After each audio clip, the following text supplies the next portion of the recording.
The wealthy heir Lin Yu has been reborn, but this time, he isn't here to squander money on games. Instead, his mission is to save the entire blue planet civilization from destruction. In a luxurious villa on the outskirts of Binhai City, Dragon Country, Lin Yu woke up drenched in sweat, jolted from his sleep. He stared in disbelief at his clean hands, recalling the moment he was obliterated under the hands of an ancient demon. Somehow, he was back in this familiar, traditionally styled bedroom. Looking around, he realized this was the place he had lived in since childhood. Memories flooded back like a tide. 10 years ago, a mobile game called Ethereal Immortal Path began granting players real-world cultivation abilities. Not only that, similar games appeared in other countries across Blue Planet, with in-game treasures, tools, and spiritual mounts manifesting in reality. Most terrifyingly, the villainous bosses from these games descended into the real world, nearly obliterating the Blue Planet civilization. Lin Yu hurriedly grabbed the phone by his pillow to check the date February 7, 2123. Only 7 days remained until the game started granting cultivation abilities. In his previous life, he had only spent a few tens of thousands, barely making it into the top 100 players. On February 14th, Valentine's Day, the game abruptly shut down its payment system, making it nearly impossible for players to improve their cultivation. As he stared at the familiar Ethereal Immortal Path icon on his phone screen, Lin Yu's lips curled into a faint smile. The game interface was as grand and majestic as ever, and the system was still promoting a 648 return package for old players. This time, he vowed to seize this monumental opportunity. In the game, Lin Yu's character, Cheng Fengzhenren, had already reached the nascent soul stage, the 6th of 10 cultivation realms. By purchasing various special packages, he spent over 20,000 in under a minute. System notifications chimed continuously as his character's cultivation quickly advanced to the mid-nascent soul stage, and his ranking jumped from 100th to 99th. At that moment, a private message arrived from Yifeng Zhenren, the player he had just surpassed, questioning his actions. Lin Yu coldly eyed the message, fully aware that this person would betray humanity in the future and side with those terrifying bosses. To avoid drawing attention, Lin Yu decided to act discreetly for now. Picking up his phone, he gave an order. Xiaoyun, you have 3 days to liquidate all my shares in Huanyu Group. Sell off all my real estate and fixed assets, except for the villa I'm living in now. I need cash, lots of it. Xiaoyun, also known as Zhang Yun, serves as Lin Yu's housekeeper and is fully responsible for managing his assets, including stocks and real estate. Having lost his parents at a young age, Lin Yu inherited the family business, with the most significant being the Huanyu Group. As the largest shareholder, Lin Yu holds 51 of the company's shares. Despite his lack of interest in corporate management, he has entrusted the company's operations to his uncle's family, while still receiving substantial annual dividends. Unlike other wealthy families, Lin Yu's uncle has always treated him with care and respect. Over the past decade, his uncle has remained cautious and never crossed any boundaries. Lin Yu also shares a close relationship with his cousin, and they often hang out together. Just after ending a call with Jiang Yun, Lin Yu's phone lit up. Aganet was his uncle. As the company's second-largest shareholder, his uncle was naturally aware of Lin Yu's decision to sell all his shares. Xiaoyu, are you facing any difficulties? If you need money, just let me know. There's no need to sell all your shares. His uncle's voice was filled with concern on the other end of the line.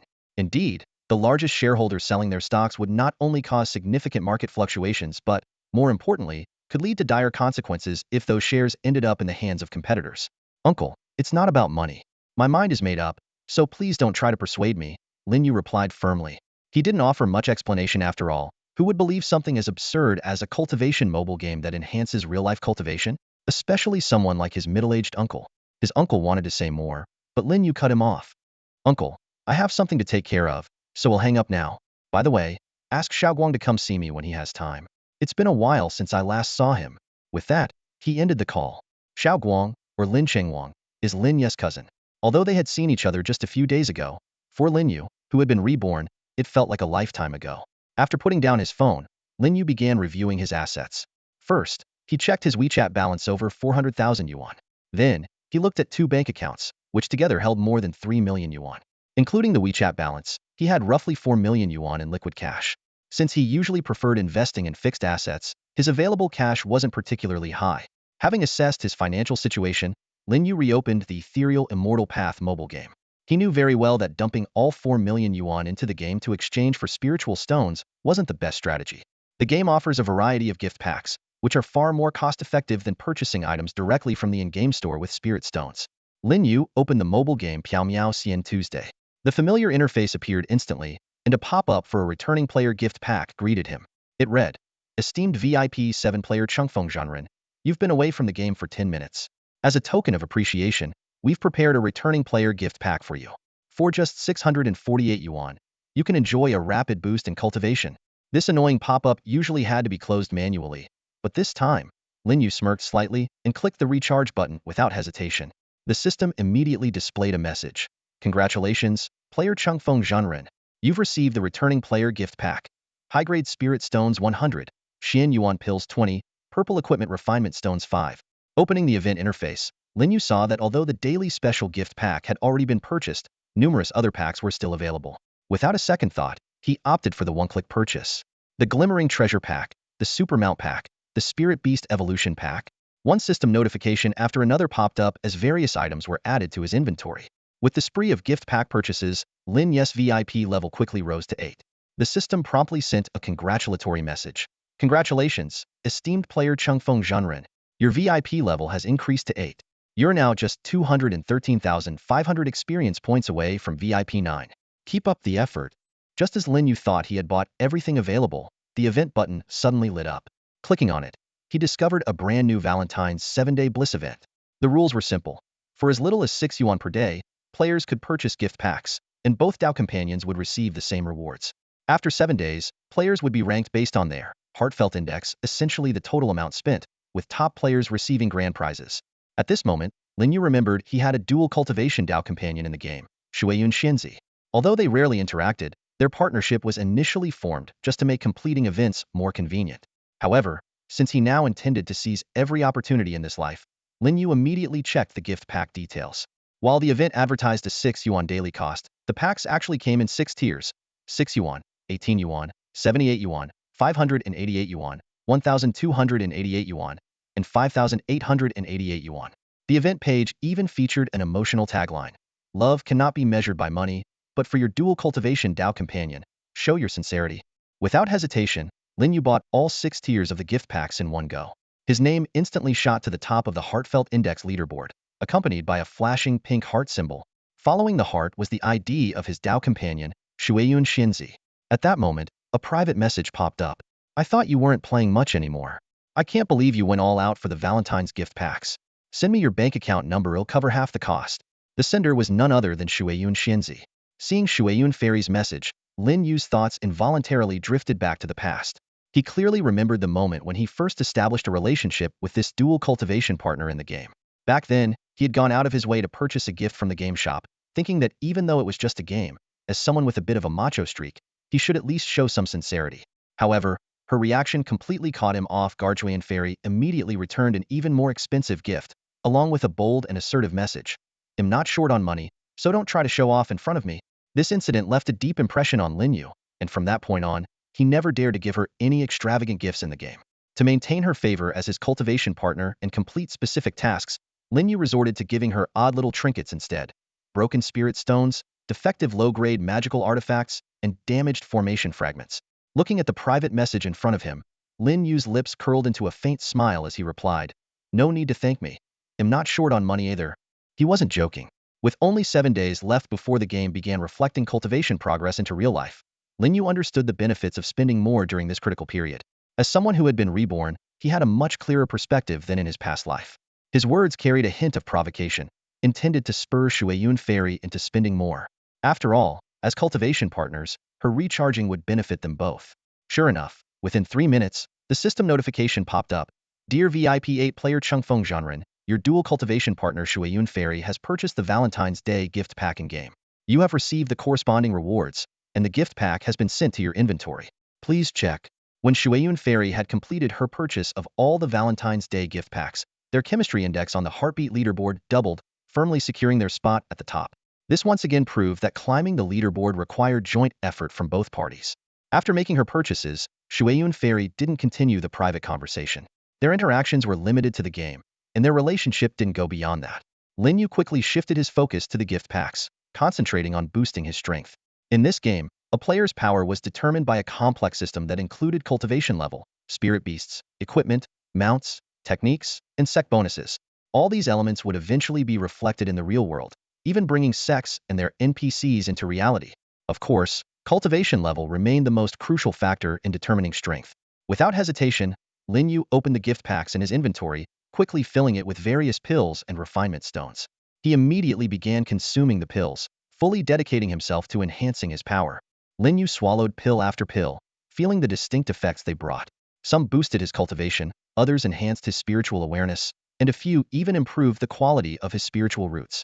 Once he had consumed all the pills that enhanced his personal attributes, he stopped. As for the pills meant to upgrade equipment and spirit beasts, he decided to save them for when he acquired more powerful gear or creatures. Time flew by in the game, and before he knew it, it was already noon. Suddenly, Lin Yu's stomach let out a loud growl, making him chuckle.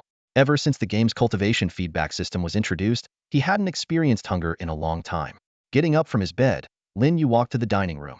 The housekeeper, who was tidying up, noticed him and smiled. "Xiao Yu, what would you like for lunch?" she asked. Having worked in the villa for many years, she had built a warm and familiar relationship with Lin Yu. "Cook a bit more today, and make sure there's some meat." "I'm starving," Lin Yu replied, his longing for good food particularly strong after feeling hunger for the first time in nearly a decade.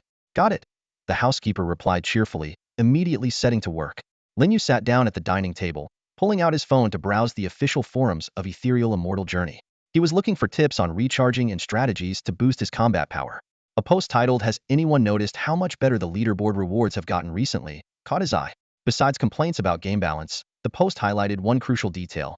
The rewards for the top spots on various leaderboards had significantly improved. The most enticing prize was for the first place holder on the cultivation leaderboard by midnight tonight, a semi-immortal grade flying sword. In the entire game, semi-immortal grade items were incredibly rare. Reading this, Lin Yu realized that the game seemed to be preparing for the cultivation feedback system. This time, he was determined to claim all the leaderboard rewards. As he was engrossed in the forum post, the housekeeper brought out a table full of delicious dishes: steamed base, braised pork, and prawns, filling the room with mouth-watering aromas. Just as Lin Yu was digging into the feast, the doorbell rang.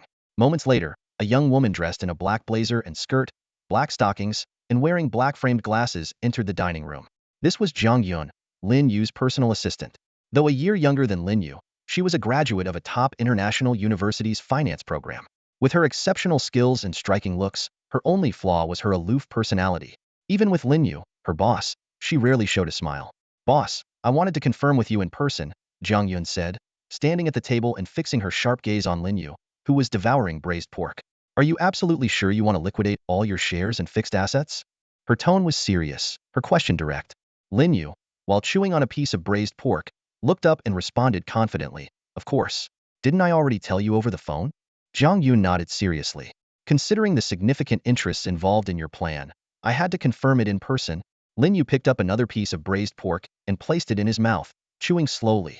It was precisely Zhang Yun's cautious and responsible work ethic that made him feel comfortable and trusting her with the management of his assets. However, Zhang Yun continued, "Liquidating such a large amount of funds all at once is no easy task. The group has strict regulations on the flow of shares held by major shareholders, especially someone like you, the largest shareholder. If you insist on cashing out everything within the short time frame you provided, the actual value may shrink by at least 20%. Lin Yu raised his hand to interrupt her detailed analysis. "Just tell me, how much cash can I get if I cash out everything?" Right now, the only thing on his mind was how much he could top up in the game Ethereal Immortal Journey before the cultivation feedback event began. Zhang Yun sighed helplessly, pulled a few A4 sheets from her bag, and placed them on the dining table. "I've already done the calculations. Here's the exact amount you can liquidate within 3 days. Lin Yu flipped straight to the last page, his eyes landing on the number at the bottom. 1 billion. "How many zeros is that?" he asked. 1 billion. A round number. Zhang Yun replied with a resigned expression. Lin Yu nodded and handed the documents back to Zhang Yun. "Let's go with that, boss." Zhang Yun hesitated for a moment before asking, "What do you need so much cash for?" It was rare for her to ask questions, but this unusual move had piqued her curiosity. Lin Yu paused, caught off guard by the unexpected question. The piece of braised pork he was holding with his chopsticks fell onto his pajama pants with a soft plop. He casually picked it up, popped it into his mouth, and wiped the oil stain on his pants with his fingers. Then, he mumbled vaguely, "Oh, it's for $1 billion project." Hearing this, Zhang Yun turned and left. "Not staying for a bite before you go?" Lin Yu called out with his mouth full, but Zhang Yun was already out the restaurant door. After finishing his meal, Lin Yu returned to his bedroom and sprawled comfortably on the soft, spacious bed. With only the housekeeper in the kitchen and no one else around, he could lounge however he pleased. He reopened the mobile game Ethereal Immortal Journey and waited eagerly for the game's leaderboard rewards to be distributed at midnight. The game had been running for a long time, and the number of heavy-spending players had gradually dwindled, leading to a more static leaderboard. Even discussions about leaderboard reward changes on the official forums had become scarce. For Lin Yu, however, this presented an opportunity. He opened the game interface and glanced at his account balance over 4 million. While this might seem like a fortune to the average person, in a game driven by in-app purchases, it was far from impressive. After all, in this kind of game, a year of grinding couldn't compare to 1 million in top-ups, and if that wasn't enough, you could always spend more. Lin Yu began to carefully study the leaderboards. Dominating all the rankings in a single afternoon was unrealistic, so he decided to focus on the ones with the most lucrative rewards. Among them, the cultivation leaderboard was the most tempting. First place would grant a semi-immortal grade flying sword and 10 golden refinement stones. These stones were enough to enhance the sword to its highest quality as a semi-immortal grade weapon. As an offensive artifact, this flying sword would significantly boost his combat power. However, reaching the top of the cultivation leaderboard wasn't going to be easy. Lin Yu was currently in the mid-nascent soul stage, while the top player had already reached the early fusion stage, with the divinity separation stage in between. Fortunately, the in-game shop sold Xian Yuan pills, the only item that could directly boost cultivation. Each pill cost 1 high-grade spirit stone, and a spirit stone could be purchased for 10 yuan in real money, meaning 1 Xian Yuan pill was equivalent to 10 yuan. After meticulous calculations, Lin Yu concluded that reaching the early fusion stage would require at least 50,000 Xian Yuan pills. Without hesitation, he opened the top-up menu and directly entered the amount for 10,000 high-grade spirit stones. Honorable VIP 8 player, Changfeng Zhenren, would you like to spend 1 million yuan to purchase 10,000 high-grade spirit stones? The system prompted thoughtfully. Friendly reminder, all in-game items are non-refundable. Lin Yu smirked. As a reincarnator, he was well aware that this game didn't have a traditional developer behind it. Like other global games that could enhance cultivation in real life, its origin remained a mystery. But none of that mattered. 1 million yuan was just an appetizer for him. The real goal was the 10 billion. Once the transaction was complete, his VIP level instantly jumped from 8 to 10, the highest level in the game. This meant that when the game eventually began reflecting cultivation in reality, he would receive a 100 feedback rate. The system notified him that the Xian Yuan pills he purchased exceeded his inventory capacity and asked if he would like to use them immediately. Lin Yu agreed without hesitation. His in-game character was soon enveloped in radiant golden light. The cultivation boost animation lasted a full 2 minutes, and when the light finally subsided, he had reached the late fusion stage, just one step away from the void refinement stage.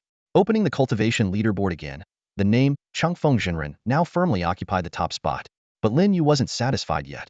His gaze shifted to the Spirit Beast leaderboard. In this cultivation game, Spirit Beasts not only provided a massive boost in combat power but would also become invaluable companions for cultivators once the game and reality merged. Lin Yu spent the entire night reveling in the thrill of spending. His fingers glided across the screen as he poured real money into the game, selecting various equipment and elixirs from the in-game store. By the time the night deepened, his bank account had taken a massive hit, 4 million gone, leaving only a few 100,000 as a remainder.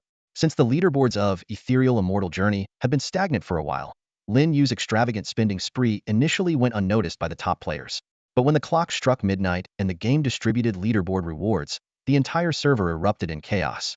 To everyone's shock, the top spots on the 4 key leaderboards cultivation level, Spirit Beasts, Gear, and Spiritual Roots were all suddenly claimed by a new name, Changfeng Zhenren. By the time the former leaderboard champions realized what had happened, the lavish rewards had already been pocketed by Lin Yu. As he admired his winnings, Lin Yu calculated in his mind. Spending just 4 million had yielded such incredible returns. What would happen if he invested 1 billion? This was the allure of pay-to-win games. For someone like him, who had both the money and the willingness to spend it, there was nothing that couldn't be solved with cash. However, while Lin Yu drifted off to sleep, content with his achievements, the official forums of Ethereal Immortal Journey were in an uproar. Posts flooded in as players speculated about the mysterious high roller who had appeared out of nowhere. Though the exact amount of money spent was unclear, seasoned players knew that dominating all 4 leaderboards simultaneously would have required at least several million. The forum quickly became a hub of wild guesses and heated discussions. Behold the ultimate whale. Who spends millions on a dying game? This Changfeng Zhenren must be some kid who stole their parents' credit card. Watch out, this might be money laundering. Bet we'll see account trading posts tomorrow. Even lottery winners wouldn't dare splurge like this. One particularly outrageous post even read, "The most beautiful player on this server is ready to marry Changfeng Zhenren. Someone introduce me." At dawn, as the first rays of sunlight seeped through the curtains, Lin Yu woke up. He had slept exceptionally well, a rare comfort he hadn't experienced often in his previous life. Stretching lazily, he leaned against the headboard and grabbed his phone to launch the game. The notification for private messages immediately started chiming non-stop. Most were casual greetings and congratulations from other players, which Lin Yu skimmed through without much interest. But two messages stood out. One of them was from the Nauscan Place player, the former leaderboard champion, Songyun Demon Lord. Kid, do you dare send me your home address? This Songyun Demon Lord, a master of demonic cultivation techniques, had previously reigned supreme on the cultivation level leaderboard. In the mobile game Ethereal Immortal Path, cultivating immortality and practicing demonic arts are simply two different paths of cultivation, not a distinction between good and evil. Lin Yu stared at the name Songyun Demon Lord on the leaderboard, a subtle and knowing smile flashing in his eyes. Memories from his past life told him that this extraordinarily powerful player eventually betrayed the human faction and sided with the demon forces, causing significant losses to the player alliance. But things were different now. Lin Yu glanced at his own attribute panel with a sense of satisfaction. As long as he kept up his spending spree, even if all the other players switched sides, he could still hold his ground. Just imagining the reaction of Songyun Demon Lord, losing his top spot, made the corners of Lin Yu's mouth curl up. And when he discovers that the game can actually transfer cultivation power into reality, he'll probably lose his mind even more. His gaze shifted to the last private message was from Shueyun Fairy. This player, who rarely interacted with him, had reached out twice in the past 2 days. Lin Yu quickly typed a reply. What's the matter? Can't keep up, little girl? His mildly provocative tone was perfect for spurring her to spend more in the game. As for the other players' messages, Lin Yu decided to ignore them entirely. There was no benefit in chatting too much. Noticing that Shueyun Fairy was offline, Lin Yu turned his attention back to enhancing his character's strength. The generous rewards from claiming 4 leaderboard titles yesterday were still untouched. He immediately equipped his character with all the gear and consumed a full set of pills to boost his cultivation and spiritual roots. However, Lin Yu understood that personal strength was just the foundation for maintaining an invincible position after the game's cultivation powers began to transfer into reality. The key was choosing a powerful sect. In Ethereal Immortal Path, sects not only provided quests and rewards, but also offered protection from NPC elders. Once the game and reality merged, these NPCs would appear in the real world, becoming crucial allies for players. Although Lin Yu's current first-tier sect was considered a moderately powerful force, there was still room for advancement within the 5-tier hierarchy of 3rd-tier, 2nd-tier, 1st-tier, super sects, and holy grounds. As a reborn individual, he knew all too well that his current standing was insufficient to handle the turbulent changes ahead. After careful consideration, 2 options now lay before him. Lin Yu pondered for a moment before ultimately deciding to choose the second path, donating resources to the sect to raise its rank. This option was far more stable than switching sects, as leaving a sect required a 7-day wait before joining a new faction. Moreover, whether those super sects or sacred lands still had spots available for new disciples was uncertain. More importantly, ever since entering the game, Lin Yu had always been a member of the Changha sect. His affinity with the sect leader, Jingxin Zhenren, had already reached the highest level, a bond of trust not easily earned. Switching to another sect would not only require time to rebuild such rapport, but might also risk encountering a leader of questionable character. In contrast, Jingxin Zhenren was not only principled, but also a strikingly beautiful female cultivator. Each sect in the game had a donation system that allowed players to contribute spirit stones and various resources to enhance the sect's rank. However, as a reincarnator, Lin Yu was well aware of the intricacies involved. Simply donating resources might boost the sect's overall strength, but wouldn't enable individual NPCs to achieve significant breakthroughs. Even nurturing 100 nascent soul stage cultivators wouldn't compare to the value of a single Mahayana stage powerhouse. Since ordinary donation methods had limited results, Lin Yu decided to adopt a more efficient approach. He controlled his character to find Jingxin Zhenren, the leader of the Changha sect. She wore a simple Taoist robe, yet it couldn't conceal her elegant figure. Lin Yu clicked on her avatar, and a menu with 4 options appeared before him. Talk, gift, info, and goodbye. Without hesitation, he selected the gift button. The resources left from Lin Yu's previous investment of 4 million yuan in the game were now all stored in his virtual warehouse. Various types of pills and equipment were neatly arranged, along with piles of spirit stones glowing faintly. Looking at these items he no longer needed, a plan began to form in his mind. Send these items to Master Jingxin. Lin Yu quickly operated within the system interface. One by one, pieces of equipment and bottles of pills were transferred to the leader of the Changha sect through the system. Finally, his gaze landed on the pile of shining high-grade spirit stones. Do you want to send 5,800 high-grade spirit stones to Master Jingxin? The system prompt popped up. Without hesitation, Lin Yu confirmed. As someone who had been reborn, he deeply understood the importance of NPCs compared to players. NPCs had an inherent advantage in cultivation speed provided they had enough resources. They could break through time constraints and rapidly improve their abilities. Cultivating an NPC to be on par with himself often cost, less than a third of what a player would need to invest in their own cultivation. The system notification immediately followed. Your intimacy level with NPC Master Jingxin has increased by 5,800 points, unlocking the hidden intimacy tier requirements. Your intimacy level with NPC Master Jingxin has reached the inseparable tier. Further increases could lead to the ultimate life and death bond tier. This unexpected discovery made Lin Yu's eyes light up. He had only known the maximum intimacy level to be inseparable, but now he realized there were hidden tiers like inseparable and even life and death bond. This revelation made him even more excited about the 10 billion yuan he was about to receive. He was determined to continue investing in Master Jingxin, turning her into a powerful and absolutely loyal ally. After wrapping up his game session, Lin Yu prepared to have breakfast. The housekeeper had already laid everything out, but just as he was about to pick up his chopsticks, a familiar voice came from the door. "Brother, I haven't eaten yet. Did you prepare breakfast for me?" Hearing this voice, a smile appeared on Lin Yu's face. It was his closest cousin, Lin Chengguang, affectionately called Xiao Guang. 3 years younger than Lin Yu, Xiao Guang had been following him around since they were kids. As an only child, Lin Yu had always treated this inseparable cousin like his own younger brother. Over the years, their bond had grown far beyond that of ordinary cousins. Breakfast hadn't been prepared, of course, since Lin Yu had no idea Xiao Guang would be visiting today. However, the housekeeper was long accustomed to Xiao Guang's sudden appearances and immediately got to work preparing breakfast again with practiced efficiency. Before long, Xiao Guang's round figure appeared at the dining room doorway. With his fair, chubby cheeks and smooth, rosy complexion, he looked even younger than his actual age. He casually made his way over to Lin Yu and plopped down beside him. Barely settling into his seat, he was already met with Lin Yu's meaningful gaze. "Bro, you?" Xiao Guang began, but he trailed off as he caught the hint of a knowing smirk on Lin Yu's face. His own expression fell. "Bro, don't tell me you already know what I'm about to say. Let me guess your dad sent you here to talk me out of selling my shares in the company?" Lin Yu said with a smile. Xiao Guang gave him a thumbs up, looking genuinely impressed.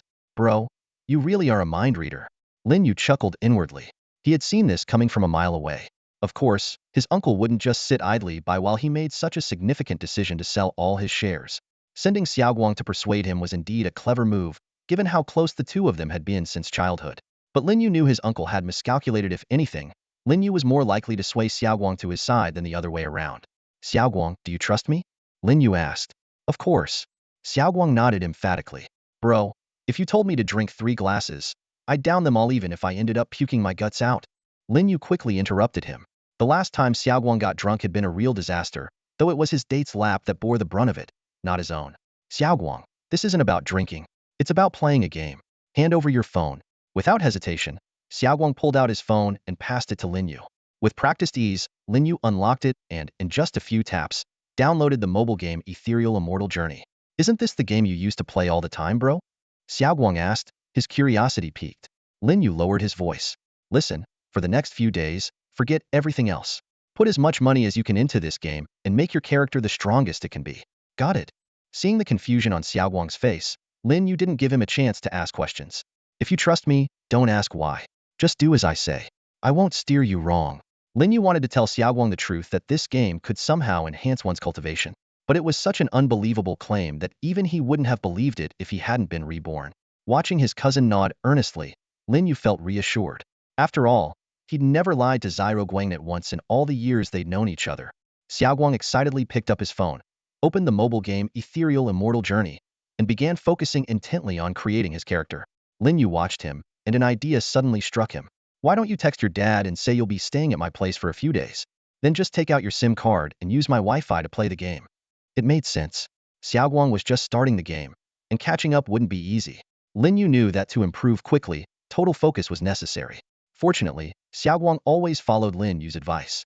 Besides, his main purpose for coming here was to persuade Lin Yu not to sell his company shares. His father would be more than happy for him to stay here a little longer.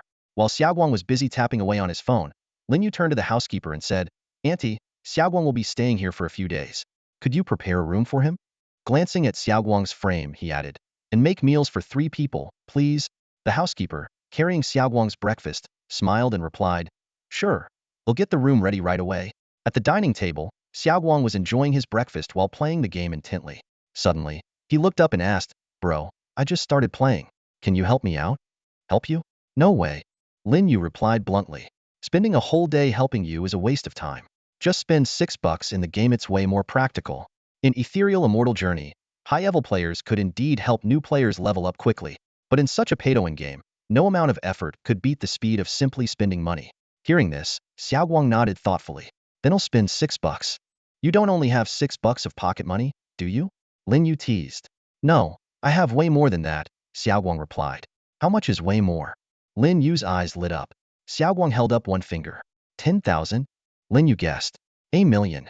Xiaoguang corrected him with a shake of his head. What the so much? Lin Yu was stunned. As far as he knew, Xiaoguang's allowance was usually pretty modest, and Lin Yu often covered his expenses when they went out. He hadn't expected Xiaoguang to suddenly reveal himself as a little millionaire.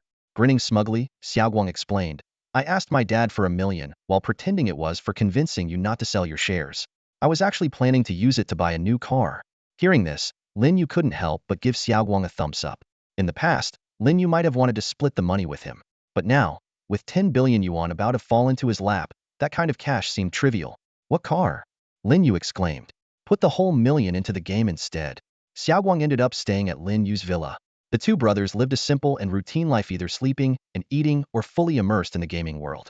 Lin Yu logged in punctually every day to complete his tasks. To maintain his lead during the Valentine's Day event, he set aside hundreds of thousands specifically for in-game purchases. His investments quickly paid off, with the names Changfeng Zhenren and Shuiyun Fairy firmly holding the top spots on the heartthrob leaderboard. Meanwhile, Xiaoguang was not to be outdone. He poured his entire 1 million yuan savings into the game. Although he joined the game later, the massive financial boost allowed his character's strength to skyrocket, quickly earning him a spot in the top 100 of the cultivation rankings.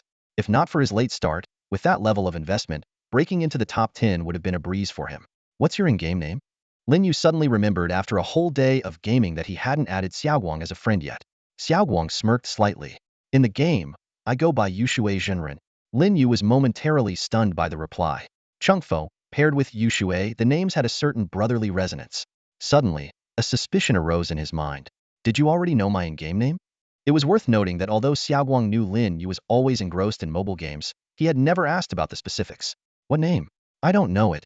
Xiaoguang feigned a clueless expression. You don't know I'm called Changfeng Zhenren? Then why did you choose the name Yushui Zhenren? Lin Yu was even more puzzled. Xiaoguang suddenly chuckled. Bro, I recently started dating someone. Her nickname is Shui.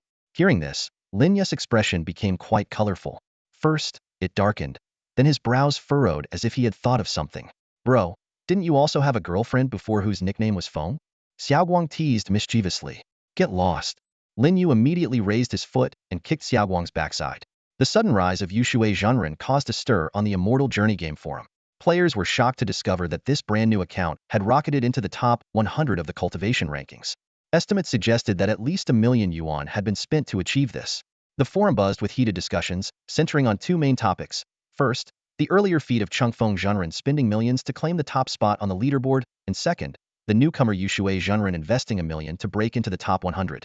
Many players speculated about a possible connection between the two similarly named powerhouses. This topic dominated the forum's main pages for the past 2 days. Discussions about the two players, Changfeng and Yushui, are heating up on the gaming forum. If these IDs don't have a special meaning, I'll write my name backward, one user, Fubao, confidently declared in a post. Another player mockingly responded, if you write your name backward, doesn't it just spell poor guy? The debate quickly gained traction, with someone shrewdly pointing out, the names Changfeng and Yushui are quite meaningful. Such a shame for two bright young ladies. What do you mean by ladies? Someone asked, puzzled. Don't you get it? One is Cheng, and the other is Yu. Could it be any more obvious? Sensing the topic was heading into sensitive territory, a player tried to steer the conversation elsewhere. The forum atmosphere really hasn't been great lately. Why not discuss why they've invested so much money? The game's practically on the brink of shutting down. Surely they didn't drop millions just out of boredom. If you ask me, this game's been running for 2 years with just one server. If they opened a new one, they might attract some fresh players. While Lin Yu and Xiaoguang were engrossed in their gaming marathon at the villa for 3 days, a startling piece of news shook the business circles of Binhai City. The largest shareholder of Huanyu Group, one of the top 3 companies by market value, had suddenly sold off all their shares at a low price. Though the price wasn't a complete plunge, it was significantly below market value due to the hasty nature of the sell-off, causing an uproar in the city's business community. In a standalone villa on the outskirts of Binhai City, a slightly overweight middle-aged man slammed the table and stood up after a phone call, his face dark with anger. A middle-aged woman nearby rushed over upon hearing the commotion. Old Lin, what happened? She asked. Old Lin sighed heavily. I told Xiaoguang to talk to Xiaoyu. But it's been 3 days with no news, and he's not answering his phone. Now look what's happened. Xiao Yu sold all his shares. So fast, the woman exclaimed in shock. It's only been a few days. Exactly. I can't figure out why he's in such a hurry to cash out. Old Lin turned to leave. I need to go see him myself. The woman grabbed his arm. The shares are already sold. Going now won't change anything. Let's think about how to minimize the losses instead. She knew all too well what the change in the largest shareholder meant for Huan Yu Group. With Lin Yu previously holding the position but not interfering in operations, his uncle had full control over company affairs. Now, with a new shareholder in place, every decision would require their approval, fundamentally altering the company's management structure. In the end, old Lin stopped in his tracks and let out another sigh. You go check on Xiao Yu. See if he's facing some kind of trouble. He'll handle the company. Despite his frustration, as Lin Yu's uncle, who had raised his orphan nephew as his own, his primary emotion at the moment was concern. The woman gave her husband a gentle look. All right, don't worry. I'll go see Xiao Yu right away. Just as Lin Yu's uncle received that phone call, Lin Yu's phone buzzed. He pulled it out and saw a message from the bank. Dear XX Bank VIP customer, on February 11th at 6:03 p.m., your savings account ending in 0001 received a deposit of 1 billion yuan. Your current balance is 1,320,000 yuan. Upon reading the message, Lin Yu's eyes lit up, and a smile unconsciously spread across his face. Xiao Guang, who was engrossed in his game nearby, noticed the change in Lin Yu's expression and immediately put down his phone to lean over. Bro, what's making you so happy? Xiao Guang asked as he tried to sneak a glance at Lin Yu's phone screen. Go back to your game. Lin Yu quickly reacted, kicking Xiao Guang away. He knew his little brother too well. If Xiao Guang saw such a huge sum of money, he'd definitely pester him for a share. At that moment, Zhang Yun's call came through. Boss, did you receive the money? Zhang Yun asked on the other end of the line.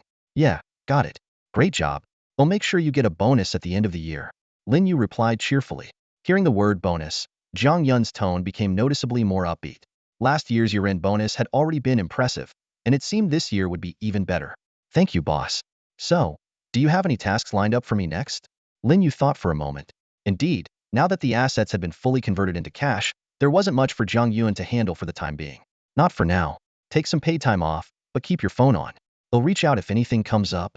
After hanging up, Xiao Guang, who had been kicked away earlier, sneaked back over.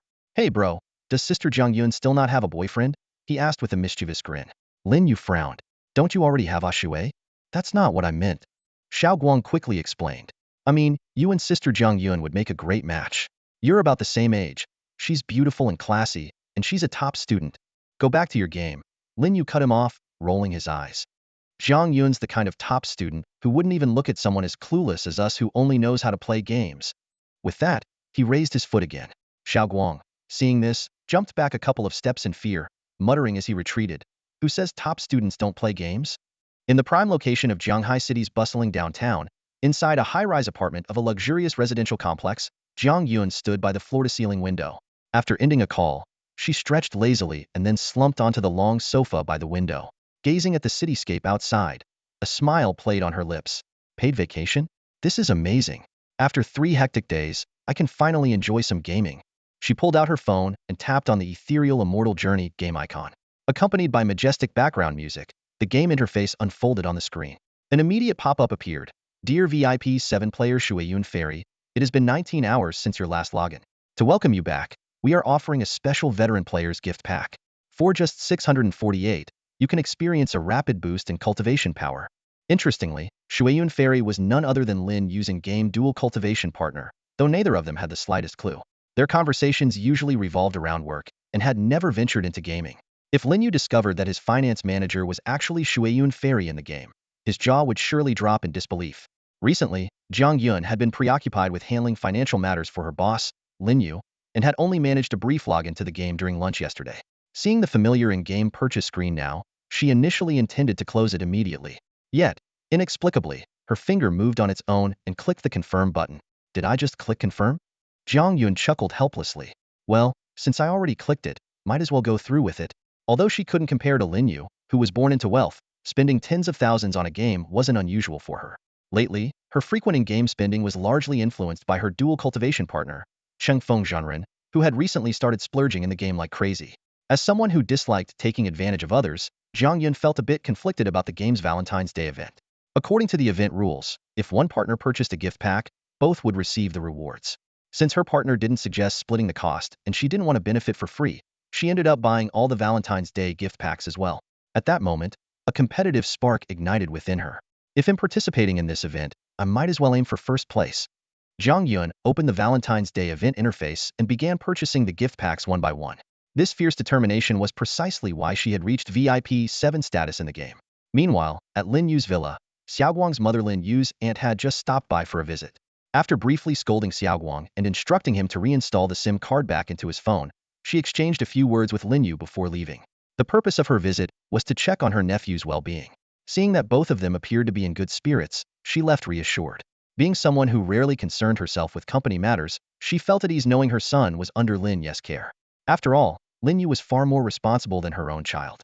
After Xiaoguang's mother left, Lin Yu and Xiaoguang continued immersing themselves in the game. During this time, Xiaoguang's cultivation progress was astonishingly rapid.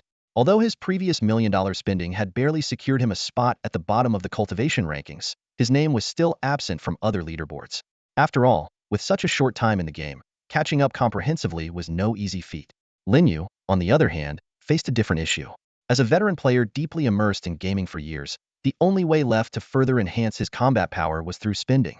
Staring at the 10 billion sitting in his bank account, he decided to carefully plan how to allocate this massive sum. He opened the game forum, meticulously browsing through various guides and strategies, while pulling out a small notebook to jot things down. Just then, the restless Xiaoguang quietly leaned over, peeking at Lin Yu's notes. "Bro, what are you writing? Who even uses pen and paper in this day and age?" Xiaoguang asked teasingly. Without a word, Lin Yu kicked him aside. "Go play your game properly. I'm recording all the expenses you've racked up staying with me these past few days. Get ready to pay me back." Xiaoguang was startled. "Bro, I was wrong. I'll go play right now. Don't ask me for money, I'm completely broke." With that, he quickly turned to the game, focusing intently. Seeing Xiaoguang's reaction, Lin Yu couldn't help but smile in satisfaction. Thinking back to his previous life, though he had protected his uncle's family and ensured their survival, their struggles after his death were unimaginable. This time, not only would he become stronger, but even Xiaoguang would gain impressive cultivation abilities. No enemy would dare harm them again. After an entire day of calculations, Lin Yu finally completed his plan for allocating the 10 billion funds. The largest portion was dedicated to enhancing his character's actual combat power, including investments in equipment, cultivation, spirit beasts, mounts, spiritual roots, techniques, and pills, with the biggest focus on equipment and cultivation. Additionally, he planned to invest in external forces such as sects and abodes, as these could significantly boost the real-world cultivation effects reflected by the game. That night, Lin Yu locked his door and began executing his spending plan. Although there were still 3 days left before the game stopped accepting payments, he decided to act immediately to avoid any unforeseen issues. First, he planned to purchase 1 billion worth of superior-grade spirit stones to exchange for Xinyuan pills to enhance his cultivation. Just then, a shocking system notification popped up. Esteemed VIP 10-player Changfeng Zhenren has unlocked the hidden VIP level cap, now reaching a maximum of VIP 12. You have currently advanced to VIP 11. To reach VIP 12, an additional 9 billion in spending is required. This discovery left Lin Yu utterly stunned. If the original VIP 10 status already provided 100 feedback on cultivation, wouldn't VIP 12 offer a 120 feedback rate? If his cultivation reached the pinnacle of the Mahayana stage, the mere thought of this possibility sent waves of excitement through him. Looking at the game prompts in front of him, Lin Yu's eyes grew brighter and brighter. A bold idea began to take shape in his mind. In his previous life, the highest cultivation level among players was only the fusion stage, and even the most powerful demon villains only reached the Great Ascension stage. But now, by spending money, not only could he raise his cultivation to the peak of the Great Ascension stage, but he might even receive a 120 cultivation feedback bonus. There's still 900 million in my account, just enough to upgrade my VIP level to 12. Lin Yu's fingers unconsciously tapped on the screen. This feels like it was tailor-made for me. Could it be that I really have a chance to break through the game's cultivation limit? Beyond the Great Ascension stage, what realm could there be? Suppressing his excitement, Lin Yu quickly opened the in-game shop and directly purchased 10 million Xinyuan pills. This amount was enough to raise his cultivation to the peak of the Great Ascension stage. Respected VIP 11 player, Changfeng Zhenren, the number of Xinyuan pills you purchased exceeds the storage limit of your inventory. Would you like to use them directly? Without hesitation, Lin Yu clicked confirm. In an instant, his game character was enveloped in a familiar golden glow, and system notifications began to flash rapidly. You used Xinyuan pills, cultivation increased by 1,000 points. Your cultivation has advanced to the early void fragmentation stage. Keep going. Your cultivation has advanced to the peak of the Great Ascension stage. Keep going. Once his cultivation reached the Great Ascension stage, Xian Yuan pills could no longer be used. Lin Yu had calculated everything precisely, leaving only a few 100,000 unused pills for other purposes. Merely reaching the peak of the Great Ascension stage consumed over 9 million Xian Yuan pills. Without spending money, achieving this level through quests and meditation alone would have taken years. The cultivation leaderboard immediately updated. Changfeng Zhanren remained firmly in the top position, but his cultivation level had skyrocketed from the late fusion stage to the peak of the Great Ascension stage. This meant that even if others poured in a billion, they still couldn't surpass Lin Yu's cultivation had already reached the pinnacle of the game. After achieving such a powerful cultivation level, Lin Yu didn't rush to spend more money. He wanted to test his strength first. With the semi-immortal grade flying sword he had previously earned as a leaderboard reward, combined with his current cultivation realm, his combat power would undoubtedly be astounding. Without hesitation, he controlled his character and headed toward a dungeon to put his newfound power to the test. The Blackwater Abyss, one of the most challenging dungeons in the game, was the perfect place for Lin Yu to test his strength. He focused his gaze on the dungeon information displayed on the screen. Dungeon name Blackwater Abyss. Difficulty level Hell. Boss Blackwater Demon, Lord Latestage Mahayana. Clear count 0. The dungeon description revealed the origins of the Blackwater Demon Lord, a black serpent with the ancient bloodline of the Candle Dragon.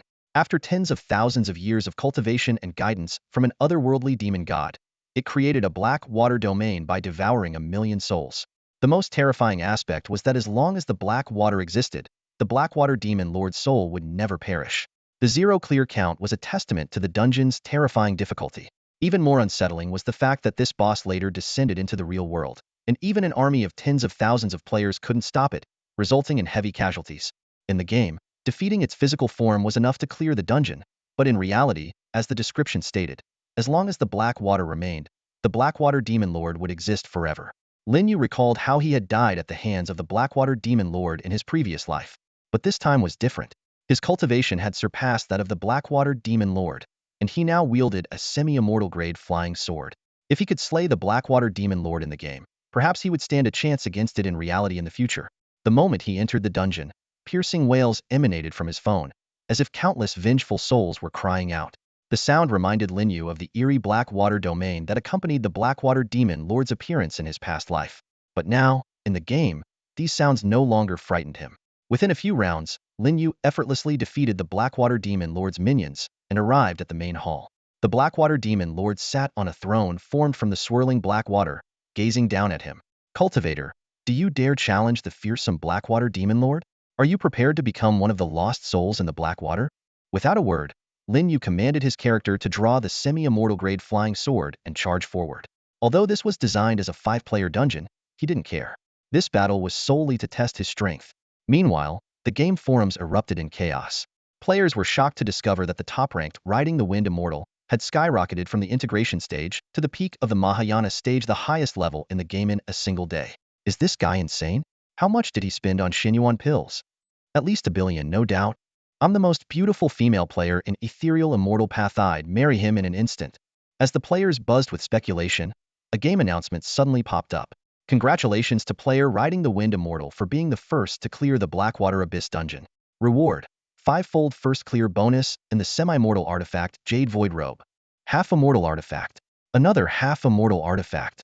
Lin Yu stared at the system notification, unable to hide his excitement. Solo clearing the Blackwater Demon Cavern dungeon had directly earned him a half-immortal level reward. The game announcement explained the reason for such a generous reward. The Blackwater Demon Cavern was originally designed as a 5-player dungeon, and under normal circumstances, the first clear rewards would be divided among 5 players. But since Lin Yu cleared it alone, he claimed the entire reward for himself, essentially receiving 5 times the usual reward. Without hesitation, Lin Yu equipped the Jade Void Robe. Instantly, his in-game character underwent a transformation. The pale green robe was adorned with black patterns, and a yin-yang fish design was painted on the back. Its overall appearance exuded an ethereal, otherworldly aura, making his character look like a truly enlightened master. At this moment, Lin Yu now possessed 2 half-immortal artifacts, 1 weapon, and 1 robe.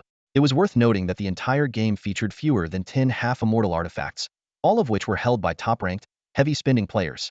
But Lin Yu had discovered a new path. Relying on his formidable skills, he single-handedly conquered dungeons that no one had ever cleared before, earning the first clear rewards. With this realization, Lin Yu immediately set out for another dungeon. There were still 4 dungeons in the game as challenging as the Blackwater Demon Cavern that remained uncleared. He resolved to conquer them all tonight and save his spending for tomorrow. As he prepared to tackle the dungeon called the Fallen Sacred Land of Kunlun, a knock came at his door. "Bro, open up. I know you're still awake. I saw the server-wide announcement in the game," came the voice of Xiaoguang from outside. As a fellow player, Xiaoguang had naturally noticed the news of Immortal Master Chengfo clearing the Blackwater Demon Cavern. When Lin Yu opened the door, Xiaoguang slipped in with a mischievous grin. "Bro, you've got a couple of half-immortal artifacts now, don't you?" This question didn't come as a surprise. Recently, both the official game forums and the world chat had been buzzing about Immortal Master Chengfeng's achievements. Word of Lin Yu owning 2 half-immortal artifacts had already spread far and wide. Though Lin Yu frowned slightly at the question, he still nodded in acknowledgement. Xiaoguang rubbed his hands together, looking eagerly at Lin Yu. "Bro, why don't you give me the gear you replaced? I'm still wearing a set of low-grade spiritual equipment. It's so pitiful." In this game, the levels of magical artifacts, from lowest to highest, are mortal, treasure, spiritual, magical, earthly, heavenly, semi-immortal, and immortal. Although Xiaoguang had already spent 1,000,000 yuan on the game, he only had a set of low-grade spiritual equipment, which did seem rather shabby. Lin Yu shook his head. "Go play for a bit first. I'll give you some gear in a couple of days." "Ah, all right then." Xiaoguang left Lin Yu's room, clearly disappointed. Lin Yu had his reasons for this decision. Giving Xiaoguang the gear now wouldn't be very meaningful. Once the game started providing equipment feedback, all gear would receive a 120 feedback bonus. By then, even his semi-immortal grade flying sword and robe might be upgraded due to his VIP level. It made more sense to wait for the upgrades before giving them to Xiaoguang. As night fell, Lin Yu focused on grinding through dungeons. It was destined to be a sleepless night, as the remaining 4 dungeons would likely take him until dawn to clear. That night, the entire player base of the mobile game Ethereal Immortal Journey was in an uproar. The system issued 5 consecutive server-wide announcements, each proclaiming that Chunfeng Zhenren had cleared an ultra-high difficulty dungeon and earned the first clear reward. What shocked everyone even more was that each of the 5 dungeons rewarded a semi-immortal grade artifact. This was completely beyond the player's understanding under normal circumstances. Even a 5-player team clearing a dungeon together would, at most, receive heavenly grade rewards. Yet now, a single player had soloed dungeons and directly obtained semi-immortal grade artifacts. With 5 semi-immortal artifacts and his incredibly high cultivation level, Chunfeng Zhenren's power had reached an unimaginable level. Even if half the players on the leaderboard teamed up, they might not be able to challenge him. Meanwhile, on the outskirts of Binhai City, in a villa similar in size to Lin Yu's, a man in his 30s lay on his bed playing on his phone. Beside him was a seductive woman dressed provocatively, but he seemed completely uninterested in her, his attention fully absorbed by his phone. This man, with a dark expression on his face, was none other than Yifeng Zhenren, ranked 100th on the cultivation leaderboard. Before being surpassed by Lin Yu, he had been ranked 99th. Damn it, is this Chunfeng Zhenren insane? Spending so much money and solo clearing 5 of the hardest dungeons in one night. 5 semi-immortal artifacts? That's ridiculous. I don't even have one, he muttered angrily. Should I try spending some money too? 3 days ago, his cultivation was behind mine, and now I can't even imagine how much he spent. In the end, he only purchased a few 648 packs. After all, this was just a mobile game, and unlike Lin Yu, he wasn't a wealthy second-generation heir who could throw money around without a care. Although he was also wealthy, his fortune was earned through hard work. He had a family to support and needed to save for investments. Thinking of Chunfeng Zhenren in the game, a tinge of envy and even a slight trace of jealousy crept into his heart.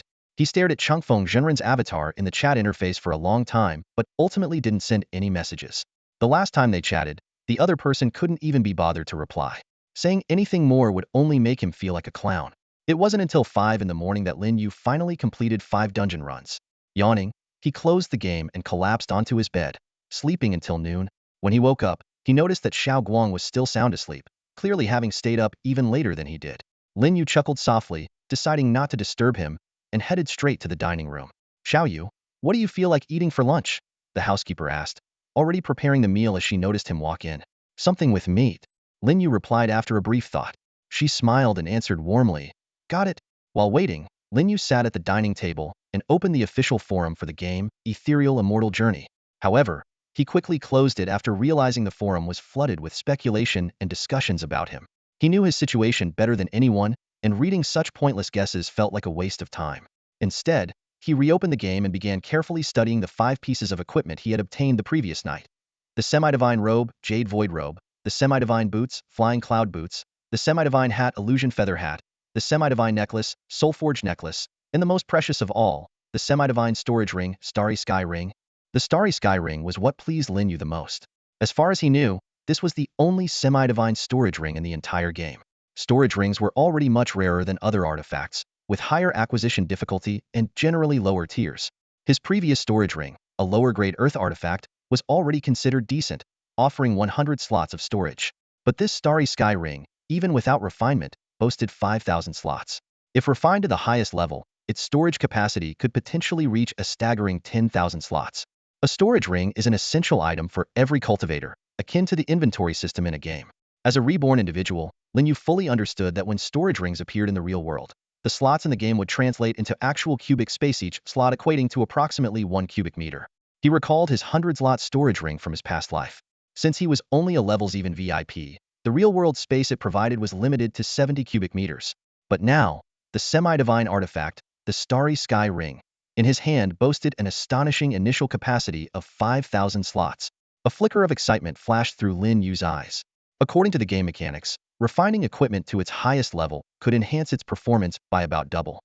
This meant that once the starry sky ring was fully refined, it could reach a capacity of 10,000 slots. With the 120 real-world conversion ratio, this would result in a storage space of a massive 12,000 cubic meters.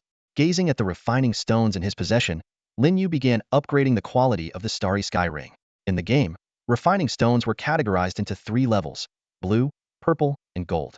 The key differences lay in their success rates and penalties. For failure, blue refining stones had a 50 success rate, and failure would downgrade the equipment by 2 levels.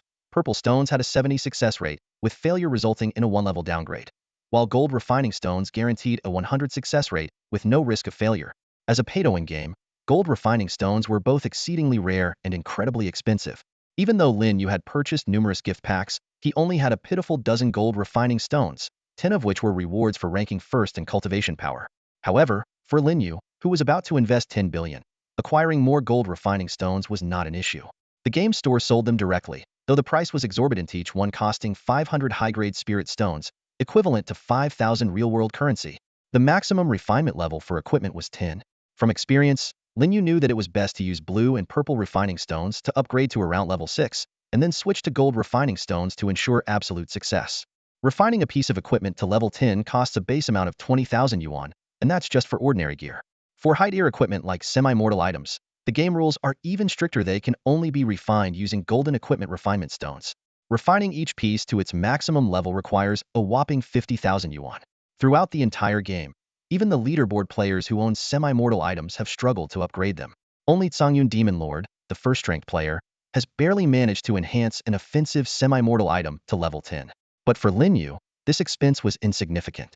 Without hesitation, he opened the game store and purchased 50 golden refinement stones in one go, spending 250,000 yuan. Adding to the dozen or so stones he had saved earlier, he now had over 60 golden refinement stones in his inventory. The system notification promptly chimed in. Honorable VIP 11-player Chungfeng Zhenren, would you like to use a golden equipment refinement stone on the semi-mortal storage ring, Starry Sky Ring? Confirm.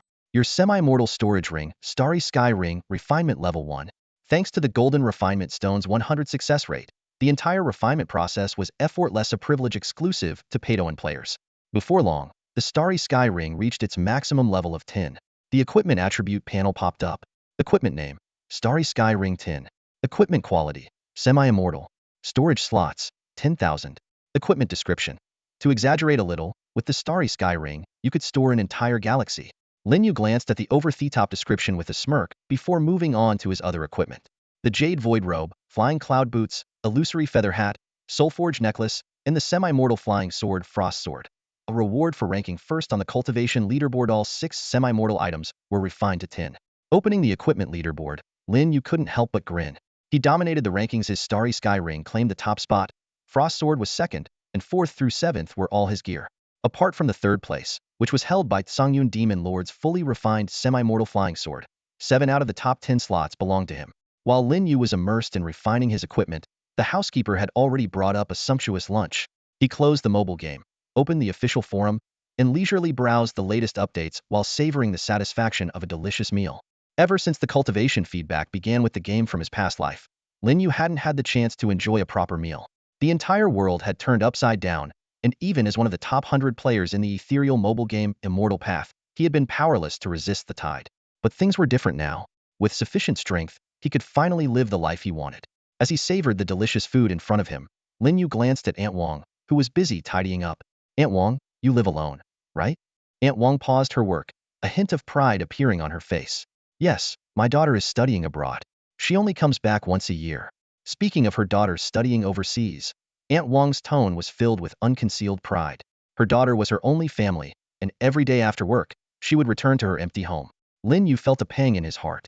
He vividly recalled that shortly after the cultivation feedback began in his past life, Aunt Wang had suddenly disappeared.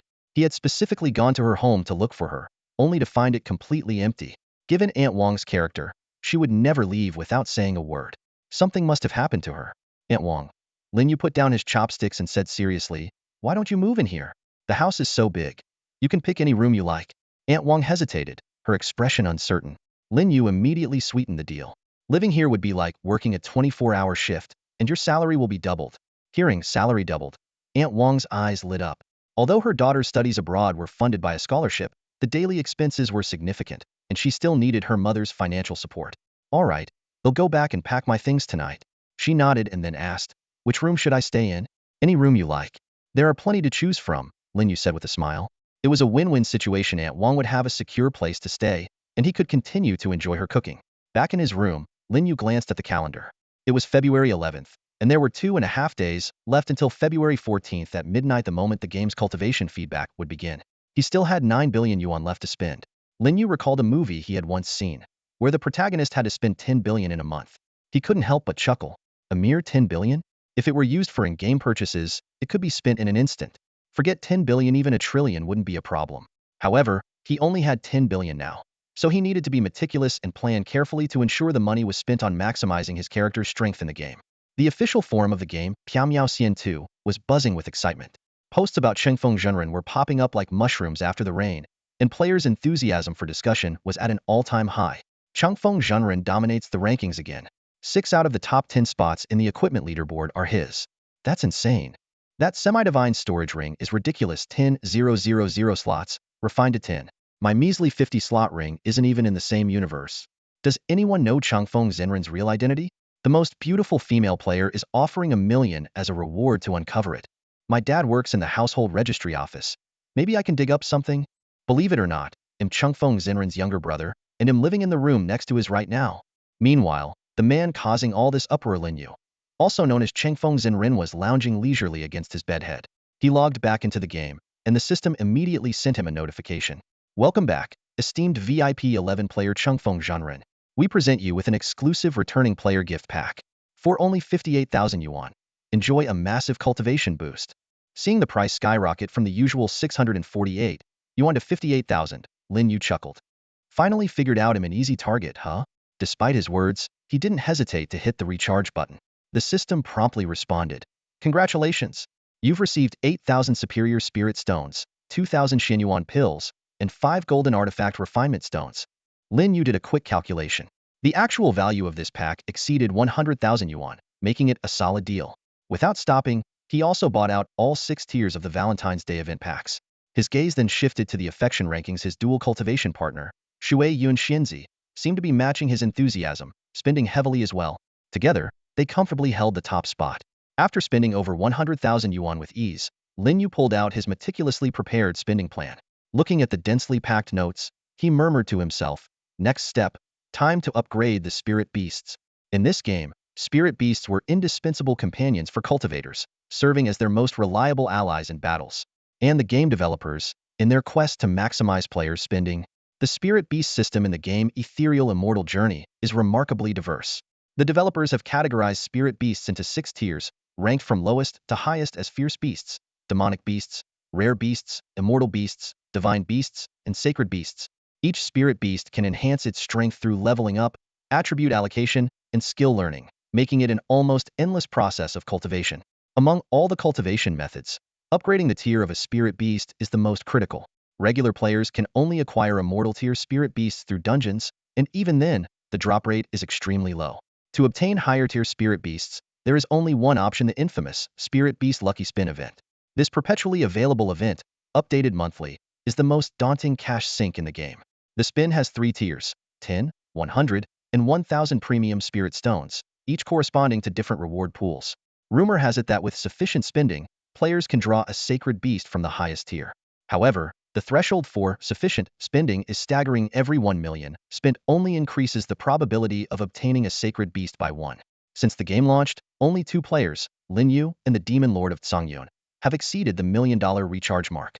Experienced players know all too well that the so-called 1 probability in the game often means impossible, and even an 80 success rate requires a stroke of luck. Faced with this obvious trap, Lin Yu smiled confidently. He quickly opened the Spirit Beast Lucky Spin interface and tapped on the highest tier recharge button.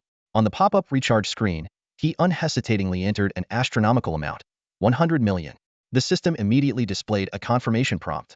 Esteemed VIP 11-player Chungfeng Zhenren, are you sure you want to recharge $100 million to spin the Spirit Beast Lucky Spin 10,000 times?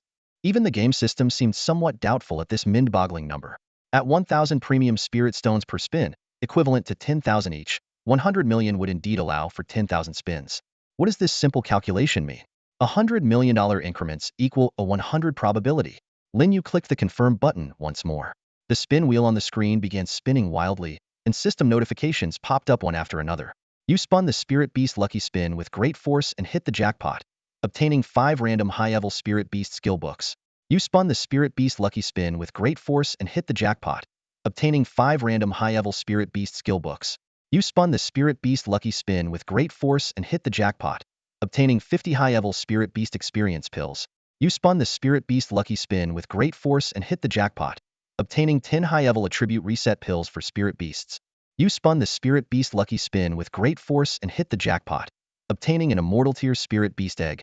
Although Lin Yu's phone was a high-end model worth tens of thousands, it was unusually laggy at this moment. The lottery event dragged on for over 10 minutes before slowly coming to an end. During this time, the lag was so severe that even the bank's deduction notification was delayed until after the event had concluded. Finally, Lin Yu could open his inventory to check his spoils. What greeted him was a backpack stuffed with an array of dazzling rewards, the most eye-catching of which were countless Spirit Beast eggs. Unlike the Spirit Beast skill books and experience pills that could be stacked, these Spirit Beast eggs had to be placed individually, and a rough estimate suggested there were at least several thousand of them. However, at the very end of these ordinary Spirit Beast eggs, one unique egg immediately caught Lin Yu's attention. It was a special Spirit Beast egg radiating a brilliant rainbow glow, standing out completely from the rest. Without needing a closer look, Lin Yu instinctively knew this must be the rare variety obtained only when the probability of acquiring a sacred beast reached 100. With excitement coursing through him, Lin Yu quickly clicked to view the detailed information on this special egg. Name: Spirit Beast Egg. Grade: Sacred Beast Level. Species: Immortality. Hatch time: 48 hours. Description: this is a Immortality Spirit Beast Egg. Although the description was almost laughably brief, just the name Immortality was enough to thrill any citizen of Longhua.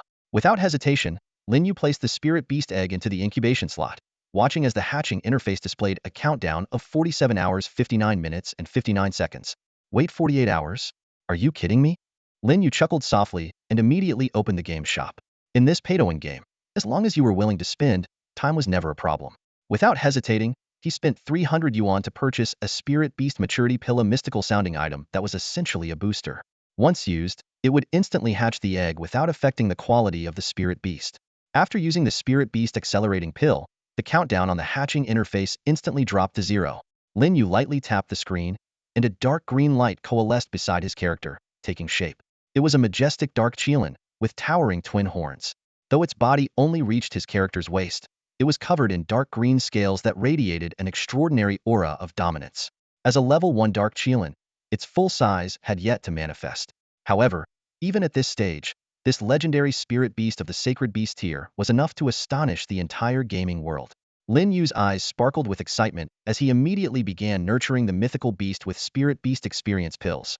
The large stockpile of Spirit Beast experience pills that Lin Yu had previously won from the lottery was fed to the Qilin one by one.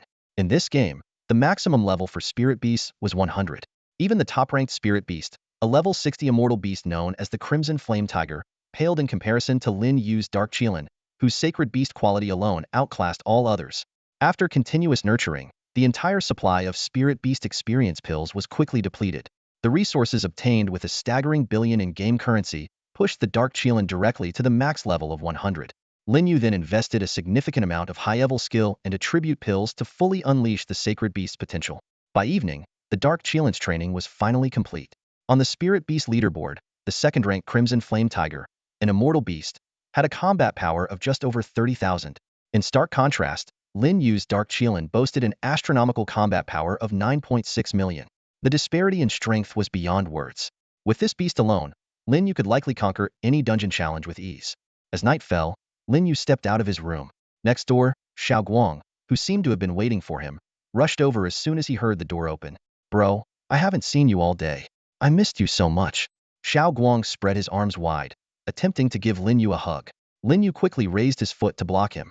The sight of the chubby teenager with disheveled hair and an unkempt appearance made it clear he hadn't taken care of himself for days. Noticing Lin Yu's reaction, Xiao Guang wisely stopped in his tracks and let out a sheepish laugh before shifting the conversation to the game. Bro, my spirit beast is so weak it's only level 18, and it's just a demon beast tier. Can you help me out? He pleaded with a pitiful expression.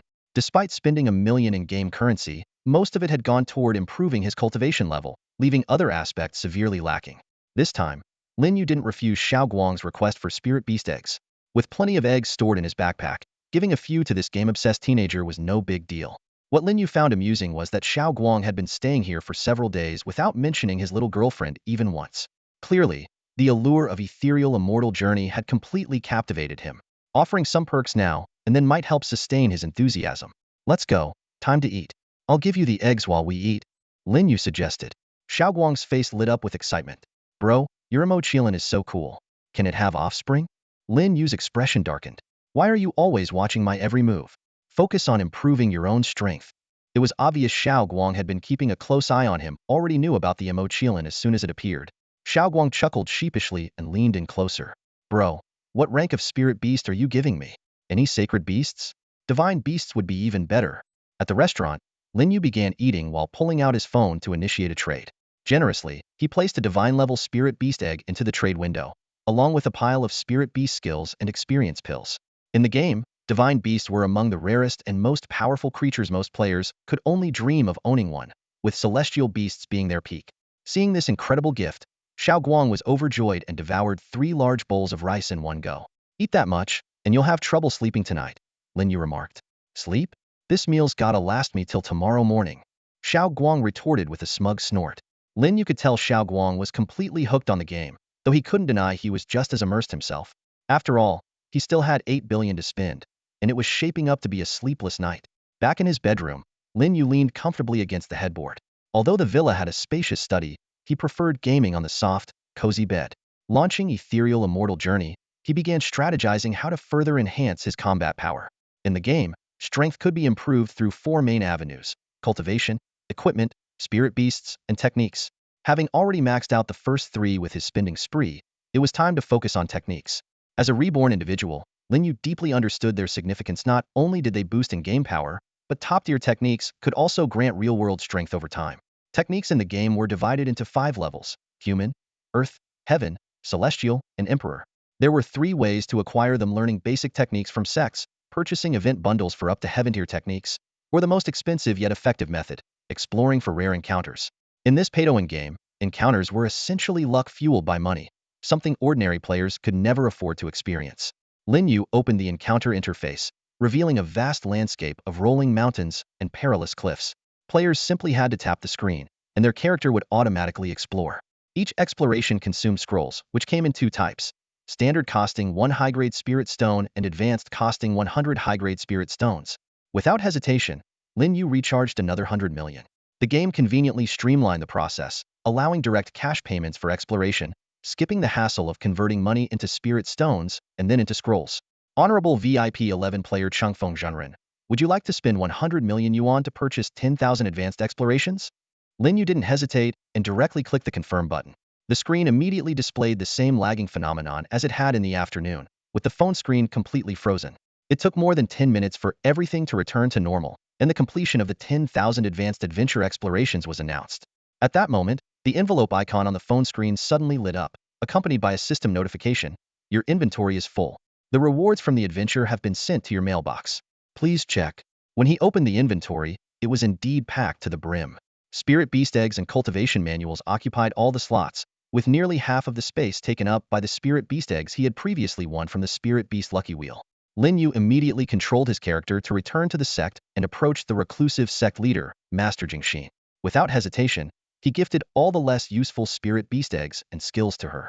Although he didn't understand how Master Jingxin could possess such a vast storage capacity, she accepted everything without question. Afterward, Lin Yu checked the cultivation manuals in the mailbox. Among the manuals purchased with 1 billion yuan, there were only 2 Emperor-level manuals, 6 Immortal-level ones, and the rest were below Immortal level. He kept 2 Emperor-level and 2 Immortal-level manuals, gifting the rest to Master Jingxin as well. The system immediately sent a notification. Respected VIP 11-player Changfeng Zhanren, your intimacy level with Master Jingxin has increased to the life and death bond level. Please explore the specifics of this level on your own. While Lin Yu had little interest in exploring this so-called life and death bond relationship, he suddenly noticed that Master Jingxin's cultivation had reached the great perfection of the Void Refinement realm. In just a few days, this NPC had advanced 2 major realms from the Soul Division stage. Seeing this, Lin Yu wasted no time. He spent another billion to purchase high-grade spirit stones and traded all of them to Master Jingxin. While other players might mock him for spending so much on an NPC, Lin Yu had a plan in mind. Besides, after spending 1 billion on manuals, he still had 7 billion left. A mere billion was nothing to him. Lin Yu carefully pondered the current situation. His bond with Master Jingxin had reached the life and death level, which was 2 ranks higher than the ordinary inseparable level. This meant that if the game's NPCs ever appeared in the real world, he would have a powerful ally, possibly even stronger than himself. Thinking about this, Lin Yu silently congratulated himself on the wise decision to invest significant resources into improving Master Jingxin's cultivation. After handling matters related to Master Jingxin, Lin Yu began studying the new cultivation techniques he had acquired. The techniques, purchased for a hefty 1 billion in cash, were of excellent quality. He decided to reserve the Celestial level technique for Xiaoguang, while he focused on 2 Imperial level techniques, Hunyuan Immortal Codex and Azure Cloud Sword technique. With a light tap on each technique's icon, the system automatically added the 2 techniques to Lin Yu's skill panel. In the mobile game Mystic Immortal Journey, cultivation techniques didn't require upgrading a rare and commendable design choice by the developers. Lin Yu opened the skill interface and carefully examined the attributes of the 2 techniques. Hunyuan Immortal Codex Imperial level technique increases spiritual energy absorption rate by 1000. Reduces spiritual energy consumption in battle by 80. Azure Cloud Sword technique Imperial level technique increases attack power of sword-type artifacts by 1000. Enhances flight speed by 500. Boosts attack speed by 500. Comes with a skill, Azure Cloud 9 Forms. The combination of these 2 techniques was nearly flawless. One focused on internal cultivation, while the other enhanced external combat capabilities. The synergy would not only accelerate his cultivation progress, but also significantly improve his combat strength. Lin Yu was particularly excited about the Azure Cloud 9 Forms, a skill that could also be utilized in the real world. As the clock struck midnight, there were exactly 48 hours remaining before the game would transfer cultivation progress to reality and close the recharge channel. With 6 billion still left in his account, Lin Yu decided to continue his spending spree under the cover of night. Reflecting on his previous plan, he had already made advancements in 5 key areas: cultivation base, equipment, spiritual beasts, techniques, and sect upgrades. Now, he set his sights on enhancing his spiritual root. In the game, spiritual roots held dual importance. They influence cultivation speed, a critical factor for real-world training, and added elemental damage to attacks. The spiritual root hierarchy in the game ranged from low-grade, mid-grade, high-grade, earth spiritual root, heaven spiritual root, celestial spiritual root, divine spiritual root, to the ultimate Dao spiritual root. Currently, Lin Yu possessed a heaven spiritual root, while his long-standing rival, Songyun Demon Lord, held a celestial spiritual root and ranked first on the leaderboard. A faint smile tugged at Lin Yu's lips. It was clear he had already made up his mind to change that ranking. Lin Yu was still staying up late. These past few days, it seemed like his life had been completely consumed by gaming. Apart from maintaining the basics of eating and sleeping, he had devoted nearly all his time to the game. However, while he was engrossed in the game, his extravagant behavior in Ethereal Immortal Path had already caused an uproar online. On the game's official forum, the name Changfeng Zhanren dominated almost every trending post. Players, like detectives, tracked his every expense, and some even compiled detailed statistical threads.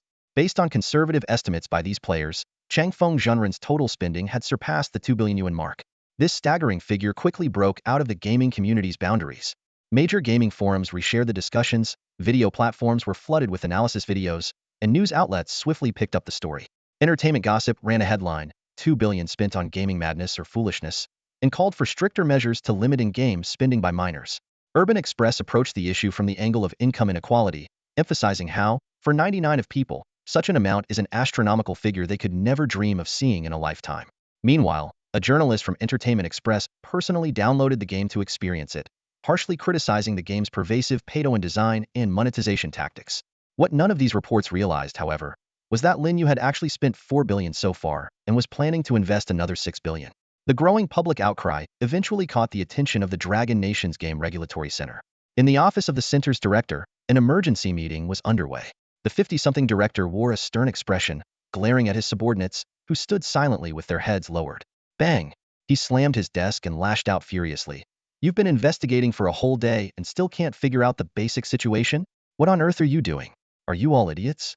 The director's anger was evident, was under immense pressure from the overwhelming public backlash, yet his team had failed to deliver any meaningful results. A day later, the investigation results left the director deeply disappointed. His most trusted team members had come back empty-handed. Director, the situation is highly unusual, a young investigator said with a troubled expression. We've looked into this game through every possible channel, but it's like a ghost. There's not a single trace of it. Its registered address is listed as a retirement home. The director's expression turned grim, his eyes fixed on the subordinate. What about your professional skills? A fake address only means the game isn't legitimate. How was the game license obtained? What about the registration information for the official forum's website? Where is the money flowing? What bank account is it linked to? The young investigator wiped the sweat from his forehead. Director, we've checked all of that. You've checked everything but found nothing? The director's brows furrowed tightly. Yes. The young man nodded helplessly and explained. This game never applied for a license, it's using a forged one. Yet, somehow, it's been launched on the market. What's even stranger is that its official forum has no record of registration with the network center, but it's fully accessible. As for the money players have recharged. The bank account it uses doesn't belong to any legitimate bank, and the flow of funds is completely untraceable. Meanwhile, Lin Yu remained oblivious to the storm his in-game spending had stirred in the real world. He was entirely focused on his mission to pour money into the game. There were less than 2 days left until the game would return cultivation points and shut down its payment system. He picked up a cup of black coffee to stay alert and opened the game's spiritual roots interface. Players could choose among 5 elemental attributes for their spiritual roots: gold, wood, water, fire, and earth. Most players concentrated their resources on a single attribute. For instance, Lin Yu had previously focused solely on the gold attribute, raising it to the level of Heavenly Spirit Root, which added 800 points of gold attribute damage to each attack and increased cultivation speed by 50. But now, Lin Yu was ready to break conventional limits. He decisively clicked the upgrade button, triggering a system prompt.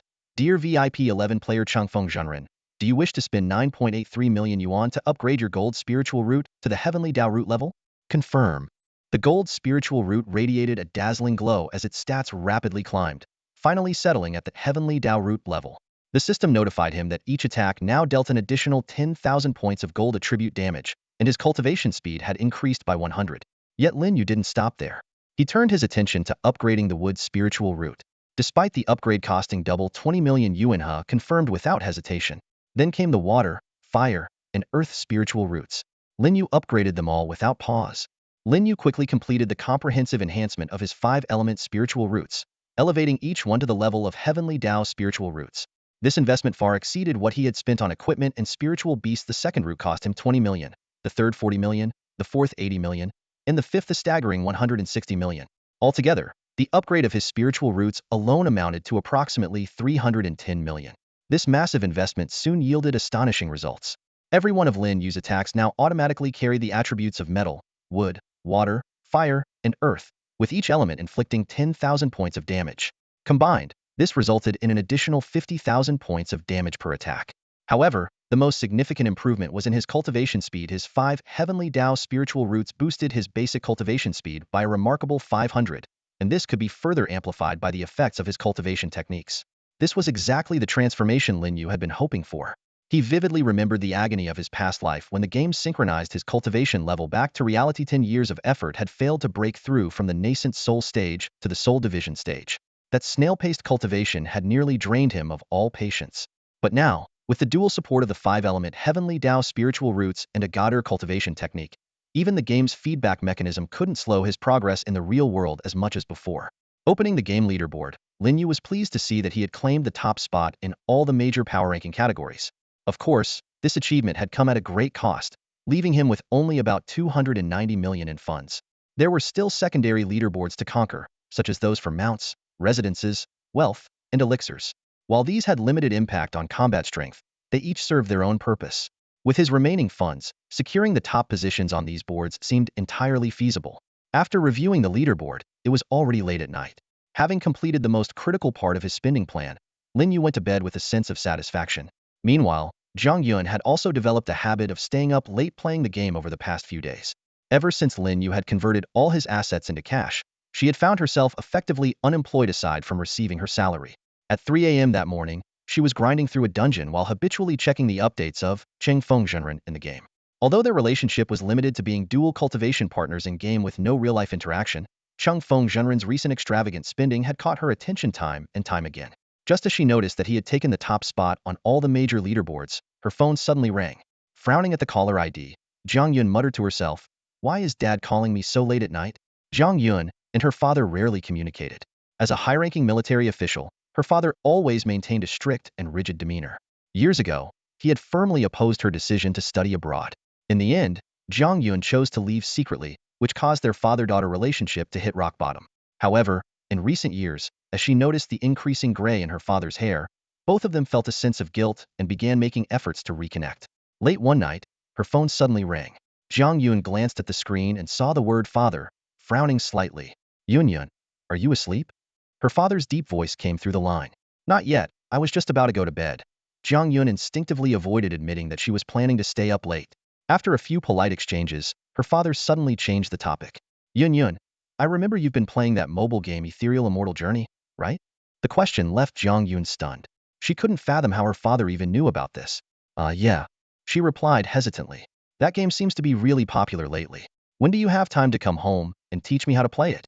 Zhang Yun was completely dumbfounded. A high-ranking military official calling in the middle of the night to learn how to play a mobile game? It was more unbelievable than the sun rising in the west. Before she could respond, her father added, "Why don't you come back tomorrow? Your mother can make you a nice breakfast." Still in a daze, Zhang Yun mumbled her agreement, and the call abruptly ended. She sat on her bed for a long time, unable to make sense of the bizarre phone call. Finally, she turned off her phone and tried to sleep after all. She had to go home the next day. Meanwhile, in a residential compound in the capital, Zhang Yun's mother was gently massaging her husband's temples. "What's going on lately?" she asked softly. Zhang Yun's father let out a deep sigh. Recently, countries around the world have discovered some mysterious games. There's no trace of their registration data or any associated companies, yet they seem to have been around for a long time. We've found similar cases in our own country. He paused for a moment before continuing. The higher-ups are taking this very seriously and have assigned me to investigate. I know Yun has been playing one of these games, so I thought I'd ask her to teach me.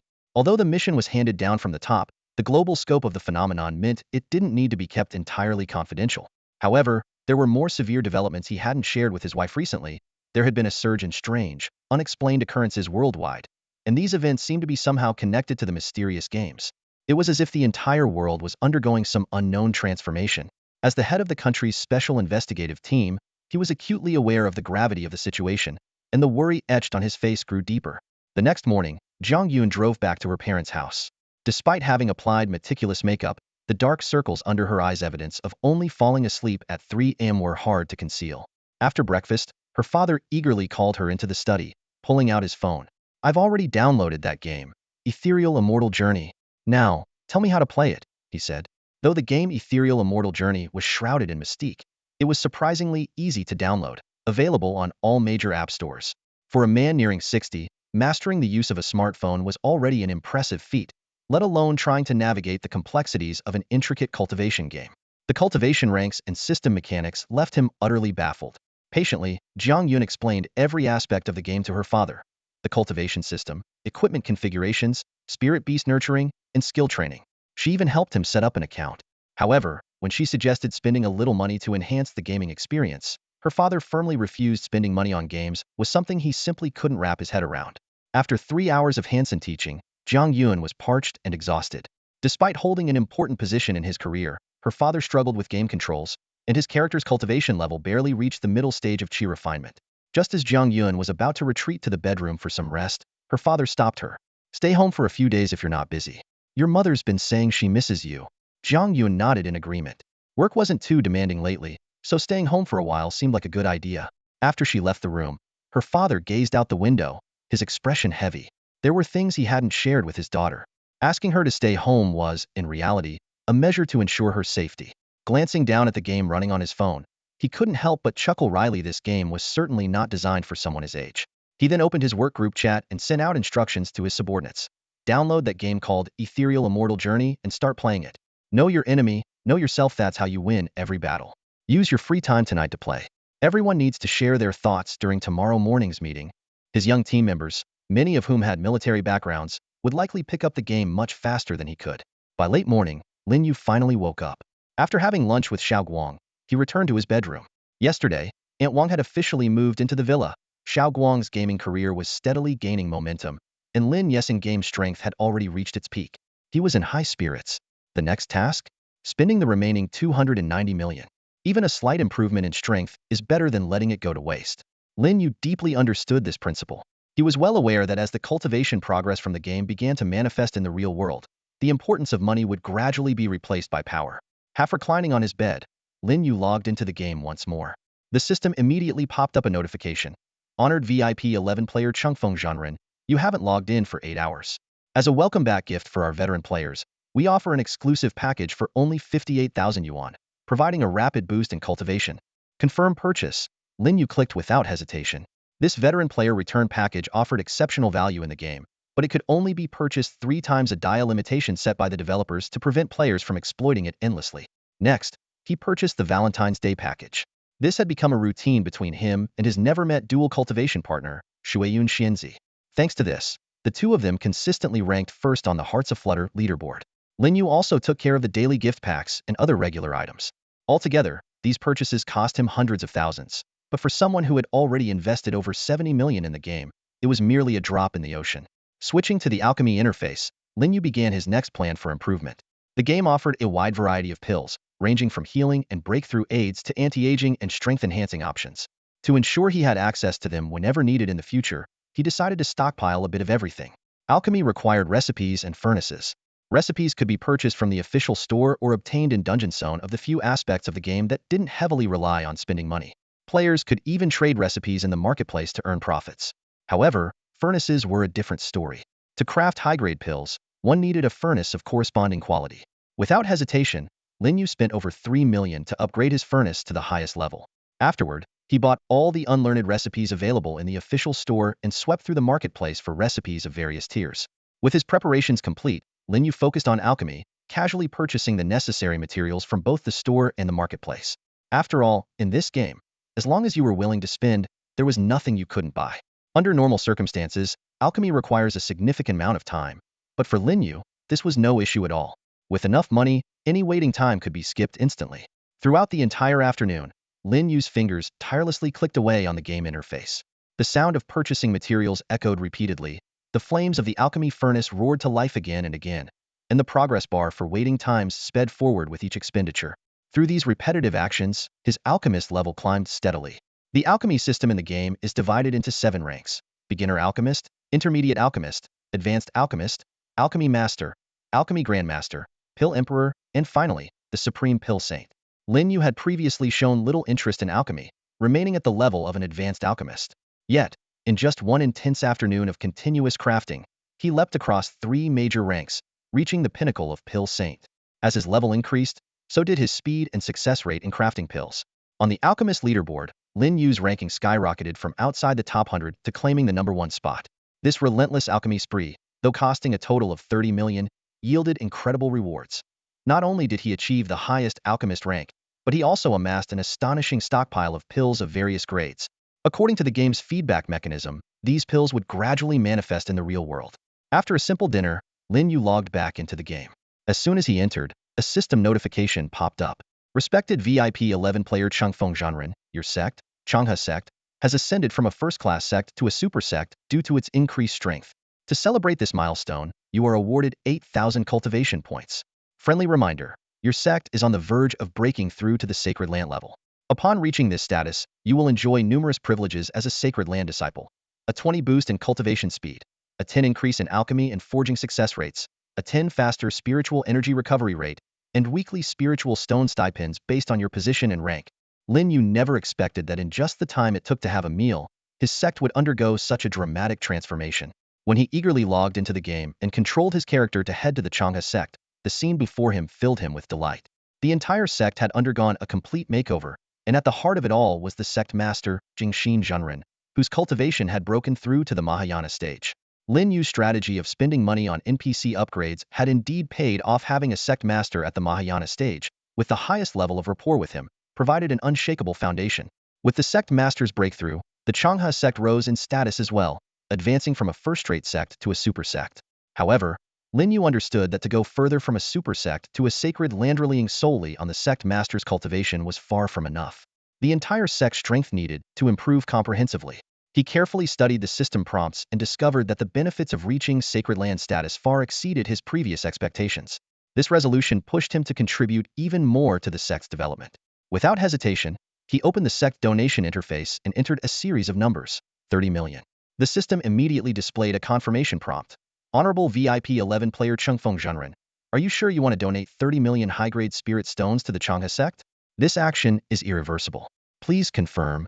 Lin Yu clicked confer, without a moment's hesitation. Instantly, 2 system notifications popped up in succession.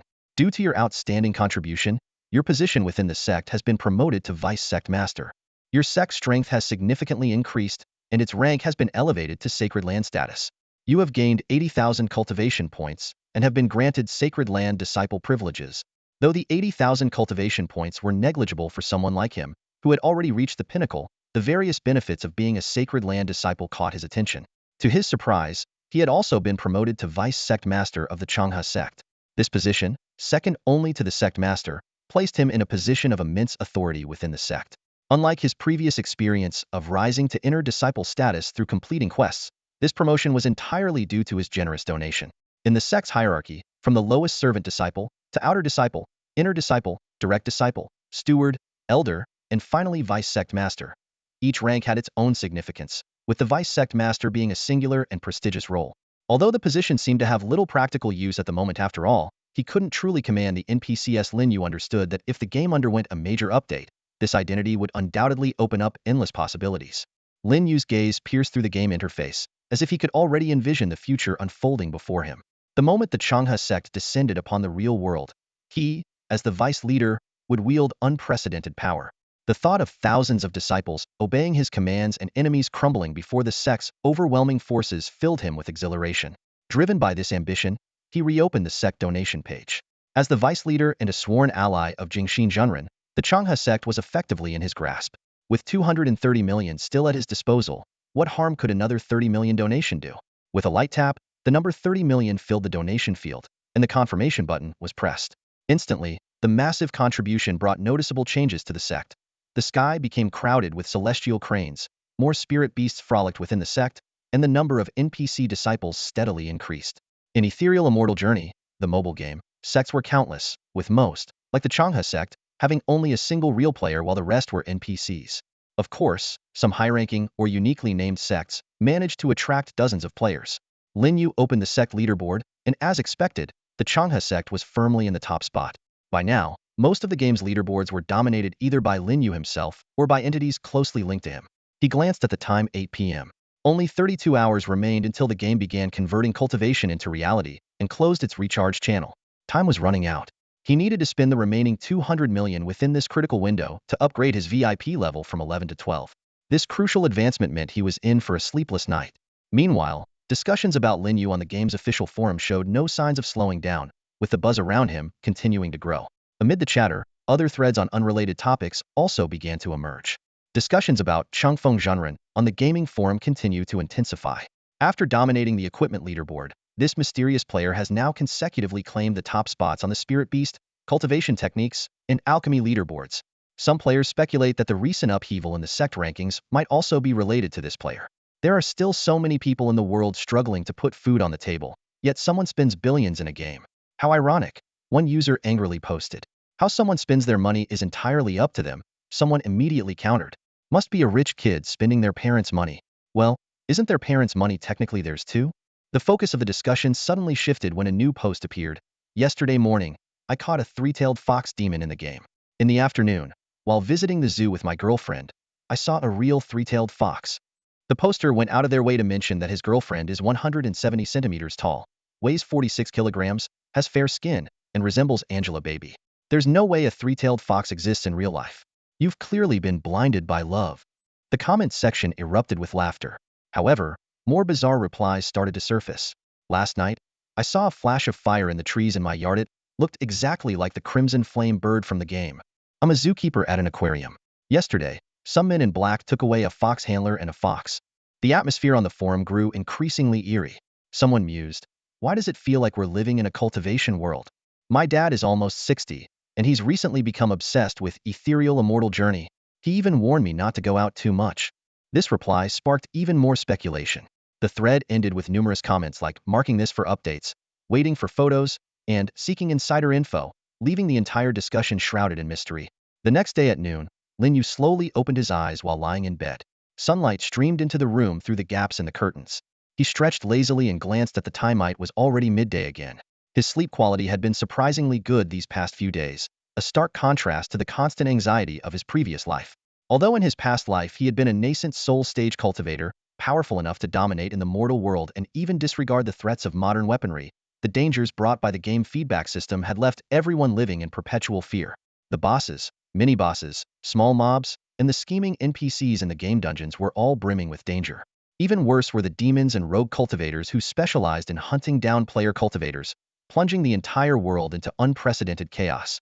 Despite Lin Yu's nascent soul-level cultivation, he had to remain constantly vigilant, and this sustained state of tension had left him, a half-baked cultivator, utterly exhausted. Sitting up on the bed, Lin Yu shook his head to dispel the memories. This time around, let's see if those arrogant demons dare to show their faces before me, he murmured softly. With billions spent on strengthening his character, even if those demons swarmed him en masse, they wouldn't stand a chance. However, he still had more to spend needed to use up the remaining 2 billion by this afternoon. By midnight, the game would close its recharge channel and start transferring cultivation feedback. Picking up his phone, Lin Yu headed toward the dining room. As he pushed the door open, he was surprised to see Xiao Guang already there, devouring his meal ravenously. What shocked him even more was Xiao Guang's haggard appearance. His face was pale, his eyes bloodshot, and he looked utterly worn out. Xiao Guang, are you okay? Lin Yu asked with concern. Heh, Xiao Guang grinned. I haven't slept since yesterday afternoon. After learning those 2 celestial level techniques, I've become so strong I've already defeated several players at the same level. Despite his exhaustion, Xiao Guang's tone was filled with excitement. Looking at Xiao Guang in this state, Lin Yu couldn't help but chuckle wryly. This kid was clearly deeply addicted to the game. If Uncle found out, he'd probably give him a good thrashing. But fortunately, the time for the game's cultivation feedback wasn't far off. Once the world learned that players would gain immense power, Uncle would likely feel grateful that his son was part of it. Lin Yu looked at Xiao Guang, who was engrossed in his game, and said sternly, the cultivation progress in the game hasn't started feeding back yet. You're still just an ordinary person. Staying up like this isn't good for you. Hurry up and eat, then get some rest. Go to bed early after dinner. Hearing this, Xiao Guang immediately gave an embarrassed smile. Since childhood, his cousin Lin Yu's words had always been more effective than those of his parents. He quickly nodded and replied, all right, he'll eat and then sleep. This time, he'll sleep straight through till tomorrow. Though his tone still carried some excitement, the exhaustion on his face was undeniable. Lin Yu shook his head. Set an alarm. You need to wake up before midnight. I have something important to tell you. Seeing the confusion on Xiao Guang's face, Lin Yu cut him off before he could ask any questions. Don't ask too much. Just do as I say. Some things were too complicated to explain, and it was better for Xiao Guang to experience them himself after midnight. By then, the game's cultivation progress would start feeding back, and it was best to remain awake during that time.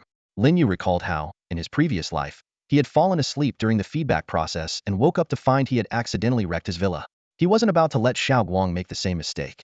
Once Xiao Guang nodded in agreement, Lin Yu sat down at the dining table. Aunt Wang soon brought out his lunch. Aunt Wang, please go buy some groceries this afternoon and stock up, Lin Yu said while eating.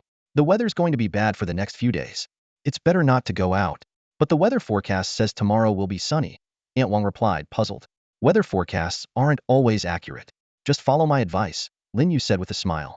Seeing his insistence, Aunt Wang, who had always respected him, reluctantly agreed. There was a reason Lin Yu wanted Aunt Wang to stay indoors for the next few days. He knew that as the game's cultivation progress began to feedback, many players would gain immense power. Inevitably, some with poor character would cause trouble. Even worse, the increased spiritual energy in the real world would lead to the mutation of certain small animals, posing a threat to ordinary people. This kind of spiritual energy resurgence was particularly dangerous in the early days. After quickly finishing his lunch, Lin Yu returned to his room, where soft bedding awaited him. Xiao Guang had gone to sleep as well. Picking up his phone, Lin Yu opened the mobile game Ethereal Immortal Journey. Before the cultivation feedback began, he still had 2 billion yuan left to spend to raise his VIP level to 12.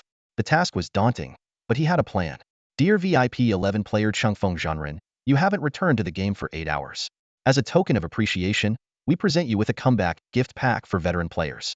For just 58,000 yuan, you can experience the thrill of skyrocketing cultivation progress. Staring at the message popping up on his phone screen, Lin Yu didn't hesitate to purchase the veteran comeback pack. Then, he opened the event interface and added all the available packs to his cart, including all tiers of the Qixi Valentine's Day gift packs.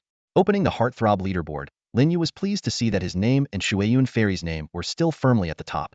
From the very first day of the Qixi event, the two had maintained a consistent habit of purchasing all available packs daily without missing a beat.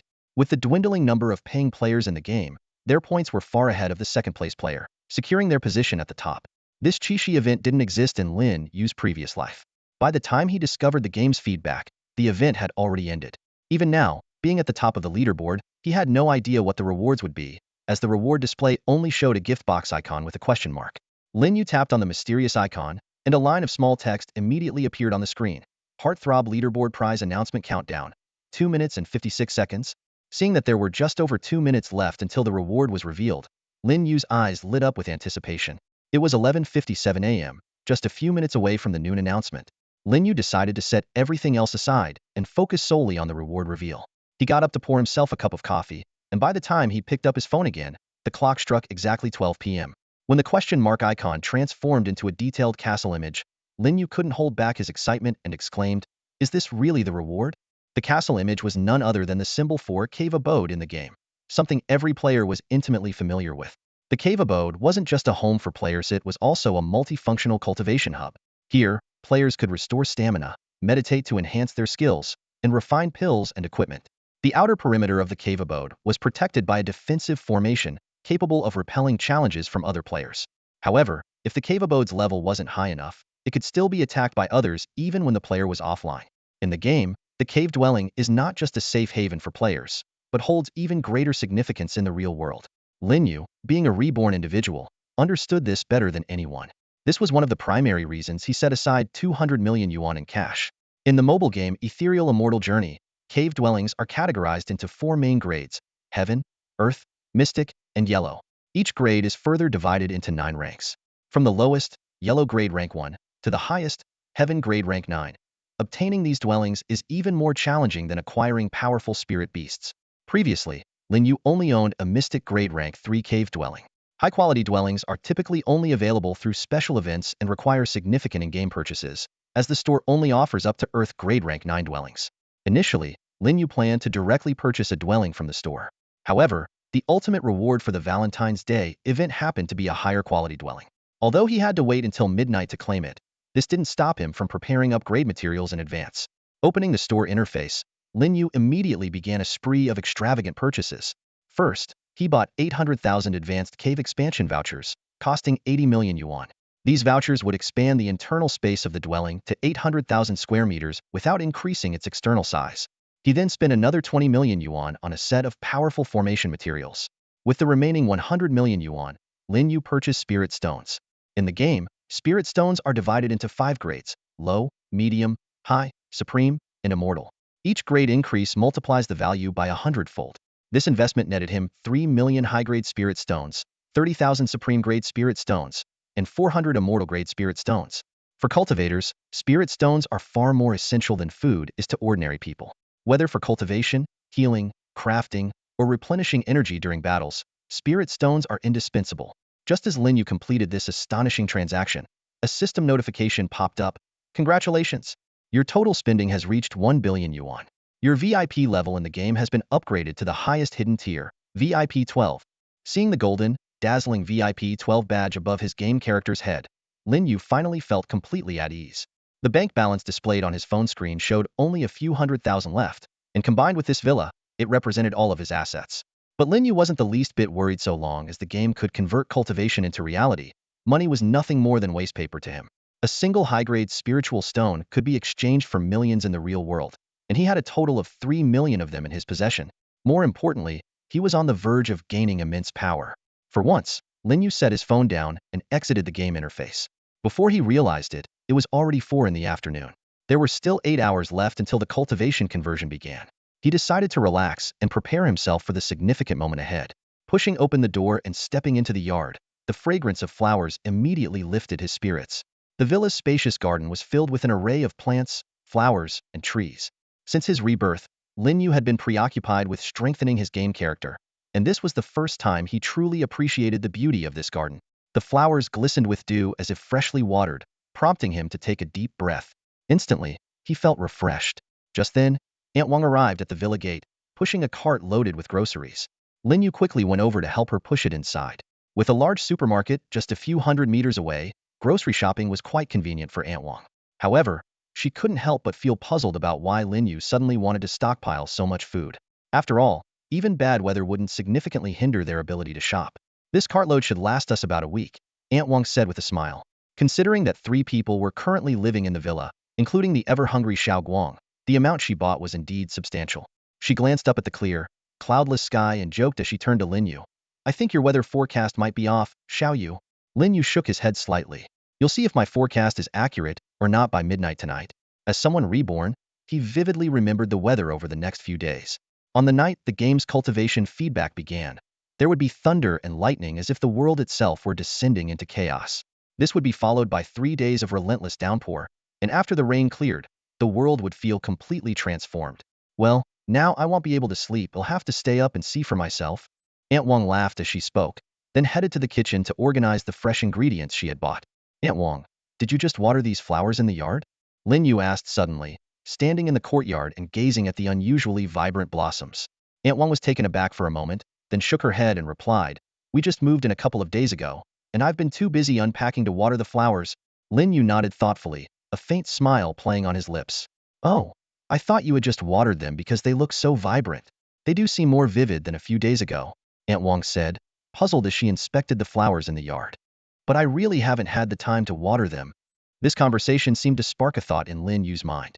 Aunt Wang, I'm fine now. You go ahead and take care of your things.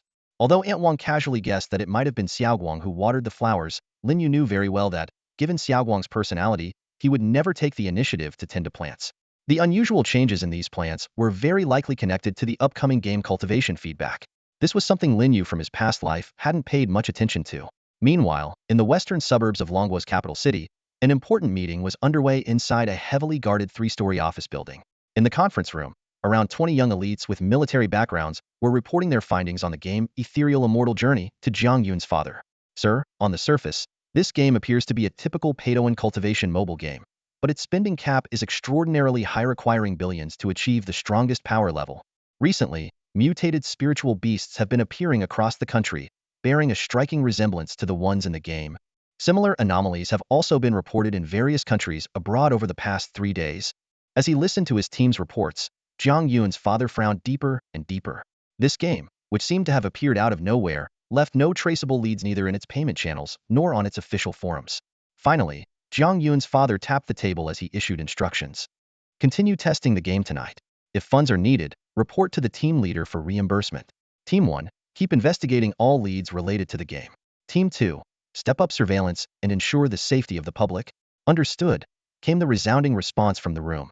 This special unit, composed of elite military personnel, was tasked with uncovering the connection between the game and the real-world anomalies. As carefully trained talents of the nation, they were fully committed to accomplishing this critical mission. In the Dragon Kingdom, strange occurrences have been happening recently. These anomalies are primarily observed in plants and animals, resembling a simplified version of spiritual energy revival. However, this phenomenon is not unique to the Dragon Kingdom, as various forms of anomalies have been reported across different countries on Blue Star. In the southern neighboring country of Asen, a breathtaking event took place at an ancient Buddhist temple. A dazzling golden Buddha light suddenly descended from the sky, enveloping the entire temple for a full 10 minutes. Numerous visitors inside the temple witnessed this extraordinary sight, and without exception, they knelt down in reverence, praying devoutly. Most of these visitors were originally followers of Asen's native religion, yet after experiencing the radiance of the Buddha light, they all converted to Buddhism, becoming devout Buddhists. Similar phenomena were reported in other Buddhist temples across ASEAN. However, the ASEAN government maintained a dismissive stance, with some officials even publicly claiming that the golden light was a manifestation of their native deities, unrelated to Buddhism. Meanwhile, in Zhanghai City of the Dragon Kingdom, in a luxury villa near Lin Yu's residence, a middle-aged man was engrossed in the mobile game Ethereal Immortal Path. This player, whose in-game ID was Master Yifeng, was named Gao Sheng. Recently, influenced by another player, Master Changfeng, who spent heavily in the game, Gao Sheng had been playing significantly more. Though he hadn't invested much money, his extended playtime had pushed his ranking up from 100th to 99th place. Looking at his position on the leaderboard, Gao Sheng felt a rising temptation. Maybe if I spend another 10,000, I could raise my rank to the top 80. Just as he was about to click the recharge button, his phone rang. On the other end of the call was the company fleet's deputy captain, sounding anxious. Boss Gao, we're short a driver for tonight's fleet run. Both backup drivers have taken leave, and I really can't find anyone else. Could you think of a solution? Gao Sheng came from a humble background, enduring a tough childhood. He started as an ordinary truck driver and worked his way up through sheer determination. Eventually, he was taken under the wing of the fleet captain, who became like a godfather to him, and his life began to improve. After his godfather passed away, leaving the fleet to him, Gao Sheng transitioned from being a regular driver to the owner and captain of the fleet. Hearing the report from his subordinate, Gao Sheng frowned slightly, his tone tinged with displeasure. Both backup drivers took leave? Is this some kind of joke? The whole point of having backup drivers is to handle emergencies. Now that we have an emergency, they're nowhere to be found. What's the coincidence here? Can they be called back? The deputy team leader stammered. Both of them had drinks at noon. For truck drivers, getting caught drunk driving is far worse than for regular drivers. There's no room for negotiation on this. Fine, then park one of the trucks. Gao Sheng snapped impatiently. We can't do that, Mr. Gao, the deputy team leader explained anxiously. This shipment has to be delivered in full before tomorrow morning. Gao Sheng let out a long sigh. All right, I'll cover for now. But if anyone dares to drink at noon again, they're out. No exceptions. With that, he ended the call. He glanced at the game top-up screen on his phone, feeling reluctant as he closed the game. Never mind. I'll level up tomorrow. Even though he had grown increasingly unwilling to do the hard labor since becoming the boss, his roots as a truck driver meant that, in critical moments, he still had to step up. Driving to the fleet's parking lot, Gao Sheng soon led a convoy of 10 heavy trucks heading off into the distance. This long-haul trip would last until 5 in the morning. For truck drivers accustomed to staying up late, it wasn't particularly grueling, just a little disappointing that he couldn't play his game. Gao Sheng glanced at the familiar game icon on his phone and forced himself to focus on the road. As the night deepened, the moon shone unusually bright and round, and the stars sparkled more vividly than usual. With music playing in the background, Gao Sheng drove the truck toward the destination, feeling a surprisingly pleasant mood. Time passed slowly. Elsewhere, Lin Yu stood in the courtyard for a moment before heading back to his bedroom to sleep. At 11:30, his alarm clock woke him. He had gone to bed early to stave off drowsiness later in the night, ensuring he could stay alert enough to fully benefit from the game's cultivation feedback. He walked to the next room and knocked on Xiao Peng's door, worried the boy might oversleep and miss this crucial moment. A groggy Xiao Peng opened the door, rubbing his eyes. Lin Yu said, "Go freshen up and wake yourself up, then meet me in the study." Xiao Peng nodded drowsily and shuffled off. Once in the study, Lin Yu didn't immediately launch the game. Instead, he first checked the official forum. He remembered that in his previous life, someone had mentioned that an announcement would be posted on the forum 10 minutes before the cultivation feedback began. It was now 11:40 minutes until the feedback and 10 minutes until the announcement. He casually browsed through the forum posts and noticed that nearly half of them were about him. I ran into Chengfeng Zhenren yesterday and even got a selfie with him. Added him on WeChat too. Anyone want his contact? DM me. Liar. You think just meeting Chengfeng Zhenren means you can get his WeChat? This guy's charging $10 just to share the contact. By the way, the stars are incredibly bright tonight.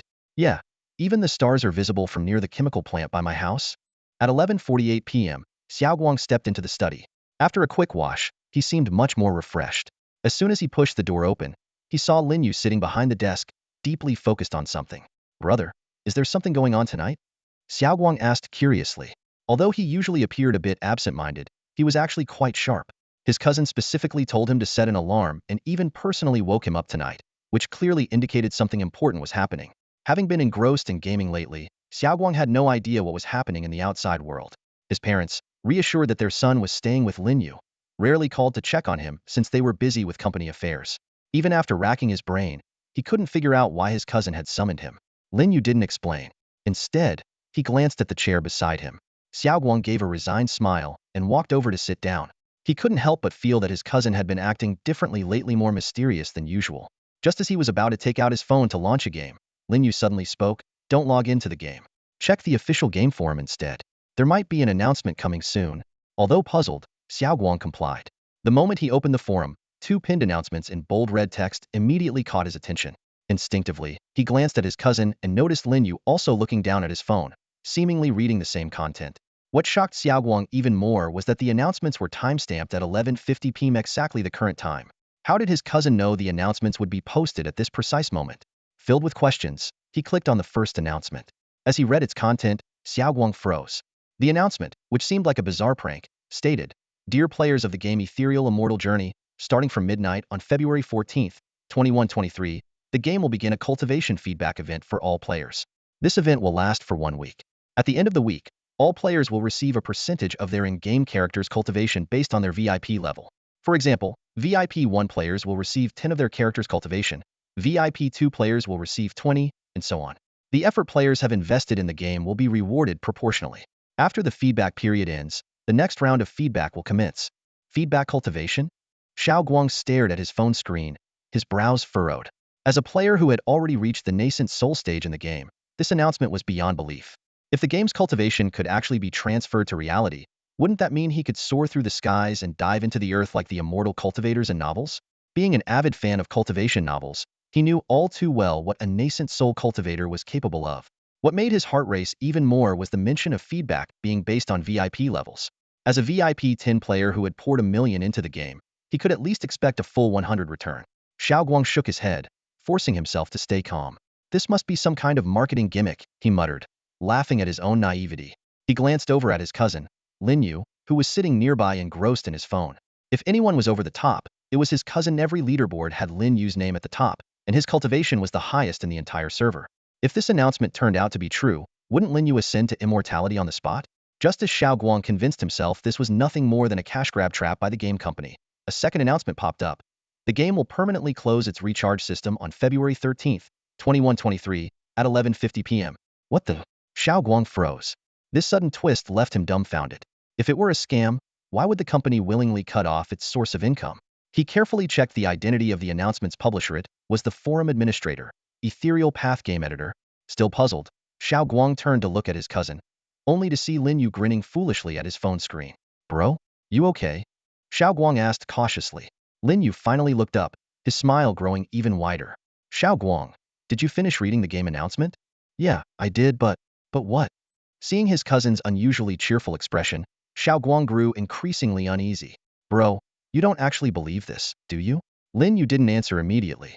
Instead, he glanced down at the time on his phone, a subtle smirk playing on his lips. 3 minutes left until cultivation feedback. While Lin Yu and his younger brother Xiaoguang were in the study reading the game announcements, Yifeng Zenrith in game persona of Gaoshang, the owner and leader of a freight truck convoy, was driving a large truck, leading his fleet down a secluded rural road. As a seasoned driver, Gaoshang was well-versed in the rules of the trade. Convoys of such large trucks often preferred taking remote and less-traveled routes. Although these roads were rougher and lacked proper lighting, the advantage was avoiding encounters with traffic police. For trucks that frequently carried overloaded cargo, bypassing inspections not only saved on fines and demerit points, but also ensured urgent deliveries remained on schedule. However, as the convoy moved along, a massive boulder suddenly appeared in the middle of the road, completely blocking their path. Gaoshang's eyes narrowed as he immediately hit the brakes. Yet, rather than stepping out of the vehicle right away, he grabbed the radio and alerted the 9 trucks behind him. "There's a rock blocking the road ahead. Be careful, everyone." With years of experience on the road, Gaoshang had an ominous feeling that this was no coincidence.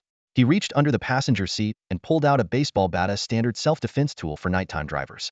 After waiting briefly and sensing no immediate threat, he picked up the radio again. "Grab your gear and gather up front," he instructed. Before long, the other 9 drivers joined him. They were all seasoned veterans and immediately sensed something was amiss. Just then, the sound of hurried footsteps echoed from the surrounding darkness.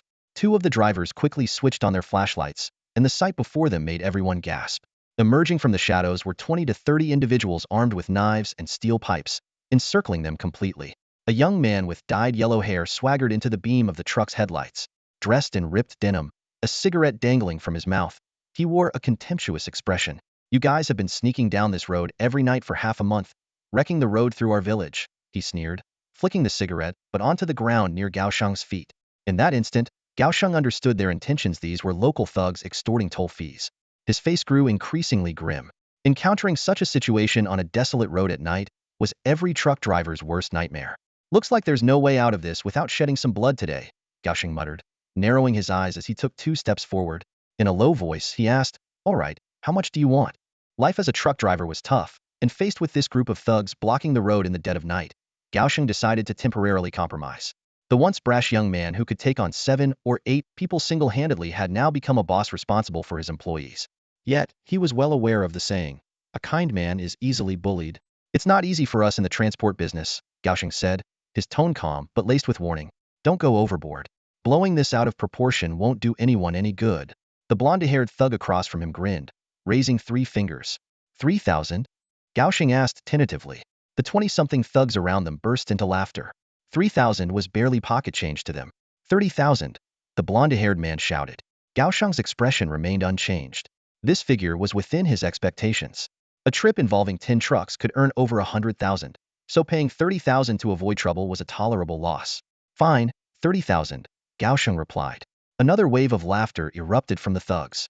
The blonde thug stepped closer, his face twisted in the truck's headlights, the blade in his hand gleaming coldly. "I meant 30,000 per truck." Gao Sheng's face darkened instantly. 10 trucks meant 300,000. This was outright robbery. Anger surged within him, and he instinctively tightened his grip on the baseball bat in his hand.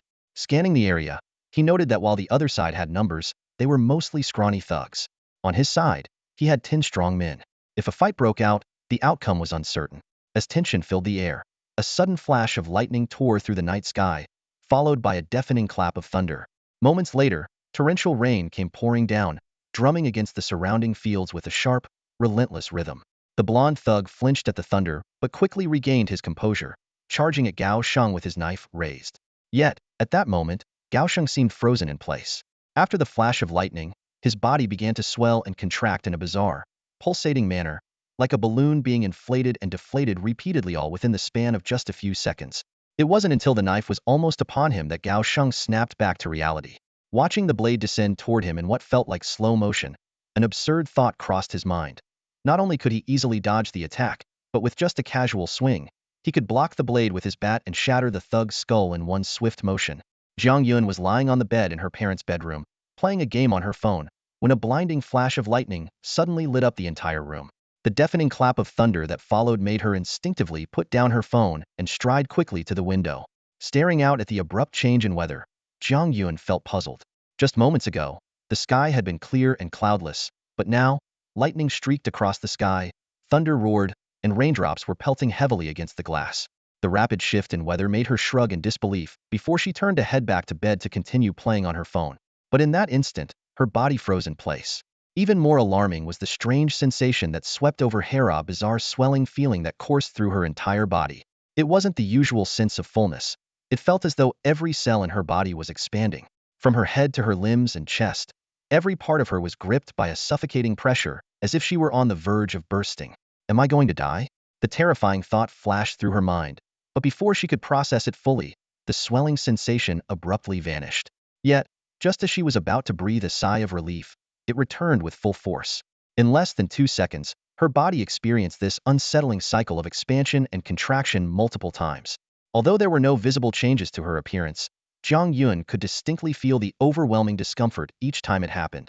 When everything finally settled, a new anomaly emerged. Her vision, while wearing her glasses, became blurry.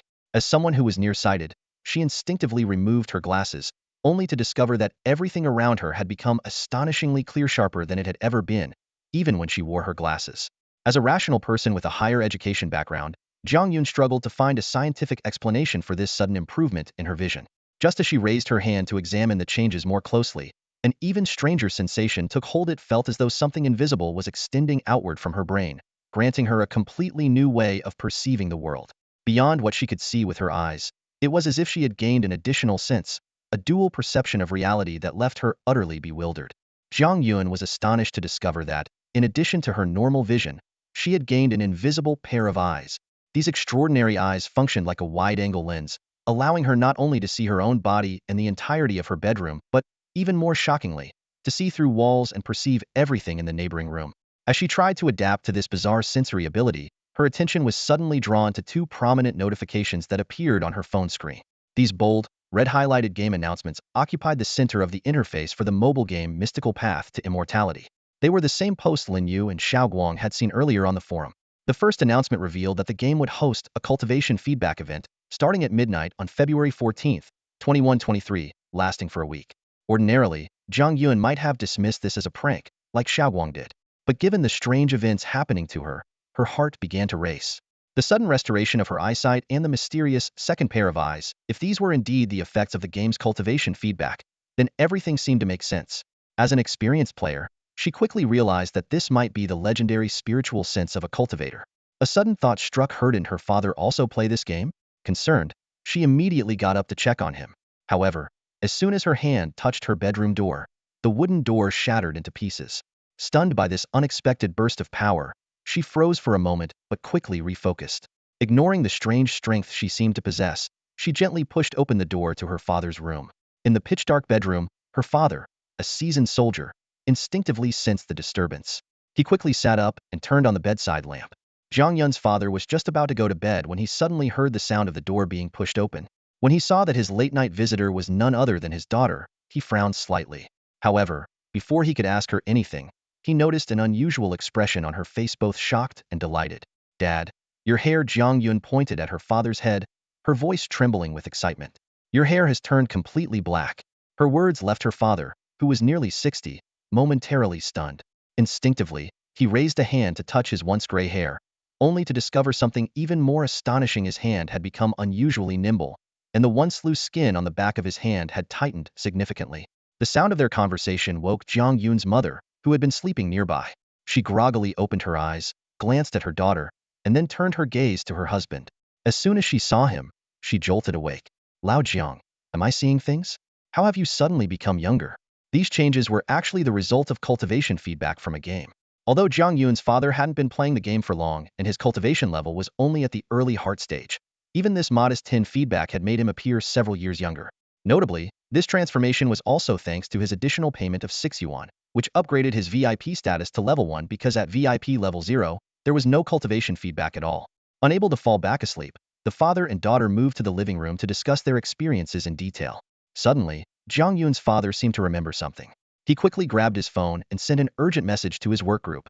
"Everyone, report to the office immediately." Then, turning to his daughter with a serious expression, he said, "Yuner, you're coming with me.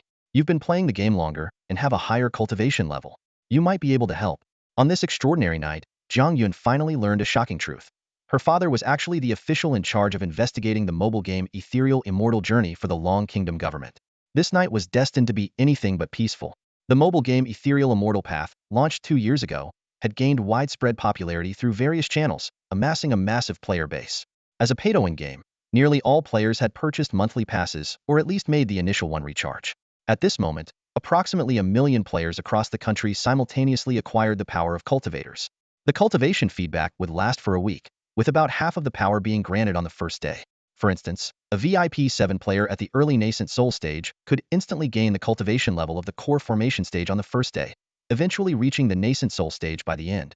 This sudden surge of power caused chaos across the regions. Some accidentally destroyed their homes in their sleep, while others unintentionally damaged equipment at factories. At this moment, Gao Shang was confronting a group of provocative thugs. As a latest-stage nascent soul cultivator in the game and a VIP 7 player, he had gained terrifying nascent soul level power on this very night. The baseball bat in his hand came crashing down, shattering the head of the blonde-haired thug. Blood and brain matter splattered across Gao Sheng's face. At that moment, the violent energy within him fully erupted. His figure became a blur in the rain-soaked night, moving like a grim reaper harvesting lives as he weaved through the crowd. In less than 30 seconds, screams and the sound of breaking bones filled the air. All the thugs blocking his path lay in pools of blood. When Gao Sheng, drenched in blood, turned to face his convoy employees, their expressions were filled with pure terror. The respect they once held for their boss was nowhere to be found, replaced by fear of the demonic presence before them. One driver, unable to bear the pressure, turned and fled. This triggered a chain reaction, and the other drivers abandoned the trucks and scattered in all directions.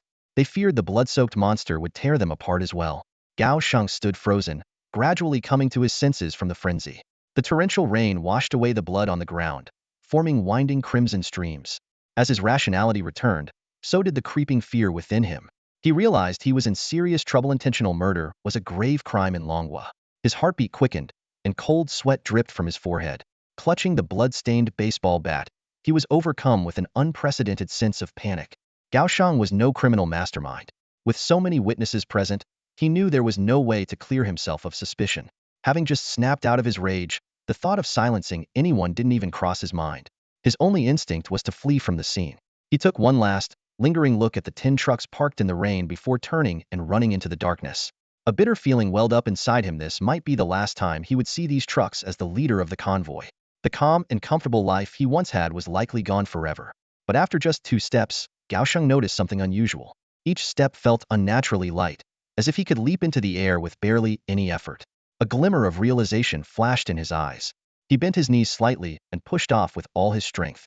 In the next moment, his body truly lifted off the ground.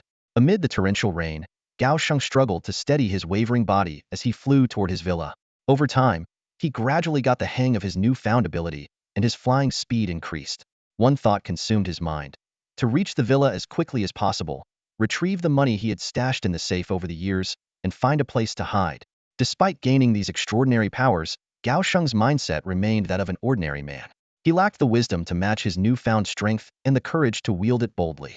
But that night, it wasn't just in Longwo. Similar phenomena were unfolding across the entire blue planet. In the Eagle Nation, a vampire-themed game granted supernatural powers to hundreds of thousands of players. Overnight, tens of thousands of shriveled corpses drained of blood appeared, plunging the nation into chaos. In Asangwo, millions of players acquired divine Buddhist abilities, and countless beams of holy light illuminated the land. That same night, numerous religious statues and temples of Asen's faith were destroyed, as the light of Buddhism reclaimed the region. Meanwhile, in America, a game based on comic books threw the country into turmoil. Massive green giants roamed the streets, wreaking havoc and crushing cars with a single step. Some people gained the ability to control lightning, while others soared through the skies in first-generation golden iron suits. In the face of this global supernatural disaster, world leaders convened emergency meetings overnight and deployed military forces to try to restore order. But conventional weapons proved futile against these superpowered individuals. Green giants could withstand artillery fire, lightning could pierce through armor with ease, and vampires disappeared completely into the shadows. Amid the chaos, Jiang Yun's father, who was driving his daughter to his workplace, received a mysterious phone call. After hanging up, his expression grew even more grave. "Dad, what exactly is going on?" Jiang Yun's eyes were wide open, her fingers unconsciously gripping the armrest of the chair.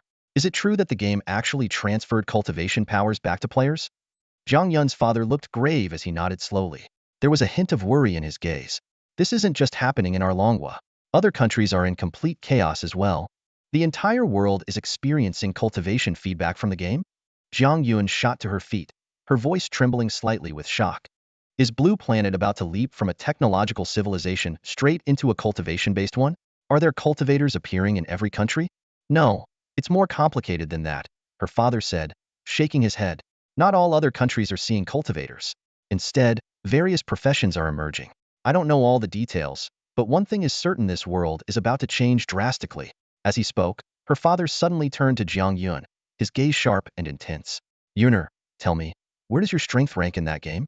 Having studied the game Ethereal Path of Immortality, he understood the terrifying potential of cultivators, and his question carried substantial weight. Jiang Yun thought for a moment before answering seriously. "In the past few days, I've spent quite a bit on the game, so my cultivation level has risen enough to rank within the top 100, around 90-something. But she paused, her tone shifting. Actual combat strength isn't as straightforward. In the game, many factors influence fighting ability, like equipment, spirit beasts, and techniques. Cultivation level alone doesn't determine everything." As she spoke, a particular person came to her mind, and a flicker of something unreadable flashed in her eyes.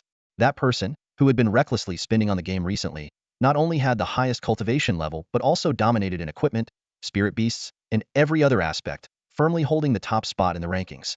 A chilling thought surfaced in her mind. If the game's cultivation powers were truly transferred to players in full, wouldn't that person already be invincible?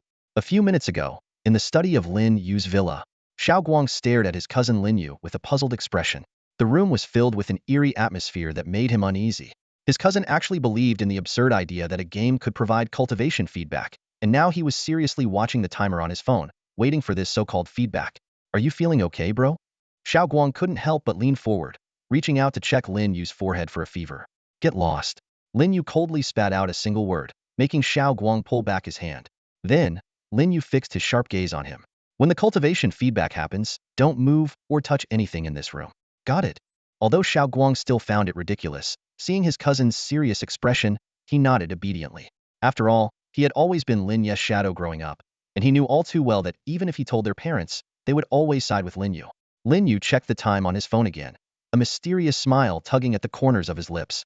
He began to count down softly. 10 seconds, 9 seconds, 8 seconds, 7 seconds. Xiao Guang unconsciously started counting along in his mind, a faint sense of anticipation rising within him. His cousin's unwavering demeanor began to shake his doubts, making him wonder if the absurd game announcement could actually be true. 3 seconds, 2 seconds, 1 second. Boom. A sudden clap of thunder roared, startling Xiao Guang and causing him to stumble. He quickly looked out the window, where a massive streak of lightning tore across the sky. Lin Yu, however, remained perfectly still, as though he had been expecting this all along. At that moment, Xiao Guang suddenly felt his body begin to swell unnaturally. His already plump figure grew even more bloated, and his cheeks puffed out as if they might burst. Terror gripped him, and for a moment, it felt like his body was on the verge of exploding. In contrast, Lin Yu remained eerily calm. He sat firmly in his chair, a composed smile on his face. This was not his first time experiencing such a phenomenon. After 7 days of waiting and betting everything he had, the payoff had finally arrived. The cultivation feedback from the ethereal fantasy game, Immortality Online, had come as promised. The strange transformation lasted only 2 seconds before it subsided. Xiao Guang, still shaken, turned to look at his cousin Lin Yu, who sat quietly by his side. At this moment, Lin Yu remained completely still, seated in his chair, while his body underwent a peculiar transformation alternating between swelling and contracting. Compared to Xiao Guang, Lin Yu's cultivation level was significantly more advanced. Although there was only a 3-level difference between them, in the realm of cultivation, each subsequent level required exponentially more effort and power to achieve. In terms of raw cultivation strength, Lin Yu's power was at least 100 times greater than Xiao Guang's. This unusual state of his body lasted for a full 30 seconds before gradually subsiding. Once everything returned to calm, Lin Yu slowly stood up, a sharp glint flashing across his eyes. He clenched his fist lightly, the crisp sound of his knuckles cracking echoing in the room. Feeling the surging energy coursing through him, he couldn't hide his excitement. This was just the first feedback he had received. Yet it had already surpassed the peak level of his previous life, propelling him to the early stage of the Dongshu realm. Though this result was unexpected, Lin Yu quickly understood the reason behind it. In this life, his VIP level had been upgraded to level 12, granting him a 120 cultivation feedback rate. No wonder he had achieved such a meteoric rise. Brother, does this mean we've become cultivators? Xiao Guang couldn't help but ask. While Lin Yu was assimilating the game's feedback, Xiao Guang had already tested his newfound abilities just by lightly tapping the desk with his finger. He had left a small hole in the surface of the $1,000,000 solid wood desk. Looking at Xiao Guang's astonished expression and then glancing at the damage on the desk, Lin Yu's face darkened as he said, "This desk cost me $1 million." Xiao Guang's face immediately turned pale. In a panic, he tried to cover the hole with his hand, laughing nervously. "Brother, I didn't mean to. I can't afford to pay for this." Noticing that Xiao Guang's palm had now left a deeper imprint on the desk, Lin Yu sighed and said, "I already told you not to move recklessly. Now, carefully lift your hand and follow me to the gym." Realizing he had left yet another mark on the desk, Xiao Guang awkwardly withdrew his hand. Lin Yu gave him a disapproving look before leading him to the villa's gym. The spacious area was perfect for adapting to their newfound abilities. Standing in the center of the gym, Lin Yu addressed Xiao Guang. "A cultivator's body is vastly different from that of an ordinary person. What you need to do now is familiarize yourself with your current body. Let me teach you how to do it."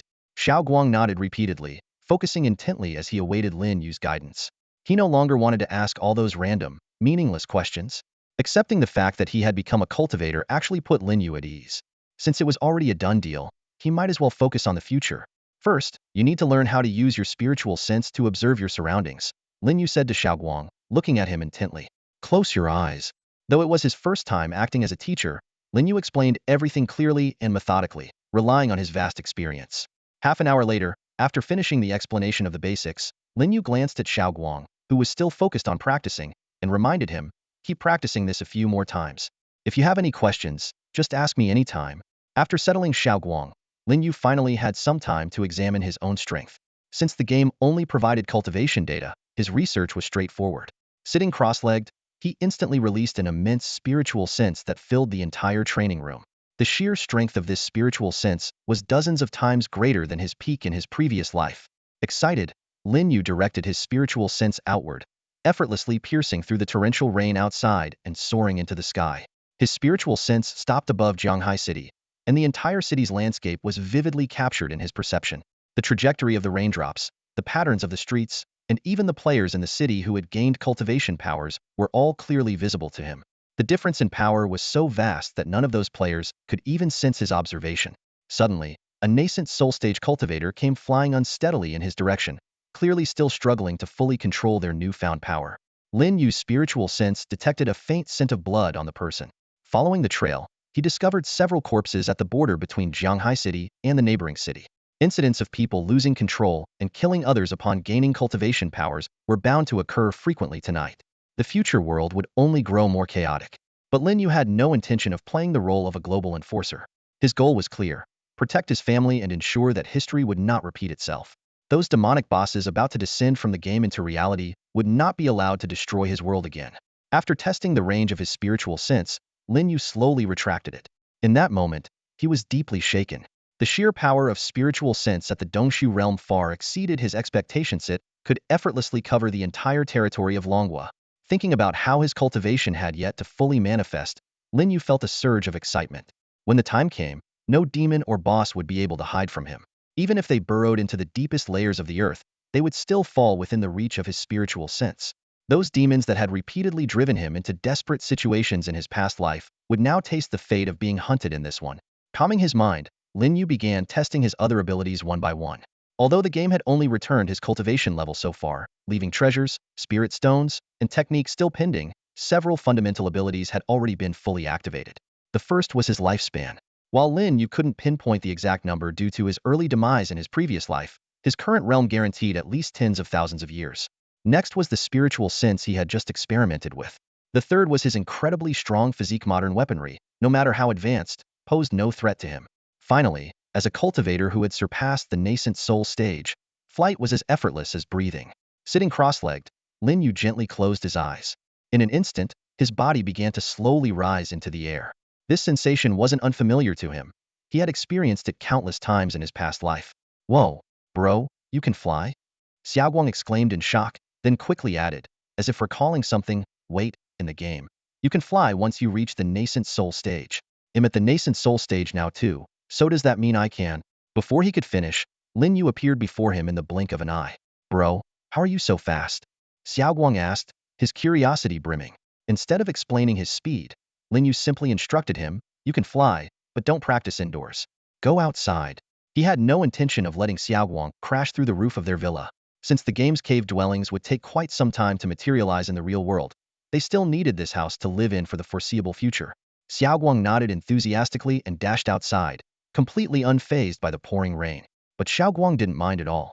Without an umbrella, he dashed straight into the rain. Standing in the villa's yard, he wiped the rain off his face and struck a dramatic pose, his right hand clenched into a fist pointing to the sky. His left hand pressed tightly against his waist, and his legs slightly bent and together. "Fly!" Xiaoguang shouted loudly. Meanwhile, on the first floor of the villa, Aunt Wang, awakened by the sound of thunder, heard the shout from the yard and quickly pulled back the curtains. She muttered to herself as she glanced outside. Is it really pouring rain? Could the weather forecast have been wrong? Then, she spotted a familiar figure, Xiaoguang, fair-skinned and slightly chubby, standing in the rain in that odd pose. Worried he might catch a cold, Aunt Wang hurriedly grabbed an umbrella to bring to him. However, the moment she opened the front door, she froze in place at the sight before her. Xiaoguang's feet were slowly lifting off the ground. Though his body wavered slightly, making it hard to maintain his previous pose, he was undeniably flying. This was an innate ability of a cultivator in the nascent soul stage, achievable with practice and control. "Oh my goodness! Superhero!" Aunt Wang exclaimed, her eyes wide with shock. While Xiaoguang practiced flying in the rain, Lin Yu was already back in his study. After nearly half an hour of experimenting, he had a solid grasp of his current strength was practically invincible in this world. And this was only the initial stage of cultivation feedback. In a week, when the feedback process was complete, he would become even more powerful. Everything was proceeding as planned, without a single deviation. Lin Yu sat at his desk and opened the game Ethereal Immortal Journey. The game only had 7 days left before it would permanently shut down after the cultivation feedback concluded. With the payment portals already closed, players could only make limited progress in these final days.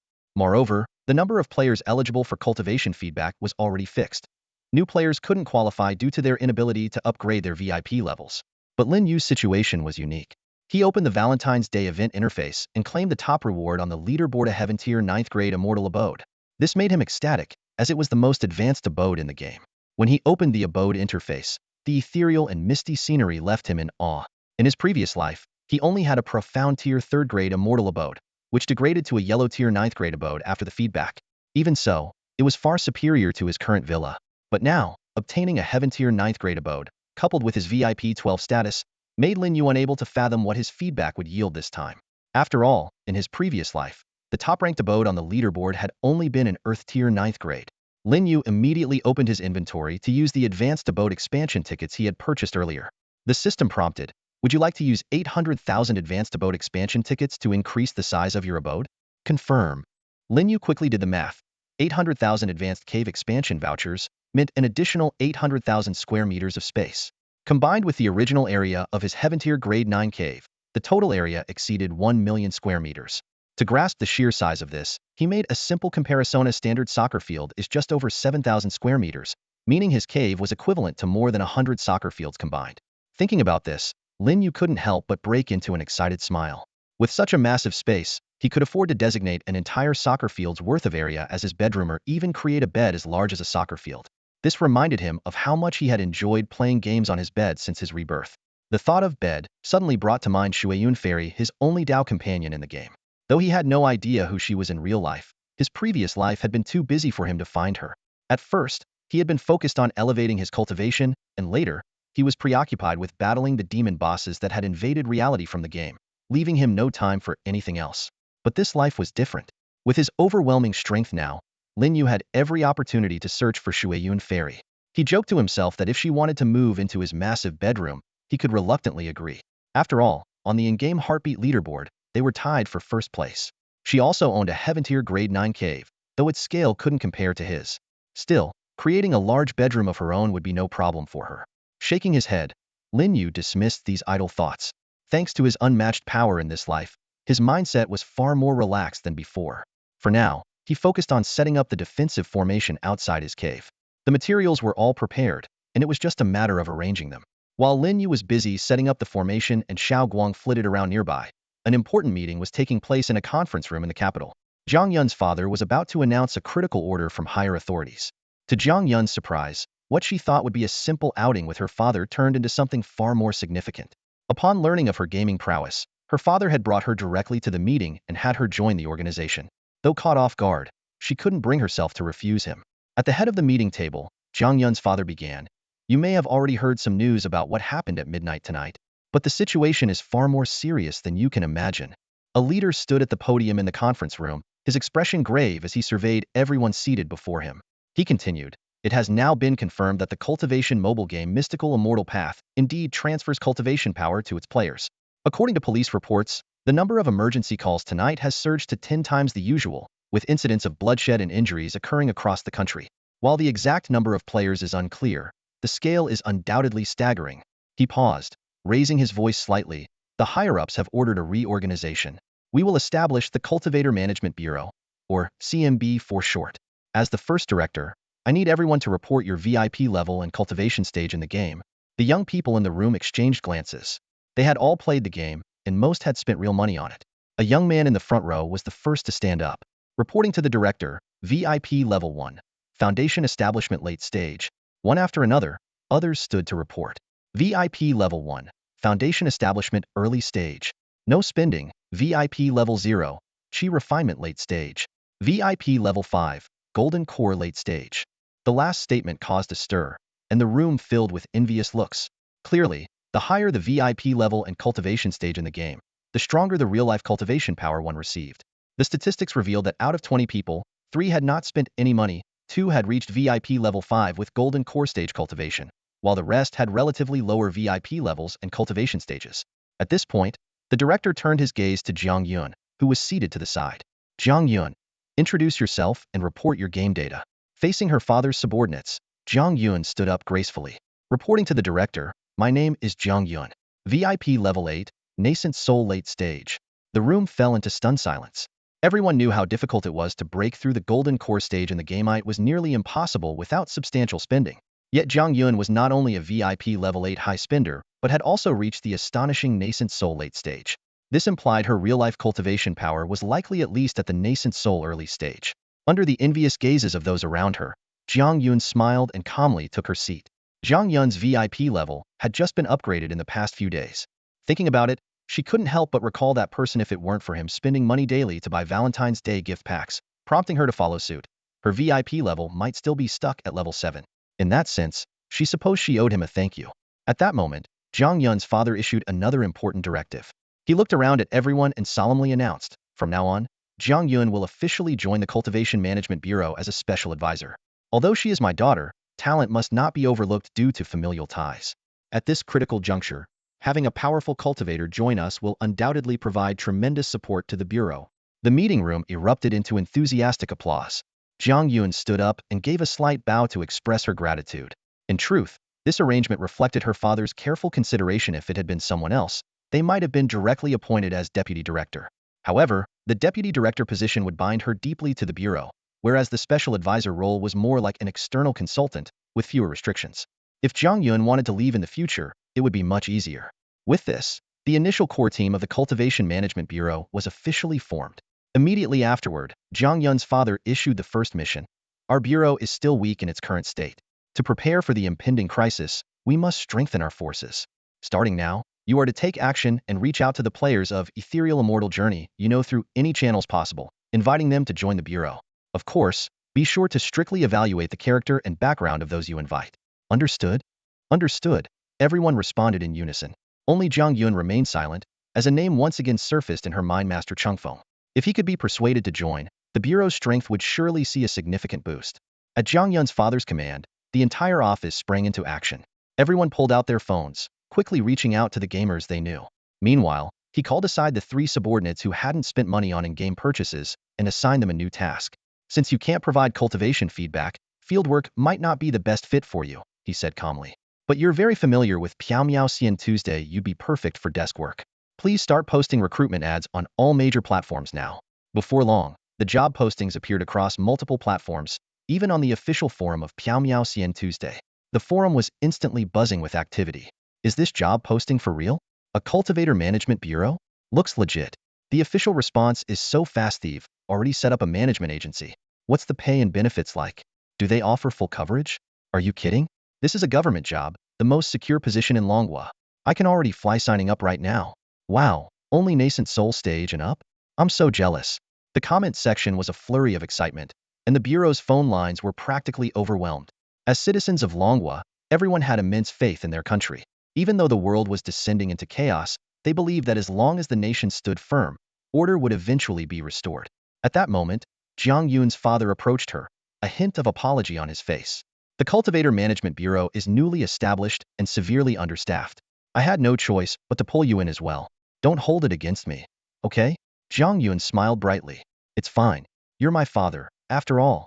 I've been pretty free lately anyway, so helping you is the least I can do. Seeing his daughter's cheerful demeanor, Zhang Yun's father felt a wave of relief and pride. The rebellious little girl he once knew had grown into a thoughtful and dependable young woman. Zhang Yun herself had undergone a significant shift in perspective. Especially tonight, watching her aging father still working tirelessly for the country, she felt a mix of heartache and admiration. Thankfully, he had received some cultivation feedback, though not much. It was enough to make him noticeably healthier than before. At this moment, Zhang Yun's father spoke again, his gaze filled with expectation. Yuner, do you know any of the top-ranked players in the game? Could you try to bring a few strong ones over? His words revealed his greatest concern: the construction of the Cultivation Management Office. In his view, only by making the office powerful enough could they deter those scheming cultivators and ensure the safety of the citizens of Long Country. Zhang Yun lowered her eyes slightly, pondering for a moment before replying in a soft voice. I do know some, but not many. I'll give it a try. In truth, she wasn't very good at interacting with other players in the game and preferred to act alone. Even with her most frequent in-game contact, her Dao companion, Chengfeng Zhenren, their conversations were limited to game-related topics, and they had never actually met.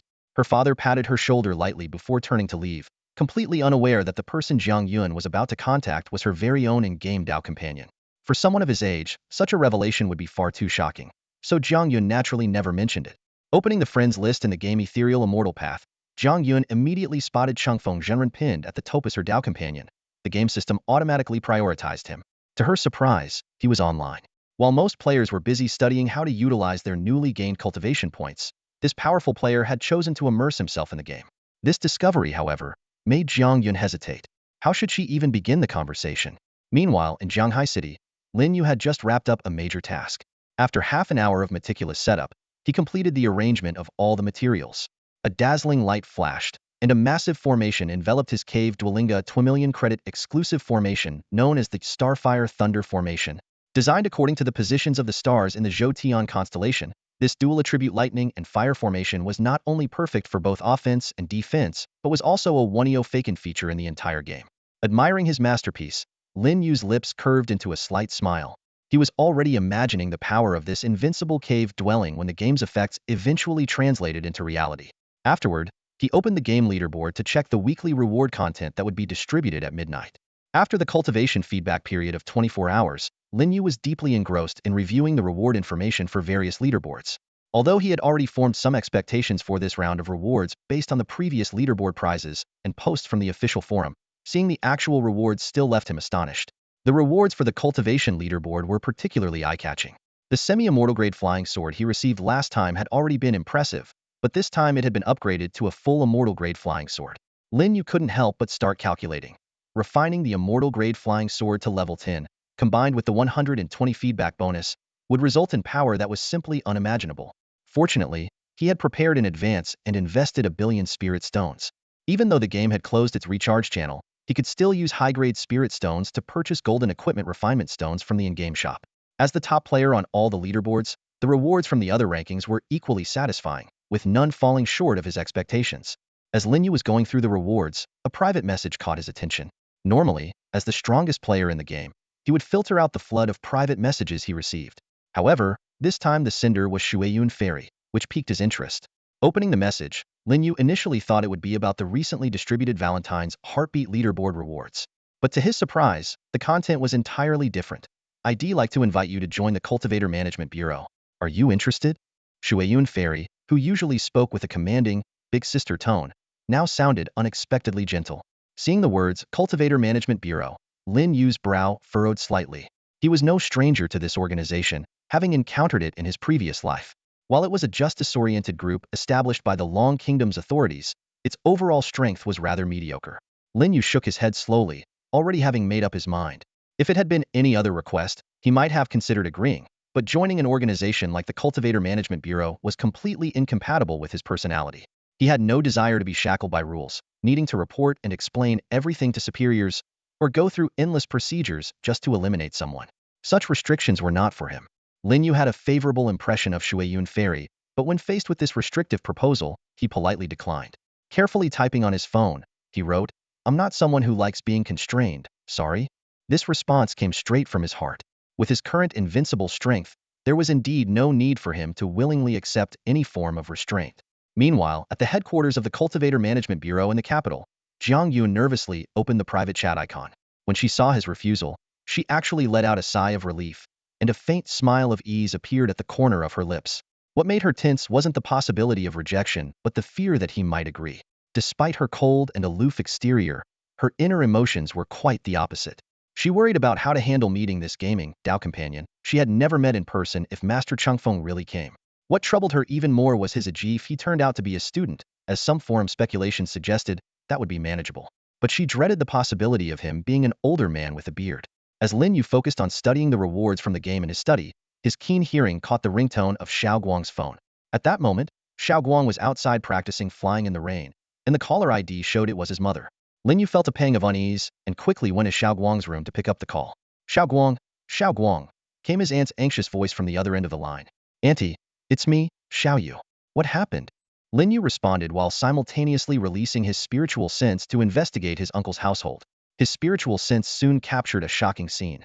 Near his uncle's home, a green giant, about 4 or 5 meters tall, was wreaking havoc on the streets. This massive figure, with bulging muscles all over, caused the ground to shake violently with each step. It seemed as though he had just gained immense power and was venting it in a frenzy. Cars were being destroyed in droves wherever he went, and pedestrians were fleeing in panic. What worried Lin Yu the most was that this out-of-control green giant was heading directly toward his uncle's house. Lin Yu's brows furrowed deeply.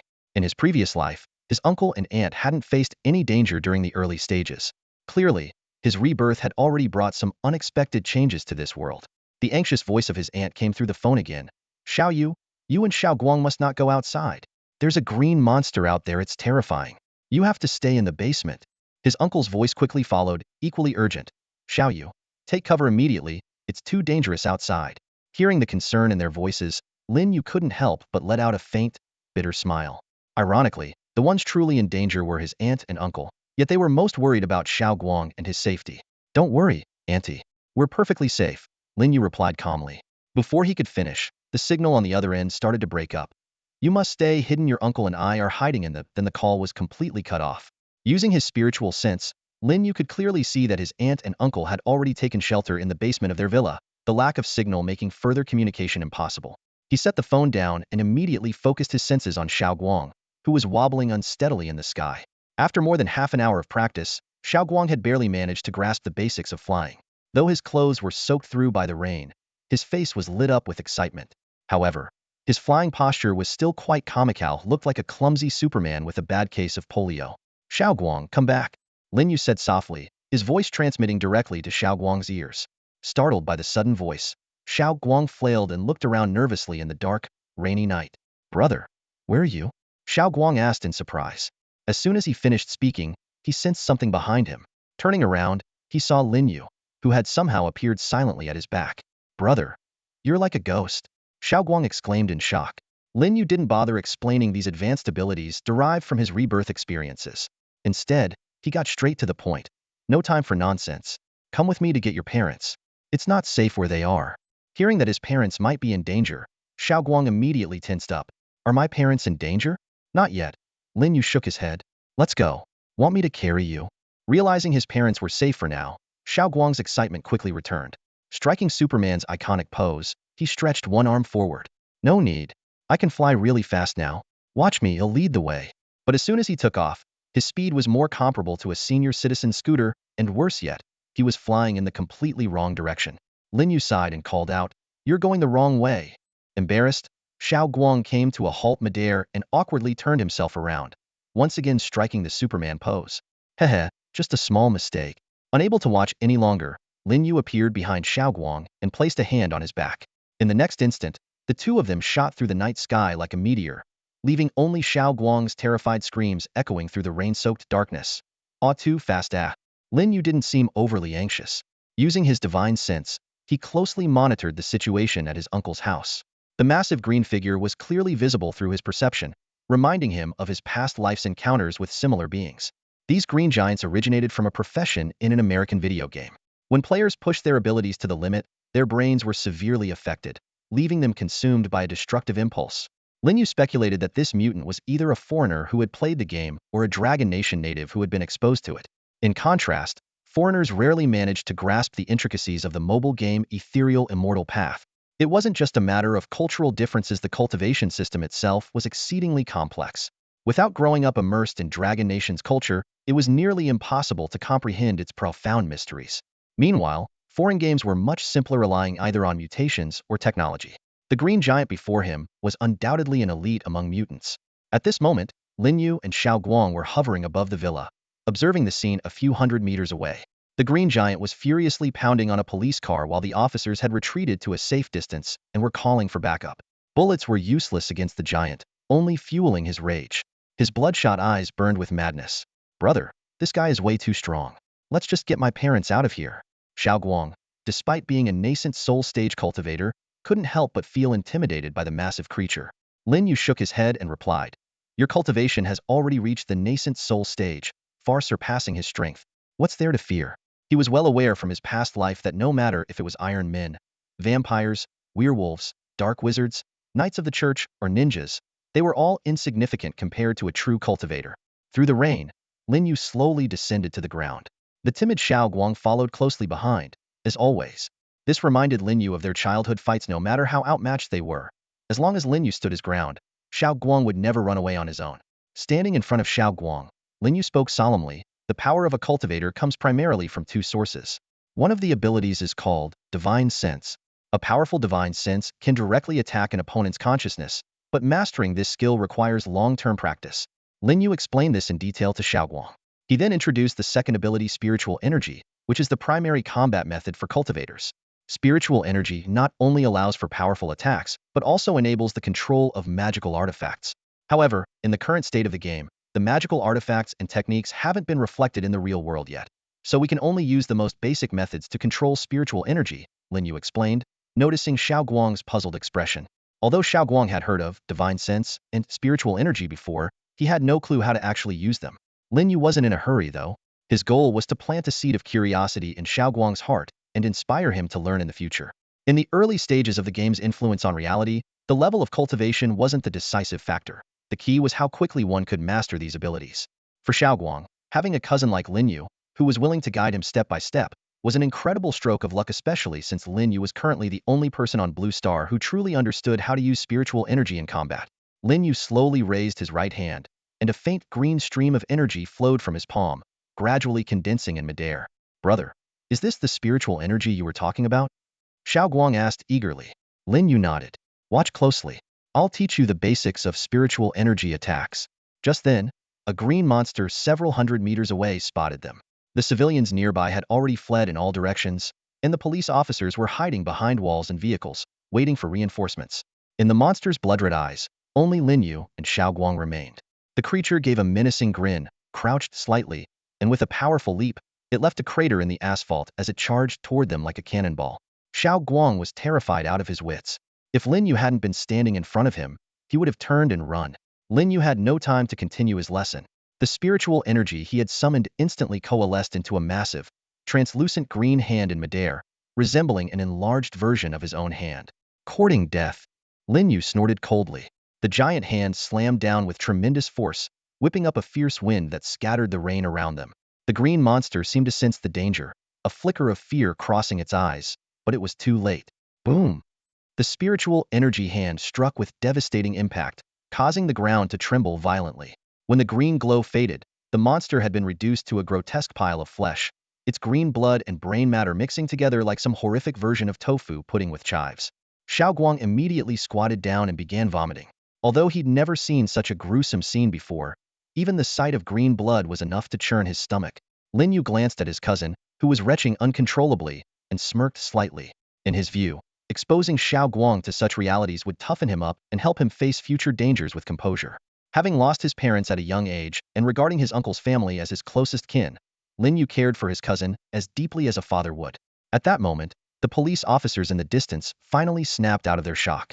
Pointing their guns at the two, one of them shouted, "You over there, raise your hands and cooperate with the investigation." These ordinary officers were still unaware of the seismic changes the world had undergone, but soon, everyone would have to adapt to the new order. Lin Yu paid no attention to the guns aimed at him. Instead, he turned and gave Xiaoguang a swift kick. Finished puking? Get up already. You're a grown man, stop being so dramatic. Xiaoguang stumbled and fell to the ground after being kicked, wincing in pain as he rubbed his backside and got back on his feet. He cast a resentful glance at his cousin and muttered discontentedly, "Brother, when did you become so cold and heartless?" Lin Yu snorted indifferently. "When I used to drink too much and throw up, you were always the first to help me up and take care of me," Xiaoguang quickly explained. "Now you just resort to violence to solve everything." Lin Yu shot him a sidelong glance and said with a hint of exasperation, "Every time you're drunk, you throw up on other people, and I'm the one stuck cleaning up your mess. You're lucky I haven't held it against you yet." Hearing this, Xiaoguang let out an awkward chuckle, clearly recalling some unpleasant incidents. He decided not to argue further and hurried toward his family villa. Meanwhile, the two armed officers standing behind Lin Yu looked utterly bewildered. They hadn't expected these two men to completely ignore their presence. While it was true that Lin Yu and Xiaoguang had dealt with that terrifying green monster, their methods were nothing short of horrifying. The memory of that mysterious giant green hand still sent chills down the officers' spines. Once Lin Yu and Xiaoguang had left, the two officers rushed to the scene of the incident. When they saw the green giant's body, smashed into a grotesque mess of red and white, they immediately covered their mouths, gagging at the sight. "Did the body cameras record those two just now?" one of the officers asked, his face pale. His partner nodded, confirming that the body camera on his chest was intact and functioning properly. The two exchanged glances and silently reached an agreement. Instead of risking a confrontation with these two incredibly powerful individuals, it would be wiser to return to the station, report the situation, and use the footage to identify them. Soon, the backup they had called arrived at the scene. Numerous police cars surrounded the remains of the green giant. Everyone was in disbelief. How could such a formidable creature have been so effortlessly reduced to this state by a human? Seizing the opportunity, the two officers returned to the station to report their astonishing findings to their superiors. Meanwhile, Lin Yu and Xiaoguang had successfully convinced Xiaoguang's parents, who had been hiding in the basement, to join them in leaving for Lin Yu's villa. To make his case more persuasive, Xiaoguang even demonstrated his superhuman flying ability on the spot. Now seated in the car, Xiaoguang's parents still wore expressions of shock, clearly struggling to process what they had just witnessed. As he drove, Xiaoguang's father hesitantly asked, "So, are you both saying that you've become cultivators, capable of soaring to the skies and delving into the earth?" Having heard legends of cultivators in his youth, Xiaoguang's father was slightly more open to the idea compared to his wife. "Flying? No problem at all," Xiaoguang exclaimed excitedly. "As for going underground, well, I'm not too sure about that yet." Lin Yu, catching his uncle's curious gaze through the rearview mirror, allowed a faint smile to appear on his lips. "Cultivators are capable of anything." This statement drew everyone's attention to Lin Yu, as if they were studying some rare creature. Xiaoguang couldn't help but give his cousin a thumbs up, silently admiring his impressive knack for showing off. Since the two families lived close to each other, they soon arrived at their destination. Lin Yu arranged for Aunt Wang to prepare rooms for his uncle and aunt, temporarily settling Xiaoguang's family at his place. Considering the potential safety risks during the first few nights after gaining cultivation abilities, when many new cultivators struggle to control their newfound powers and might unintentionally cause harm, this arrangement was indeed the most prudent. Meanwhile, the West District Police Station in Jianghai City was a hive of activity. Chaos had erupted in multiple areas of the city, leaving the police force severely stretched. Adding to the turmoil, a report had just come in about a gruesome case involving 20 victims in the outskirts. Two officers entered the police chief's office, handing over a body camera recording as they reported. "Although the heavy rain tonight severely reduced visibility, we clearly saw two individuals flying through the air without any visible assistance. Then, a green monster charged at them, and one of them simply raised a hand, summoning a massive green hand that struck the creature down. The impact was immense, shattering windows in the surrounding buildings." The chief took the recording and reviewed the footage. The video vividly captured a hulking green creature with raging muscles and two figures descending from the sky. However, oddly enough, while the clothing of the two individuals was clearly visible, their faces appeared strangely obscured, as if pixelated. "Did you get a good look at their faces?" the chief asked, frowning. The two officers exchanged uncertain glances before realizing the truth. The distance was too great, we could only make out their silhouettes.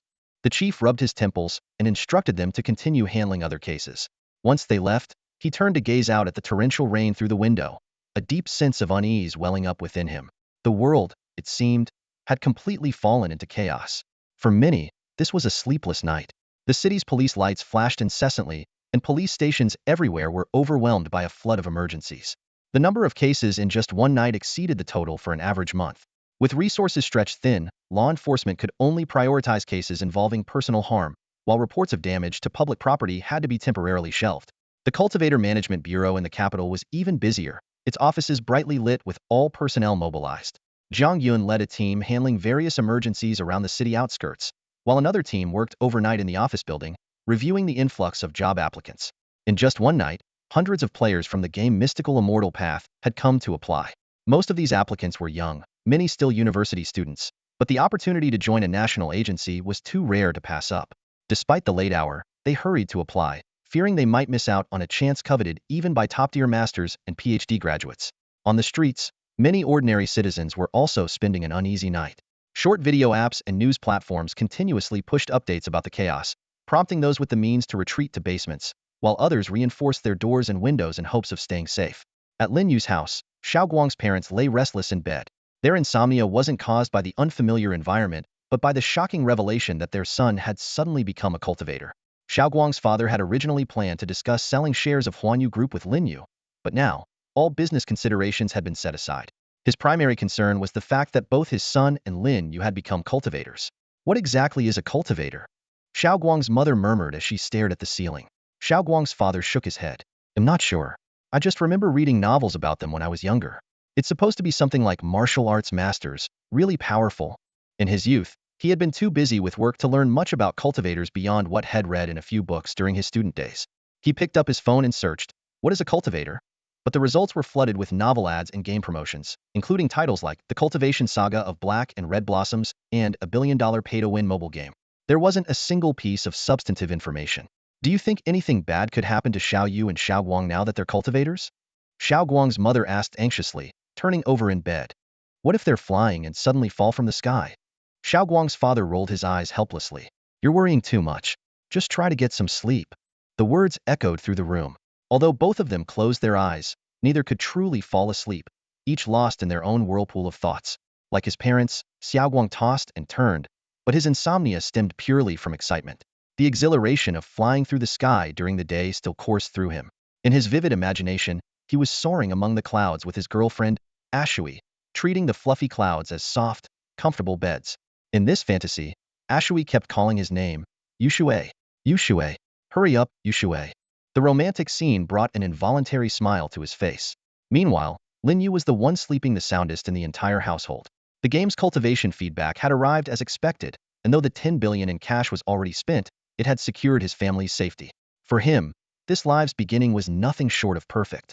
But for Gao Shang, the Taoist master known as Yifeng Zhenren, the night was filled with urgency. After the cultivation feedback, he had killed over 20 people, leaving behind numerous witnesses. This forced him to make a difficult decision. At this moment, Gao Shang had yet to develop a murderous intent toward the witnesses after all. In the early stages of game feedback, a trace of humanity still lingered. He hurried back home, opened his safe, and stuffed his savings gold and cash into a bag, carefully wrapping it all in plastic. Taking one last look at his home, he resolutely embarked on a path of escape. In Jianghai City, a coastal metropolis, the Eastern Sea route was the quickest way to leave the Dragon Kingdom. With his nascent soul-level cultivation, prolonged flight was no challenge for him. Skimming close to the ocean surface, he flew eastward, avoiding the risk of colliding with planes and reducing the chance of being detected by satellites. His destination was the island nation, which seemed like the nearest safe haven. However, he was unaware that the island nation was also in chaos. There, the mobile game Ninja Legends had triggered a similar cultivation feedback phenomenon. Countless ninjas roamed the streets, robbing banks and shops, committing violent crimes. Compared to the Dragon Kingdom, the situation there was even more out of control, with many ninjas seemingly committing crimes purely to vent their emotions. On this dark and windy night, Gao Sheng quietly set foot on the island nation, carrying a bag filled with his life savings, completely unaware of the challenges that awaited him. Gao Sheng chose to flee to the eastern island nation, partly because of his youthful obsession with its action romance films, through which he had picked up some basic phrases. Although his vocabulary was limited, he felt a sense of familiarity with the island's language compared to others. No sooner had he landed than a suspicious figure blocked his path. It was someone entirely cloaked in a black ninja outfit, with even their face tightly covered by a black scarf, leaving only a pair of sharp eyes visible. This appearance made Gao Sheng frown. This person looked more like a fugitive than he did. Hoping to avoid any trouble, Gao Sheng was about to take a detour when the figure swiftly moved to block him again. The person in black rattled off a string of rapid words, but Gao Sheng's self-proclaimed foreign language skills were completely useless. Damn it, I can't understand a word. Gao Sheng cursed inwardly. Pointing at the figure's nose, he barked in Mandarin, "Get lost. I'm in a bad mood, don't mess with me." It didn't take long for Gao Sheng to figure out the person's intentions. Their greedy eyes were fixated on his backpack, which held all his belongings. His expression immediately darkened. Seeing that the language barrier rendered communication futile and that Gao Sheng showed no signs of backing down, the black-clad figure suddenly made a move. With their hands behind their back and body slightly leaned forward, they charged at Gao Sheng with an odd yet swift gait. Surprisingly, they didn't directly snatch the bag but instead began circling him at high speed, kicking up clouds of dust while muttering something that sounded strangely familiar. Suddenly, the figure changed direction and launched a direct attack. They bent down, placed their hands on the ground, and raised one leg high, assuming a bizarre stance clearly aimed at delivering a lethal blow from below. If the kick landed on Gao Sheng's abdomen, he would undoubtedly be sent flying. Is this a robbery or an assassination?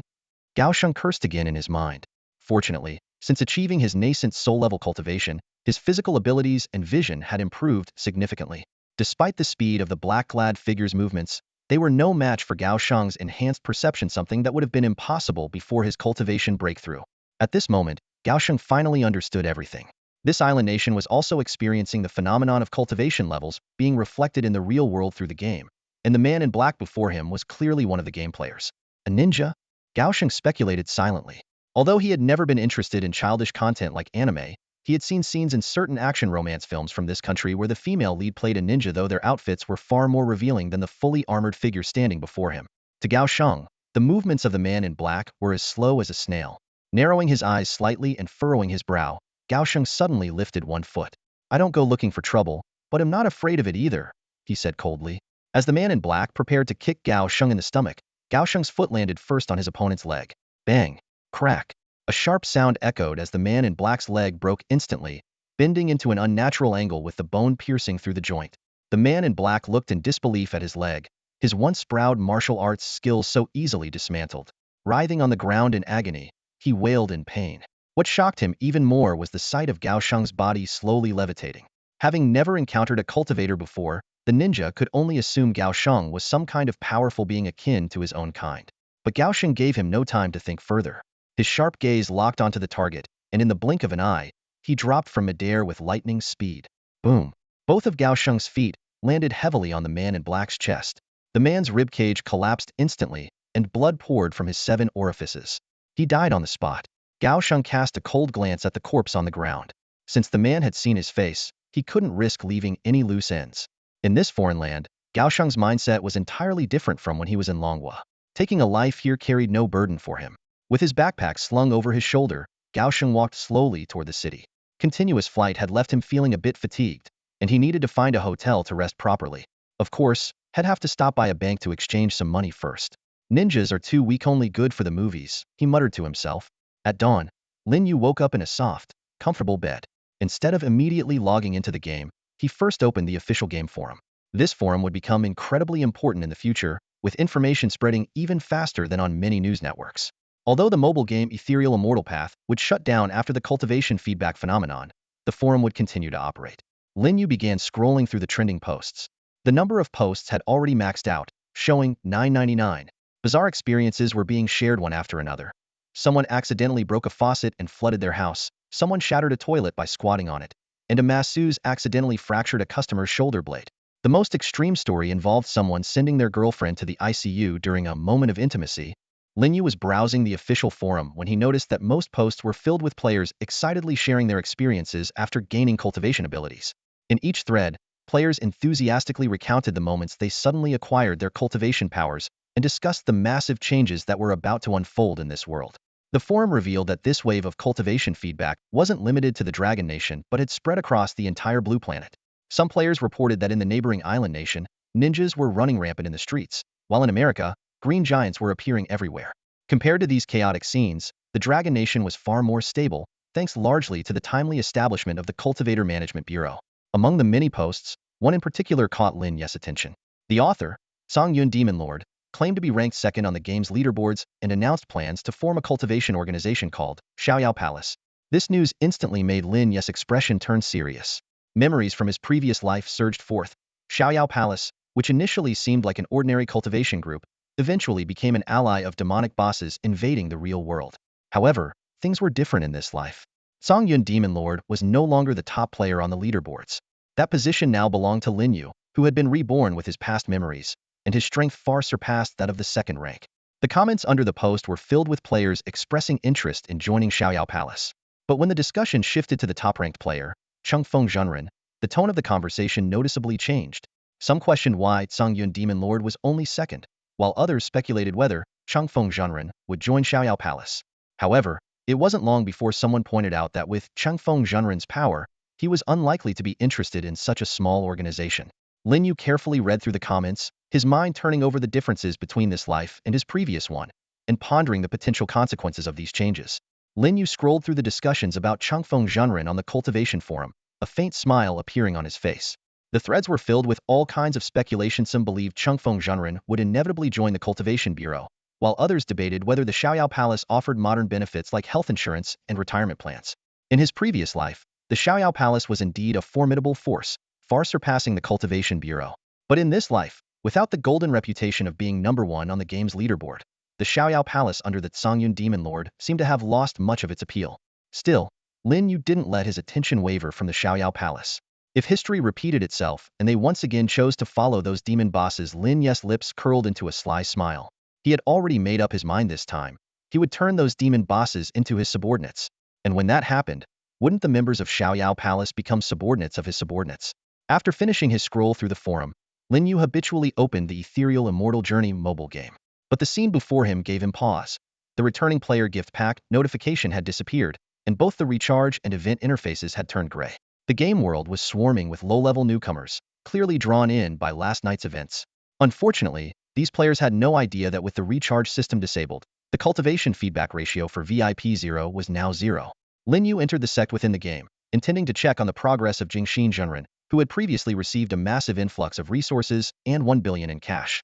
To his surprise, Jingxin Zhenren, who usually meditated in the back mountain, appeared before him unprompted. What was even more astonishing was that before Lin Yu could tap the interaction button, a melodious voice emerged from his phone, as if whispering right next to him. "Changfeng, you've finally arrived." Lin Yu stared at his phone screen, dumbfounded. He was well aware that NPCs from the game could appear in the real world, but that was supposed to happen after the game's content began to significantly influence reality. Yet, the situation in front of him was entirely beyond his expectations. Jingxin Zhenren, an NPC who was originally limited to fixed dialogue patterns, had just spoken on her own. What shocked him even more was that she didn't address him as Changfeng Zhenren, the title used in the game, but instead called him simply Changfeng. The tone and familiarity in her voice carried an inexplicable sense of intimacy, reminding Lin Yu of the girls who had pursued him in the past. Compared to the phenomenon of cultivation powers manifesting in reality, something he had experienced in his previous life, this situation was undoubtedly far stranger. Lin Yu couldn't help but wonder, could Jingxin Zhenren have developed some kind of special feelings for him even before entering the real world? As soon as the thought crossed his mind, he shook his head, dismissing it. After calming himself down, Lin Yu refocused on his phone. On the screen, Jingxin Zhenren maintained her original posture, and her earlier words had now been converted into a standard dialogue box. Everything seemed to have returned to normal. Lin Yu tapped the screen to close the dialogue box. Jingxin Zhenren didn't speak again, but she continued standing in front of his character, her gaze fixed on him. With a light tap on her name, the familiar NPC interaction menu popped up, displaying 4 options: talk, gift, info, and goodbye. Selecting the info button, Jingxin Zhenren's detailed profile appeared. Name: Jingxin Zhenren. Title: Saintess of the Changha Sanctuary. Cultivation: Great Ascension Stage, Full Perfection. Technique: Changha Sunset Sword Art. Affinity: Life and Death Bond. Out of all the information, the most striking was her cultivation level Great Ascension Stage, Full Perfection, the same level as his own. Clearly, the 1 billion cash investment he had made hadn't gone to waste. It had turned Jingxin Zhenren into the wealthiest NPC in the game. After carefully reviewing her details, Lin Yu returned to the previous menu and selected the goodbye option. Just then, Jingxin Zhenren's soft and melodious voice rang out again. "Changfeng, will you come back to see me?" The overly sweet tone sent a shiver down Lin Yu's spine, and he hastily turned off the phone screen. If Master Jingxin somehow appeared in the real world and spoke to him like that, Lin Yu might be able to accept it. After all, she was powerful, fair-skinned, and beautiful. But now, she was just a two-dimensional NPC in a game. Shaking his head, Lin Yu turned off his phone and got out of bed. He glanced at the clock. It was time for breakfast. Remembering that his uncle and aunt had just arrived, he quickly headed to the kitchen. In the kitchen, Auntie Wang was busy at work. A large, glossy red pork knuckle was being carefully placed into the pressure cooker. Seeing Lin Yu enter, she smiled and asked, "Xiao Yu, how about pork knuckle for breakfast?" Ever since Lin Yu's rebirth, both he and Xiao Guang had developed a diet heavily centered on meat. Auntie Wang had grown accustomed to this and made sure to prepare plenty of meat dishes every day. Lin Yu gave an awkward smile. "We can't have just meat. My uncle and aunt prefer vegetarian food. Already taken care of, don't worry." Auntie Wang replied cheerfully, shaking a handful of fresh greens she had just taken out of the sink.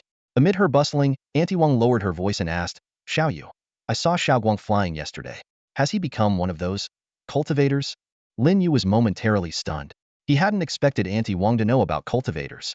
After a brief pause, he nodded, deciding there was no point in hiding it, especially since Auntie Wang was someone he trusted. "Auntie Wang, how do you know about cultivators?" "My daughter called me last night," Auntie Wang explained with a smile. "She said she saw lots of people flying in the sky over in the States. She also warned me that cultivators appearing in Longhua could be dangerous and told me to be careful." Shaking her head, she added, "Dangerous? Xiao Guang isn't dangerous at all." Just then, footsteps approached the kitchen door. Lin Yu's uncle and aunt entered, their heavy dark circles betraying a sleepless night likely due to worrying about their son's cultivation. The moment they stepped in, their eyes landed on the pork knuckle peeking out of the pressure cooker. "Xiao Yu, is this what you eat every morning?" his aunt asked in surprise. Before Lin Yu could respond, Auntie Wang enthusiastically chimed in. "Not every morning. Yesterday it was ribs. The day before it was stewed goose." Lin Yu hurriedly interrupted her candid explanation. It's just may like eating this kind of food. I've even put on weight these past few days. His aunt glanced at Lin Yu's flat stomach and scoffed. Don't cover for Xiaoguang. He's the one who's getting as fat as a pig. This comment made Lin Yu's uncle too nervous to join the conversation, leaving him awkwardly silent. Lin Yu could only force a smile and defend. Xiaoguang isn't fat. The slightly tense atmosphere was broken by the sound of more footsteps. Xiaoguang shuffled in, rubbing his sleepy eyes. Still half asleep, he mumbled. Auntie Wang, I'm starving. Is the pork knuckle ready yet? In Lin Yu's villa dining room, the anticipated pork knuckle never appeared on the table. At the dining table, Xiaoguang kept his head down, eating voraciously without uttering a word. In contrast, Lin Yu wore a gentle smile, occasionally responding to the various questions from his uncle and aunt. Their attention wasn't on Xiaoguang's eating habits, but rather entirely focused on the game Immortal Cultivators and the ethereal immortal path. Xiaoyu, are you saying Xiaoguang invested $1 million into the game to gain these abilities? Xiaoguang's mother looked at Lin Yu with a questioning gaze. Lin Yu nodded lightly in confirmation. At this moment, Xiaoguang lowered his head even further, as if trying to bury himself into the rolls of fat on his chest. However, the scolding he anticipated never came. His mother simply nodded silently, her face showing no signs of reproach. A flicker of excitement flashed across Xiaoguang's father's face. He raised his hand as if to slap the table, but, remembering he was at the Lin family's home and mindful of his image in front of the younger generation, he merely tapped the table lightly. If I had known, I should have given Xiaoguang more pocket money, he exclaimed with a sigh. This comment sparked a glimmer of hope in Xiaoguang's eyes, but it was quickly extinguished by his mother's words. Didn't you hear what Xiaoyu said? The game doesn't allow recharges anymore. Besides, giving children too much money can lead to bad habits. I was just joking. Don't take it seriously. Xiaoguang's father quickly laughed it off. According to what you said, Xiaoyu, will this cause chaos in Longhua? Xiaoguang's mother asked with a frown.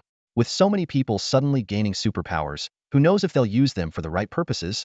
Xiaoguang's father also looked over with concern, clearly still shaken by the green monster incident from the previous night. Lin Yu was well prepared with an answer. Don't worry, there won't be any safety issues. With Xiaoguang and me around, we can protect everyone. Xiaoguang immediately straightened up, proudly adding, yeah, Mom and Dad, don't worry. I'll protect you. After a pause, he added, of course, it's mainly because my brother is amazing. And the government has already established a cultivator management bureau, Lin Yu continued explaining. It's like a police department specifically for managing cultivators. They've gathered many strong individuals, so Longhua definitely won't fall into chaos. Lin Yu's tone was firm as he spoke these words. He vividly remembered the events of his previous life during the early stages of the game's influence. Longhua was the most stable country globally. Under the regulation of the Cultivator Management Bureau, most cultivators behave themselves. However, the situation took a sharp turn for the worse later on. When the game's demonic bosses began to manifest in reality, everything spiraled out of control. These unrestrained and formidable beings were far beyond what the Bureau could handle. But this time around, things would be entirely different. After Lin Yu was reborn, he invested a staggering 1 billion yuan, all for the purpose of changing the tragic fate he once endured. After listening to Lin Yu's detailed explanation, his uncle and aunt gradually relaxed their tense expressions. In their generation's mindset, the power of the state was the most trustworthy. Especially when his uncle heard it was the Department of Cultivation Management, his face immediately lit up with approval. The Department of Cultivation Management? That's an excellent institution. At this moment, inside the headquarters building of the Department of Cultivation Management in the capital, an emergency meeting was underway. After an entire night of rigorous screening, the department had recruited over a dozen new members. Each of them had undergone strict background checks and was deemed unquestionably reliable. They had already begun their duties without delay. At the head of the conference table, Zhang Yun's father, the director of the department, sat upright in the central seat. Meanwhile, Zhang Yun, the most powerful cultivator among them, sat to his right. Her father lightly tapped the table and scanned the room, taking in the weary but focused faces of his colleagues. I know none of you have rested all night, but this is the most critical moment. As the core force safeguarding national stability, we cannot afford even the slightest lapse. He continued. Although the Department of Cultivation Management will eventually establish branches across the country, for now, only our headquarters in the capital has been initially set up. There have already been 10 serious incidents involving cultivators nationwide, and we must address them immediately. Now, let Comrade Zhang Yun assign the tasks. Zhang Yun stood up, holding a prepared file, and began announcing the task assignments. She called out names one by one. Chao Chuang, you are responsible for the family massacre case in Jiangnan City. Coordinate with the local police. Li Zhifei, head to Huanghai City to handle a suspected cultivator prison escape and assault case. Finally, she revealed her own assignment.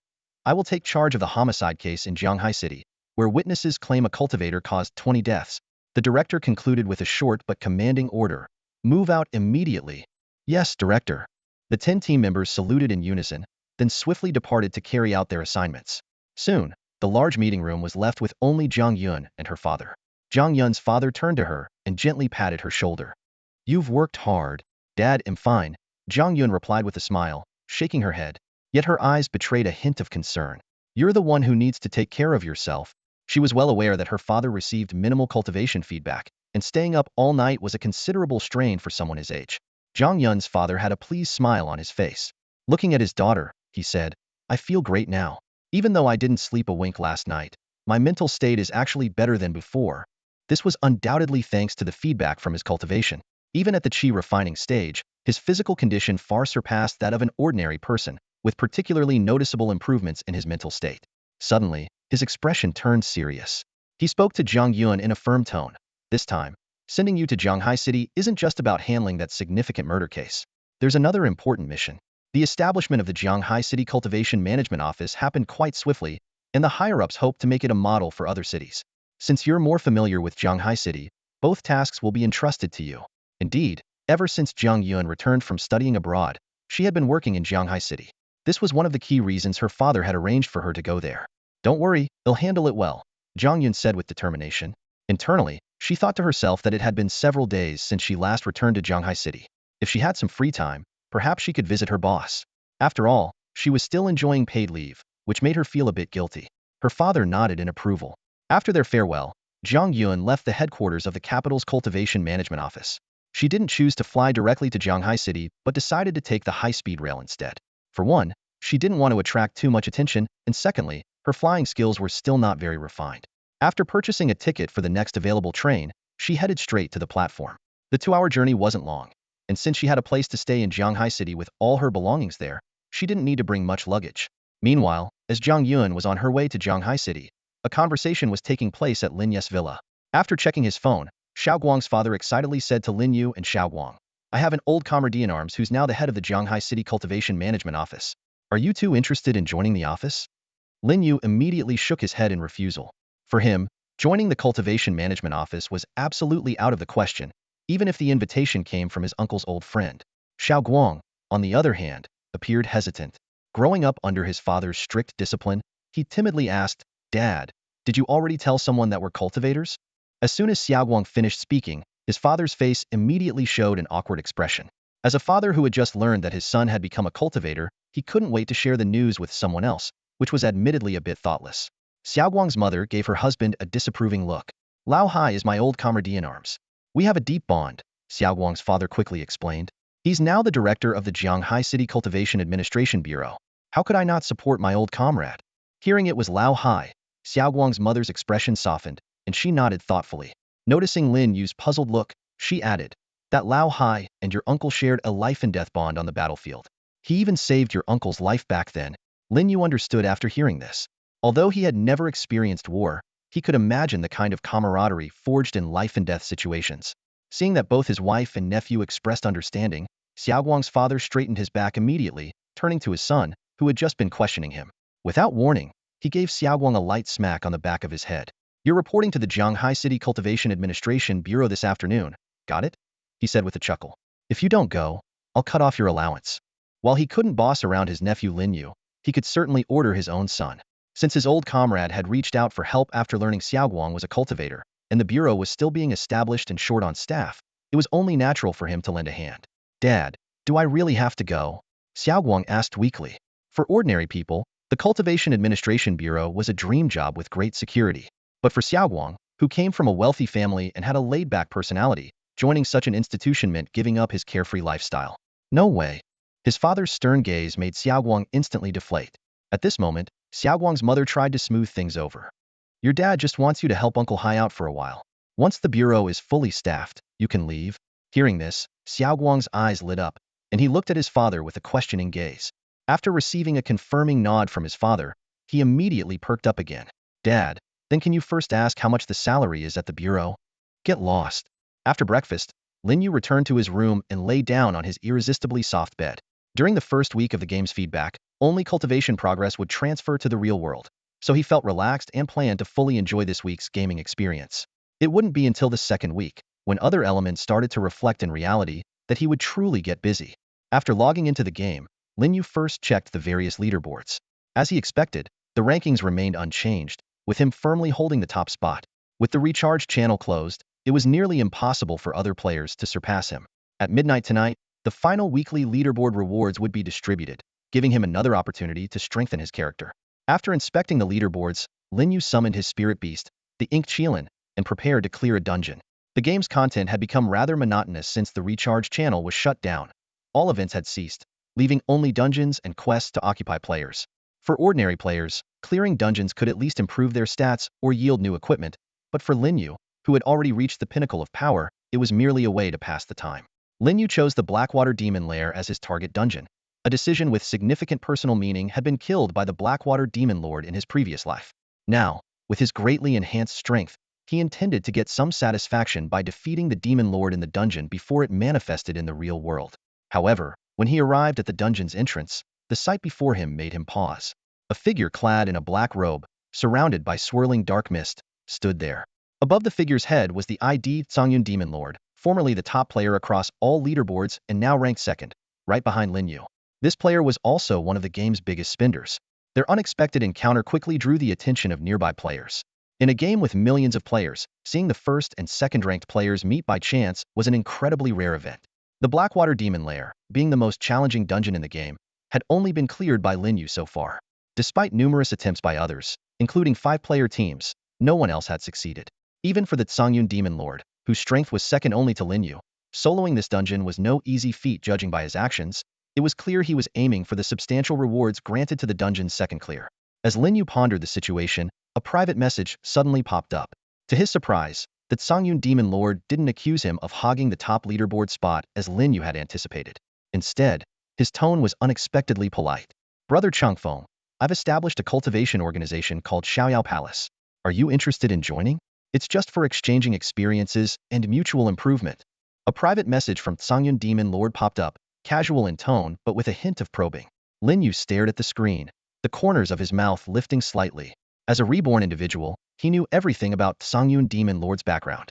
Although he hadn't been qualified to interact with him directly in his previous life, he'd heard plenty of rumors. "Where's the location? I can drop by and take a look," Lin Yu replied succinctly. After the message was sent, the screen remained silent for a long 3 minutes. Lin Yu chuckled softly, shaking his head. Seems like he's pretty cautious. With his current abilities, finding Songyun Demon Lord wouldn't be difficult, but he couldn't be bothered to go through the trouble. After all, with his overwhelming strength, there was no need to overcomplicate things. Another 2 minutes passed before the private chat window finally lit up. "Heh, we haven't decided on a location yet. When you've made up your mind, you can contact me in the game." Songyun Demon Lord's reply remained cautious, offering no specific address or even leaving any contact details. This reaction was entirely within Lin Yu's expectations. Given Songyun Demon Lord's shrewdness, it was obvious he understood that a player at the peak of the Great Ascension stage wouldn't be interested in Xiaoyao Palace, let alone willing to play second fiddle. Besides, what if this powerful player ended up competing for equipment when the system's loot drops came into play? Lin Yu looked at this overly cautious response, smiled without saying a word, and directly controlled his character to enter the Blackwater Demon Cavern dungeon. Since the game was shutting down in 7 days, it would be difficult to contact anyone afterward. But for him, it didn't matter. Songyun Demon Lord stood frozen for a moment before following him into the dungeon. After a morning of gaming, Lin Yu had lunch and then went to take an afternoon nap. Though his current cultivation level meant he no longer needed rest, he still enjoyed this leisurely routine. Meanwhile, Xiaoguang wasn't as relaxed. Under his father's strict orders, he was sent to the temporary office building of the Cultivation Management Bureau in Jianghai City. The building wasn't far from Lin Yu's home, and the driver got him there in just half an hour. As soon as he stepped through the door, his father's old comrade, Luo Hai, warmly greeted him, holding his hand and asking about his well-being with an almost excessive friendliness. "Xiaoguang, what level are you in the game? How do you rank among players? What abilities do you have right now?" Faced with the barrage of questions, Xiaoguang hesitated for a moment. Although somewhat reluctant, he remembered his father's instructions and dutifully answered them one by one. After hearing Xiaoguang's responses, Luo Hai's eyes lit up instantly. As someone well-versed in the world of cultivators, he immediately realized that this son of his old comrade wasn't just any ordinary player, was a bona fide top-tier expert. far superior to the average players Luo Hai had recruited before. Luo Hai quickly ushered Xiaoguang into his office and personally poured him a cup of tea. This unexpected gesture of respect left Xiaoguang both surprised and flattered, as it was the first time he felt such recognition from an elder. After a brief exchange of pleasantries, Luo Hai opened a desk drawer, pulled out a stack of documents, and placed them in front of Xiaoguang. Xiaoguang, this is a contract. Even though we're an official organization, we still need to follow proper procedures. Just flip to the last page and sign it, Luo Hai said with a smile. Since Luo Hai was his father's longtime comrade and a frequent visitor to their home, Xiaoguang trusted him. He was about to read through the contract when Luo Hai quickly stepped forward, flipped straight to the last page, and placed a pen in his hand. No need to read it, it's a standard contract. Just sign here, Luo Hai said cheerfully. Hesitating for a moment, Xiaoguang nodded and signed his name. Immediately afterward, Luo Hai brought out an ink pad, motioning for him to leave his fingerprint. Once Xiaoguang did so, Luo Hai grabbed the contract and laughed heartily. Good kid. From now on, you're the deputy director of the Jianghai City Cultivator Management Bureau. The announcement hit Xiaoguang like a bolt of lightning. He froze in place. Deputy director? He asked, bewildered. Uncle Hai, my mom said I was just here to help out. Can I not be the deputy director? Is it possible to resign? Luo Hai's smile vanished, and his expression turned serious. Raising the contract in his hand, he said firmly, Xiaoguang, do your best. Once I retire, you'll take over as the director. Besides, the contract clearly states that the only ways out are normal retirement, retirement due to injury, or, well, death. Want to quit early? Only if you're severely injured. Like losing half your head. Xiaoguang was completely stunned. This wasn't an opportunity, it was a trap. He quickly pulled out his phone. Uncle Hai, I need to call my dad first. He might still want me to go back and take over the family business. But Luo Hai's smile returned as he looked at him. Oh, I had just contacted your father before you arrived. In the end, Xiaoguang stayed at the cultivation management office. At 3 p.m., a meeting was about to begin. As the newly appointed deputy director, Xiaoguang had no choice but to follow Uncle Hai into the meeting room, his face showing clear reluctance. A few people were already seated in the meeting room, players of Ethereal Immortal Journey whom Luo Hai had recruited earlier that morning. Looking around, Xiaoguang noticed that their abilities were fairly average. Most were at the Qi refinement or foundation establishment stages, with not a single golden core stage cultivator among them. Standing at the front, Luo Hai began the introductions. This is Lin Chengwang, the newly appointed deputy director of the Jianghai City Cultivation Management Office. In the game, he's a nascent soul stage expert, and in reality, he's already reached the nascent soul stage as well. Upon hearing this introduction, the colleagues present immediately broke into enthusiastic applause, their eyes filled with admiration and envy. Based on his cultivation level alone, Xiaoguang had already earned their recognition. Just then, Luo Hai added, please wait a moment longer. A special envoy from the Capital Cultivation Management Office headquarters will be arriving shortly to guide our work. As soon as he finished speaking, footsteps echoed from outside the meeting room.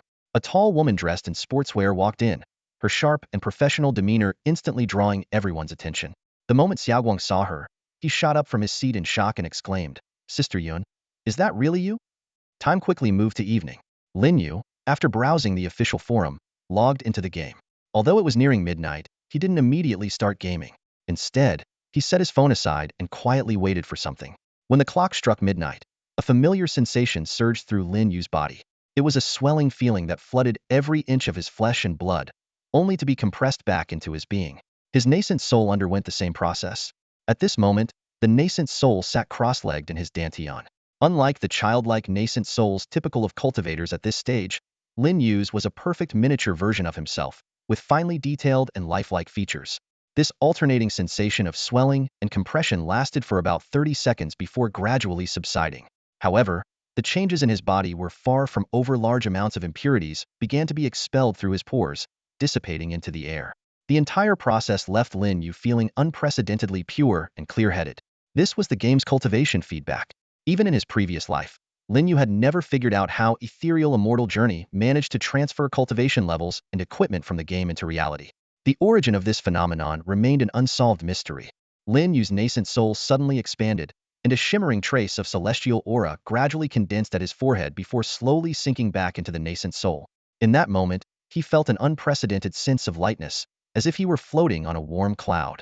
When he opened his eyes, a sharp gleam flashed through them. Though he had never experienced this sensation in his past life, Lin Yu now understood with absolute clarity that he had reached the Mahayana stage. The game explicitly described two hallmarks of the Mahayana stage: a body refined to pure perfection and the nascent soul's condensation of its first wisp of celestial aura. This celestial aura not only prepared him for the future transformation of spiritual energy into celestial energy, but also significantly enhanced the power of his nascent soul. The cultivation feedback on just the second day had propelled him into the early Mahayana stage, a speed that thrilled Lin Yu. At this rate, he would reach the middle Mahayana stage by tomorrow, the late Mahayana stage the day after, and by the fourth day, achieve the great perfection of the Mahayana stage. And this was only the first 5 days of the cultivation feedback period, which would last for 7 days in total. Lin Yu couldn't help but wonder, could he truly break through the game's highest cultivation limit with a 120 feedback ratio? Meanwhile, all the Padawan players in Ethereal Immortal Journey received their own cultivation feedback as well, though theirs were fleetingly brief. Even the second-ranked player, the Demon Lord of Tsangyun, experienced feedback that lasted only 4 to 5 seconds during his second session. After the feedback ended, Lin Yu carefully assessed the changes in his cultivation. Compared to the Void Refinement stage, his spiritual sense now covered more than twice the previous range. Not only did it encompass the entirety of the Dragon Nation, but it also extended over several neighboring countries. His spiritual sense soon detected activity in an island nation to the east. It was already 1 a.m. local time, yet the streets were in chaos. Numerous shadowy figures dressed in black moved stealthily through the streets, leaping across rooftops or lurking in the shadows. In one city near the western coastline, 2 groups of black-clad individuals were locked in a fierce battle, wielding gleaming katanas with deadly precision. At that moment, Lin Yu's spiritual sense caught sight of an unusual presence. On the second floor of a nearby hotel overlooking the battlefield, there was a cultivator with considerable strength. When the door to his room was smashed open by 2 fighting black-clad men, a glint of anger flashed in his eyes, and his figure slowly rose into the air. A nascent soul stage expert? Lin Yu mused to himself. The cultivator floated toward the 2 intruders, clearly irritated, and shouted in the Dragon Nation's language, "Damn it! Can't a guy get some sleep around here?" Gao Shang was utterly exasperated. From the moment he set foot on this island nation, he hadn't had a moment of peace. First, his backpack was snatched by a group of pesky men in black on the streets. Now, just as he had finally found a place to rest at the hotel, the door to his room had been violently smashed open by those same relentless pursuers. Standing in the room, Gao Sheng coldly watched as 2 men in black grappled with each other on the floor. They had dropped their weapons and were now locked in a fierce struggle, hands around each other's throats, faces flushed, and eyes bloodshot. Oblivious to the far more dangerous presence in the room, they continued their fight. Gao Sheng's gaze fell on a broom leaning against the wall. Without hesitation, he grabbed it and, with a casual flick, hurled it forward. The broomstick transformed into a deadly weapon, piercing clean through the back of the man on top and continuing through the chest of the one below. The 2 ninjas were skewered together by nothing more than an ordinary broomstick, blood slowly dripping along the wooden handle. This marked the first time the power of a cultivator was displayed on this island. Gao Sheng lowered his gaze to his hand, a flicker of ruthlessness in his eyes. Unlike the accidental killings of petty thugs back in Longhua due to his loss of control, this time, the act of killing left him disturbingly calm. A quiet transformation was taking place within him, had resolved to use slaughter as a means to quell the rage and turmoil inside him. Stepping out of the room, Gao Sheng was greeted by the chaotic scene downstairs. 2 factions of black-clad ninjas engaged in a fierce battle. He lightly stepped into the air, rising to hover above the battlefield. His inexplicable entrance immediately drew the attention of every ninja, and the fighting came to an abrupt halt. None of them knew how powerful this airborne figure truly was. Gao Sheng licked his parched lips, his gaze sweeping over the group. Speaking in words they couldn't understand, he declared, "If I kill all of you, wouldn't that ensure no one disturbs me anymore?" What followed left the ninjas in utter despair, as they came to realize what it meant to face a nascent soul stage cultivator who had unleashed the demon within. Their prize speed and stealth were laughable in the face of Gao Shang's abilities. His spiritual sense blanketed the entire battlefield, rendering their hiding places, whether in shadows or trash bins, completely useless. Whenever someone attempted to flee, Gao Shang would instantly appear behind them. How could mere running compare to the speed of flying? In the end, the 2 rival factions of men in black, once sworn enemies, found themselves united in an unprecedented alliance in the face of their shared doom. Gao Sheng moved like a crimson whirlwind, eliminating all his enemies in less than 3 minutes. Now, he hovered in midair, gripping a still-beating heart in his hand, his blood-soaked appearance striking terror into anyone who saw him. Beneath him, a lone survivor dressed in black knelt trembling, begging for mercy. Gao Sheng spared his life, but looked down at the terrified man with cold, sharp eyes. "Take me to your boss," he commanded icily. Despite the carnage, Gao Sheng's mind remained clear. The organized actions of these black-clad men indicated that they were part of a larger organization, one that undoubtedly had a leader. He resolved to dismantle this group at its core. However, when the man in black began to speak, Gao Shengfroza couldn't understand a word of the language. Meanwhile, in a villa bedroom in Jianghai City, Lin Yu remained indifferent to the chaos caused by cultivators wreaking havoc in a foreign land. Instead, his divine sense shifted away from that island nation to survey neighboring countries. To the west, there were numerous paladins and swordsmen. To the south, in the land of Asin, Buddhist cultivators were prevalent. Other nations also had players who had gained powers from the game. Yet, none of this caught Lin Yu's attention. Apart from the Buddhist cultivators, the rest could not compare to the strength of true cultivators. Although in his previous life Buddhist cultivators could rival his kind, in this life, after his rebirth, he doubted they would stand a chance. Retracting his divine sense, Lin Yu picked up his phone and opened the mobile game Ethereal Immortal Journey. Navigating to the leaderboard, he first checked the most significant ranking, the cultivation leaderboard. A flying sword emitting a dazzling rainbow light immediately caught his eye. Its ancient and majestic design signified its extraordinary quality. Without hesitation, Lin Yu clicked to claim it. This sword, named Zhanshan, was a lower-grade celestial weapon. Its description, capable of slicing through the finest dust below and slaying immortals and gods above, left Lin Yu astonished. As the first celestial weapon in the game, its overwhelming attributes were only fitting. Lin Yu then proceeded to claim rewards from other leaderboards. On the equipment leaderboard, the unrefined Zhanshan had already replaced his Starry Sky Ring as the top item. 7 out of the top 10 items were his equipment, with only the semi-celestial flying sword of the demon lord Tsangyan managing to rank among them. The other leaderboards also provided generous rewards. After collecting all his rewards, Lin Yu immediately opened the in-game store to refine the Zhanshan sword to its maximum level. For other players, acquiring a powerful treasure might be hindered by the inability to purchase refinement stones due to a lack of funds. But for Lin Yu, with his vast reserves of spiritual stones, this was no concern at all. A game notification popped up. Honored VIP 12-player Chengfeng Zhenren, would you like to spend 5,000 premium spiritual stones to purchase 10 golden refinement stones? Without hesitation, Lin Yu clicked confirm. Lin Yu had previously purchased spirit stones worth a total of 100 million, including 3 million high-grade spirit stones. At this moment, spending 5,000 high-grade spirit stones to buy golden equipment refinement stones was a trivial matter for him. Eagerly opening his inventory, Lin Yu immediately began refining his celestial weapon, the Zhanshan sword. As the system notification sounded, a brilliant rainbow-colored light flashed, and the refinement level of the Zhanshan sword increased to 1. He repeated the process 10 times, quickly upgrading the Zhanshan sword to 10. However, when the sword reached level 10, Lin Yu noticed something unusual. The system did not indicate that the equipment had reached its maximum level as it usually did.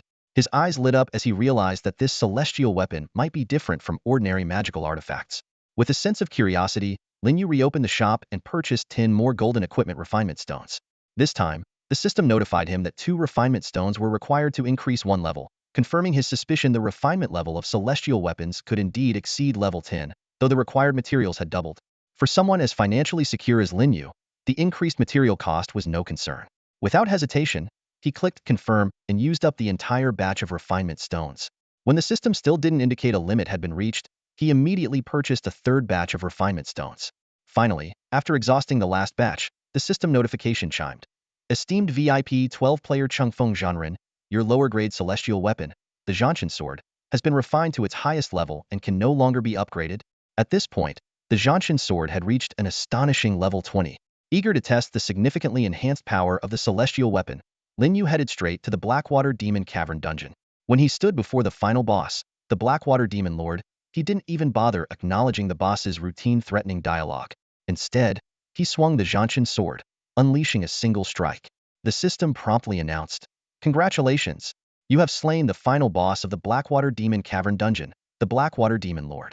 The dungeon has been cleared." Seeing the damage numbers floating above the Blackwater Demon Lord's head, Lin Yu was stunned. This powerful boss had been one-shotted by his sword. The damage number displayed was 999,999, hitting the game's maximum damage limit. Lin Yu chuckled in disbelief.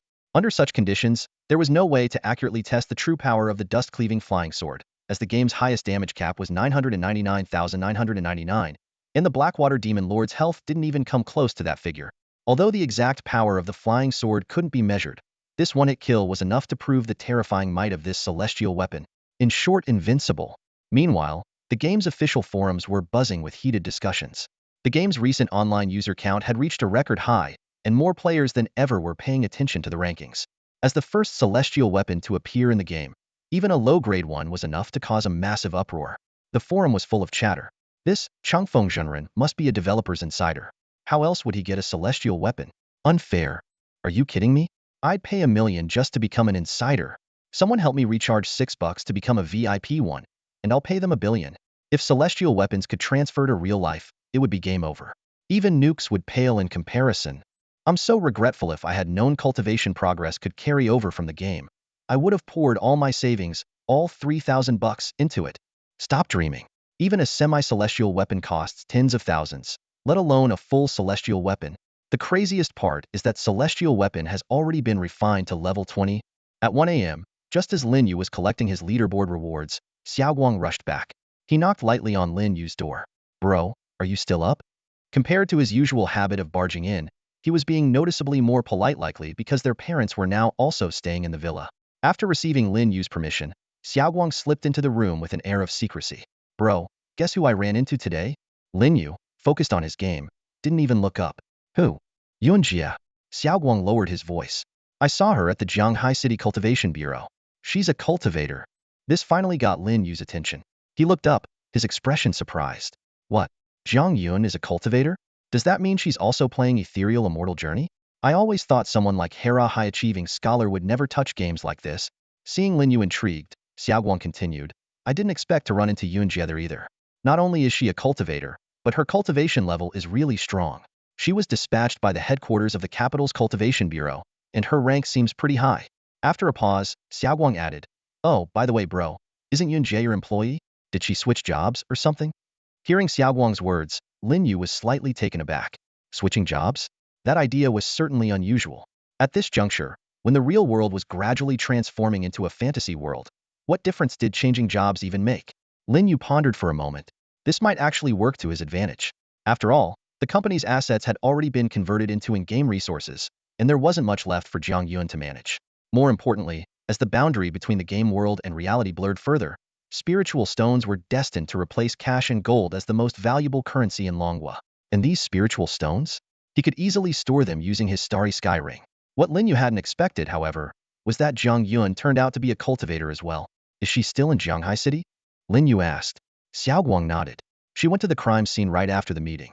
There was a murder case involving a cultivator here in Jianghai City. Over 20 people were killed. This immediately triggered Lin Yu's memory of what he had witnessed the previous night. The scene he had perceived with his divine sense must have been the same crime scene Xiaoguang was talking about. Why didn't you go with her? Lin Yu asked, slightly puzzled. Given Xiaoguang's abilities in the Jianghai City Cultivation Bureau, he ought to be involved in the investigation. Xiaoguang chuckled sheepishly. Well, I just wanted to hurry back and tell you that Sister Zhang Yun is also a cultivator. Couldn't you have just sent me a message? Lin Yu saw through Xiaoguang's excuse immediately. Caught red-handed, Xiaoguang put on an embarrassed smile. Bro, I really don't want to go to work. Checking out crime scenes just doesn't interest me. I sneaked back here, so please don't tell my parents, or they'll cut off my allowance. After a moment's thought, he added, if they really do that, they'll just have to stick with you forever. Lin Yu couldn't help but laugh. Aren't you worried about getting fired for sneaking off like this? Xiaoguang's face lit up for a second, then dimmed. Fired? I wish. The Cultivation Bureau doesn't do firings, only retirements. Besides, I'm the deputy chief and the future successor to the chief. Who would dare fire me? Lin Yu wasn't surprised that Xiaoguang had become the deputy chief. With Xiaoguang's cultivation level, the bureau would naturally do everything it could to keep him on board. Lin Yu patted Xiaoguang on the shoulder. Hang in there. The peace and stability of Jianghai City will depend on you in the future. Yeah, right? I don't have such lofty ambitions, Xiaoguang said, waving his hand dismissively. I'm going to my room to play some games. Go ahead. Make the most of the game while it's still active and gain as much as you can, Lin Yu said with a nod. After all, Xiaoguang still had resources left from the $1 million he had invested earlier. He might as well make the most of it before the game servers shut down. Xiaoguang was completely absorbed in the anticipation of the game and failed to notice the hidden meaning in his cousin Lin Yu's words. Lin Yu chose to keep the news about the game shutting down a secret, as revealing it might expose his identity as a reborn individual. While showcasing his strength was acceptable, the secret of his rebirth was best kept buried deep within. Eagerly, Xiaoguang rushed back to his bedroom, grabbed his phone, and entered the game without delay. After the second cultivation feedback, his strength had significantly improved, and his control over his cultivation became more adept. Even though it was already past 1 a.m., he was full of energy and showed no signs of fatigue. Lin Yu placed his phone beside his pillow and unleashed a vast spiritual sense, enveloping the skies over Jianghai City. In an instant, he darted towards the outskirts of the city and locked onto his target Jiang Yun. At that moment, Jiang Yun was meticulously inspecting the crime scene. Although the body had been taken away by the police, the pungent smell of blood still lingered in the air. Her brows furrowed as she carefully searched every corner.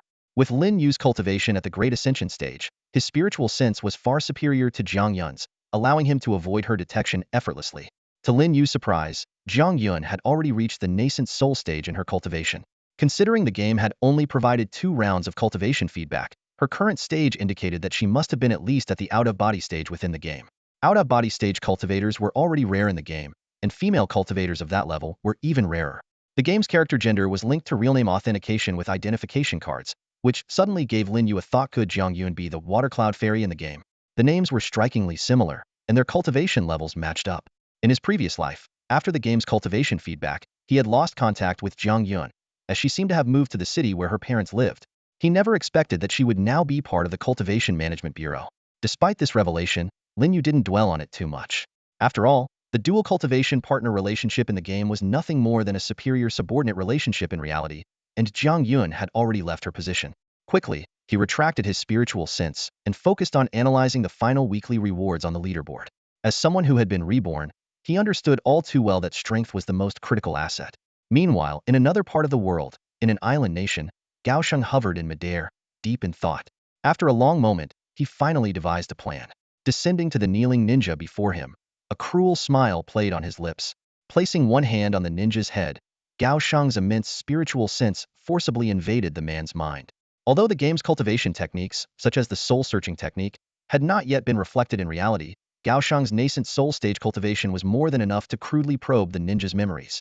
This method was exceedingly violent, causing the ninja to immediately roll his eyes, foam at the mouth, and suffer severe brain damage. While Gao Sheng only managed to extract a few fragmented memories, it was sufficient for his purposes. Retracting his hand, the ninja collapsed to the ground, convulsing uncontrollably, his brain utterly destroyed. Gao Sheng lifted his gaze toward the top floor of the tallest building in the city center, the location of the ninja's superior. Slowly, his body rose into the air as he began to fly toward the towering structure. It must be said that Gao Sheng has demonstrated extraordinary talent in the art of cultivation. In just one day as a cultivator, he had already mastered the advanced skill of memory extraction, a talent far beyond the reach of ordinary people. In less than 2 minutes, Gao Sheng reached the rooftop of the high-rise building where his target was located. His spiritual sense penetrated the structure, allowing him to clearly observe the scene inside the luxurious presidential suite on the top floor. A man and a woman lay on the bed, evidently having just concluded certain activities, now asleep. Standing on the rooftop, Gao Sheng opted for a relatively less violent approach to enter. He flew to the side of the building and delivered a powerful kick, shattering the glass window of the living room. The sound of breaking glass startled the man on the bed, who immediately reached under the pillow for a gun and cautiously headed toward the living room. The woman, in a panic, wrapped herself in the bedsheet and curled up at the edge of the bed. From the living room, Gao Sheng's rough voice called out in broken Japanese a few simple phrases he had learned from a ninja's memories. "Do you want to live?" The man with the gun, hiding at the bedroom doorway, shouted back, but his words were too rapid for Gao Sheng's limited understanding of the language. Gao Sheng had no choice but to approach the bedroom step by step. As his figure came into view, the man immediately aimed his gun. However, just as he pulled the trigger, Gao Sheng had already appeared in front of him, grabbing the firearm.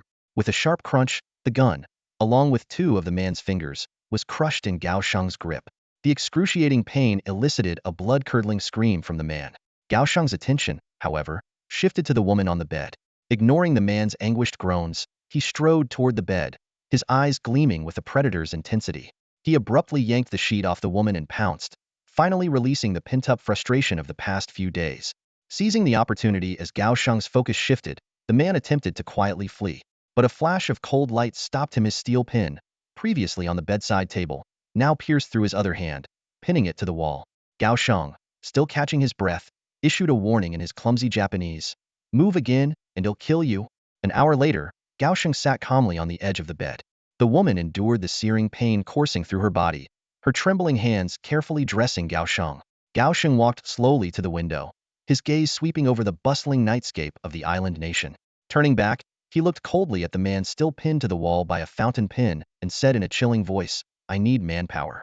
Call all your people here." In that moment, Gao Sheng seemed like a harbinger of hell. Even the hardened leader of the ruthless ninja gang couldn't suppress the fear rising within him, not daring to entertain a single thought of resistance. With the 3 remaining fingers on his right hand, the man painstakingly picked up his phone and called his subordinates. As one of the earliest players to enter the ninja game, he had quickly built his ninja organization through strength and wealth, aiming to secure a foothold in the chaotic times only to encounter someone as terrifying as Gao Sheng. Everyone, come to the top floor of the Metropolis Tower, the man said into the phone. 10 minutes later, his subordinates began arriving one by one. Seeing their leader pinned to the wall in such a miserable state, they were about to rush to his aid but were stopped by his command. After witnessing Gao Sheng crush a handgun barehanded, move with lightning speed, and even take to the air, the leader knew that even if all his men attacked together, they stood no chance. Gao Sheng's eyes lit up with excitement as the first subordinate stepped inside. Placing his hand on the man's head, a violent surge of spiritual energy instantly obliterated the person's consciousness. Though Gao Sheng only gleaned fragmented memories and a few sentences of the island's language, it was exactly the breakthrough he needed. Corpses began piling up in the presidential suite, and the grin on Gao Sheng's face grew increasingly sinister. After killing over a dozen people, he turned to the man pinned to the wall and said in fluent island language, "You're quite impressive. From today on, you will be my slave." Gao Sheng scanned the room. The woman curled up on the bed, the man kneeling at his feet, and the brightly lit cityscape beyond the window. This place was small, but it felt like a kingdom that belonged solely to him. "Tell me, how many other ninja organizations are here?" Gao Sheng asked, standing with his hands behind his back. "There are 3 with over 10,000 members." The man replied respectfully. Gao Sheng smiled as he turned. "Have your people locate them. By tomorrow morning, they will all be my slaves." At dawn, Lin Yu stepped out of the door. Although he hadn't slept all night, as a cultivator in the nascent soul stage, he radiated energy and showed no signs of fatigue. For him, food had long ceased to be a necessity for survival. It had become a source of enjoyment, especially with Aunt Wang's excellent cooking, which was one of the reasons he kept her employed at the villa. However, today, Aunt Wang looked exhausted. When Lin Yu asked why, she explained she had been up all night worrying because she couldn't reach her daughter, who was studying abroad at New York University. Upon hearing this, Lin Yu stood up and said, "Aunt Wang, I'm heading out for a bit. I might be back late for dinner." Aunt Wang forced a smile. "That's fine. I'll give the beef stew more time to tenderize. It'll taste even better."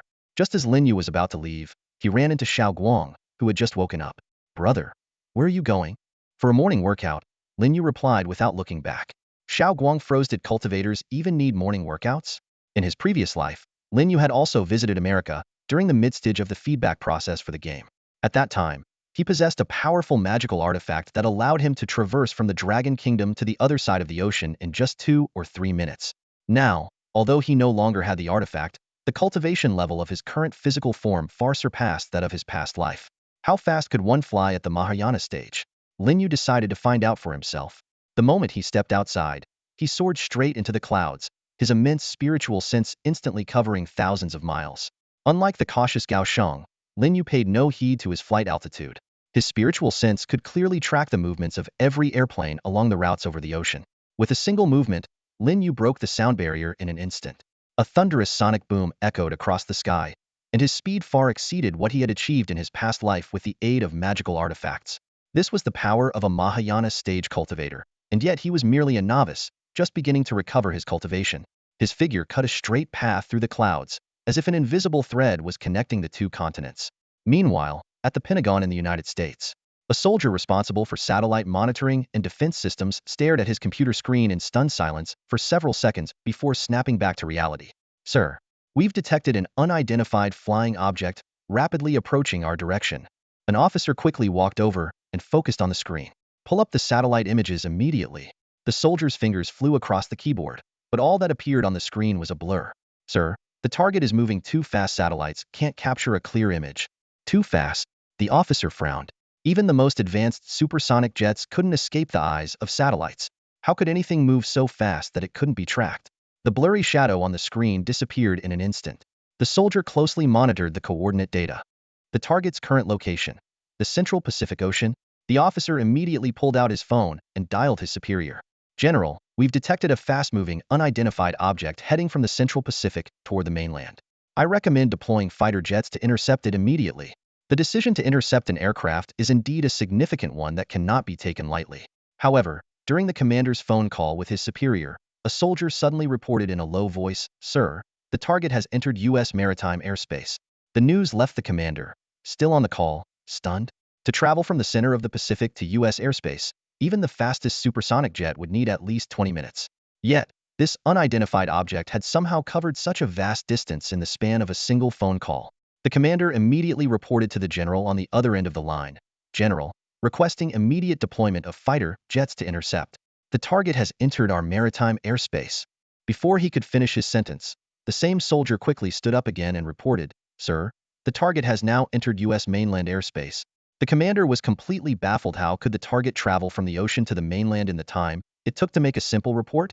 Was this flight or some form of teleportation? He hurriedly checked the computer screen, only to find it blank. Are you sure this isn't a computer malfunction? He questioned the soldier.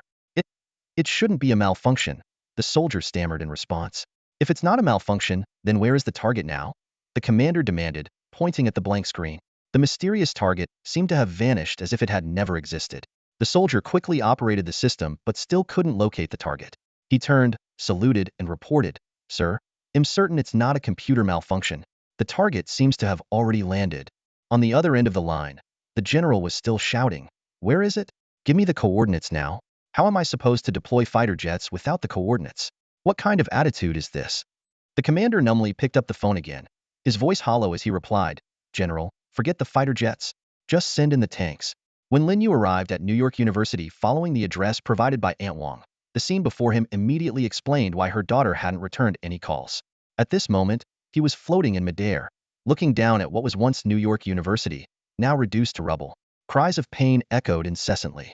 Some lay in pools of blood, while others groaned beneath collapsed slabs of concrete. In the distance, an intense battle was unfolding. 6 or 7 warriors clad in iron suits were locked in combat with an equal number of green giants. These green giants, resembling the ones Lin Yu had encountered in Shanghai City, left massive craters in the ground with each step. But Lin Yu had no time to focus on the battle. He immediately extended his spiritual senses, scanning the ruins. Using the distinct features of people from Longhua and the photos he had seen earlier, he quickly located Aunt Wang's daughter beneath a collapsed building. She was curled up in a small corner space, surrounded by precariously balanced slabs of concrete and bricks. Her situation was extremely perilous, though fortunately, she appeared to have no visible injuries. Seeing this, Lin Yu felt a slight sense of relief. If they waited for local rescue teams, it was likely she would perish by the time they managed to dig her out. He couldn't help but reflect that while he had little interest in joining an organization like the Cultivation Bureau, its existence had undeniably helped Longhua maintain relative stability amidst the chaos. Without hesitation, Lin Yu unleashed a surge of immense spiritual energy. Since Lin Yu had arrived, the safety of Aunt Wang's daughter was assured. Even in the face of a nuclear attack, his current abilities could easily protect her. He unleashed an immense surge of spiritual energy, piercing through layers of rubble in an instant to reach his target. At that moment, the girl was on the verge of a breakdown, surrounded by pitch-black darkness where she couldn't see her own hand in front of her face. Buried deep underground, the environment completely blocked out any sound from the outside world. To make matters worse, her phone had been lost in the chaos, severing all communication with the outside. In this cramped space that could collapse again at any moment, she didn't dare move an inch. Even though her limbs were starting to go numb from maintaining the same position, she couldn't risk the slightest motion. Time seemed to have come to a standstill here, and she couldn't even tell how long she had been trapped. Suddenly, something unusual occurred in the darkness. A soft, cotton-like force gently enveloped her, and then she felt her body slowly begin to rise. The bizarre experience filled her with terror, as if she had encountered a ghost. But the perilous situation left her no choice but to remain still. Her fear reached its peak when the force carried her upward, colliding with the rubble above her. However, to her astonishment, her body, shielded by an invisible protective barrier, easily passed through the collapsing debris and soared straight into the sky. In just a few seconds, the blue sky reappeared before her eyes, and she burst into tears of joy. At the same time, she caught sight of a figure hovering midair, resembling an immortal from a myth. Just as she was about to express her gratitude, a thunderous sound of footsteps echoed from the distance. Thud, thud, thud, thud. The ground trembled as a group of massive green giants charged toward their direction. Lin Yu glanced toward the original battlefield. The opponents, clad in iron battle suits, had flown too high, leaving these earthbound green giants without targets. Now, their attention had shifted to him, flying at a lower altitude. Lin Yu let out a wry smile and muttered to himself, "These brainless brutes.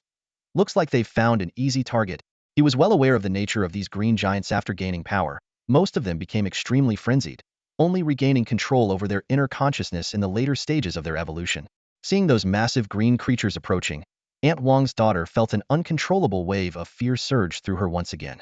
The images from the news on her phone flashed in her mind. These green giants could easily crush steel with their bare hands, or kick a massive truck like a toy. Falling into their grasp would surely be a fate far worse than being trapped in the rubble. Just as despair began to consume her, she noticed Lin Yu slowly raise one hand. A glimmer of interest sparkled in his eyes as scenes from movies played out in his mind. Magneto and the Hulk, two of his favorite characters, had never faced off in any story. Today, however, he could put that hypothetical battle to the test. Suddenly, Aunt Wang's daughter witnessed an incredible sight. 3 steel rods buried in the rubble beneath their feet started to levitate as if guided by an invisible force. They straightened rapidly in midair, and the next moment, they shot forward like arrows released from a bow. The first steel rod pierced through the body of the leading green giant with precision, its momentum carrying it forward to impale a second creature. In the end, the 3 rods skewered all the green monsters in a single line. Though they were not killed, their eyes were filled with profound terror, a deep-seated fear that only arises when faced with an overwhelmingly superior power. Magneto is indeed far stronger than the Hulk, Lin Yu mused to himself. He turned to Aunt Wang's daughter with a calm smile, as though what he had just done was nothing more than a trivial act. Using his spiritual power, he gently lowered the girl to the ground and asked, "Do you need me to take you back to Longwa? It's no longer safe here." Although, with his abilities as a nascent soul-stage cultivator, flying her back would be effortless, he still chose to respect her decision. The girl hesitated. She had worked so hard to attend New York University, but as she looked at the devastation behind her, she realized staying here was no longer an option. How would you take me back?" she asked cautiously. Lin Yu's lips curved into a faint smile. Flying someone was second nature to him. Wrapping her in his spiritual energy once more, the two of them soared into the sky instantly. Too fast," the girl screamed, her voice echoing through the high-altitude air. As their figures appeared over the ocean, the Pentagon's satellite monitoring department systems sounded another alarm. This time, the soldier on duty had learned his lesson. Recognizing the familiar, terrifying speed, he immediately identified it as the same unidentified flying object from before. Hearing the alarm, the officer briskly approached the soldier. "What's going on? Another sighting?" The soldier replied decisively, "Reporting, sir. Nothing to report. Just a computer malfunction." When Lin Yu returned home, his uncle, aunt, and Xiao Guang were already waiting in the dining room. A few dishes were laid out on the table, but no one had touched their chopsticks yet. He quickly walked over and sat down. Just then, Aunt Wang came out of the kitchen carrying a steaming pot, the rich aroma of beef wafting through the air. Aunt Wang's face was lit up with a genuine smile, clearly in a good mood. Lin Yu immediately understood her daughter must have called to let her know she was safe after being rescued. He took the fragrant pot of beef from Aunt Wang, who eagerly said, "Xiao Yu, my daughter just called me back. She said her phone ran out of battery, so she borrowed her friend's phone to call. She also mentioned she'll be coming home soon for the holidays." Lin Yu nodded with a smile. He was well aware of the truth about Aunt Wang's daughter. She had been trapped under rubble all night, her clothes tattered, and utterly exhausted. Wanting to spare her mother from worry, she chose to call and reassure her first, planning to explain everything once she had recovered. Lin Yu also didn't mention that he was the one who had rescued her daughter. The phone ran out of battery excuse might work for older folks, but in this era where everyone carries a power bank, younger people would likely find it unconvincing. Luckily, Xiao Guang's full attention was on the beef in front of him, completely oblivious to the obvious flaw in the story. Otherwise, with his personality, he would have surely pointed out something like, "These days, phones have such long battery life." At that moment, Xiao Guang's mother noticed the gleam in her son's eyes and immediately put on a stern face. "All you think about is eating. You see good food and turn into a fool. Do you even realize how overweight you are? Look at your cousin, even goes out for morning runs." Hearing this, Lin Yu quickly lowered his head, his face slightly flushed. To be honest, he had never gone for a morning run in his life. His slim physique was purely the result of good genetics. Xiao Guang's mouth twitched as his gaze darted between the beef and his father, seemingly weighing whether to seek his father's support or just start eating. In the end, he mustered the courage, looked up, and firmly said to his mother, "Can I eat first and then go for a run?" In his own home, he might have been sent off to munch on cucumbers by now, but here at Lin Yu's house, Xiao Guang was able to enjoy the meal freely. His mother's words were more of a casual remark. However, just as Xiao Guang was happily eating, his father suddenly spoke. Unlike his usual protective tone, this time there was a hint of disapproval in his voice. "Xiao Guang, I heard you sneaked back home last night?" Xiao Guang froze in shock. "Already tattling? Uncle, hi, that's not very fair." Xiao Guang mumbled defensively through a mouthful of food. "No, I just got back from the meeting." His father nodded slightly, his tone calm. "All right, as long as you didn't." Make sure to work hard and help Uncle Hai more when you're at work. Xiaoguang's heart raced, but he tried to maintain his composure. Don't worry, Dad. He'll definitely strive to be the model employee at the office. He sighed in relief internally, realizing his father had only been testing him and that Uncle Hai hadn't actually reported anything. Thankfully, his quick thinking saved him from being exposed. Still, he couldn't enjoy the meal in peace anymore. Afraid of slipping up if the conversation continued, he hurriedly stuffed a few pieces of beef into his mouth, stood up, and said, "Mom, Dad, I need to head to work now. He'll go early to clean up at the office and make a good impression." With that, he rushed out the door. His parents watched his retreating figure and nodded in satisfaction. Lin Yu, however, with his heightened senses, saw Xiaoguang head straight to a burger joint after leaving. There, he ordered a burger, a large soda, 2 fried chicken drumsticks, and 3 roasted chicken wings, devouring them with gusto. Feeling a bit awkward, Lin Yu tried to make small talk with Xiaoguang's parents. Yeah, Xiaoguang's been doing really well lately, obedient and hardworking. After the meal, Xiaoguang's mother suggested, "Xiaoyu, maybe we should go back home. Things seem pretty safe around here now, and it feels wrong to keep imposing on you." Considering that the first day of feedback from the game world to the real world was the most dangerous, Lin Yu didn't object this time. Besides, their house wasn't far, so he could still keep an eye on them if needed.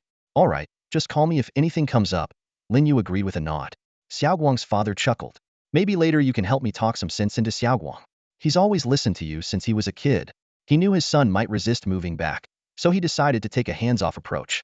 As Lin Yu walked them to the door, his sharp senses picked up their conversation. "We should have joined that cultivation game too. I heard even older folks feel a few years younger after playing." "Yeah, such a shame. But at least the kids are playing it." Standing by the window, Lin Yu smiled faintly. Though Xiaoguang's parents treated him well, they were very strict with their own son. Convincing them to play the game would likely take months, and by then, the game might have already shut down. However, Lin Yu had a plan.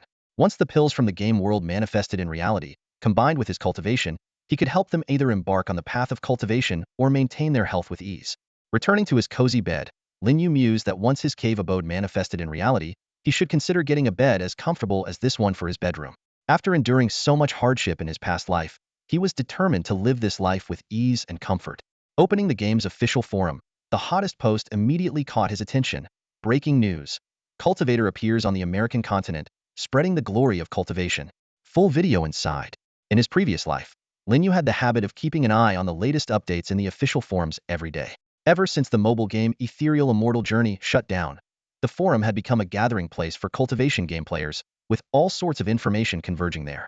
Returning from his morning exercise, Lin Yu discovered that a video of him had already made its way onto the forum. Although a bit caught off guard, he was glad he had intentionally hidden his face at the time. Clicking on the post, the video showed a scene of him defeating the green giants. Not bad. Looks kind of cool, Lin Yu thought to himself as he watched the figure in the video effortlessly taking down 6 green giants. The comment section below the post was already in an uproar. "Whoa, this guy is amazing. He skewered 6 green giants with just one move. Should we call it green kebabs? With this level of power, he must be at least in the nascent soul stage. If he can fly, it's definitely nascent soul stage, no doubt. I suspect it's staged." Staged but hiding his face? Doesn't make sense. How did this fellow Taoist conceal his appearance? It doesn't look like post-editing. The discussion quickly veered off into other topics. These green giants are no match for cultivators. I heard in Japan, they're playing ninja-themed games. Ninjas? Aside from hide and seek, what else can they do? Don't underestimate them. Those action movies with female ninjas are pretty intense. Wow, someone's really into foreign stuff. Not gonna lie, I kind of like it too. Besides this trending post, Lin Yu noticed a few key pieces of information. The Cultivation Management Bureau was conducting a large-scale recruitment drive across the nation. It wasn't just the headquarters in the capital. Local branches were also expanding. Among these, the recruitment posts garnered the most attention.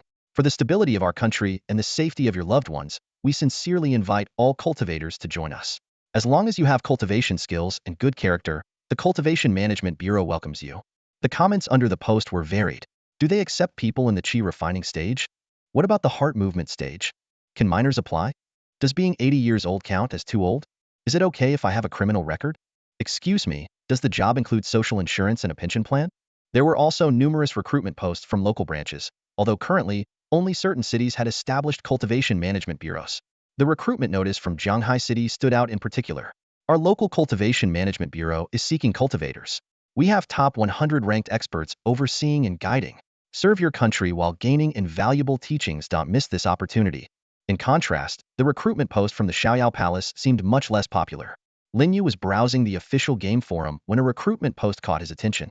The second-ranked player on the cultivation leaderboard, known as the Songyun Demon Lord, was recruiting members for his newly established guild, Xiaoyao Palace.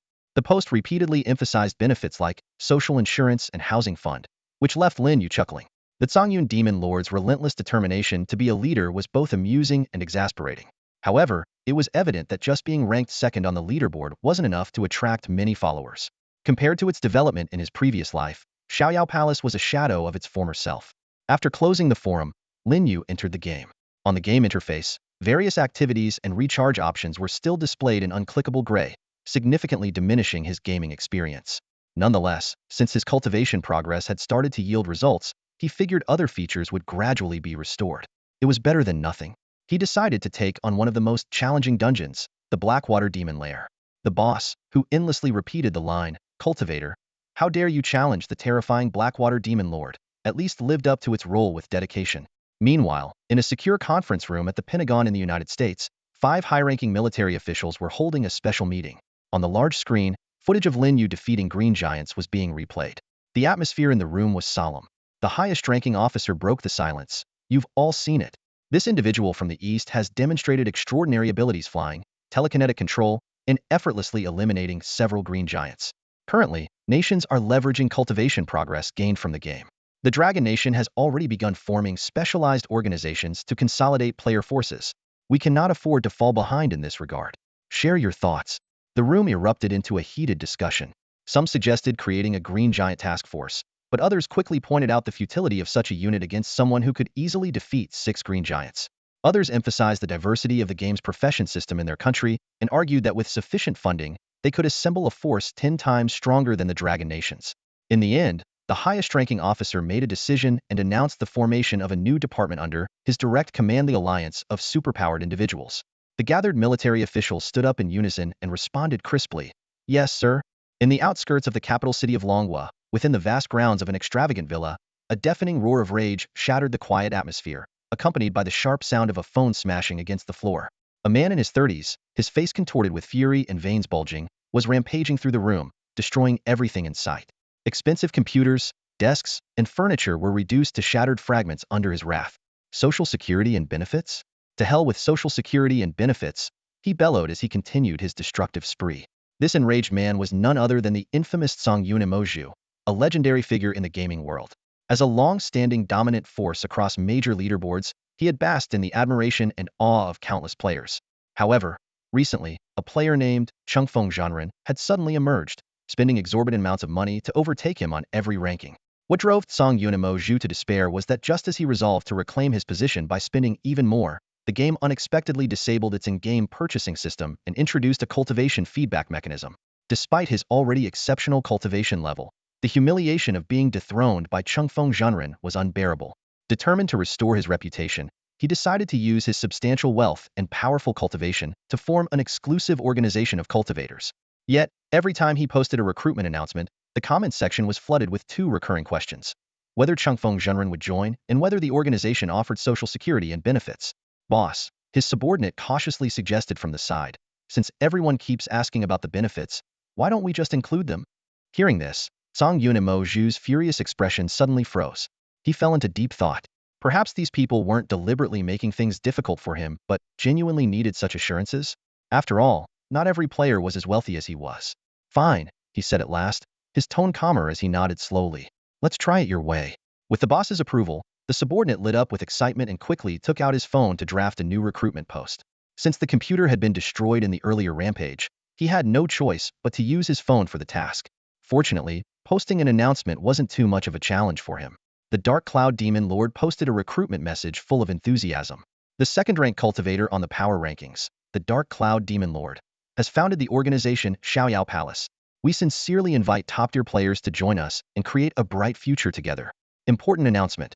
We offer full social insurance and housing fund. Yes, full social insurance and housing fund.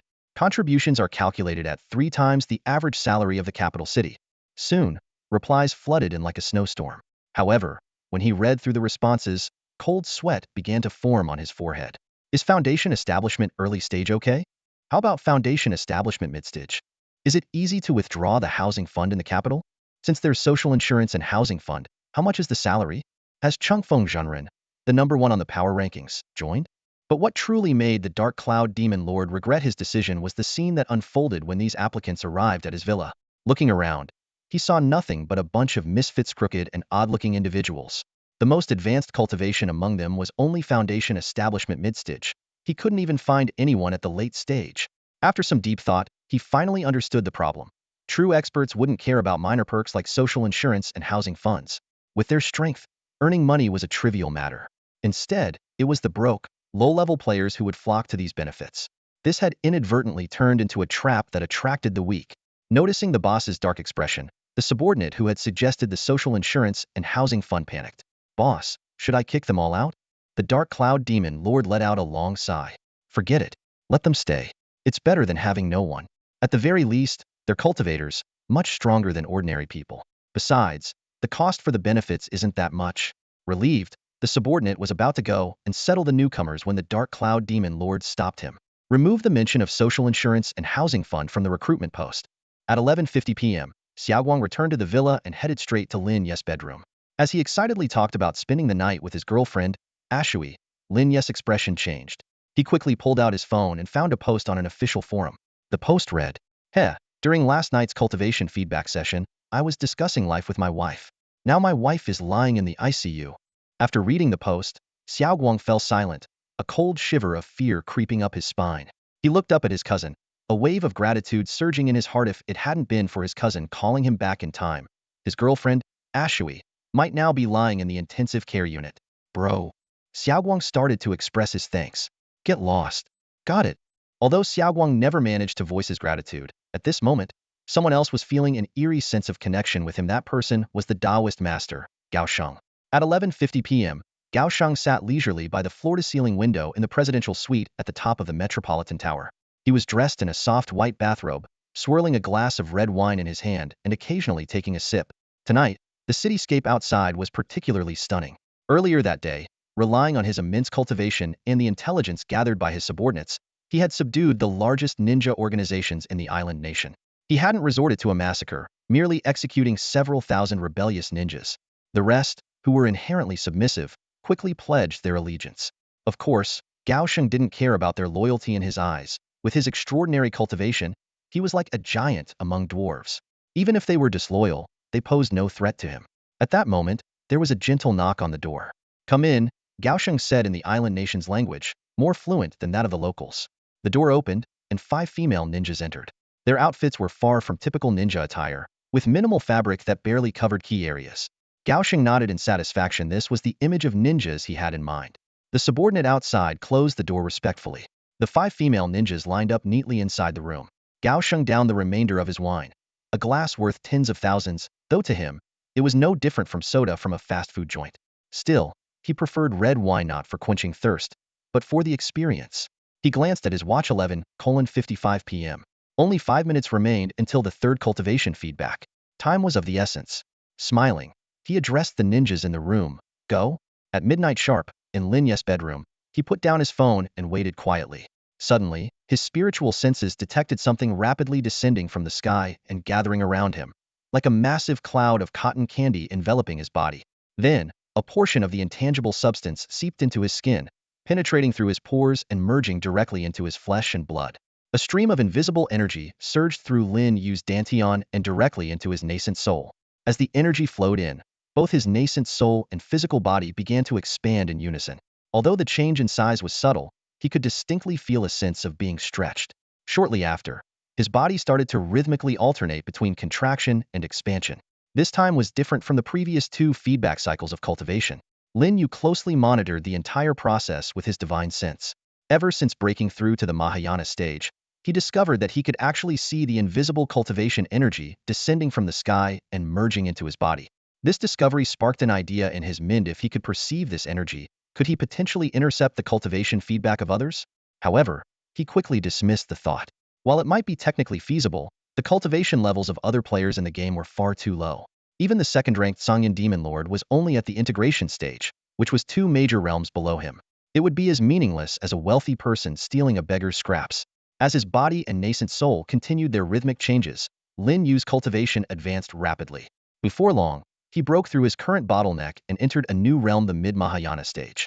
This was exactly as he had anticipated. The third day's cultivation feedback had successfully elevated him from the early to mid-Mahayana stage.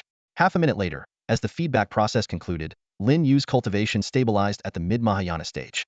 After conducting a brief test of his enhanced physique, sensory abilities, and expanded divine sense, he picked up his phone and opened the game Ethereal Immortal Journey. Although the game was nearing its shutdown and the potential for growth was limited, it still served as a good way to relax. At the entrance of the Blackwater Demon Cave dungeon, the area was as lively as ever. With no option to rely on in-game purchases, all players were working hard to grind dungeons for resources.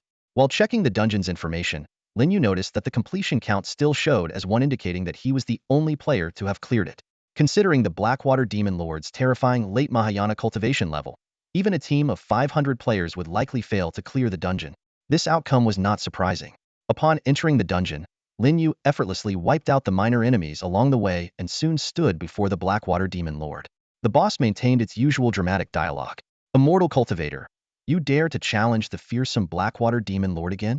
Do you wish to become yet another lost soul in the Blackwaters?" At that moment, Lin Yu suddenly sensed something unusual. He quickly expanded the chat interface and scrutinized the Blackwater Demon Lord's lines, particularly the word "again." It seemed to hint at something.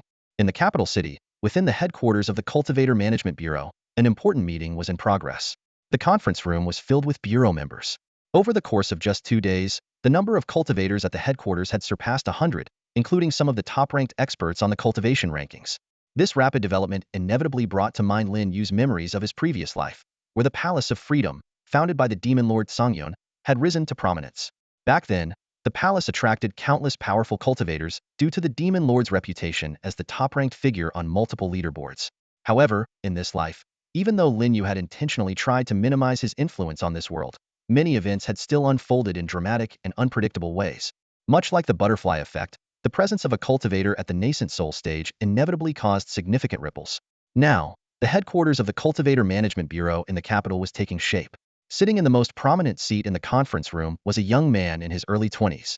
His position, right beside Zhang Yun's father, indicated his extraordinary status. Even Zhang Yun, a special consultant, could only sit slightly below him in rank.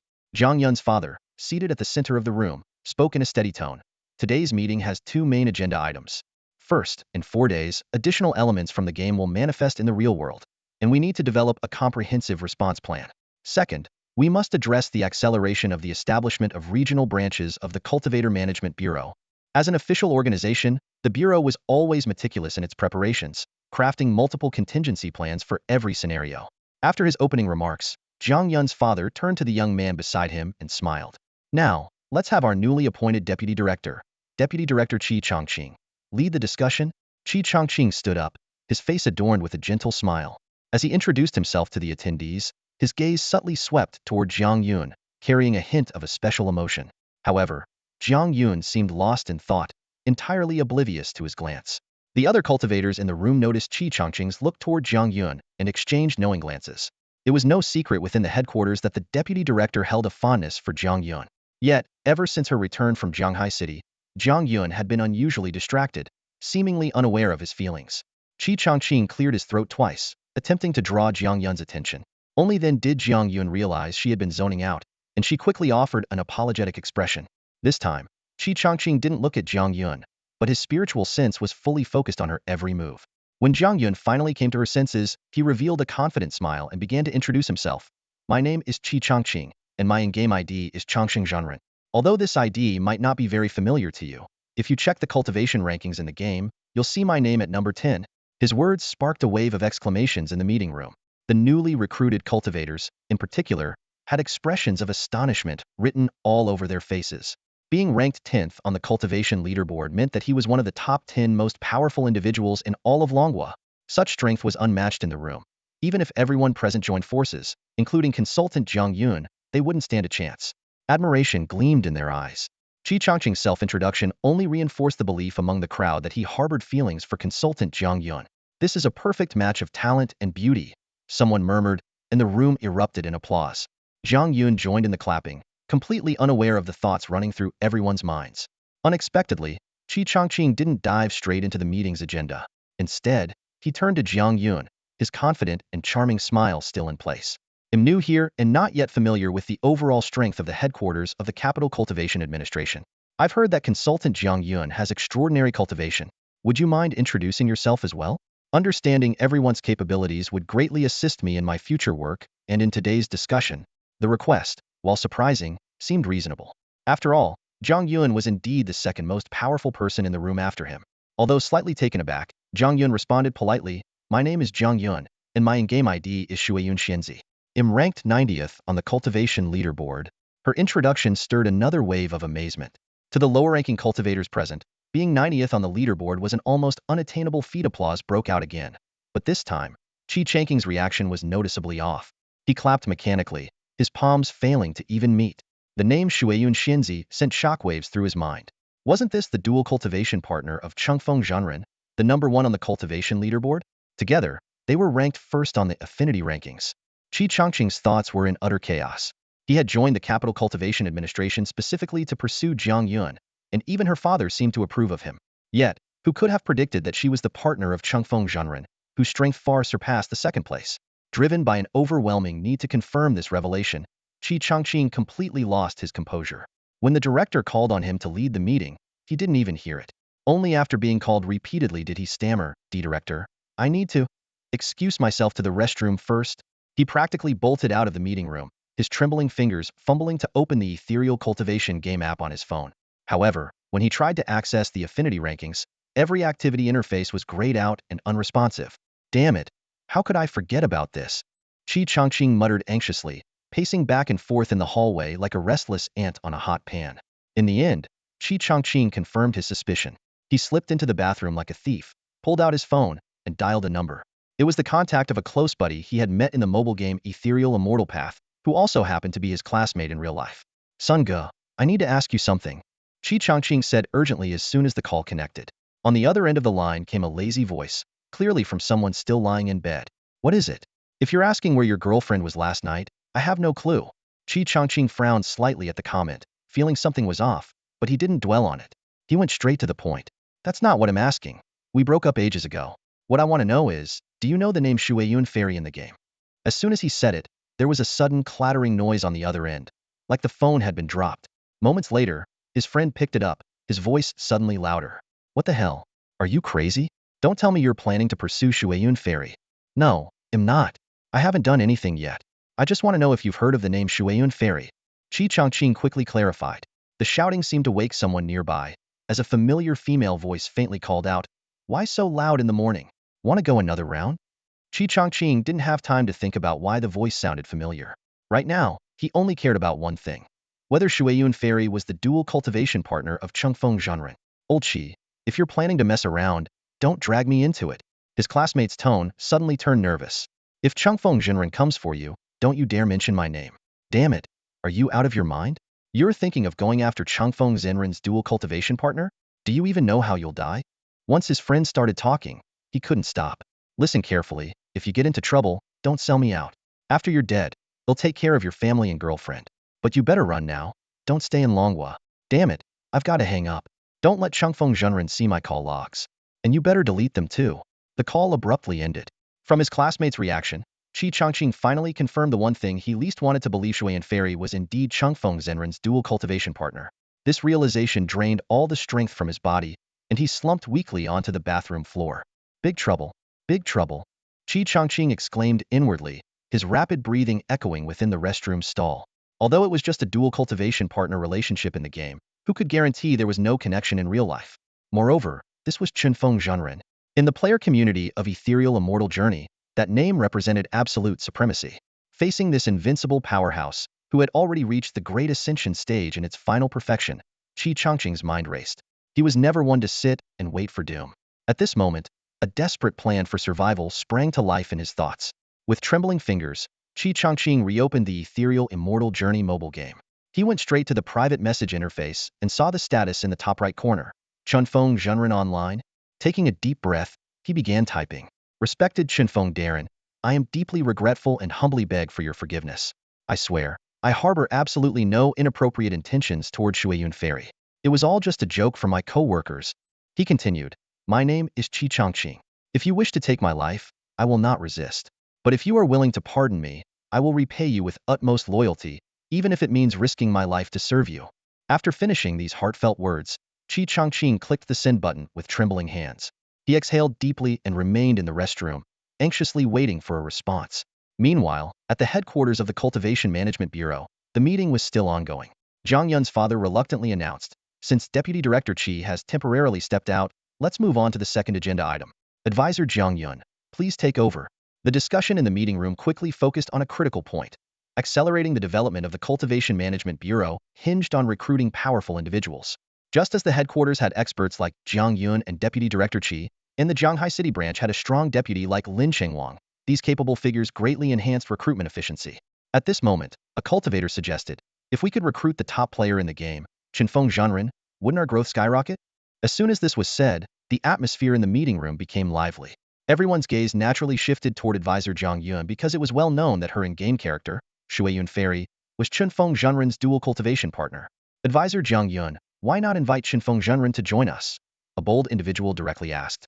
Zhang Yun's face immediately turned red as she stole a glance at her father nearby. If her old-fashioned father found out she was married in the game, he might just blow a fuse. No, you've misunderstood," she hurriedly explained. "I'm not close with Qinfeng Zhanren. We rarely talk, and I don't know much about him. Given his personality, it's highly unlikely he would join the Bureau. If you're not familiar with him, how do you know so much about his personality?" a cultivator quietly questioned. In the bedroom of Lin Yu's villa in Zhanghai City, the glow from the computer screen illuminated his focused face. As the top player on multiple game leaderboards, he was mechanically grinding through the Blackwater Abyss dungeon for the 10th time today. Suddenly, a private message popped up. Since reaching the top of the leaderboards, Lin Yu had been bombarded with countless messages, but he rarely bothered to reply.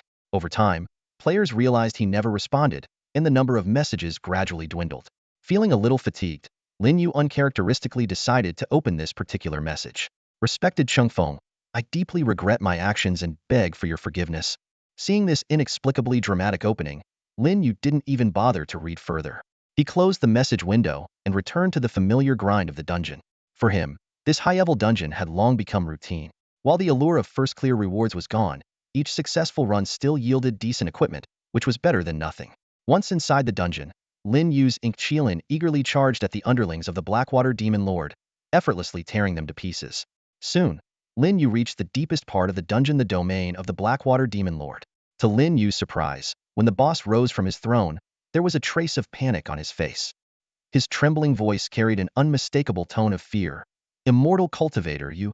Before he could finish, Lin Yu had already made his move. His level 20 refined celestial sword, Zhanshin, traced a graceful arc through the air. The sword energy roared forth, instantly splitting the Blackwater Demon Lord and the dark waters behind him in two. Recent gameplay had led Lin Yu to a new discovery. As his in-game cultivation grew, it seemed to influence the NPCs and bosses. They appeared to be awakening some form of self-awareness. Although still bound by the game mechanics, endlessly dying, reviving, and repeating their dialogue, they now seemed to possess memory and even emotions resembling those of humans. This phenomenon had never occurred in the games of his previous life. When Lin Yu first realized that characters like Jingxin Zhenren and the Blackwater Demon Lord were gradually gaining autonomy, he had been astonished. Now, however, he had grown accustomed to it. The system notification chimed at the perfect moment, and the dungeon rewards were automatically stored in Lin Yu's spacious inventory. These standard drops no longer excited him, didn't even bother to glance at them. Inventory slots are highly valuable in the game. Lin Yu's storage ring, being a semi-mortal artifact and refined to its maximum level, boasts a remarkable capacity of 10,000 slots. This immense storage greatly simplifies item collection for him, far surpassing the mere 100 or so slots available to most other players. The entire day, Lin Yu tirelessly farmed the Blackwater Demon Cavern dungeon. Except for necessary meal breaks, he barely paused.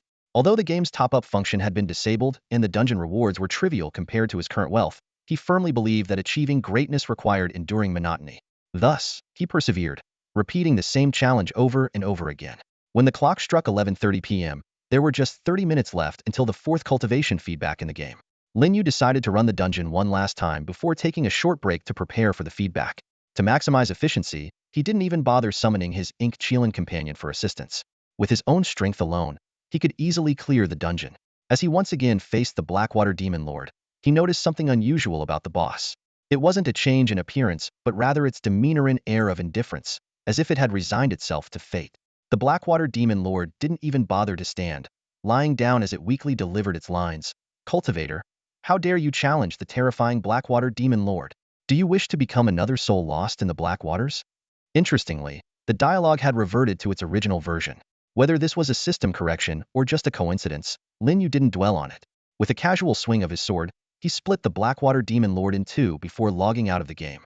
To pass the time, Lin Yu opened the official forum and immediately noticed a trending topic.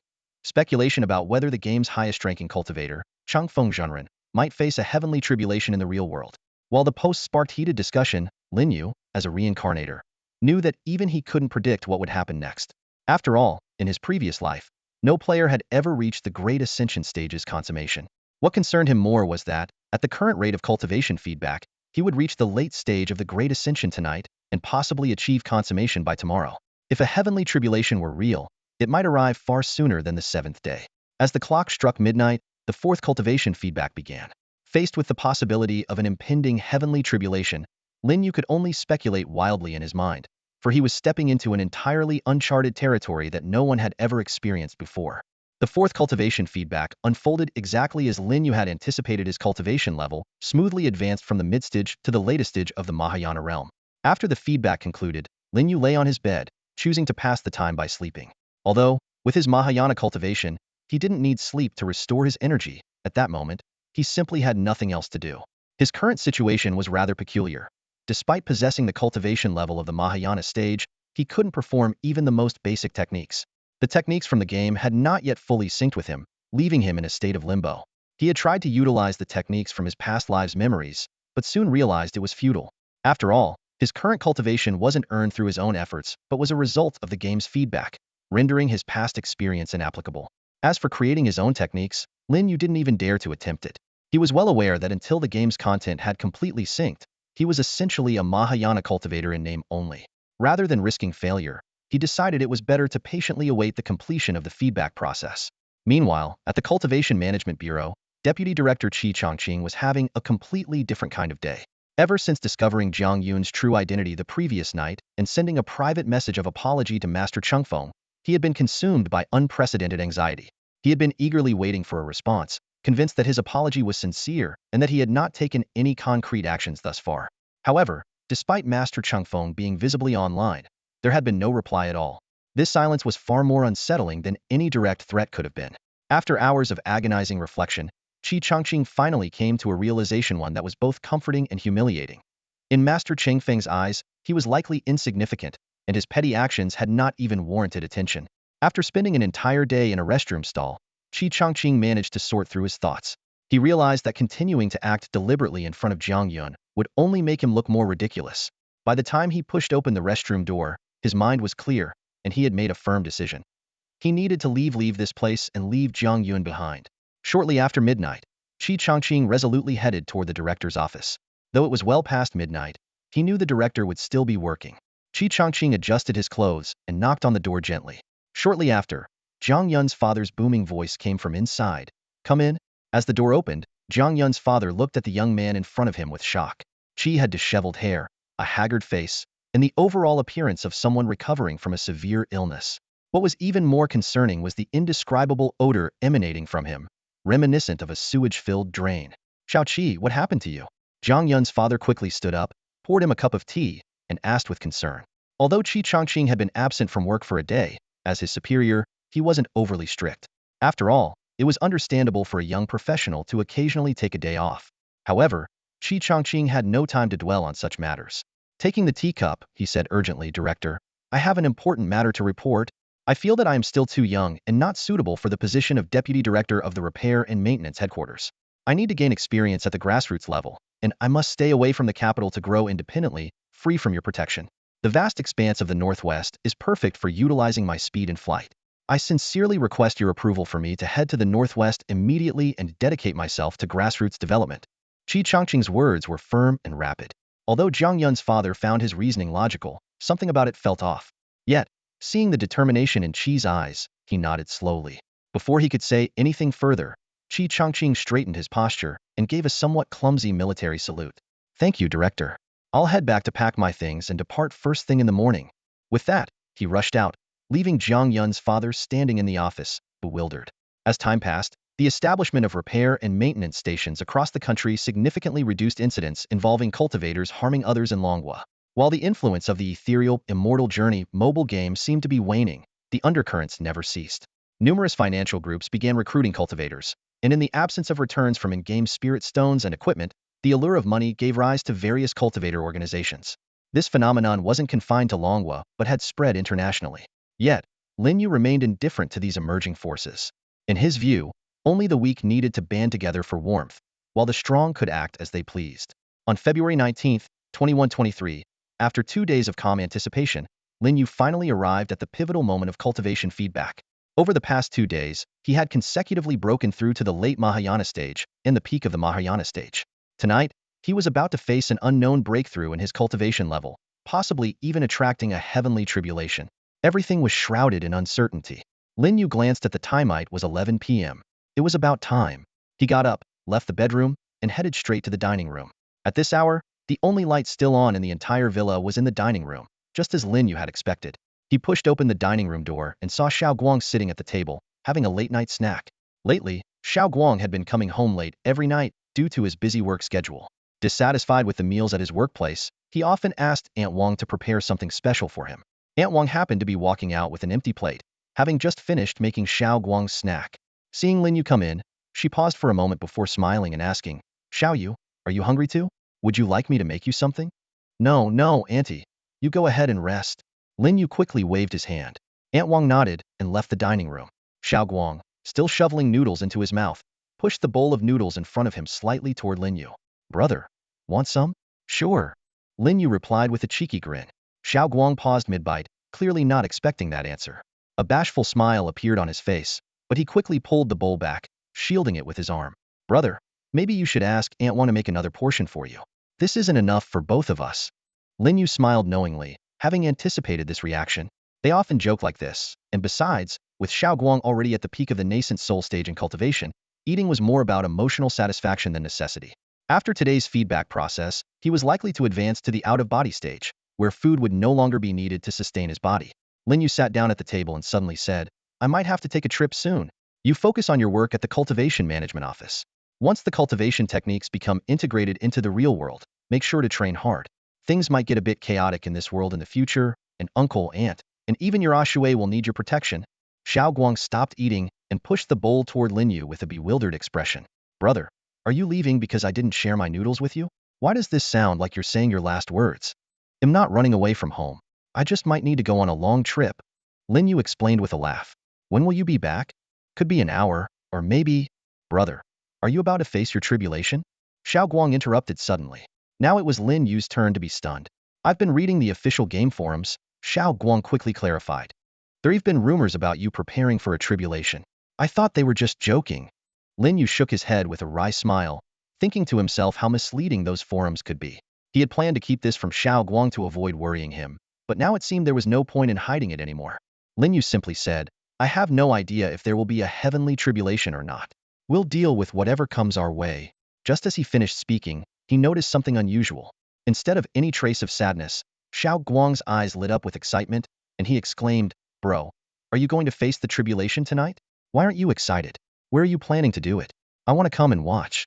"I've read in those cultivation novels that when a cultivator undergoes a tribulation, others observing nearby can gain insights and rapidly improve their cultivation." Lin Yu was left speechless. What on earth was going on in this kid's head? Forget about observing didn't even show the slightest worry for him. "Observe my foot. Do you think we're living in a novel? Just eat your noodles. I'll be back later." Lin Yu stood up and left the dining room, sighing inwardly. Explaining things to Xiao Guang felt like talking to a wall. But on second thought, maybe it was better this way, at least he wouldn't get all emotional along with him. Lin Yu stepped out of the villa, and in an instant, his figure soared into the sky. He needed to find a secluded spot to prepare for the cultivation feedback he was expecting tonight. If there really was a heavenly tribulation, at least he wouldn't disturb anyone else. Meanwhile, back in the dining room, Xiao Guang had lost his appetite. Staring out at the dark night sky through the window, he clenched his fists, his expression serious. "Bro, you have to succeed in overcoming this tribulation. Even if you fail, becoming a loose immortal would be fine. You're my biggest idol, you can't die." Then he mumbled to himself, "Ah, I forgot to ask you to save all the good stuff in the game for me." He quickly stopped himself mid-sentence. shaking his head. No, no, no, there's no what if. My brother is invincible. Lin Yu's divine sense quickly locked onto a deserted island. With only a few minutes left until the 6th cultivation feedback, he casually sat down on a rock and pulled out his phone to open Ethereal Immortal Path. He transferred all of his character's equipment, spirit stones, and various resources into the game's mailbox system, a feature with a large storage capacity that many players used as a temporary inventory, provided items were retrieved within 7 days. Lin Yu typed Xiaoguang's in-game ID, Yushui Jinren, into the recipient field but didn't hit send right away. This was his contingency plan. If he really encountered a heavenly tribulation and his game items proved useless, he would send them immediately. Even if he perished under the tribulation, these items could help Xiao Guang protect himself and their family. As for dealing with the tribulation, Lin Yu honestly had no solid plan. As a half-baked cultivator in the Great Ascension stage, his current posture said it all. Wasn't sitting cross-legged to circulate his spiritual energy, but was lounging on the rock with one leg crossed over the other, holding his phone in one hand and flicking away ants crawling onto his pants with the other. At that moment, the strange phenomenon reappeared in the sky. It wasn't just above him. Clusters of cotton candy-like material floated over the distant city as well. However, while the largest ones above others were only the size of ping-pong balls, the one above Lin Yu was several times larger than his villa. It's here. Lin Yu uncrossed his legs and slowly stood up. This time, facing the cultivation feedback, his demeanor was noticeably more cautious and tense than before. As the cotton candy-like clouds gradually descended, Lin Yu felt the spiritual energy within him rapidly surging. This time, the sensation of cultivation feedback was particularly intense. Amid waves of swelling and contraction, he became acutely aware that the spiritual energy inside him was nearing a critical threshold. The energy compressed within him continuously until it seemed it could no longer be contained, leaving his entire body stiff and rigid. Then, suddenly, a deafening thunderclap shattered the silence. Boom. Crack. Heavenly tribulation? Lin Yu quickly lifted his head to gaze at the sky. The pitch-black clouds had completely obscured the heavens. Not a single star's light could penetrate through, and the air was thick with an oppressive and suffocating tension. However, upon closer inspection, Lin Yu noticed something peculiar. Though the clouds were dense, they resembled ordinary rain clouds rather than the legendary tribulation clouds. Moreover, while he heard the sound of thunder, there was no trace of lightning to be seen. Just as confusion clouded his thoughts, his peripheral vision caught the phone screen flickering incessantly. The phone was still on the email interface where he had been preparing a message for Xiao Guang, but something seemed to be flashing behind the interface. Even stranger, the exact same thunderclaps echoed from the phone. Boom. Crack. Boom. Crack. Boom. Crack. The 6th cultivation feedback came to an end at that moment, but Lin Yu no longer had the luxury to focus on his nearly bursting body. He swiftly exited the email interface, and his equipment and spiritual stones were automatically saved into the drafts folder. When the game screen finally came into view, the scene before him left him utterly stunned. His in-game character was hovering in midair, and the entire game world was shrouded in darkness. In the sky above, a massive vortex of tribulation clouds swirled slowly. Silver lightning weaved through the turbulent clouds, occasionally breaking free to unleash deafening roars. Beneath his game character, a figure stood out unmistakably. It was Jingxin Junren, dressed in her off-white Taoist robe. She was the NPC with the highest affinity toward him in the game, now the leader of the sacred land of Changhe. The fierce winds howled, causing her robe to billow gracefully, outlining her elegant silhouette. This wasn't taking place in the sacred land of Changhe, but rather somewhere in a wilderness map. The holy lord of the Changhe sanctuary, Jingxin Jinren, had unexpectedly appeared here. Lin Yu stared at the phone screen, his expression unable to hide his shock. The scene before him was vivid and real. While he had yet to face the heavenly tribulation in the real world, his game character was already confronted with one. Was this because heavenly tribulations didn't exist in reality? Or was it that his cultivation in the real world influenced his in-game character? A flood of questions surged in his mind, but the most pressing matter now was to survive this tribulation. Somehow, a gut feeling told him that this in-game tribulation held immense significance for himself as well. Amid the rumbling thunder, a gentle and soothing voice emerged from the phone. Chengfeng, where is your magic weapon? Jingxin Junren's face was filled with worry. This reminder jolted Lin Yu into realization his in-game character, Chengfeng Junren, was currently floating in midair, but almost entirely unarmed. He was clad in the most ordinary of robes, barefoot, and even his signature flying sword was nowhere to be seen. It dawned on him that he had just placed all his equipment into the mailbox to send to Xiaoguang, but hadn't retrieved them yet. He quickly opened the mailbox interface and retrieved his gear piece by piece, equipping them immediately. In an instant, Chengfeng Zhanren's image transformed dramatically.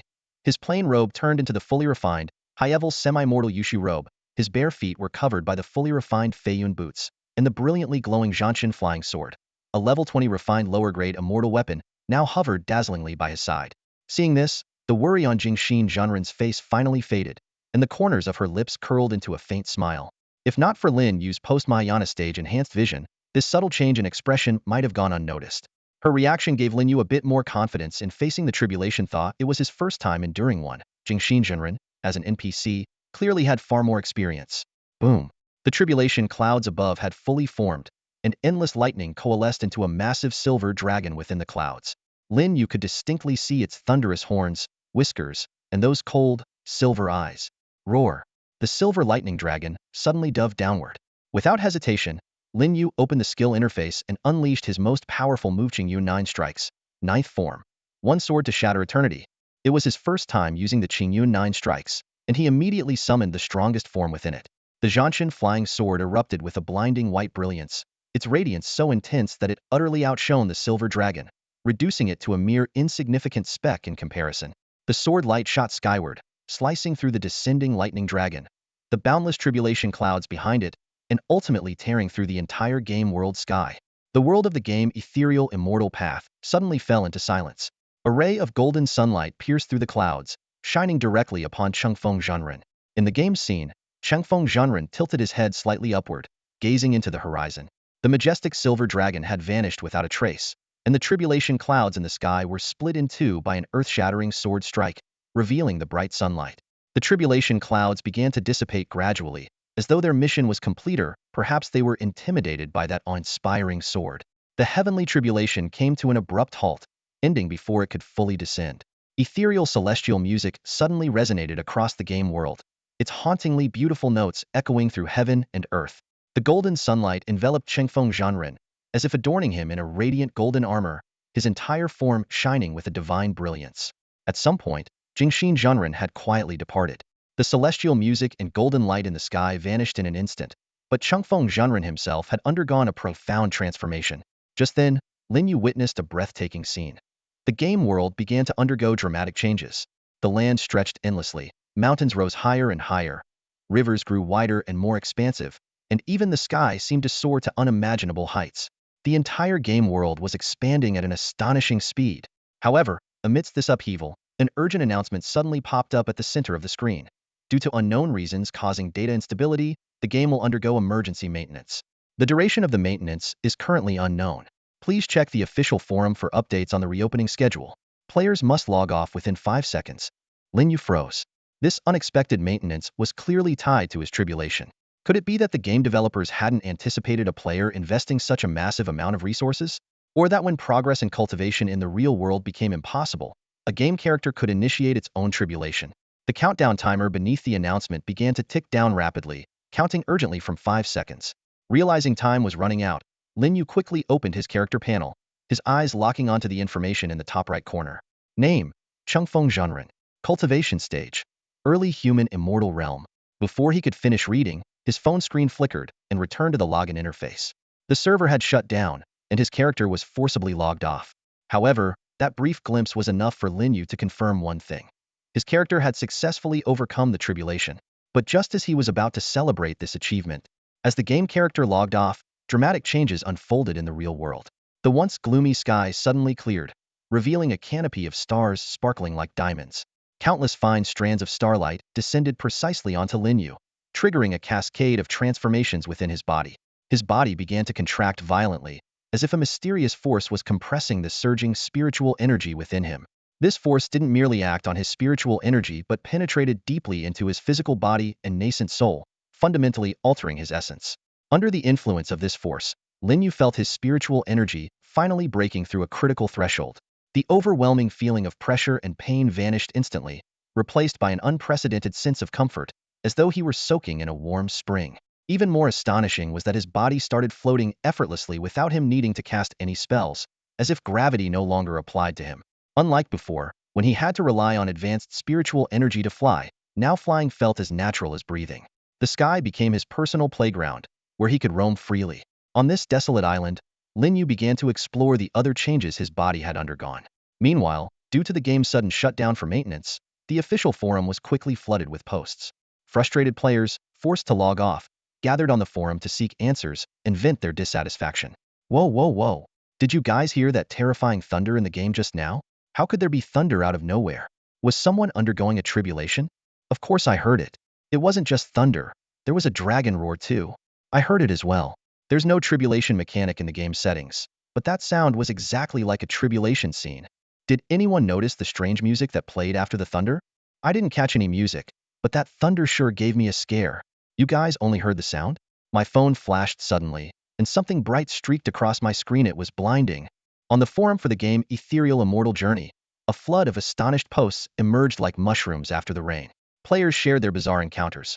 Some reported dying inexplicably after seeing only a flash of white light. Others mentioned being killed by Master Chungfeng without warning. And still others vented their frustration about being forced offline before they could even pick up their loot. I didn't see anything. I was dead before I could react. Same here. Just a flash of white light. At least I saw the system message saying it was Master Chungfeng who killed me, but I have no grudge against him. Discussions on the forum quickly centered around three key topics.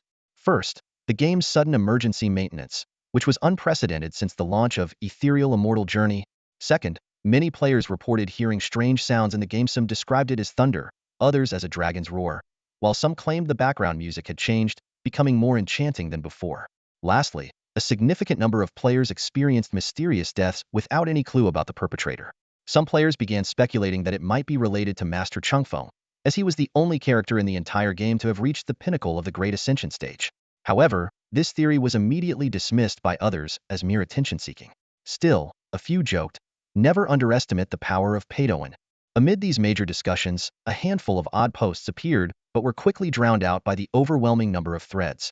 Even more unsettling, strange occurrences seemed to be happening in the real world. Several players reported cracks suddenly appearing in their walls at the exact moment the game went offline. Right after the game shut down, the wall in my villa suddenly cracked. It scared me to death. What a coincidence. My wall cracked too. This night was destined to be anything but peaceful. The gaming forums were abuzz with activity as players, forcibly logged out of the game, flooded in to share their speculations and theories, trying to make sense of the strange events that had unfolded tonight. Yet, the truth was known to only one person, Lin Yu. At this moment, Lin Yu was sitting alone atop a massive rock on a deserted island in the middle of the Pacific Ocean. Slowly, he withdrew his divine sense from the moon, letting out a silent sigh. Humanity's research on the moon was indeed accurate. The images circulating online were remarkably precise. Although he wasn't certain if he had truly achieved immortality, Lin Yu could clearly sense the profound changes in his body. His divine sense had grown exponentially stronger, allowing him to observe both the microscopic world and the vast cosmos with unprecedented clarity. This newfound ability far surpassed the limits of any astronomer or microbiologist could now perceive their realms of study with his naked eye.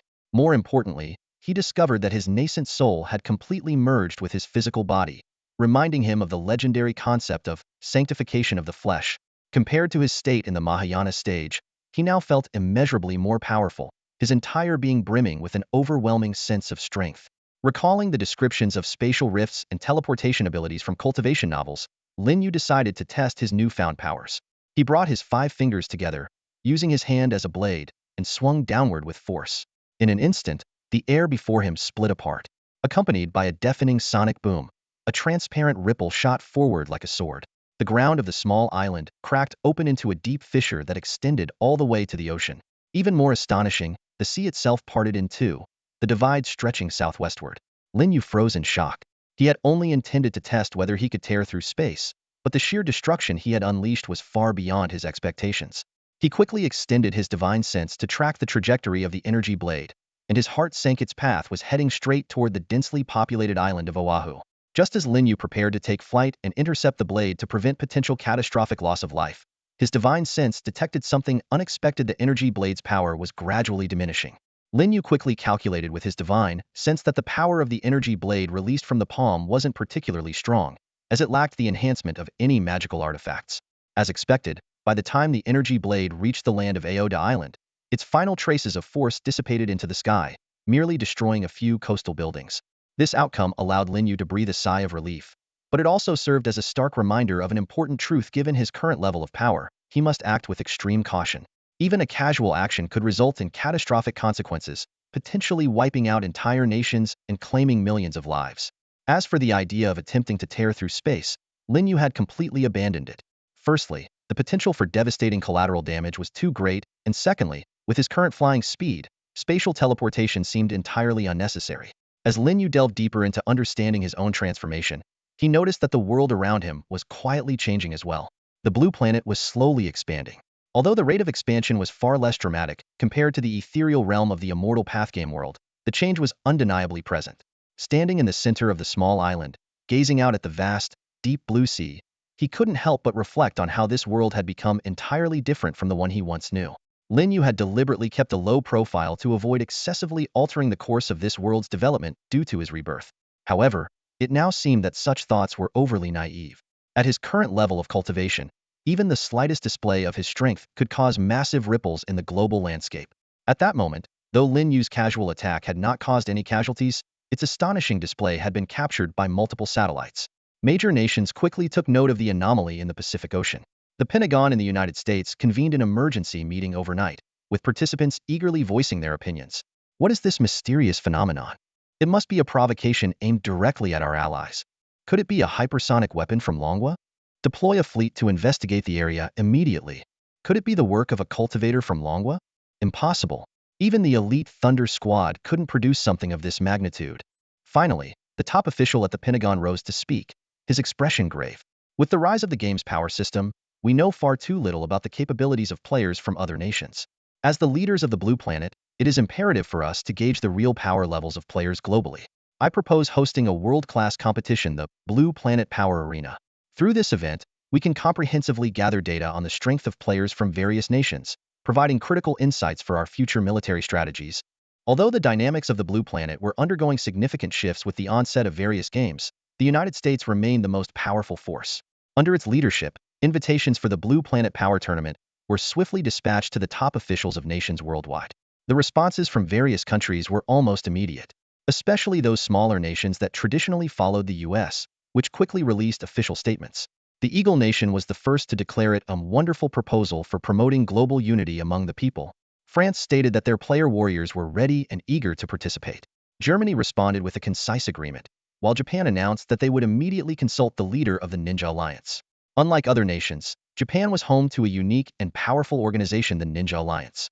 This alliance brought together all the ninjas across the country, and its leader held a status comparable to the king of Japan's underground world. Without his approval, even the official government could not select participants for the tournament. That evening, 3 formally dressed Japanese officials, bearing lavish gifts, were escorted by a ninja to the top floor of the Metropolitan Tower, where the presidential suite was located. Beads of sweat formed on their foreheads, and despite being official representatives, they dared not show the slightest sign of disrespect when facing this underground ruler. Inside the suite, in addition to the alliance leader, Gao Shang, there were 5 female ninjas seated silently on the bed. Their silence was palpable, a result of the presence of unfamiliar visitors. Gao Shang, dressed in a white bathrobe and barefoot, stood by the floor-to-ceiling windows, sipping a glass of red wine. He turned around slowly, his voice devoid of emotion. You have 30 seconds to state your purpose. The middle-aged official at the forefront quickly wiped the sweat from his brow and spoke respectfully. Honorable Alliance Leader, we have received an invitation from the United States to participate in the Blue Planet Power Tournament. This is a grand event that will gather the strongest players from across the Blue Planet. We wish to seek your approval to allow our ninjas to participate and bring glory to our nation. Gao Sheng narrowed his eyes slightly and cast them a fleeting glance. The 3 officials immediately lowered their heads, as if reduced to insignificant ants under the weight of his overwhelming presence. He took a sip of his wine and murmured thoughtfully, bring glory to the nation. Not bad.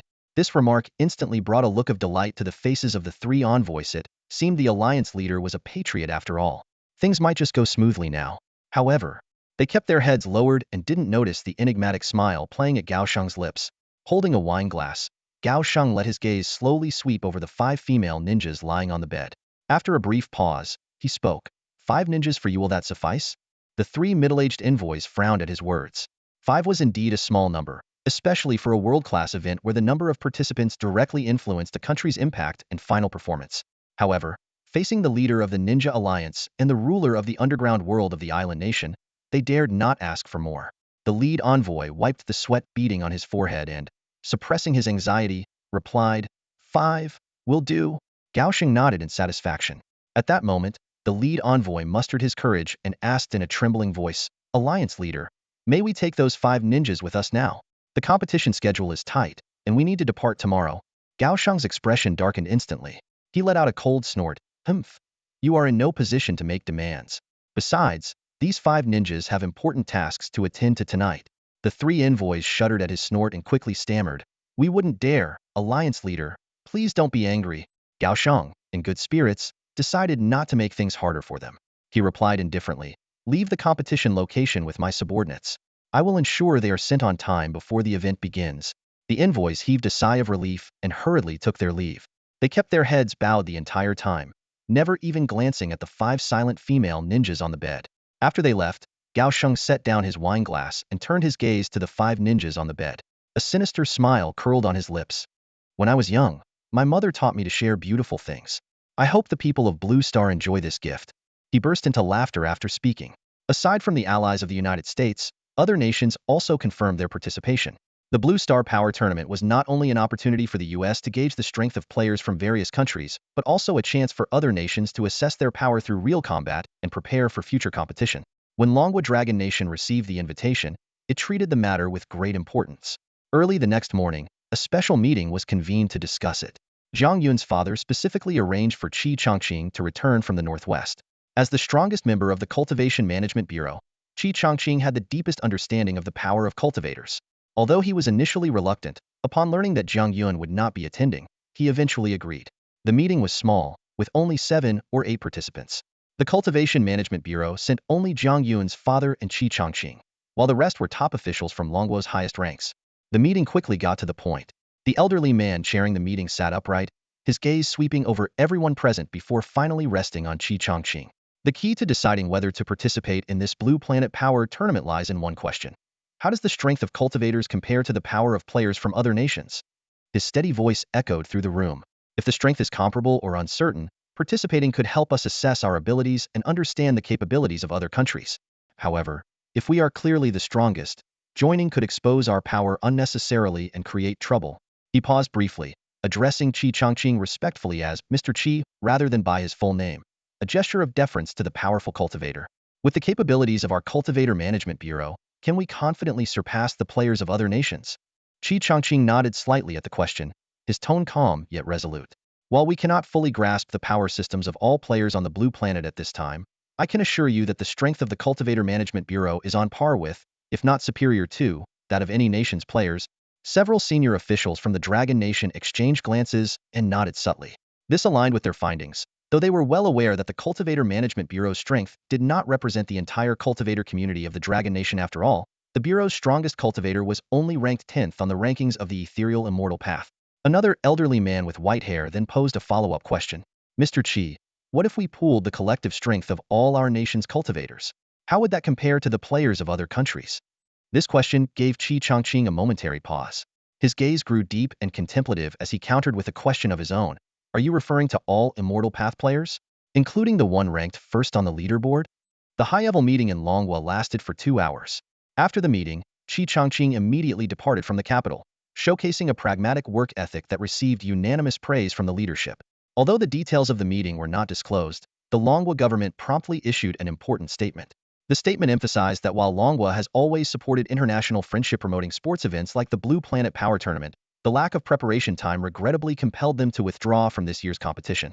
However, they expressed anticipation for participating in the second tournament and extended their best wishes for the success of the inaugural event. This announcement caught the leadership of Migwa off guard. In reality, Longhua was their main target for this competition.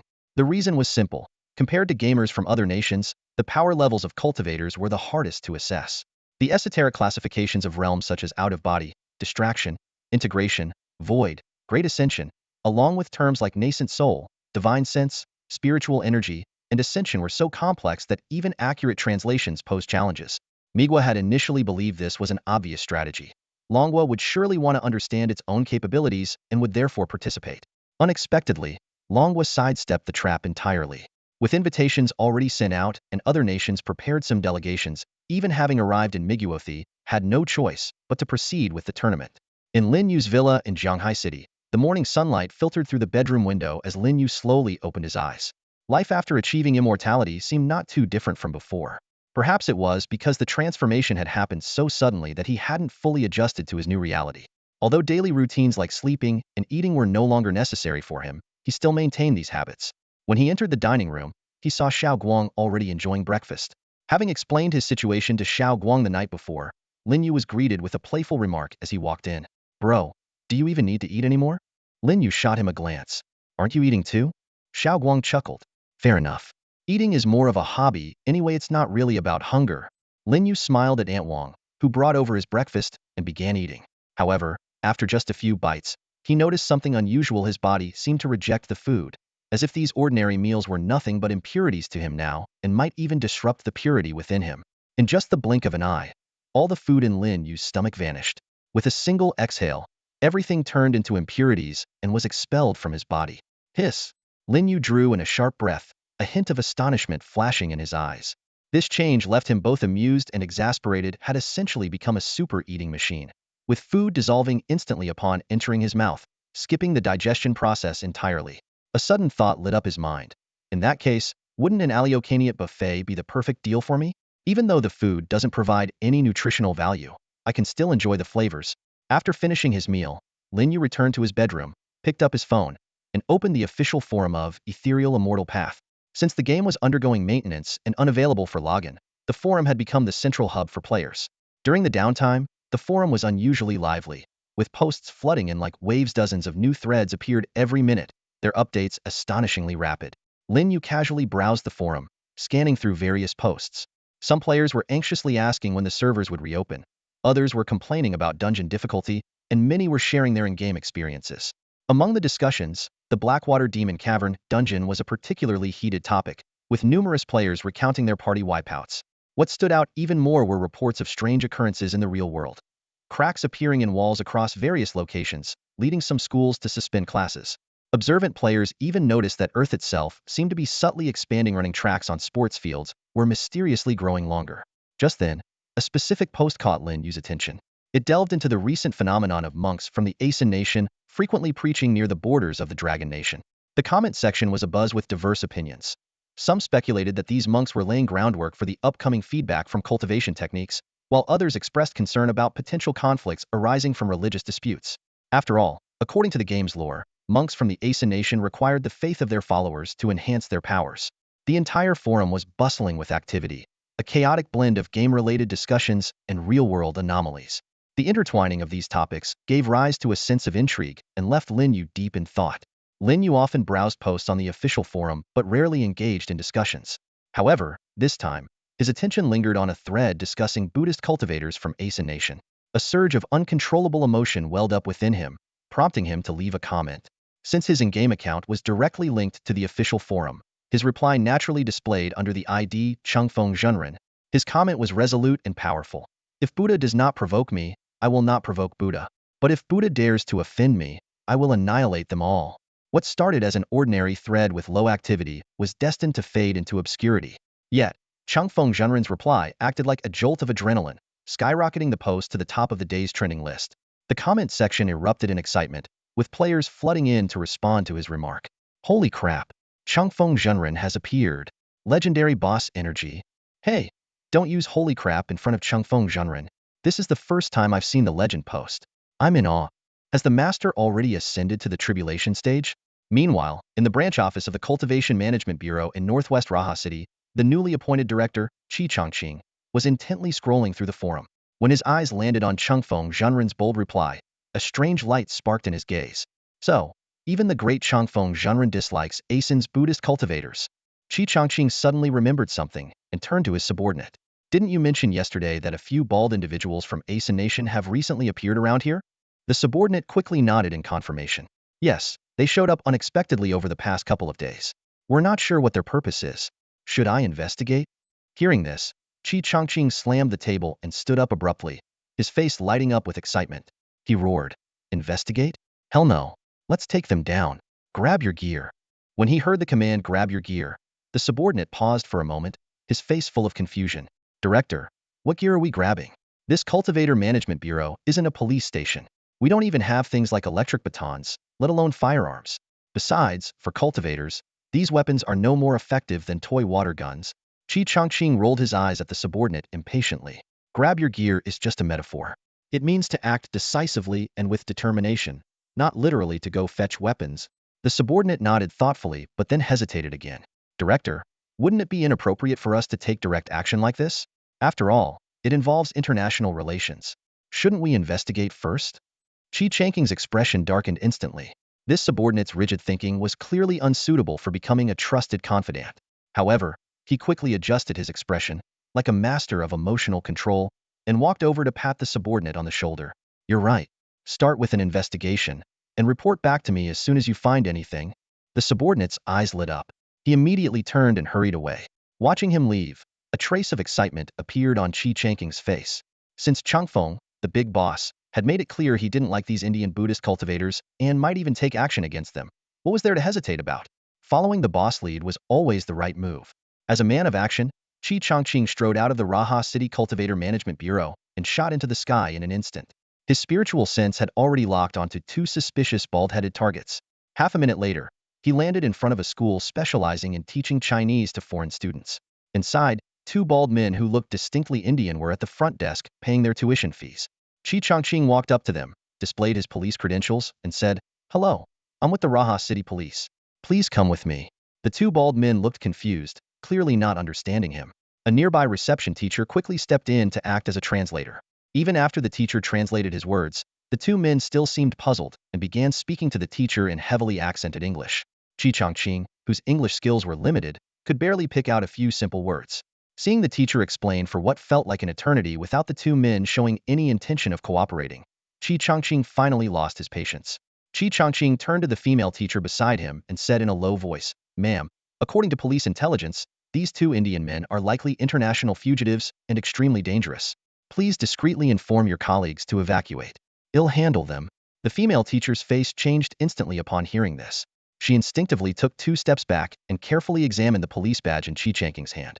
Then, she quickly walked over to her colleagues and whispered a few words. In just a few moments, the spacious hall was completely empty, leaving only Chi Changqing and the two bald men. The two men had clearly noticed something unusual, but made no move to stop the teachers from leaving. One of them asked coldly in heavily accented Mandarin, "You, what do you want?" This question made Chi Changqing's mind stir. The true purpose of these two men attending the Mandarin class was now crystal clear. They weren't there to learn basic Mandarin, but to refine their accent.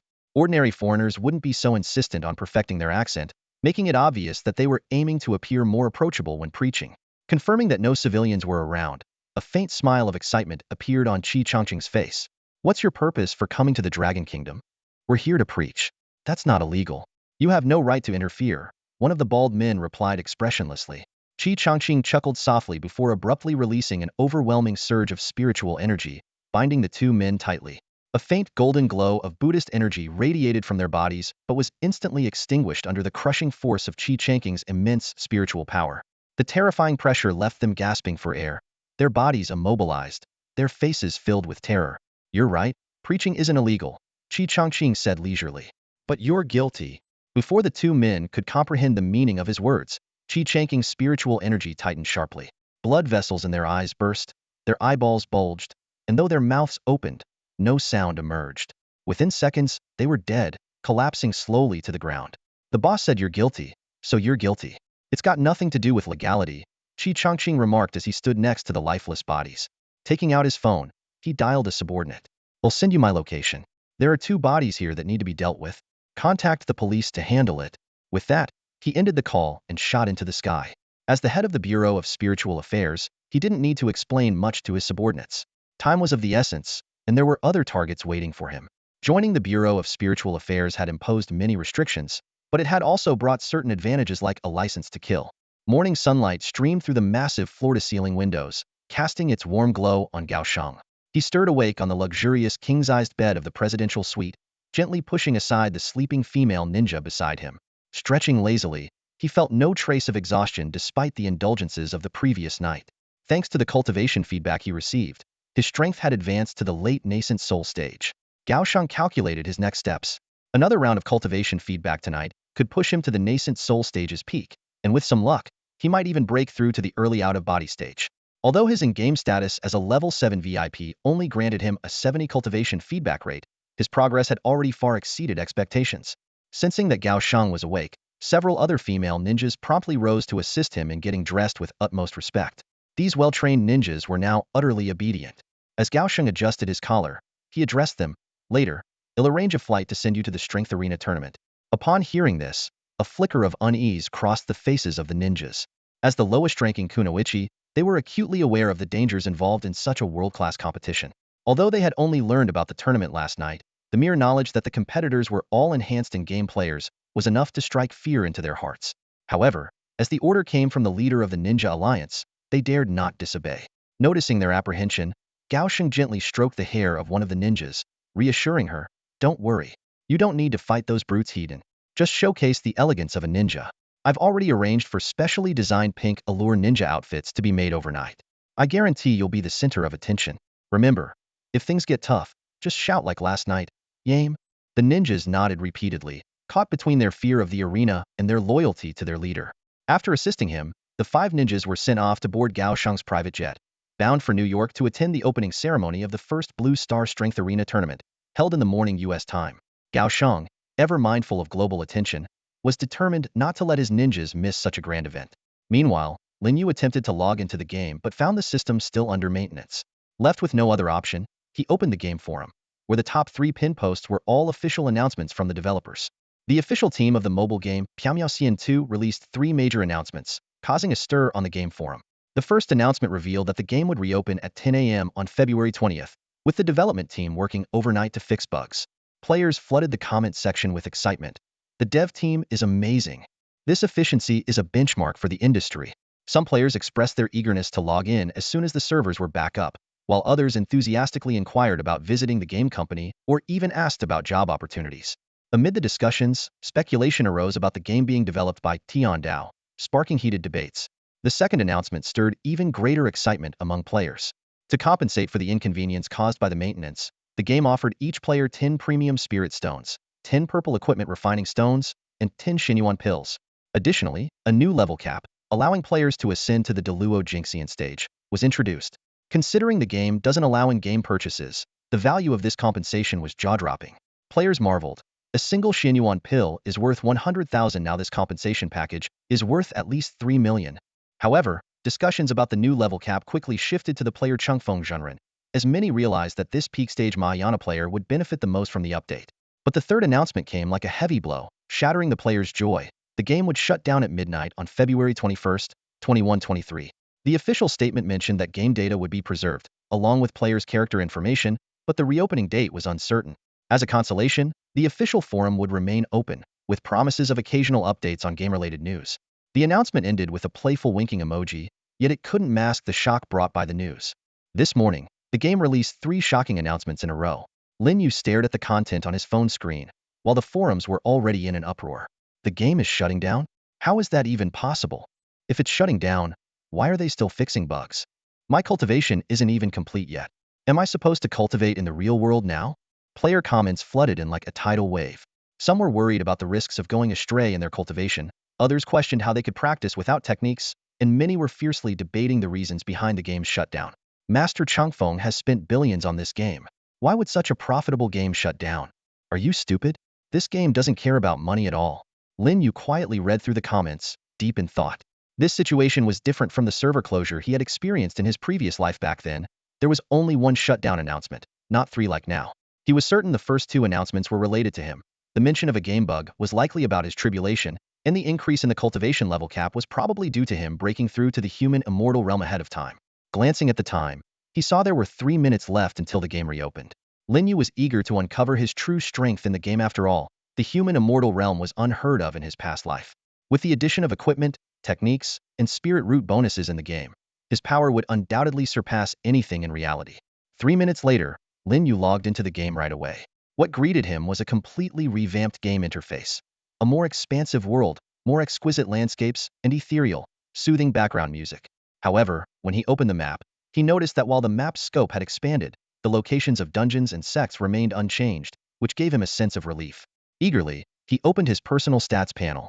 Aside from his realm being elevated from the Great Ascension stage to the early human immortal stage, the rest of his stats remained the same. Checking the cultivation leaderboard, he saw that the second place still belonged to Tsangyan Demon Lord, who was stuck at the integration stage.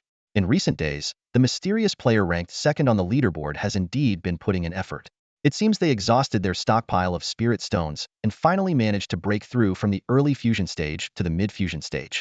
However, this progress is still far from comparable to Lin Yu, who holds the top spot on the leaderboard.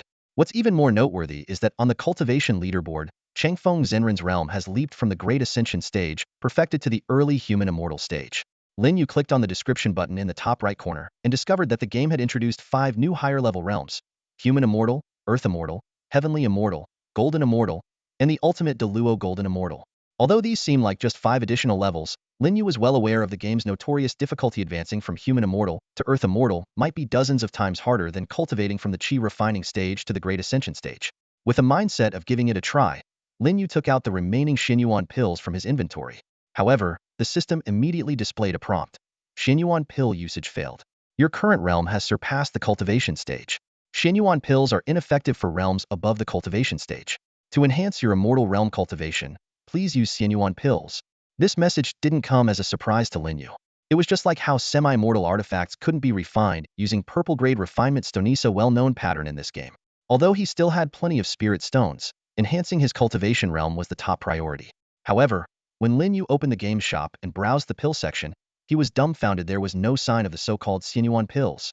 At that moment, Lin Yu realized the game had only unlocked the new cultivation realms, but the corresponding content hadn't been updated yet. It seemed that before the game eventually shut down, the only way to improve his cultivation was by grinding dungeons. Left with no other choice, Lin Yu directed his character toward the Blackwater Demon Cavern. Meanwhile, in New York City, USA, the opening ceremony of the first Blue Planet Power Tournament was being held in a temporarily converted large football stadium. Although the preparation was rushed and the audience turnout wasn't particularly high, the event was broadcast on television, allowing a global viewership to witness this grand occasion. The opening ceremony followed the format of the Olympics, with the first segment being the parade of participants from various countries. On the hosting platform, 2 charming female hosts, Lucy and Lily, began the event with enthusiasm. Ladies and gentlemen, viewers from around the world, welcome. This is Lucy, your host from NYEV, joined by my co-host, Lily. Together, we'll be bringing you live coverage of this spectacular opening ceremony. Hello everyone, I'm Lily, the other host chimed in. Up next is the parade of participants from all the countries. The order of entry will follow the alphabetical arrangement of country names. First to enter the arena, representing the United States, is Team USA. With the announcer's voice echoing through the stadium, the opening ceremony of the first Blue Planet Power Tournament officially began. This globally anticipated event was being broadcast live across the world. Ever since the game cultivation feedback phenomenon occurred 6 days ago, the extraordinary powers displayed by gamers had become a hot topic of discussion among the general public. The tournament's live broadcast ratings skyrocketed to the top in various countries. The opening ceremony attracted the most attention, as audiences not only got to witness the prowess of professional gamers from all over the Blue Planet, but also eagerly awaited their own nation's players to shine on the international stage.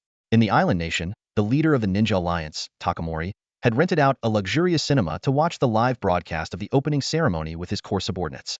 He was in an exceptionally high-spirited mood, as the 5 female ninjas he had meticulously selected were about to make their debut on the world stage. Their ninja outfits, a personal design masterpiece by Takamori, were inspired by elements from a certain romantic action film combined with minimalist aesthetics. At the center of the IMX cinema, Takamori occupied 3 of the best seats. Behind him sat 4 elite upper-rank ninja players, his most trusted operatives. Despite their strength, they were visibly tense, having long been intimidated by Takamori's ruthless methods. He couldn't be bothered to remember their names, simply referring to them by height as Big Ha, Second Ha, Third Ha, and Little Ha. The 4 elite ninjas held their breath, terrified that even the sound of their breathing might disturb their leader's viewing experience. The rest of the subordinates remained utterly silent, and the entire theater was enveloped in an oppressive stillness, broken only by the rousing background music of the opening ceremony playing on the screen. The first team to enter was the United States delegation.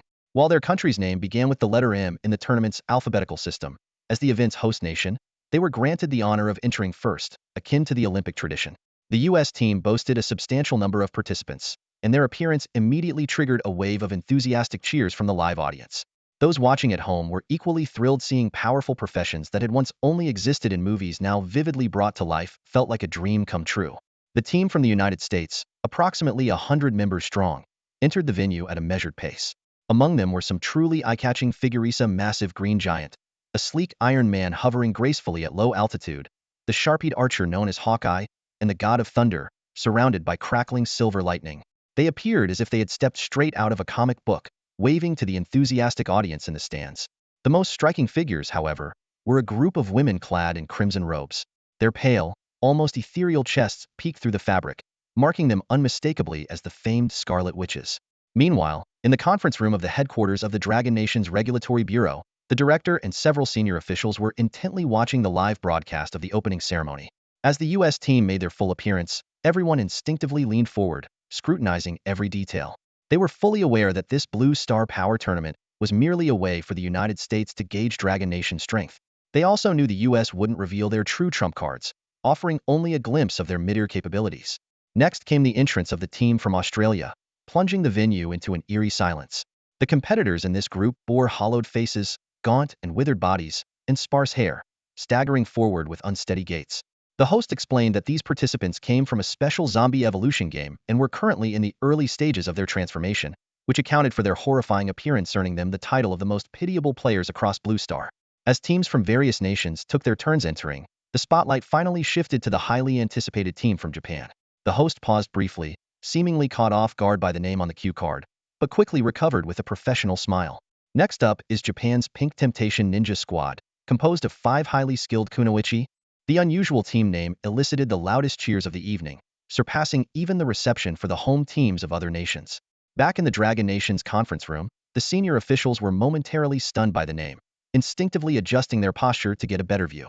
At the same time, in Japan's IMX Theater, Gao Sheng watched the giant screen with eager anticipation. As the designer of these costumes, he had yet to see the final product in action. With the host's announcement, the Pink Temptation Ninja Squad finally made their grand appearance. No one knew exactly when the music at the opening ceremony abruptly stopped. Perhaps the sound technician forgot to switch to the next track, but at that moment, no one cared about such a minor detail. Every pair of eyes was utterly captivated by the 5 female ninjas who had just appeared. The venue fell into complete silence. Even the athletes from the Island Nation's delegation at the front couldn't maintain their formation, frequently turning their heads to sneak glances. The cameras focused tightly on the 5 figures, broadcasting their every move to audiences around the world. Clad in pink ninja outfits, their attire was shockingly minimal, barely enough to cover what could be held in the palms of a young boy's hands. The snug fabric accentuated their perfect physiques, and as they gracefully strode along the runway at the edge of the arena, their unparalleled strength was palpable to everyone present. After half a minute of silence, the crowd erupted into deafening cheers.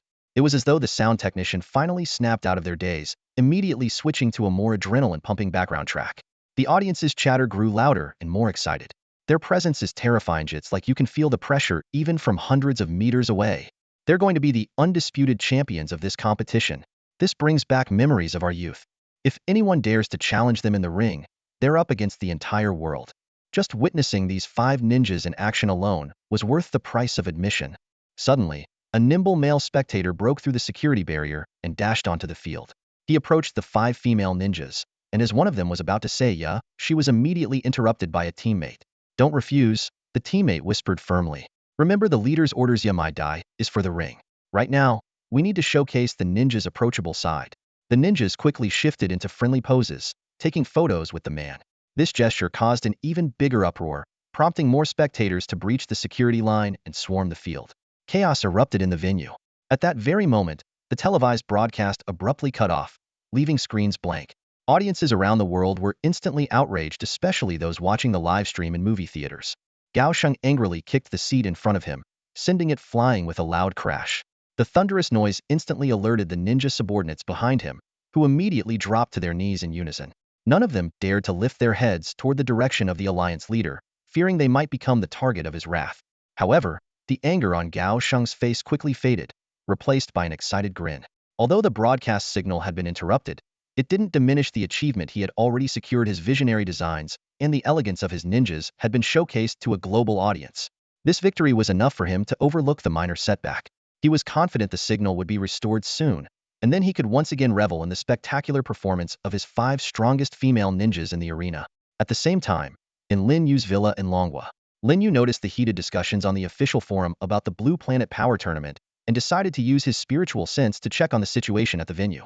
Unlike the television broadcast, his spiritual sense allowed him to perceive everything happening in the arena with absolute clarity. When the 5 powerful female ninjas appeared, even Lin Yu couldn't help but let out a small exclamation of admiration. However, he quickly withdrew his spiritual sense. In his eyes, the strength of these contestants was no different from that of ordinary people, including the 5 female ninjas who had captivated the audience. Their sensational appeal was more attributable to their unique ninja identity and striking appearances. Throughout the day, Lin Yu had been focused on grinding through game dungeons. With his current cultivation level, he no longer needed to rely on skills, equipment, or spirit beasts. His basic attacks alone were enough to dominate, even against formidable foes like the Blackwater Demon Lord. As the clock approached 11 p.m., there was only 1 hour left until the game's final cultivation feedback. Lin Yu was particularly excited about this moment. After all, he had already ascended from the great perfection stage of the Mahayana realm to the human immortal realm. This feedback was bound to bring a significant boost. He meticulously reviewed his in-game assets, equipment, spirit beasts, caves, spirit stones, elixirs, formations, spiritual roots, and cultivation techniques. This was his last chance to organize everything, as the game would shut down permanently, leaving no way to log in again. After finishing his inventory, Lin Yu made a special visit to his sect to see Master Jingxin. She stood quietly in the rear mountains, just as she always did, without initiating any conversation. Lin Yu didn't click on the dialogue option but softly said, "See you in the real world someday?" As if in response, Master Jingxin's lips curved into a faint smile, but that was all. She continued gazing into the distant scenery. Time slipped by silently, and midnight finally arrived. Lin Yu set down his phone and waited patiently for the final cultivation feedback. At this very moment, cultivators across Longhua were eagerly anticipating this significant event. As night fell, the repair office in Jianghai City was already deserted. After work, Xiaoguang stayed quietly in his room, not disturbing Lin Yu. All the cultivators in Jianghai City were eagerly awaiting this final cultivation feedback, as it would determine their ultimate cultivation level in the real world. At exactly midnight, a familiar scene unfolded once again. The skies above Longhua were filled with cotton candy of various sizes, some as tiny as sesame seeds, others as large as ping-pong balls. Ordinary players couldn't perceive these phenomena, but Lin Yu's attention was drawn to an unusual cotton candy hovering above him.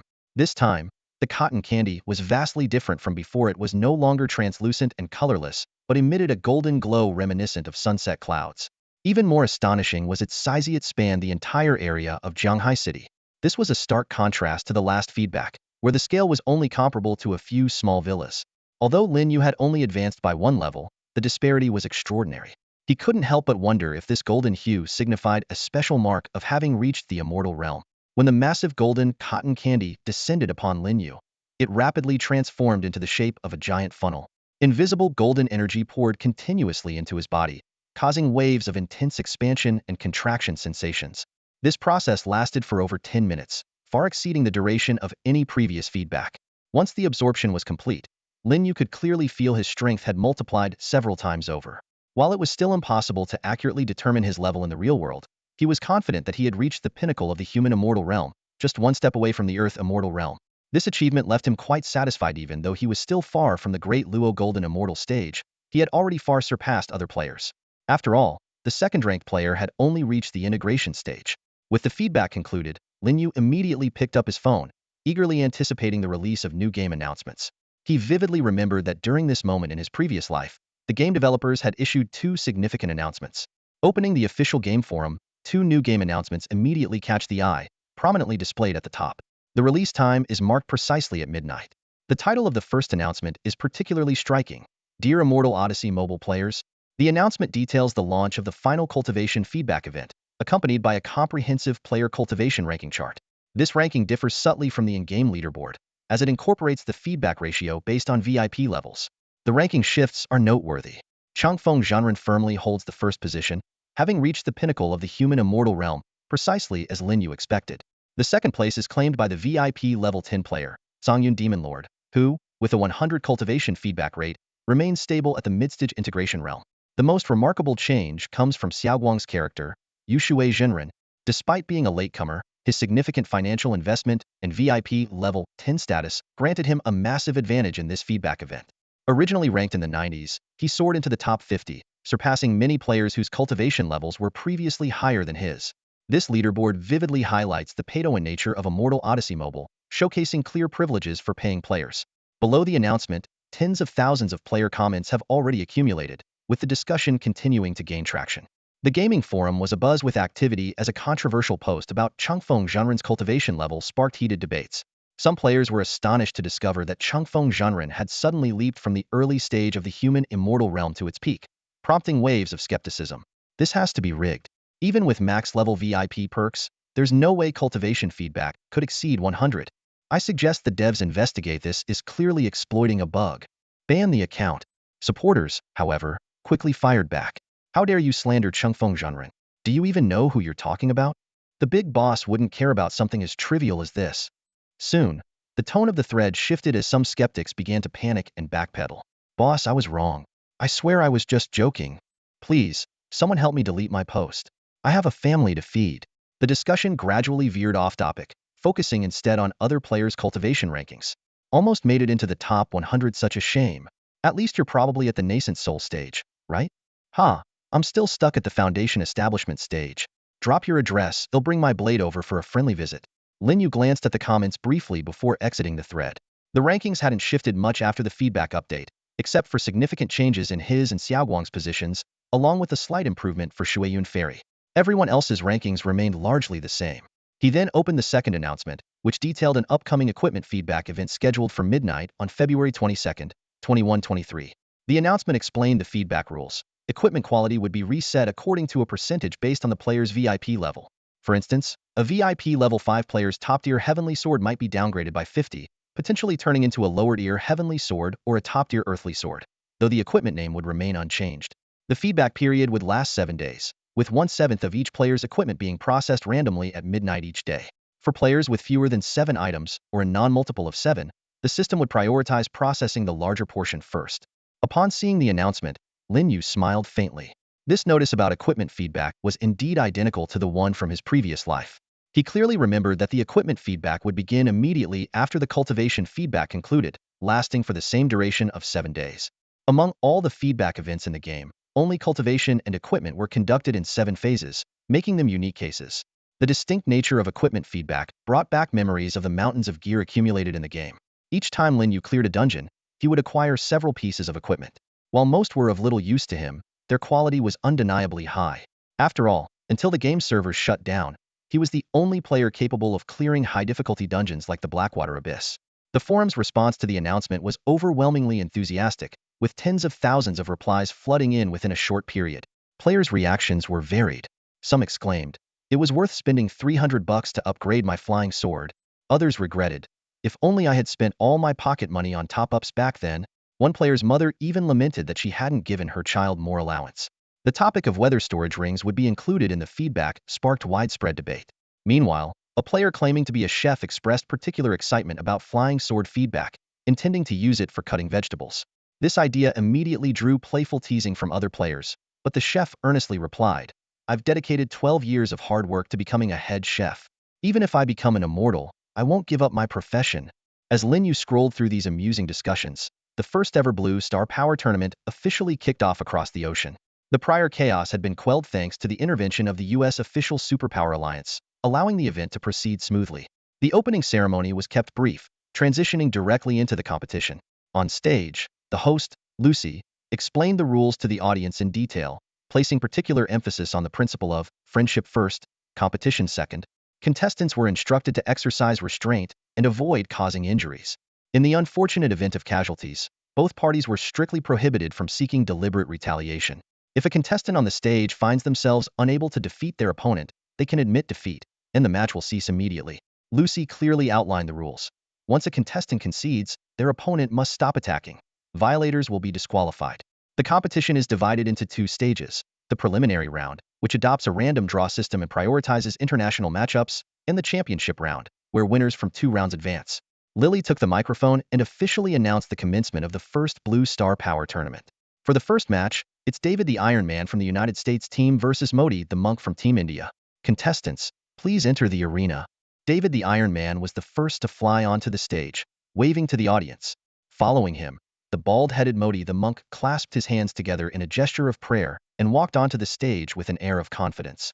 In his eyes, an opponent who relied on external tools was hardly worth taking seriously.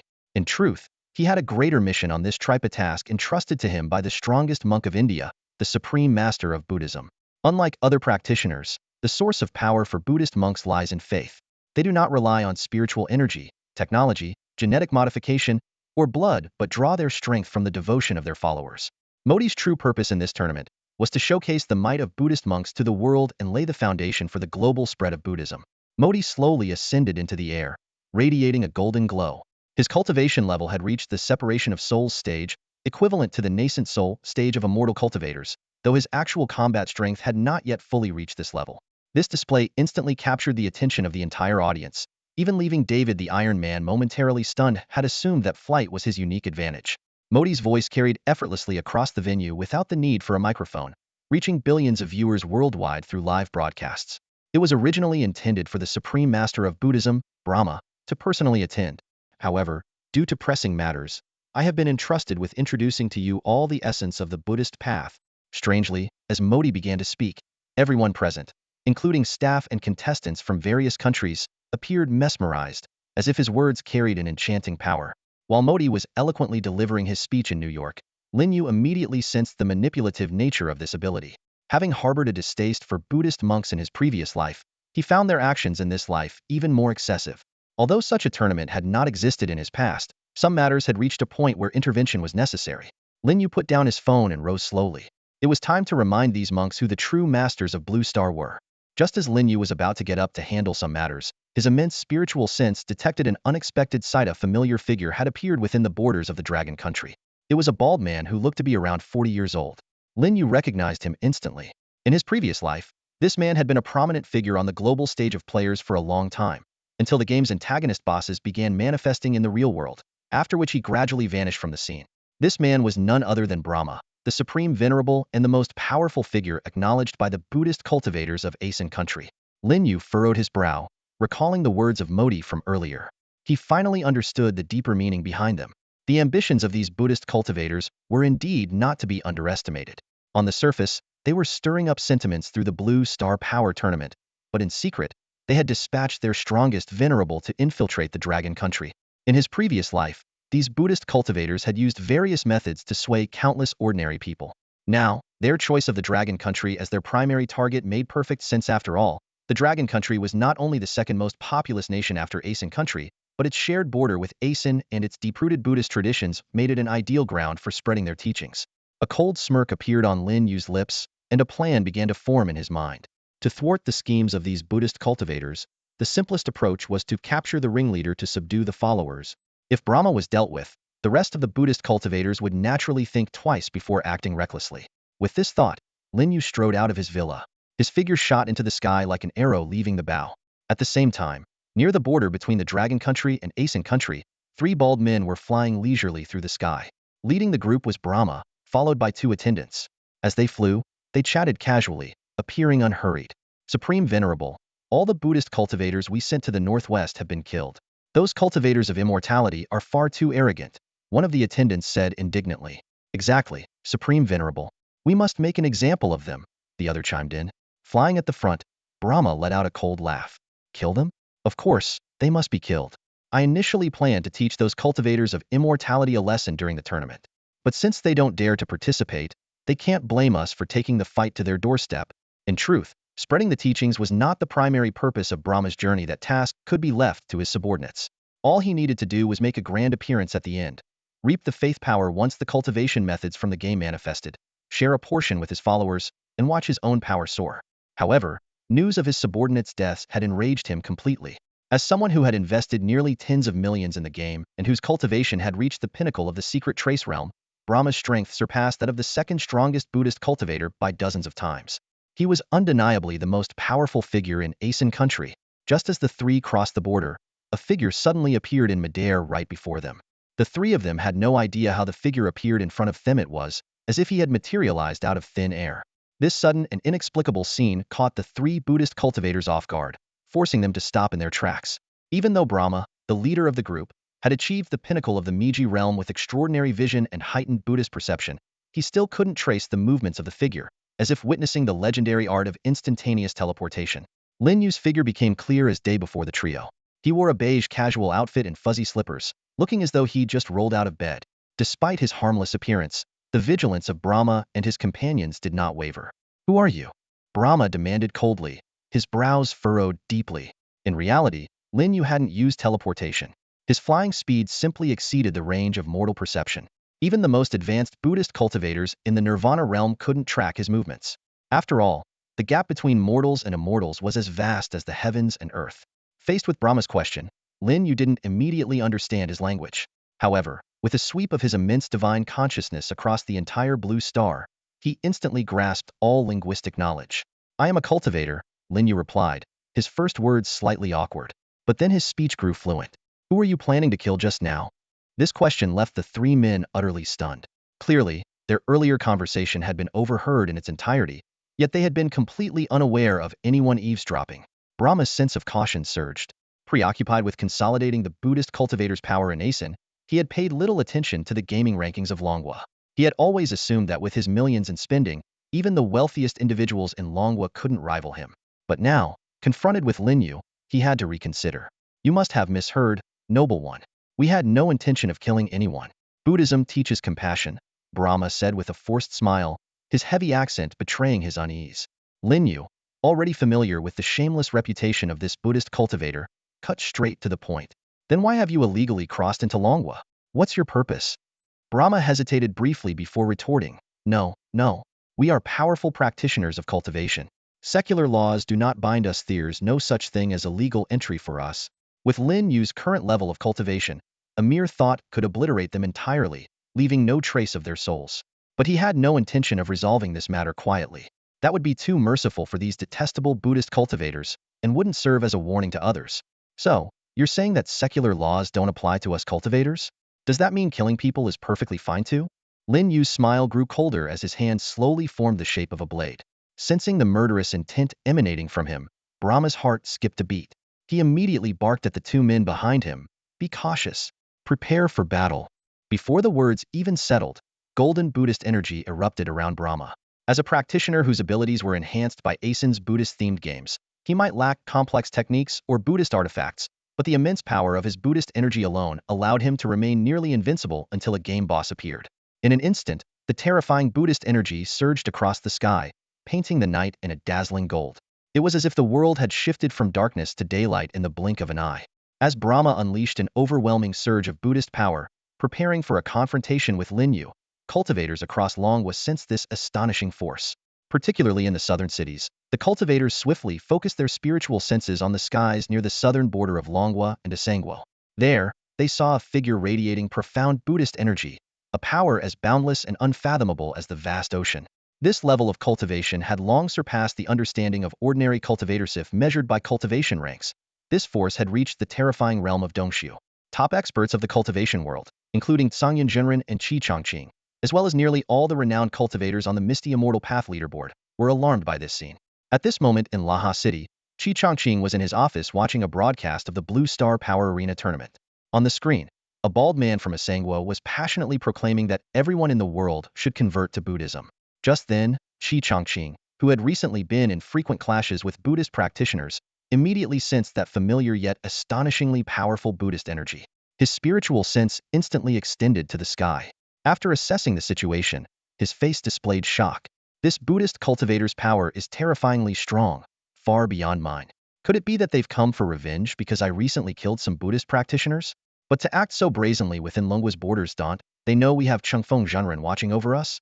Thinking of Chengfeng Zhenren, Qi Chongqing felt a wave of relief. As someone who had long worked for Chengfeng Zhenren, he was well aware of his master's stance toward these bald-headed practitioners. Just as he was pondering this, he noticed something that made his expression shift from shock to delight. Opposite the terrifying Buddhist energy stood a figure who appeared ordinary. Yet this individual, facing such an intimidating force, remained calm, with a faint, almost imperceptible smile at the corner of his mouth. In the entire Longwa, only one person could accomplish such a feat, that legendary figure. Qi Chongqing was overwhelmed with excitement, carefully controlling his spiritual sense to witness the battle about to unfold. Meanwhile, on the other side, Songyun Demon Lord, who had also observed the scene, immediately withdrew his spiritual sense the moment he recognized the figure. The last thing he wanted was for Chengfeng Zhenren to notice his spying. Although the Demon Lord of Songyun harbored resentment, he had no choice but to acknowledge the insurmountable gap in strength between himself and Chengfeng Zhenren. What worried him even more was that, back in the game, Chengfeng Zhenren had asked for his location. If his divine consciousness were discovered, the consequences would be unimaginable. He had no clear grasp of the true power of a human immortal realm practitioner. Under such circumstances, he dared not expose his divine consciousness in front of Changfeng Zhanren. At this very moment, when Brahma unleashed that terrifying wave of Buddhist energy, at least hundreds of thousands of divine senses converged on Lin Yu's location. These divine senses were even more blatant and unrestrained compared to the 5 female ninjas under Gao Sheng's command. However, Lin Yu's true target was not these cultivators, but rather to draw the attention of the Buddhist practitioners. In this borderland between the Dragon Kingdom and the Asen Nation, as Brahma released an immense burst of Buddhist energy, countless Buddhist senses surged in from the direction of the Asen Nation, numbering in the hundreds of thousands as well. This marked the first large-scale confrontation between cultivators and Buddhist practitioners since the cultivation feedback from the Blue Planet game began. Both sides represented the strongest forces within their respective factions. The allure of this clash between titans far surpassed the trivial Blue Planet power arena matches. The transmission speed of divine senses and Buddhist senses far exceeded the speed of light. Almost simultaneously with Brahma's release of Buddhist energy, all the spectators had already gathered. In the sky, although Brahma had unleashed his full Buddhist energy, he refrained from acting recklessly. He could sense the unfathomable strength of his opponent and held onto a sliver of hope for peaceful negotiation, as there was no deep-seated enmity between them. Lin Yu, with a faint smile on his face, as if he had been waiting for this moment, spoke in pure English. Buddhist practitioners from the Asen Nation, from this moment on, you are forbidden from setting foot outside your nation's borders. If I find you, I will show no mercy. He slowly raised his arm and revealed a handblade. To all the divine senses and Buddhist senses observing, this motion appeared both deliberate and lightning fast. Brahma didn't even have time to react before Lin Yu's handblade sliced downward. A faint breeze, tinged with the scent of blood, swept across the sky. Brahma opened his mouth to speak, but failed to utter a sound. In the next instant, he, along with his immense Buddhist energy, disintegrated into a cloud of blood mist. The golden hue was instantly replaced by crimson. The 2 followers behind him also dissolved into blood mist, evaporating into nothingness in mere moments, as if they had never existed. Immediately afterward, under the watchful gaze of all the divine and Buddhist senses, a colossal transparent energy blade, towering tens of thousands of meters high, suddenly appeared at the spot where Brahma had vanished. Like a massive crescent moon, it surged southward. Wherever the energy blade passed, towering mountain ranges crumbled like fragile tofu, splitting apart effortlessly. The world's tallest peak was cleaved in 2, forming a massive canyon. The energy blade, unstoppable, continued its trajectory toward the Asen Nation. In the sky, a colossal crescent moon streaked across the heavens, slicing southward from the northern border of the Asen Nation. Wherever this crescent-shaped energy blade passed, the earth was instantly split in 2, forming a vast canyon as effortlessly as slicing through tofu. Hundreds of thousands of cultivators and Buddhist practitioners locked their spiritual senses on this apocalyptic scene. The Buddhist practitioners, in particular, felt an overwhelming sense of dread, as the terrifying blade was hurtling directly toward them. Within the borders of the Asen Nation, the Buddhist practitioners fled in panic, only to quickly realize they had drastically underestimated the speed of the energy blade. Despite its immense size giving the illusion of sluggishness, its actual velocity was astonishing. In less than 2 seconds, it traversed the entire nation, from the northern border to the southern coastline. Countless Buddhist practitioners, unable to evade in time whether they were in the mystical realm, the astral projection realm, or even ordinary mortals were reduced to nothingness before the blade. Even the Supreme Master, Brahma, could not withstand it for more than a fraction of a second, let alone anyone else. The energy blade swept past the southern coastline of the Asen Nation, extending over the ocean. Though it eventually dissipated above the water, its power still carved a massive trench across the sea's surface. Towering waves surged in its wake, engulfing coastal cities as seawater poured into the newly formed canyon. From an aerial view, the Asen Nation had been forcibly split in 2 by this single strike. At that moment, the warning of the young and powerful figure echoed in the ears of all Buddhist practitioners. From now on, Buddhist practitioners of the Asen Nation are forbidden from stepping outside its borders. If I find you, there will be no mercy. Staring at the canyon that now bisected their homeland, all the Buddhist practitioners were ashen-faced. Such a display of power seemed nothing short of divine and their Aisa godlike warning from an invincible being they could not hope to oppose. The young figure remained suspended in midair, silently observing the devastation he had wrought. After a moment, he turned and departed, vanishing from their senses. Yet the shock he left behind lingered in the hearts of every witness. In the Dragon Nation's Rahar City Cultivation Bureau, Qi Changqing stood frozen for a full half-minute before finally exhaling deeply. His eyes were still filled with shock and fear. Although that unstoppable strike hadn't been aimed directly at him, The bone-deep despair it carried still left him trembling. In his opinion, any cultivator facing such a terrifying blade of energy would undoubtedly fall into hopelessness. At the same time, Qi Changqing felt a hint of secret relief in his heart. He was grateful for his earlier decision to distance himself from the capital and even eliminate those Buddhist cultivators who came to preach in Longhua. Just now, his spiritual sense had been near Master Chengfeng, and the latter had clearly sensed his presence but chose not to act against him. This was undoubtedly a tacit acknowledgement. Having witnessed Master Chengfeng's true power, Qi Changqing made a silent vow in his heart. From now on, he would dedicate himself entirely to serving Master Chengfeng. Wherever Master Chengfeng's gaze pointed, that would be the direction he would move toward. Meanwhile, at the headquarters of the Cultivation Management Bureau in the capital, Director Zhang Zhengde, who was working overtime, suddenly received a phone call. The news on the other end of the line instantly changed his expression. What? Someone split the entire Asen nation in half? Zhang Zhengde asked in disbelief. Are you sure this was done by a human and not an alien? The man on the other end replied with certainty, there's no doubt about it. Ask your team. Satellite images captured the whole thing. I'll send you the satellite footage right now. After hanging up, Zhang Zhengde quickly opened his contact list. He thought for a moment before dialing Qi Changqing's number. Among all the cultivators in the bureau, the two strongest were Qi Changqing and his daughter. Although his daughter was in the capital, she was too far away, while Qi Changqing was closer and might know more. The call connected quickly, and Zhang Zhengde asked urgently, Xiao Qi, I heard someone split the entire Asen nation in half. Is that true? Qi Changqing replied calmly, it's true. I saw it with my own eyes. He then recounted the events in detail. Recently, Buddhist cultivators from Asen Nation had been repeatedly attempting to preach in Longhua. Tonight, their strongest cultivator, Fantian, even tried to sneak into the country. These actions caught the attention of Master Chengfeng. With just a wave of his hand, Master Chengfeng completely obliterated Fantian. In the aftermath of that single strike, split the entire Asen Nation in two, creating a massive canyon that seawater immediately flooded. As Zhang Zhengde listened to Qi Changqing's account, he received an email. While staying on the call, he opened the email to take a look. The email contained only one Imagia satellite photo captured by Longhua's most advanced technology. It showed a massive canyon cutting through the center of Asen Nation from north to south, a scene both shocking and undeniable. The changes in the A3 nation were not only noticed by the Dragon Nation, but were also immediately detected by all major countries across Blue Star. However, it seemed as though all nations' media outlets had received some unspoken directive, as they collectively remained silent about this shocking event. Even the local media within the A3 nation were eerily quiet, with no outlet daring to report on the matter. The massive gorge that had suddenly appeared seemed as though it had always been there, and only the citizens living near the chasm truly understood the devastation it had brought to their country. Meanwhile, at the Blue Star Power Tournament held in New York, the bald-headed Modi was passionately delivering a speech. Despite his impressive cultivation, his Buddhist perception could not extend to the other side of Blue Star, leaving him completely unaware of the earth-shattering events unfolding at the border between the Dragon Nation and the A3 nation.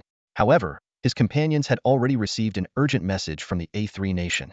Even the brief description they received was enough to send shivers down the spines of the Buddhist cultivators present on attack of godlike power, and the most shocking news of all, the A3 nation's strongest sovereign, Brahma, had been instantly slain. As Modi remained immersed in his speech, one of his companions suddenly flew over from the competitor's waiting area in a panic. Modi froze, puzzled by the urgency. He stopped his speech and turned to the frantic companion. Before even landing, the companion shouted loudly, Modi, stop talking and get back to the country now. This left Modi even more bewildered. The Blue Star Power Tournament was an excellent opportunity to promote Buddhism and fulfill the critical mission entrusted by the mighty Brahma. How could he abandon it so easily? What's going on? Explain yourself. How can I leave now? Modi asked in a low voice, his tone clearly laced with irritation. But the companion seemed to ignore his question, shouting again, no time for explanations. Just come with me. If we delay, it'll be too late. Without waiting for a response, he grabbed Modi's arm and began dragging him off the stage. It was only then that Modi realized something was seriously wrong, not just with this companion, but with all the Buddhist cultivators participating in the tournament. Chaos had broken out, with everyone scrambling to flee. Those who could fly took to the skies immediately, while those who couldn't ran as fast as their legs could carry them. On the ground, the non-flying cultivators were shouting desperately at their airborne companions, take us with you. Please, don't leave us behind. We beg you, help us fly back. Amid the chaos, one running Buddhist cultivator grabbed a female spectator's wig and slapped it onto his own head. This absurd and comical act stood out starkly against the otherwise tense and frantic atmosphere. Several Buddhist cultivators, in a frenzy, tore off their monk robes as they ran, violently snatching clothing from passersby on the streets. They appeared completely indifferent to the image they should uphold as practitioners of Buddhism. At this moment, they seemed to have only one thought in mind: to conceal their identities as Buddhist cultivators. Modi stood frozen, dumbfounded by the chaos unfolding before him. What on earth was happening? What terrifying event had his companions encountered? Fortunately, he had the ability to fly, and the companion who carried him through the air was someone he had a good relationship with. A group of Buddhist cultivators capable of flight abandoned their less skilled companions on the ground without a second glance and sped toward the ocean, clearly intending to cross it and return to Asangwo. They had arrived in luxurious airplanes, calm and composed. Now they were fleeing like stray dogs, utterly disheveled. The stark contrast was truly lamentable. Everyone at the arena was stunned. Spectators and staff alike were completely unable to comprehend what had just transpired. Especially David, the Iron Man standing on the stage, had been strategizing how to deal with a flying opponent just moments ago, only to see his adversary vanish without a trace. Could it be that they had forfeited out of fear? Even so, shouldn't they at least formally concede? David slowly turned toward the judges' panel. Although the judges, hailing from various countries, were just as bewildered, they still announced the result of the first match. David, the Iron Man representing the United States, was declared the winner. On the host's platform, the experienced Lucy suppressed her inner confusion and professionally announced, in the first round of the Blue Planet Power Tournament preliminaries, Modi of Asangwo's Buddhist cultivators forfeited against David, the Iron Man representing the United States. David is the winner. The audience, however, remained silent, clearly still reeling from the unexpected scene that had just unfolded. Lucy quickly shifted the focus. Next up in the second round of the Blue Planet Power Tournament preliminaries, we have Henry, the werewolf from Team F, facing off against Mary Kozima, the ninja from Team Island Nation. Let's welcome the two contestants to the stage. This announcement immediately reignited the crowd's enthusiasm. The audience swiftly moved past the bizarre incident with the fleeing Buddhist cultivators, their attention now fully captured by the impending match featuring the powerful female ninja from Island Nation. What made it even more thrilling was her opponent, a werewolf from Team F. This match promised to be a real-life battle of beauty versus the beast. The spectators were already buzzing with anticipation for the epic showdown.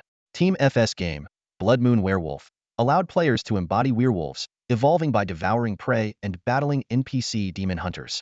It was said that ever since the game's cultivation feedback system was implemented, nightly wolf howls echoed across F Nation, leaving ordinary citizens too terrified to venture out after dark. Even staying indoors wasn't entirely safe, as over 1,000 incidents of player-related attacks had been reported. Werewolf players were known for their extreme brutality, often struggling to suppress their inner, uncontrollable urges. Amid the mounting excitement of the live audience and viewers at home, the two contestants finally stepped onto the stage. Henry, the werewolf competitor from Team F, stood on the arena platform. His towering frame, nearly 2 meters tall, and his thick body hair exuded a primal, beast-like aura even in his untransformed state. His piercing eyes glimmered with an intimidating coldness, and his entire presence radiated a sense of danger that warned others to stay away. In stark contrast to him was the female ninja who stepped onto the platform with measured grace. She wore the same pink ninja outfit from the opening ceremony, the only combat attire given to her by Gao Shang, the leader of the Ninja Alliance. Her petite figure, barely 1.6 meters tall, and her slim waist devoid of any excess fat were a sharp juxtaposition to her opponent's hulking physique. The female ninja's appearance immediately sent the audience into a frenzy. Amidst the rising cheers and whistles, the crowd buzzed with excitement. This match is going to be legendary. That poor ninja is going to get torn apart. Let's hope her skills are as substantial as the skin she's showing. Some spectators even lifted their cameras, eager to capture what they anticipated to be epic moments. As the announcer declared the start of the match, Henry tore off his shirt with a feral growl and began his transformation. In a matter of 5 seconds, his body expanded grotesquely, and thick, brown, needle-like fur erupted from his skin. Within moments, a massive, snarling werewolf with razor-sharp fangs and drooling jaws loomed on the platform. The terrifying spectacle clearly overwhelmed the female ninja. As a novice with limited skills, her abilities were only slightly above those of an ordinary person. Since joining the Ninja Alliance, she had rarely ventured out and had spent most of her time confined to the comfort of her luxury suite. Without hesitation, the werewolf Henry charged at her, his eyes filled with an insatiable thirst for blood, showing no mercy or regard for his opponent's fragility. Driven by sheer terror, the female ninja screamed out the phrase her leader had taught her. Yamit, Yamit, Yamit, Yamit, Yamit. Though the foreign words sounded unfamiliar, they seemed to resonate with the audience on a visceral level. The stands erupted into deafening cheers as countless spectators rose to their feet, shouting encouragement. Go, go, Fight! Fight! Victory! Victory! Meanwhile, the judges' panel erupted into a heated debate upon hearing her words. Yami, doesn't that mean stop? No, I think it means a little harder. I believe it translates to faster. The judges each held their ground, unable to reach a consensus. The chief judge, seated in the center, solemnly concluded, the competition won't end simply because someone concedes. As long as the contestants refuse to give up, the match will continue. On the stage, the werewolf charged toward the female ninja like a shadow. Surprisingly, the powerful ninja made no attempt to defend or evade. Instead, she simply covered her eyes with both hands, repeatedly shouting, "You might die." For the first time, crimson blood spilled across the arena of blue star power. The cheers from the audience abruptly stopped, but only for 2 seconds before even more frenzied shouts erupted throughout the venue. The bloodshed and brutality seemed to excite the crowd even more, pushing the match, initially resembling a farcical spectacle, toward an unpredictable direction. In the main office of the Jingqing Cultivation Management Bureau, Director Jiang Jingda expressionlessly pressed the remote control to turn off the television broadcast. As a veteran, he was not afraid of bloody scenes, nor did he feel sympathy for the island nation's contestants. However, the near-maniacal cheers from the audience left him feeling uneasy. He couldn't understand why the island nation's officials would send obviously underpowered female ninjas to their deaths. It made no sense. But this matter had little to do with him, as the Dragon Nation was not participating in the competition.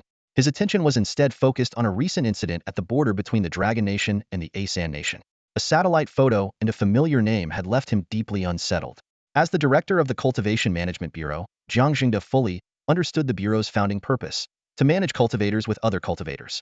However, after witnessing the terrifying power displayed by Master Chengfeng, he realized just how insignificant his previous efforts had been. Not only the Bureau, but even the nation's machinery seemed powerless in the face of such overwhelming strength. This realization led him to make a decision. He picked up his phone and dialed his daughter Jiang Yun's number. It was already early morning, but Jiang Yun, who had just completed her cultivation feedback, was still awake, adjusting to the surge of power within her. "Dad." Jiang Yun's voice came through the receiver. "Xiao Yun, I need your help with something," Jiang Jingda said, his tone carrying a hint of seriousness. Sensing the unusual tone in her father's voice, Jiang Yun's heart stirred. Over the past couple of days, their father-daughter interactions had noticeably increased, and their relationship had grown closer.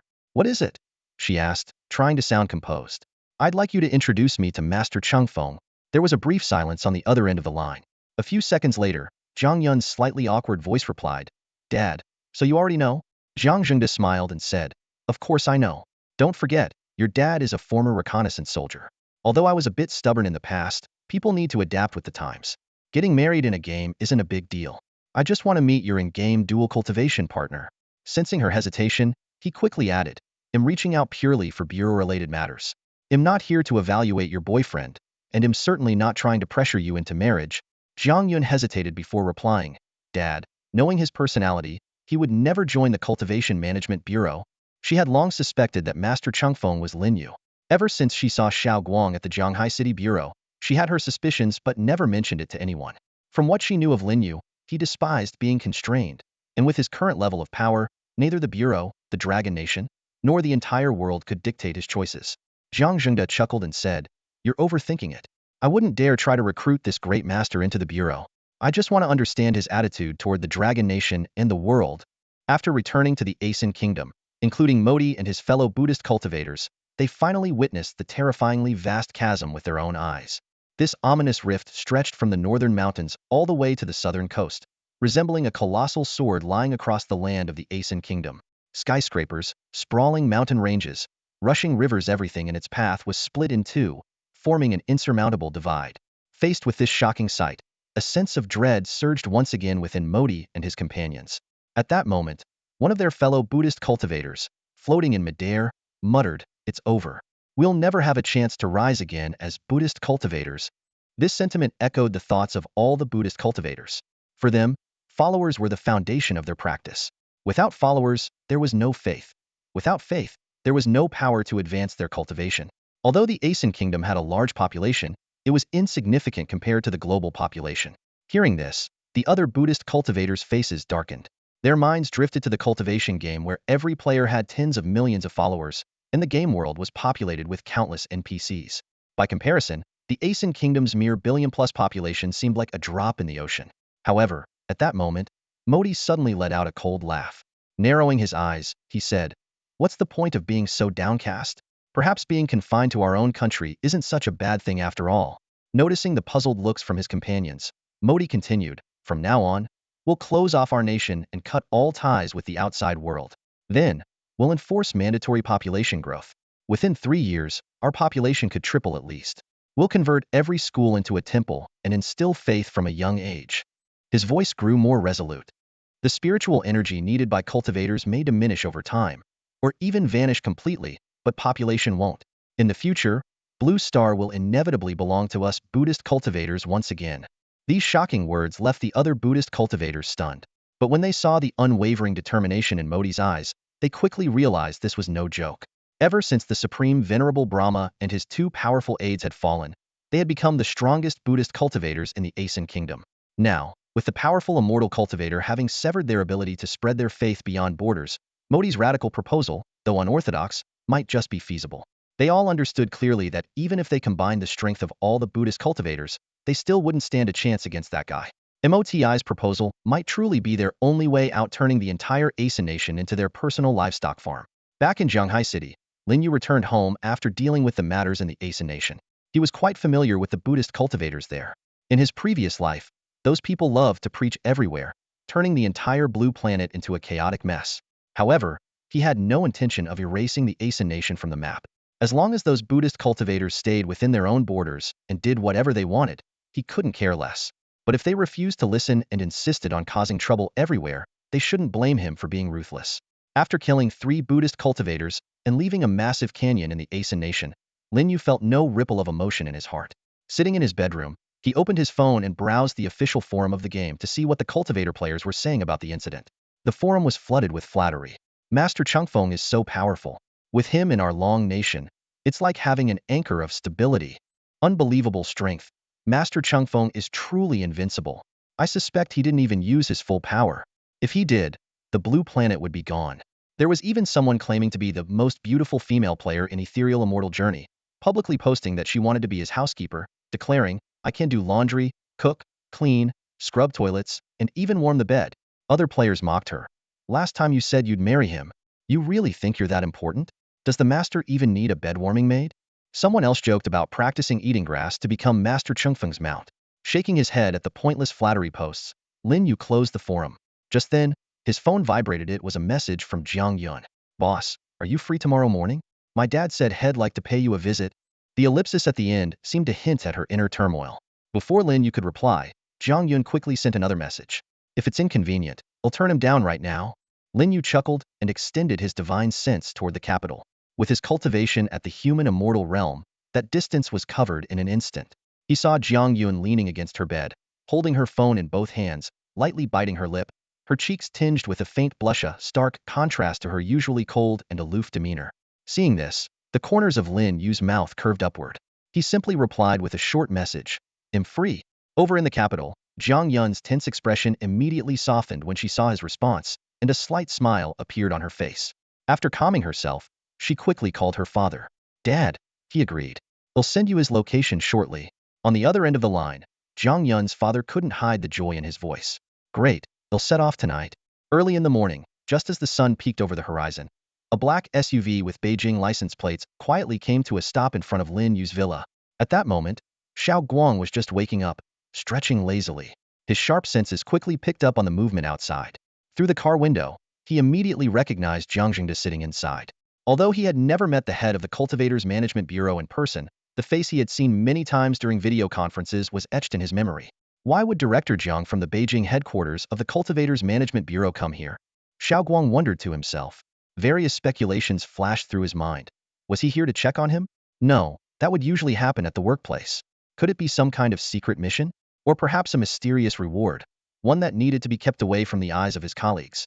The thought sparked a gleam in Xiao Guang's eyes, as if he had stumbled upon an important clue. He jumped out of bed, quickly tidied his hair in the mirror, and rushed out the door without hesitation. At the same time, Lin Yu stepped out of his room and, seeing Xiao Guang in such a hurry, asked with a puzzled expression, "Where are you running off to in such a rush?" "Bro, my recent work performance has been so outstanding that the head of the Beijing Cultivators Management Bureau has come to our house to personally give me an award," Xiao Guang exclaimed, brimming with excitement, before bolting toward the front door. Lin Yu watched his younger brother's eager figure, momentarily at a loss for words, unsure how to respond.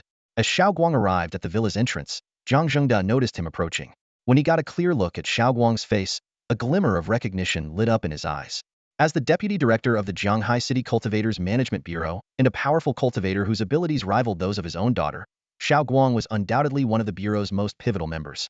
Zhang Zhengda's face first showed a hint of surprise, then softened into a warm smile as he walked toward Xiao Guang. Xiao Guang quickly extended both hands, ready to enthusiastically greet his superior. Deputy Director Lin, what are you doing here? Zhang Zhengda asked with a smile. Xiao Guang's outstretched hands froze in midair, his steps halting abruptly. He stared at Zhang Zhengda in confusion, thinking, isn't he here to give me an award? Why would he ask such a question? While Xiao Guang stood there in stunned silence, Zhang Zhengda had already reached him, warmly shaking his hand. He then asked, Comrade Lin Chengwang, do you happen to have any connection to Mr. Lin Yu? At that moment, Zhang Zhengda felt a bit anxious. After all, he was about to meet the most powerful individual, not just in Longhua, but possibly on the entire planet. This nervousness caused him to overlook the awkward expression on Xiao Guang's face. Meanwhile, as Xiao Guang processed Zhang Zhengda's words, the truth finally dawned on him. Director Jiang was here to see his cousin, not him. He had completely misunderstood the situation. He forced a reluctant smile and said awkwardly, haha, Lin Yu is my cousin. Hearing this, Zhang Zhengda's face immediately lit up with a wide grin. Ah, that's wonderful. I was a bit anxious at first, but to think that Comrade Xiao Guang is Mr. Lin Yu's cousin, this is excellent news. As a sharp and astute individual, Zhang Zhengda always carried himself with particular tact in professional settings. At this moment, he made no effort to conceal his nervousness, coming across as neither pretentious nor overly formal. Xiao Guang forced another faint smile and asked, Director Jiang, are you here to see my cousin? Yes, Zhang Zhengda quickly replied. I'm here to visit Mr. Lin Yu. Is he at home now? Xiao Guang glanced back at the villa and nodded. Yes, my cousin is at home. He knew full well that his cousin must have been aware of Director Zhang's visit as soon as he stepped out. Since Lin Yu hadn't stopped him, it was clear he was willing to meet. Come on in. Xiao Guang's enthusiasm noticeably waned. He had initially assumed that his recent efforts arriving early daily and excelling in his work might finally catch the attention of the head of the repair bureau. However, it turned out that Zhang Zhengda wasn't here for him at all. He was here to see his cousin. It became evident that hard work wasn't as valuable as true power. The two entered the villa and headed straight to the dining room. From inside, Lin Yu's voice could be heard. Auntie Wang, make some extra breakfast. We have guests this morning. Auntie Wang responded promptly. Guests? Well, I'll make more then. What kind of appetite does the guest have? How about adding a fish, 2 pork knuckles, a plate of braised pork, and 3 bowls of oxtail soup? Would that be enough? When Zhang Zhengda walked into the dining room, Lin Yu was just about to pick up his chopsticks. Looking up with a smile, Lin Yu gestured to a seat at the dining table. Haven't had breakfast yet? Sit. Zhang Zhengda initially intended to offer a handshake, but seeing no such gesture from Lin Yu, he simply smiled and sat down. He then introduced himself. My name is Zhang Zhengda, from the headquarters of the Capital Repair Bureau. I apologize for the unannounced visit, Mr. Lin. I hope you can forgive the intrusion. He had never felt this nervous before. His heart raced, and he could barely breathe. Lin Yu didn't respond immediately. Instead, he picked up a bowl of oxtail soup and drank it in one go. At that moment, Xiao Guang glanced at the breakfast on the table, then at the two men. Suddenly, using telekinesis, he lifted a bowl of soup, a fish dish, and 2 bowls of rice, which began floating in the air. He chuckled. You two carry on with your conversation. I'll eat elsewhere. With that, he turned and left, the rice bowls trailing behind him as they floated out the door. Now, only Lin Yu, Zhang Zhengda, and Auntie Wang, who was busy in the open kitchen, remained in the dining room. Lin Yu put down the empty soup bowl and looked at Zhang Zhengda, still silent, as though waiting for something. Sensing Lin Yu's intention, Zhang Zhengda's expression turned serious. Clearing his throat, he said, Mr. Lin, you certainly don't beat around the bush. So, I'll get straight to the point. I'm here on behalf of the government of Longhua to convey a few things. First, as the most powerful cultivator in Longhua, we are willing to acknowledge and fully support any of your actions, whether it involves taking lives or declaring war on other nations. Second, if you ever require official support, we are prepared to provide anything you need, even at the cost of mobilizing the entire nation. While you may not need such assistance for now, as the saying goes, many hands make light work. Having allies is always better than going it alone. Hearing Zhang Zhengda's words, Lin Yu raised an eyebrow slightly, a hint of surprise flashing across his face. He had originally anticipated that Zhang Zhengda's visit would represent a gesture of goodwill from the Dragon Nation's government. After all, his cultivation level was no longer a secret, and it was only natural for people to show respect toward the strong. However, Jiang Zhengda's approach was unexpected. Neither spoke of national or ethnic interests, nor did he leverage Jiang Yun's connection to bridge the gap. Instead, he laid all his cards on the table directly. Two conditions, full of sincerity. Although Lin Yu, with his current strength, had no need for the Dragon Nation's official support, this level of honesty was more than enough. It signified that the Dragon Nation's government was prepared to align itself with him, and not the other way around. This distinction between the two stances was fundamental.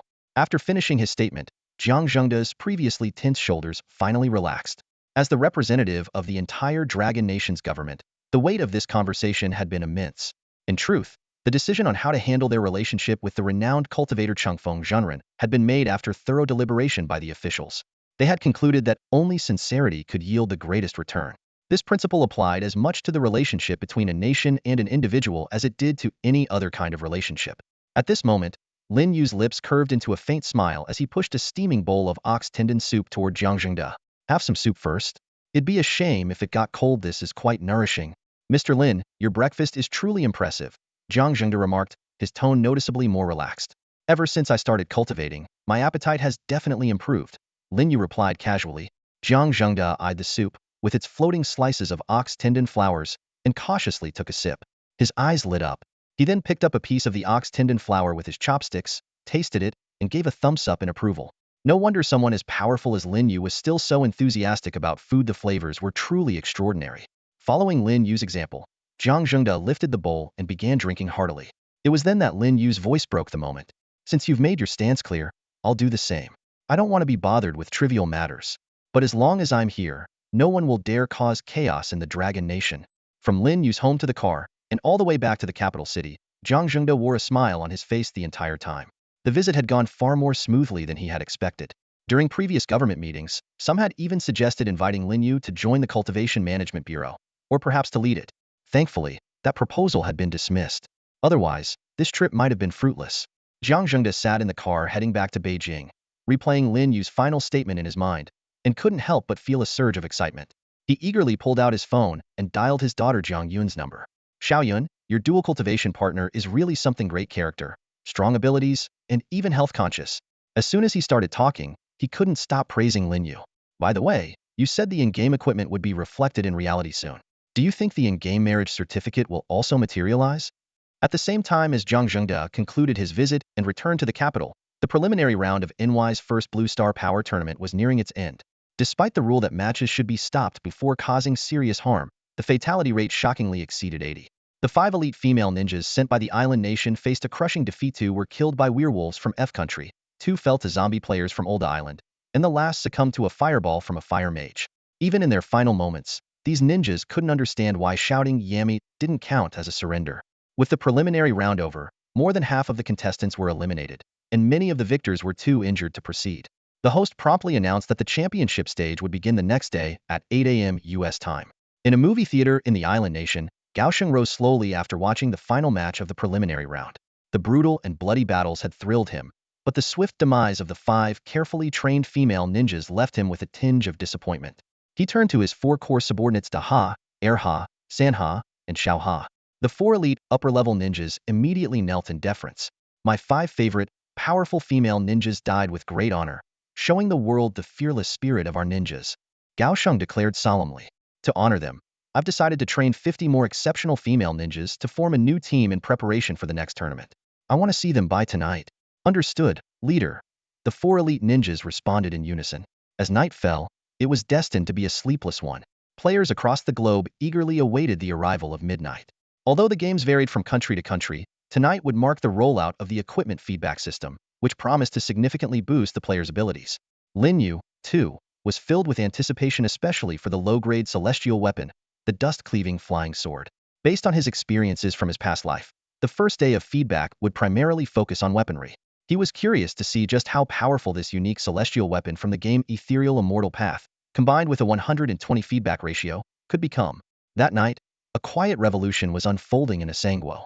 Unlike other players who were simply waiting for equipment feedback, the Buddhist cultivators, led by Modi, meticulously planned an operation that would drastically alter the nation's fate. Under the cover of darkness, Modi and several powerful Buddhist cultivators stormed into the capital of Asangwo.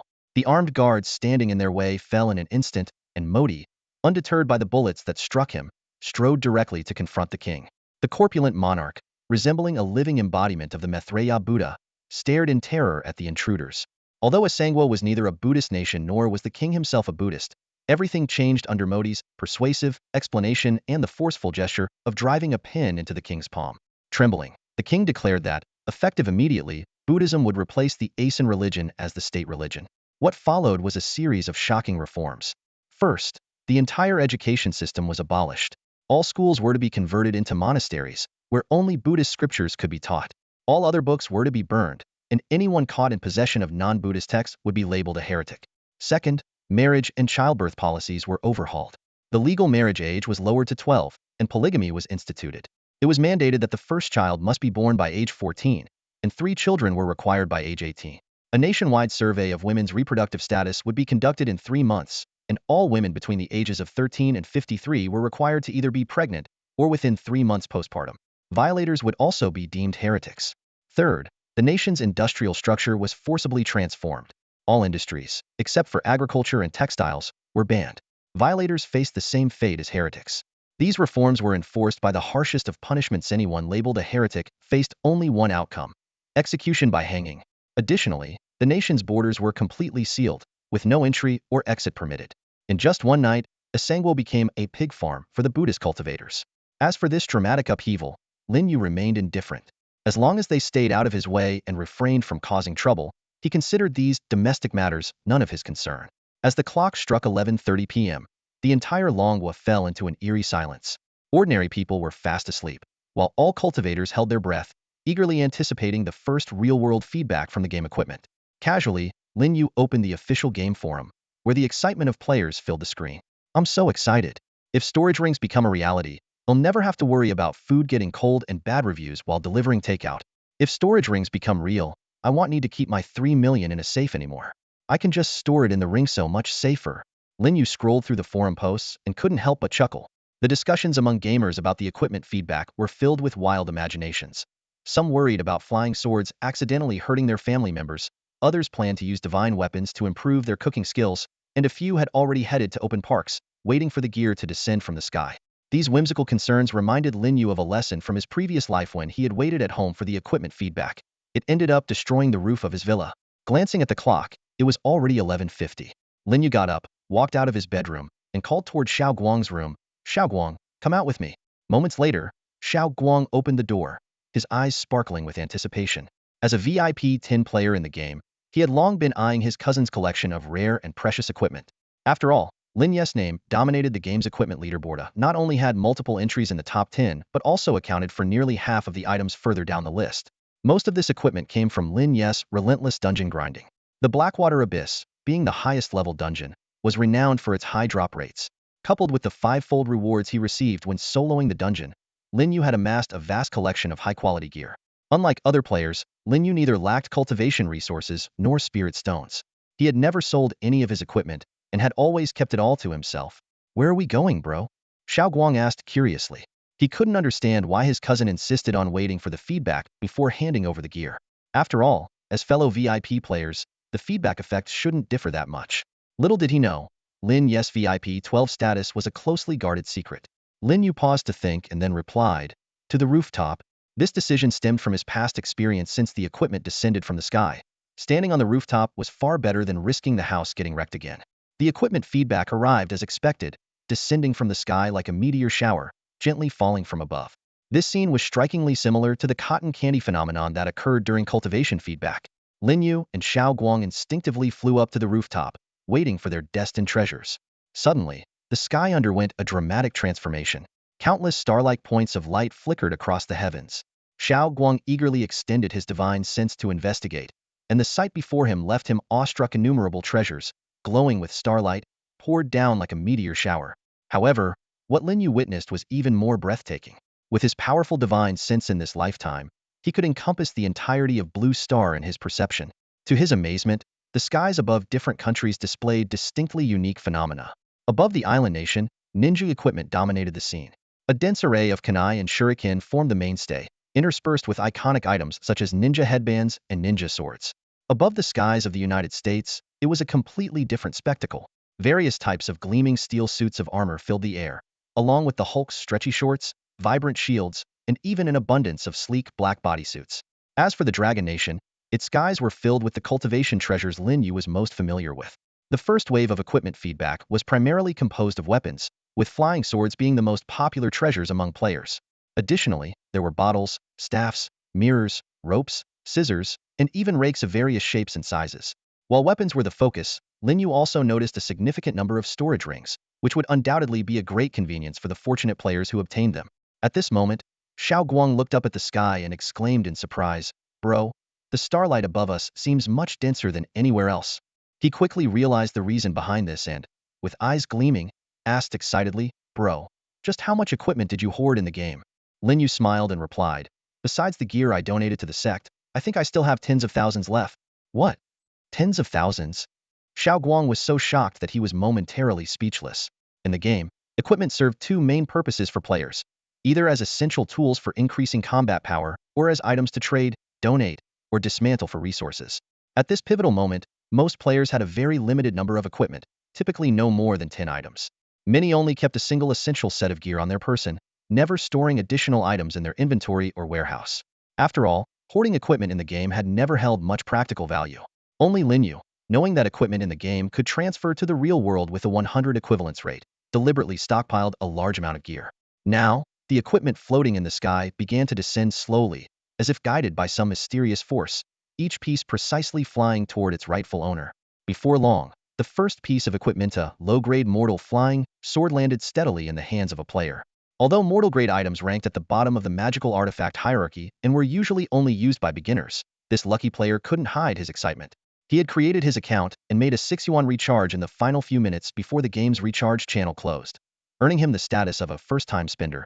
To him, this 6 yuan was the best investment of his life, and he cherished the seemingly humble flying sword all the more because of it.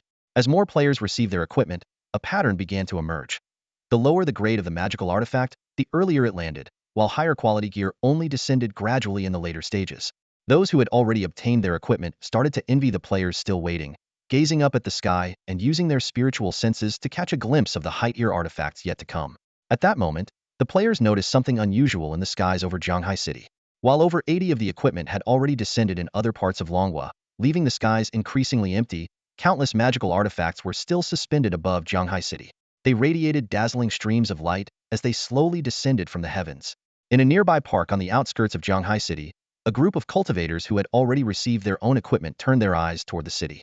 They watched the brilliant, radiant sky with awe and anticipation. Oh my! The sky above Zhanghai City presented a breathtaking spectacle. Thousands of mystical artifacts were floating high in the air, exuding an overwhelming aura that left everyone who sensed it gasping in astonishment. "The level of these artifacts? It's unbelievable," someone exclaimed.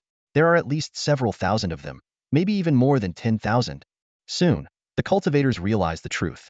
It must be Zhenfeng Zhenren in Zhanghai City. These must all be his artifacts. The crowd erupted into even greater commotion. Look at the very top. Isn't that the celestial grade flying sword from the artifact leaderboard? This astonishing scene not only captivated the attention of Zhanghai City, but also drew the focus of cultivators from nearby cities. Those with powerful spiritual senses could clearly perceive the aura of each artifact, while those closer to the city didn't even need such abilities. They could see the dazzling array of artifacts sparkling like a sky full of stars with their own eyes. Even more astounding was the fact that the artifacts seemed to be descending in an orderly manner according to their grade. The higher the grade, the later they landed. And this was merely the first day of the equipment release, estimated to be only about 1/7 of Zhenfeng Zhenren's total collection. In the courtyard of a villa in Zhanghai City, Lin Yu was calmly waving his hand, channeling his celestial spiritual energy to steadily catch the descending artifacts one by one. He then meticulously arranged them in his spacious yard. Most of these artifacts originated from the Blackwater Demon Cavern dungeon, and the majority were celestial-grade treasures, with only a scant few being earth-grade. As for the lower-grade artifacts from earlier days, Lin Yu had already gifted all of them to Jingxin Zhenren, keeping only those of earth-grade and above. Most cultivators observing the skies above Zhanghai City could discern the extraordinary quality of the treasures displayed. By now, most of the magical artifacts in cities across Longhua had already descended, yet the ones above Zhanghai City were only just beginning to slowly lower themselves. This stark contrast drew significant attention. Xiaoguang stood on the rooftop of the villa, staring intently at the radiant treasures shimmering with flowing light. With a casual wave of his hand, His cousin Lin Yu tossed these treasures into the courtyard as if they were worthless trinkets. In stark comparison, Xiaoguang had only obtained a basic flying sword of artifact level tonight. Looking at the courtyard brimming with celestial-grade treasures, he wished he could forever hide his humble flying sword. When suspended in the air, the nearly 10,000 treasures didn't seem overwhelming, but piled in the courtyard, they almost filled the entire space. These treasures, all at least celestial grade, were discarded by Lin Yu as if they were mere trash. Lin Yu remained expressionless as he received these powerful artifacts, not even sparing them a second glance. Watching this, Xiaoguang couldn't help but silently exclaim, "What a waste of such rare treasures." A few minutes later, when all the treasures had landed in the courtyard, a dazzling blue light suddenly appeared in the sky. It was an ancient-looking flying sword, its blade emanating a chilling aura and pulsating with flowing blue light. The Xuanchuang sword. Xiaoguang couldn't stop himself from exclaiming. This flying sword, which had once topped the equipment rankings, was a quasi-immortal artifact whose power far surpassed that of ordinary celestial-grade treasures, possibly dozens of times stronger. As the Xuanchuang sword descended, the celestial-grade swords in the courtyard began trembling, as if paying homage to their king. Lin Yu's lips curved into a faint smile, though he remained silent. He knew well that with a 120 feedback boost, the Xuanchuang sword had already ascended to the rank of a lower-grade immortal artifact, far beyond the quasi-immortal level Xiaoguang imagined. Lin Yu extended his hand, waiting for the Xuanchuang sword to land. He could sense the joy emanating from the artifact. It was clear that the Xuanchuang sword had developed its own spirit.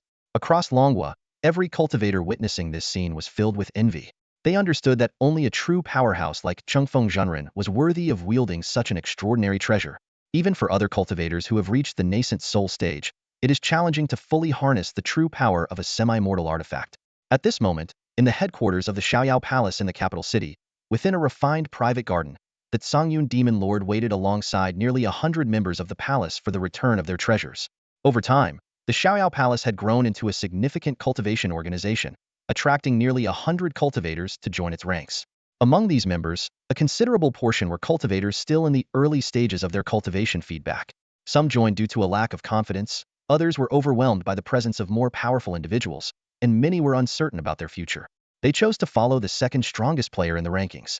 After all, the Songyun Demon Lord not only provided practical benefits like 5 social insurances and 1 housing fund in the real world, but also offered protection and potential access to cultivation resources. Compared to the strict regulations of the cultivation administration, the Xiaoyao Palace offered far greater freedom. At this moment, the cultivators had all retrieved their treasures, and everyone's attention was now focused on the Songyun Demon Lord. It was well known that his flying sword was a semi-mortal artifact of the highest refinement level, and until a few days ago, it had topped the equipment rankings. However, with the rise of Chengfeng Zhenren, this powerful semi-mortal artifact had been pushed to 4th place. Even so, to the ordinary cultivators present, it was still a treasure worthy of envy. From the horizon, the Songyun Demon Lord's semi-mortal flying sword descended slowly into his hand. He could not hide his excitement and burst into laughter. "Ha ha ha! With this sword in hand, my power will increase 3-fold at least." The surrounding cultivators immediately chimed in.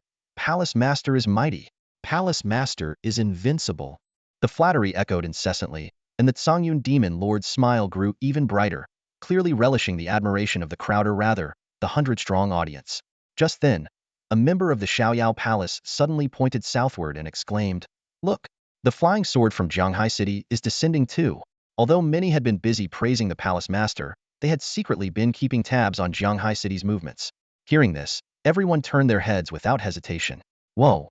It's descending so late. That must be Changfeng Zhenren's Zhanqing sword, the #1 low-grade immortal artifact on the rankings. Unbelievable.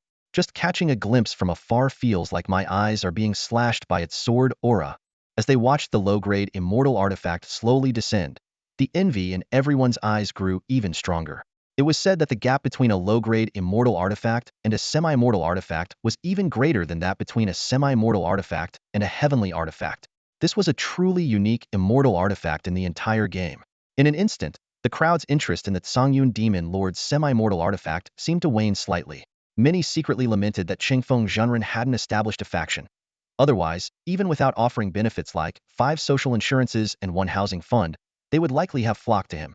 Meanwhile, the Songyun Demon Lord's expression had darkened. As he held his semi-mortal artifact and gazed toward Jianghai City, he suddenly realized that the shape of the descending flying sword looked strangely familiar. The blue radiance and icy aura were unmistakably those of the semi-mortal Xuanchuang sword. By all logic, the Xuanchuang sword, being another semi-mortal artifact, should have descended around the same time as his own flying sword. Why had it been delayed for so long? Driven by curiosity, the Songyun demon lord cautiously extended his divine sense toward Jianghai City. In the next moment, an expression of utter disbelief appeared on his face. The demon lord of Songyun was stunned. Although his divine sense had not fully extended to Jianghai City, he could confirm that the quality of the flying sword far surpassed that of a quasi-immortal artifact. As a cultivator well acquainted with such artifacts, he could ascertain that this sword was undoubtedly an immortal artifact of a higher grade. What puzzled him was that the flying sword, emanating immense power, unmistakably resembled the Xian Shuang sword. How could a quasi-immortal artifact suddenly ascend to the level of an immortal artifact? Could it be that Changfeng Zhenren had spent too much on in-game purchases, prompting the developers to grant him special privileges? However, what shocked the demon lord of Songyun even more was the sight of another flying sword slowly descending from the sky above the Xian Shuang sword. This sword was positioned far higher than the Xian Shuang sword, which had already become an immortal artifact. Logically, it should be the dust-cutting sword, ranked first on the equipment leaderboard. But wasn't the dust-cutting sword a lower-grade immortal artifact?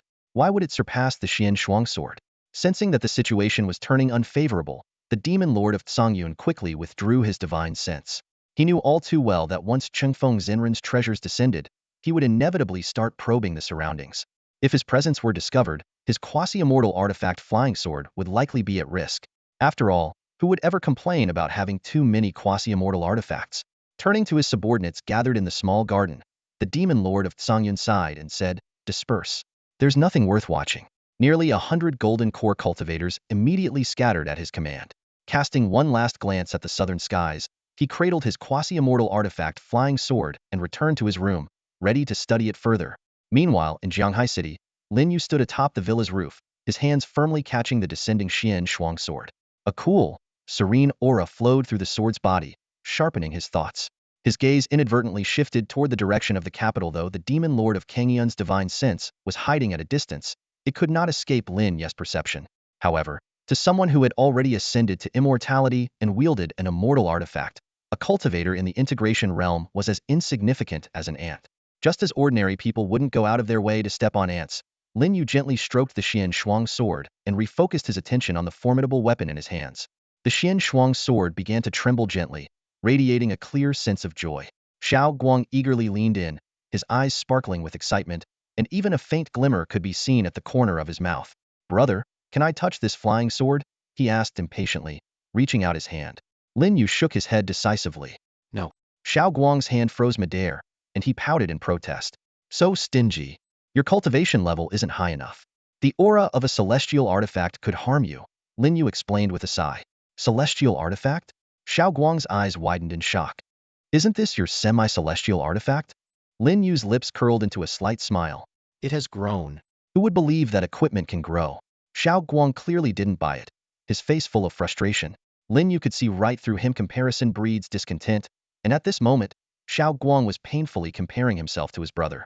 With a casual wave of his hand, Lin Yu summoned several black artifacts from the villa courtyard: flying sword, Taoist crown, robe, boots, and necklace, a complete set.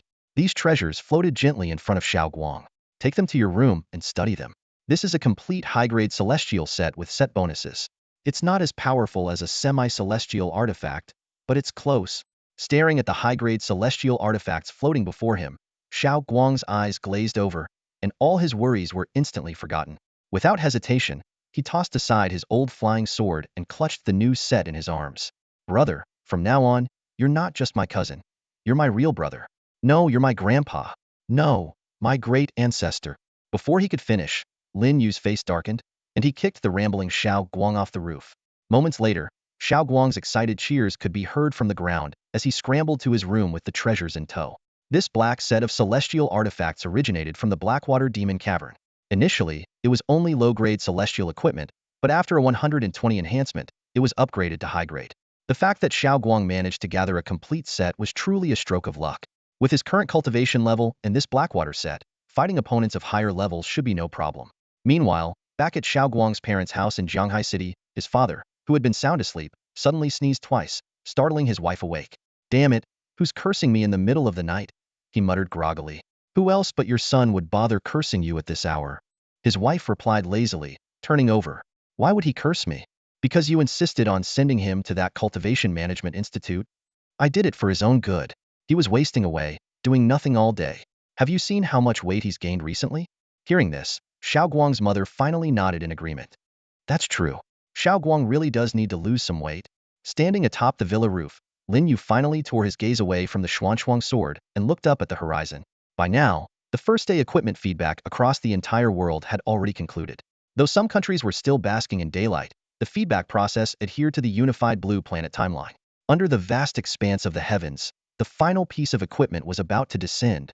A hint of anticipation appeared on Lin Yu's Feishanshan flying sword was finally arriving. Though it had not yet appeared, he could already feel the overwhelming aura emanating from it. Unlike the Xuanchuang sword's ornate and dazzling appearance, the Zhanshan flying sword had a much more understated design, devoid of any flashy embellishments. Yet Lin Yu could clearly sense the terrifying power it contained, pure, unadulterated sharpness. The sword's most defining feature was its unparalleled sharpness, stripped of any other extraneous attributes.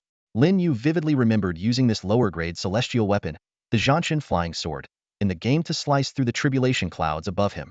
Now, with a 120 feedback enhancement, the Zhanshan flying sword had been elevated to a mid-grade celestial weapon. Minutes later, the Zhanshan flying sword descended steadily into Lin Yu's hand. The entire courtyard's equipment began to tremble violently, even more intensely than when the Xuanchuang sword had appeared. Holding the Zhanshan flying sword in his hand, Lin Yu could hardly contain his excitement to test its power. He glanced skyward once more, knowing that the blue planet was far too fragile for him to unleash the sword's full potential. Even barehanded, he had to tread carefully to avoid causing damage. Clearly, there was only one suitable place to test this blade. A faint smile played at the corners of Lin Yu's lips. With a flash of his figure, he vanished from the blue planet. As Lin Yu's final artifact descended, the cultivators on the blue planet gradually shifted their attention away from Jianghai City. Some began delving into the mysteries of their newly acquired artifacts, while others logged onto the official forums to exchange insights with fellow players. Comparison can drive you crazy. In the neighborhood park, a player shouted in frustration while watching equipment flying all over the sky. I got my gear the earliest, but everyone else outperformed me. You reap what you sow, someone nearby commented calmly. Their gear is better because they spent more money. You can only blame yourself for not investing enough. If comparing to people around you already frustrates you, imagine comparing yourself to Chengfeng Zhenren. Wouldn't that drive you mad? That's not even a fair comparison. It's like me not bothering to compete with Ma Baba over wealth, but also not comparing who can pee farther with men. Wait, what? A female player? Hold on, you're a female player? Two voices chimed in one after the other. What's the big deal about a female player? Another voice interjected. I'm more curious whether this sister is wealthier than Ma Baba. Ha, boring. I think I'll go compete with my boyfriend to see who can pee farther. Meanwhile, the skies above Jianghai City lit up with dazzling flashes of magical artifacts. Even in cities 500 kilometers away, people could clearly see the equipment sparkling like stars in the night sky. Among them, two flying swords stood out, the most Zhanshan sword and Xuanchuang sword, their brilliance unparalleled. What's strange is that one of the semi-mortal swords descended much later than the other semi-mortal artifacts, someone remarked curiously. You've seen other semi-mortal artifacts? Of course, the leader of our Xiaoyao Palace owns one. I'm not envious of how much gear Chengfeng Zhenren has. I envy the quality. It's not about quantity, it's about refinement. May I ask how many pieces of equipment you've collected? Have you hit triple digits? Just one. Well, that's truly about refinement. At the same time, in the capital, the headquarters of the Cultivation Management Bureau was still brightly lit. Jiang Zhengda hadn't rested but was instead closely monitoring the first equipment feedback event of the ethereal cultivation mobile game. Unlike other cultivators, he chose to gather information through the official forum. Combined with the data from the Bureau's internal WeChat group, he was able to get a comprehensive view of the feedback from across Longhua. Just as he was engrossed in the forum discussions among players, a phone call interrupted him. Director Jiang, something big has happened. An urgent voice from a high-ranking official in Longhua came through. Jiang Zhengda frowned. What happened? Titan. It's gone. Hearing the sudden news from the other end of the phone, Jiang Zhengda froze in place, his brows furrowing deeply. What do you mean, Titan is gone? Be specific. The voice on the other end took a few deep breaths, as if trying to steady their emotions. Saturn's sixth moon Titan, also known as Saturn VI, has completely disappeared. Jiang Zhengda gripped his phone tightly. As an astronomy enthusiast, he understood the significance of Titan. It was the second largest moon in the solar system. Loudly, are you sure it's not just an observational issue? Could it have been eclipsed by Saturn? I'll send you an email, see for yourself. Lao Li's voice was still filled with shock, and with that, he hung up. Within a minute, Zhang Jingda's inbox received 2 video files. He immediately opened the first one. The footage, captured by an ultra-high-definition astronomical telescope, showed Titan. Compared to Saturn, the moon appeared small, but its actual size was immense, floating quietly in the vastness of space. Suddenly, at the 3rd second, a blinding, brilliant white light streaked across the black void of space, so fast it was almost imperceptible, lasting less than half a second. What he saw next made Zhang Zhengda's eyes widen and disbelief. Titan began to crack open from the middle, as if an invisible hand had cleaved the massive celestial body apart. Slowly, it split into 2 halves. The fragmentation process lasted only a few seconds before the enormous moon completely shattered into countless fragments of varying sizes. Under Saturn's immense gravitational pull, these fragments quickly merged into Saturn's existing rings. Titan was gone, just like that. Zhang Zhengda sat in his office, staring at the computer screen with a restless intensity. What Old Li had mentioned, the disappearance of Titan, turned out to be the most literal interpretation possible. The moon, which had existed for billions of years, had indeed completely vanished. Although the footage was somewhat blurry, it clearly captured the moment Titan was split in 2 by some immense external force. The sheer impact of the scene made Zhang Zhengda involuntarily take a deep breath. Forcing himself to stay calm, he clicked on the second video file. The new footage displayed the moon. Compared to the hazy images of Titan, this video was far clearer, with even the craters on the lunar surface sharply visible. Zhang Zhengda frowned, struggling to understand how the disappearance of Titan could be connected to the moon. However, at the 5th second of the video, he suddenly sat bolt upright. A dazzling white beam of light erupted from the moon's surface, shooting off into the depths of space. The beam flashed for less than half a second before vanishing, but it was identical to the light that had destroyed Titan. Holy! Zhang Zhengda almost leapt out of his chair. These 2 videos revealed an astonishing truth. The white beam of light that obliterated Titan had originated from the moon's surface. He immediately dismissed the idea that this could be a new type of weapon developed by some country. With humanity's current level of technology, it was impossible to create a weapon of such terrifying power, one capable of instantly destroying a celestial body like Titan while moving at speeds far beyond that of light. Zhang Zhengda replayed the video, slowing it down to carefully verify that the beam had indeed emerged from the moon's surface. He zoomed in on the footage, and eventually, at the exact spot where the light originated, he noticed an incredibly tiny black dot. Without the advanced astronomical telescope technology developed by Longhua, such a detail would have been impossible to detect. Leaning back slowly in his chair, Zhang Zhengda's mind raced. The destruction of Titan was clearly the result of deliberate action, but who or what could possess such unfathomable power? No one knew. Many people could probably guess who was responsible. Zhang Zhengda's mind immediately conjured up the only suspect. Earlier tonight, at the exact moment the game equipment first synchronized its feedback, a dazzling, blazing white light split Titan in 2. Through the official forum updates, he knew that Lin Yu had just acquired the top-ranked artifact on the equipment leaderboard, the Flying Sword. This was no coincidence. Such terrifying power could only belong to that formidable figure. The disappearance of Titan would undoubtedly be discovered by nations around the world very soon. Zhang Zhengda's eyes suddenly lit up, and he quickly picked up his phone to dial a number. I suggest that the Dragon Kingdom immediately issue a statement claiming responsibility for the destruction of Titan. A few minutes earlier, on the moon's surface, Lin Yu stood holding the Zhanshan flying sword, looking slightly inexperienced. As a proper cultivator, wielding a flying sword shouldn't have been this clumsy. However, since his cultivation technique had yet to synchronize its feedback, he could only temporarily test the sword's power in this crude manner. The original target of his attack was Jupiter, but considering its proximity to Earth, he worried about potential unintended consequences. So, Lin Yu changed his target to the more distant Saturn. Yet, the strike veered slightly off course and hit Titan instead, splitting it cleanly in 2. Standing on the moon's surface, Lin Yu gazed at Titan in the distance, now divided and completely collapsing. He frowned slightly. While the power was satisfactory, the accuracy clearly needed improvement.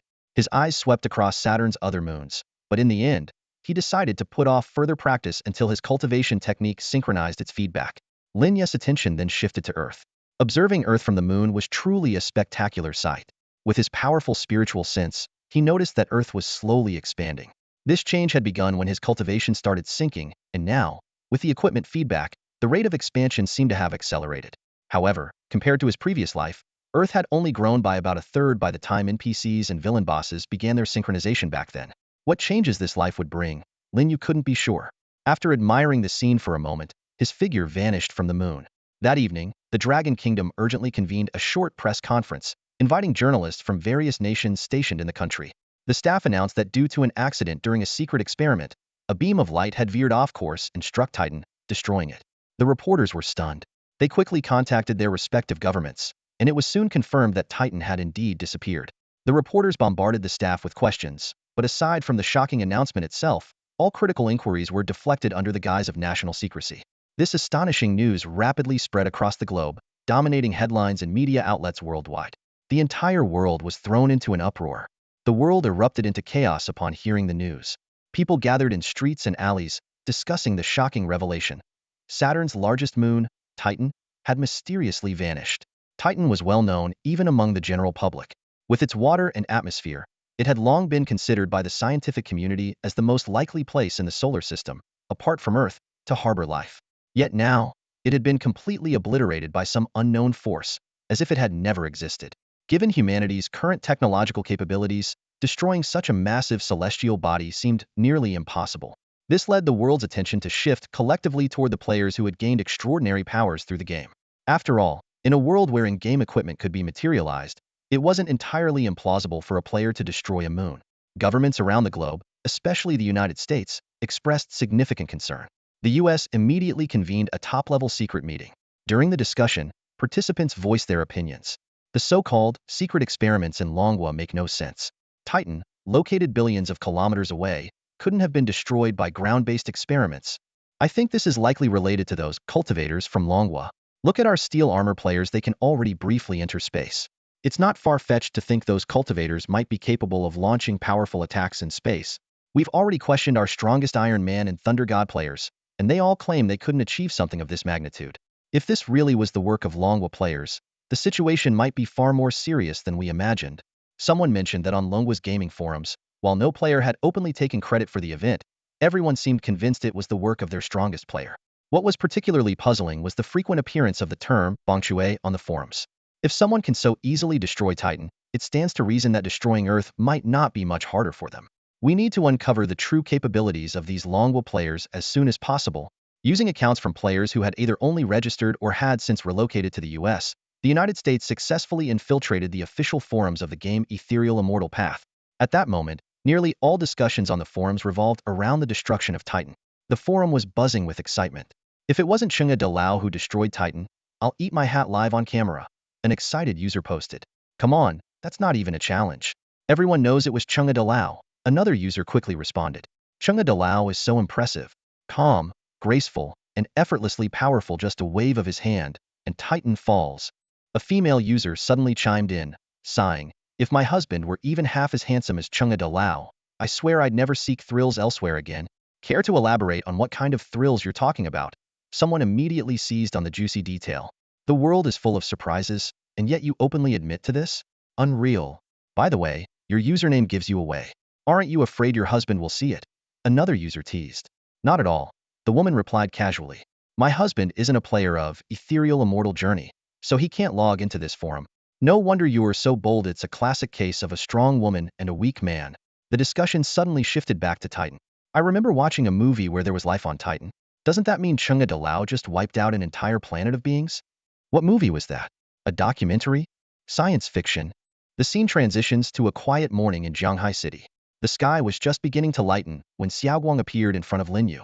Dressed in a sharp black suit, he exuded confidence, though his slightly rounded belly hinted at a comfortable lifestyle. As a cultivator, he could have easily altered his physique, but Xiaoguang seemed to embrace it with a touch of rebellion. How do I look, bro? Dashing, right? Xiaoguang spun around, showing off. Lin Yu carefully examined the outfit, which was actually a high-grade celestial artifact in Disquisia black suit, leather shoes, and even the Heishui Dao crown transformed into a pair of black earrings, adding a hint of devilish charm to Xiaoguang's appearance. Seeing Lin Yu nod in approval, Xiaoguang grew even more pleased. Haha, I knew it. Wearing this to work, he'll have all the girls in the office swooning over me. And what about Ashui? Lin Yu asked. She won't mind, Xiaoguang replied with a mischievous smile. Lin Yu didn't press further and led Xiaoguang to a courtyard filled with magical artifacts. His divine sense quickly pinpointed 2 high-grade celestial artifact garments. Before heading to work, take these 2 pieces of clothing to your parents. Lin Yu handed them over. Adjust the style as needed, but make sure they wear them every day. These celestial artifact garments were not only impervious to dirt, but also provided formidable protection. Even though his uncle and aunt weren't cultivators, wearing these would shield them from low-level cultivators' attacks and even car accidents. All right, they'll deliver these first and then come back for breakfast, Xiaoguang said as he took the artifacts. Your mom doesn't feed you? Lin Yu asked, surprised. She does, but it's just not enough to fill me up, Xiaoguang replied, mimicking his cousin's expression as he floated into the air. Laha City, in the vast northwest. Qi Chongqing sat in his room, playing with the mid-tier celestial-grade flying sword he had obtained last night. His eyes sparkled with barely concealed joy. As one of the top 10 players in the rankings of the mobile game Ethereal Immortal Journey, this round of equipment rewards had brought him plenty of valuable items, and this flying sword was undoubtedly the most precious of them all. Originally, this sword was a top-tier celestial-grade weapon refined to level 10 in the game. However, due to his VIP level being only 9, it was downgraded to mid-tier after the rewards were distributed. Even so, the power of this flying sword was astonishing. With a light swing, its sharp sword energy seemed to tear through the air itself, making even the strongest steel as fragile as tofu in its presence. With just a casual strike, I might be able to cleave through a mountain range, Qi Chongqing thought to himself, but he quickly suppressed the idea. After much contemplation, he had already decided to remain low-key. Unless it was for carrying out missions assigned by Chengfeng, the senior player, he would never reveal his strength lightly. Just as he was immersed in the joy of studying the flying sword, his phone suddenly rang. The caller ID displayed the name Jiang Zhengde, the director of the Capital Cultivation Administration Bureau. Xiao Qi, I might need to trouble you to come to the capital again. Jiang Zhengde's voice came through from the other end of the line. Hearing the word capital, Qi Chongqing's brow immediately furrowed. Jiang Yun was there, and he had no desire to face that awkward situation. Still, he patiently asked, Director, what's the matter in the capital? The Blue Planet Power Tournament has concluded, Jiang Zhengde explained. The F Nation's team, led by werewolves, claimed first place. They're planning a visit to Long Nation, and the higher-ups have assigned us, the Cultivation Administration Bureau, to handle their reception. You're the strongest among us, and having you there would give me much more confidence. Werewolves? How could they possibly take first place? Qi Chongqing asked in disbelief. Who knows? Jiang Zhengde replied with a sigh. Maybe it's their ferocity after transformation, or maybe it's Nation pulling strings behind the scenes. But since they've requested the visit, we can't exactly turn them away. Is there really no one else in the capital who can handle this? Qi Chongqing probed cautiously. He just wanted to stay peacefully in the serene northwest. There are others, Jiang Zhengde replied, his tone tinged with helplessness. But if you don't come, then Jiang Yun will have to take over the reception. At those words, Qi Chongqing's frown deepened. Let Chengfeng's woman deal with that filthy group of werewolves? Qi Chongqing clenched his fists tightly, a flash of anger in his eyes. What kind of joke is this? What kind of person is Jiang Yun? How could she be asked to do such degrading work? No, absolutely not. He blurted out almost instinctively. Don't, I'll go. On the other end of the phone, Jiang Zhengde was momentarily stunned. Just a moment ago, she had been reluctant, so why this sudden change of heart? The persuasive arguments Jiang had prepared were now unnecessary. After a brief pause, he decided to share his true thoughts. Xiao Qi, I'm really glad you're willing to come. In fact, I've already reported your situation to the higher-ups, Jiang Zhengde said in a serious tone. In a while, I plan to retire and want you to take over as the director of the Jingxing Cultivation Regulatory Headquarters, overseeing all cultivation regulatory offices across the country. This decision had been brewing in Jiang Zhengde's mind for a long time. He knew he lacked the ability to fully handle the role, but when the regulatory office was first established, there was a severe manpower shortage, and he had no choice but to take on the responsibility. Now that the office had become more organized and had recruited outstanding cultivation practitioners like Qi Chongqing, he was confident Qi was the best candidate for the position. Upon hearing this appointment, Qi Chongqing was momentarily taken aback. Director of the Jingxing Cultivation Regulatory Headquarters? That was no small responsibility. His instinct was to politely decline, but then he recalled the recent incident dealing with the Buddhist cultivators from Asen. If he took on this role, he could immediately mobilize the resources of all the regulatory offices nationwide whenever Chengfeng expressed dissatisfaction with the Buddhist cultivators. It would allow him to better carry out Chengfeng's will. With this thought, Qi Chongqing's eyes grew brighter. He felt as though he had found his ultimate purpose in life. His voice became resolute and powerful. Since Director Jiang holds me in such high regard, I, Qi Chongqing, will give my all to contribute to the stability and prosperity of Longhua. Meanwhile, at New York Airport in the United States, the F Nation werewolf delegation was preparing to board their flight. Sending them off was General Mike, the head of the U.S. Pentagon's Superpower Alliance. Despite being in his 50s and slightly balding, his formal suit could not hide his comically protruding beer belly. I hope your mission will successfully gather intelligence on the Longhua players, General Mike said, shaking hands with the F Nation team leader, Henry. In a few days, I'll visit your country to sign the Mutual Defense and Offense Alliance Agreement between our players. Henry clasped General Mike's hands tightly, his face plastered with an ingratiating smile. Rest assured, General Mike, we will uncover every detail about the Longwell players. They'll be awaiting your esteemed arrival in F Nation and look forward to the smooth signing of our alliance agreement. Led by their captain, the werewolf team from Country F boarded a plane bound for Dragon Country. Standing in front of the control tower on the airport grounds, General Mike wore a faint, almost imperceptible smile as he muttered to himself, "These brutes have only grown duller after gaining their powers." A mere championship title from the Blue Star Power Tournament, coupled with a so-called alliance agreement, and they're all too willing to become our pawns. One of his trusted aides immediately gave him a thumbs up. "General, your strategy is flawless. Without deploying a single soldier, you've managed to probe the strength of Dragon Country's cultivators. Truly brilliant." Hearing the praise, General Mike's smile deepened. Through his meticulous manipulation, the werewolves of Country F, whose strength was decent but far inferior to that of the U.S. representative team, had somehow won the inaugural Blue Star Power Tournament. That hollow title of champion was merely the first step in his scheme. He then covertly maneuvered to incite the Country F team to head to Dragon Country. Since Dragon Country had not participated in the tournament, this became another avenue to assess the strength of its players. General Mike smirked to himself. These simple-minded werewolves are bound to stir up trouble in Dragon Country. When that happens, how could the Dragon Country players possibly refrain from taking action? Using the pretext of an upcoming alliance between the two nations, monitoring devices were planted on the werewolf team members, and an agreement was made to share the collected information. Even if no conflict arose, they had a backup plan. The werewolf team captain would issue a challenge to Dragon Country's players, forcing them to respond. "Let's go. Time to analyze the true strength of these Dragon Country players," General Mike ordered, signaling his team to return to the Pentagon. By late morning, Qi Changqing hurried to the airport, only to discover that Jiang Zhengde, the head of the capital's Cultivation Management Bureau, was absent. Instead, Qi found himself assigned as the person in charge of welcoming the Country F werewolf team. To his dismay, Zhang Yun was also part of the welcoming delegation. Though reluctant, Qi Changqing knew he had to accept the situation if he wanted to secure a future position at the capital's Cultivation Management Bureau and continue serving under Changfeng. He understood Jiang Zhengde's reasoning. Jiang's cultivation level was indeed ill-suited for receiving these formidable game players. By comparison, Qi's own abilities made him a more suitable candidate for the task. However, with Jiang Yun present, Qi Changqing had to make a conscious effort to maintain his distance from her. As Chengfeng's dual cultivation partner, any interaction with her required careful discretion to avoid any appearance of impropriety. Qi Changqing cautiously managed his relationship with Jiang Yun while standing at the airport with 3 other colleagues from the capital's Cultivation Regulatory Office. The group consisted of 2 men and 2 women, all focused on the passenger plane slowly descending. Even before the plane touched down, Qi Changqing's spiritual senses had already penetrated the cabin. What his senses revealed was a group of burly, heavily haired male players from Country F. Their appearances clearly bore the influence of werewolf cultivation, exuding a wild aura despite not having transformed. This team was entirely unaware of Qi Changqing's spiritual probe sweeping over them, which was not surprising. Werewolf players generally had weaker sensory abilities.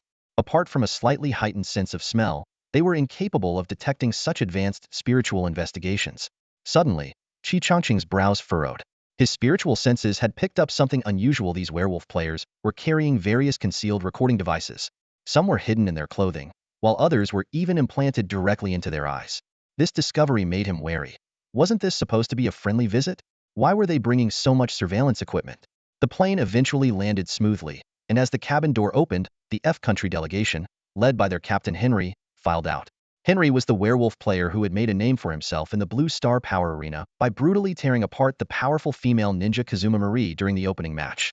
He sported a thick beard and had a rugged, unrefined appearance.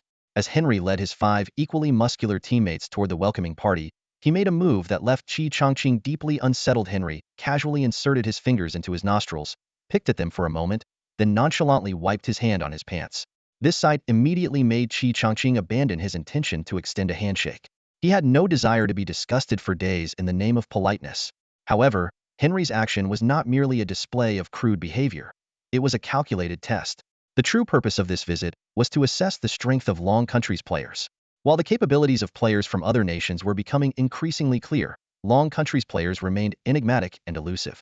After the shocking incidents at the Grand Canyon and Country A3 and the destruction of Titan's moon, the F Country authorities were desperate to uncover the true power of Long Country's players. With the added assurance of an alliance promised by General Mike, this mission carried significant weight for Henry. Henry's original plan was to provoke Qi Chongqing with his uncouth behavior, hoping to gauge the latter's limits. But just as he was about to proceed, his attention was completely captured by the woman standing beside Qi Chongqing. Her extraordinary beauty and grace surpassed that of any woman he had ever encountered. Her skin, as flawless and radiant as the finest jade, instantly seized all of his focus.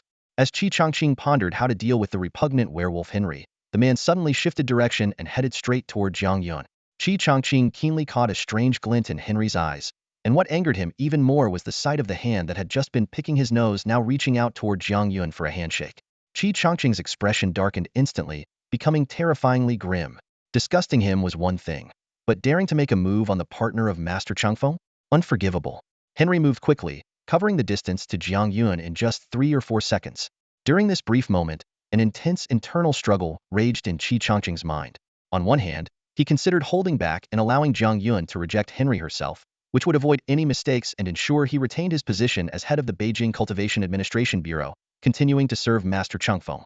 On the other hand, a nearly uncontrollable fury churned within him.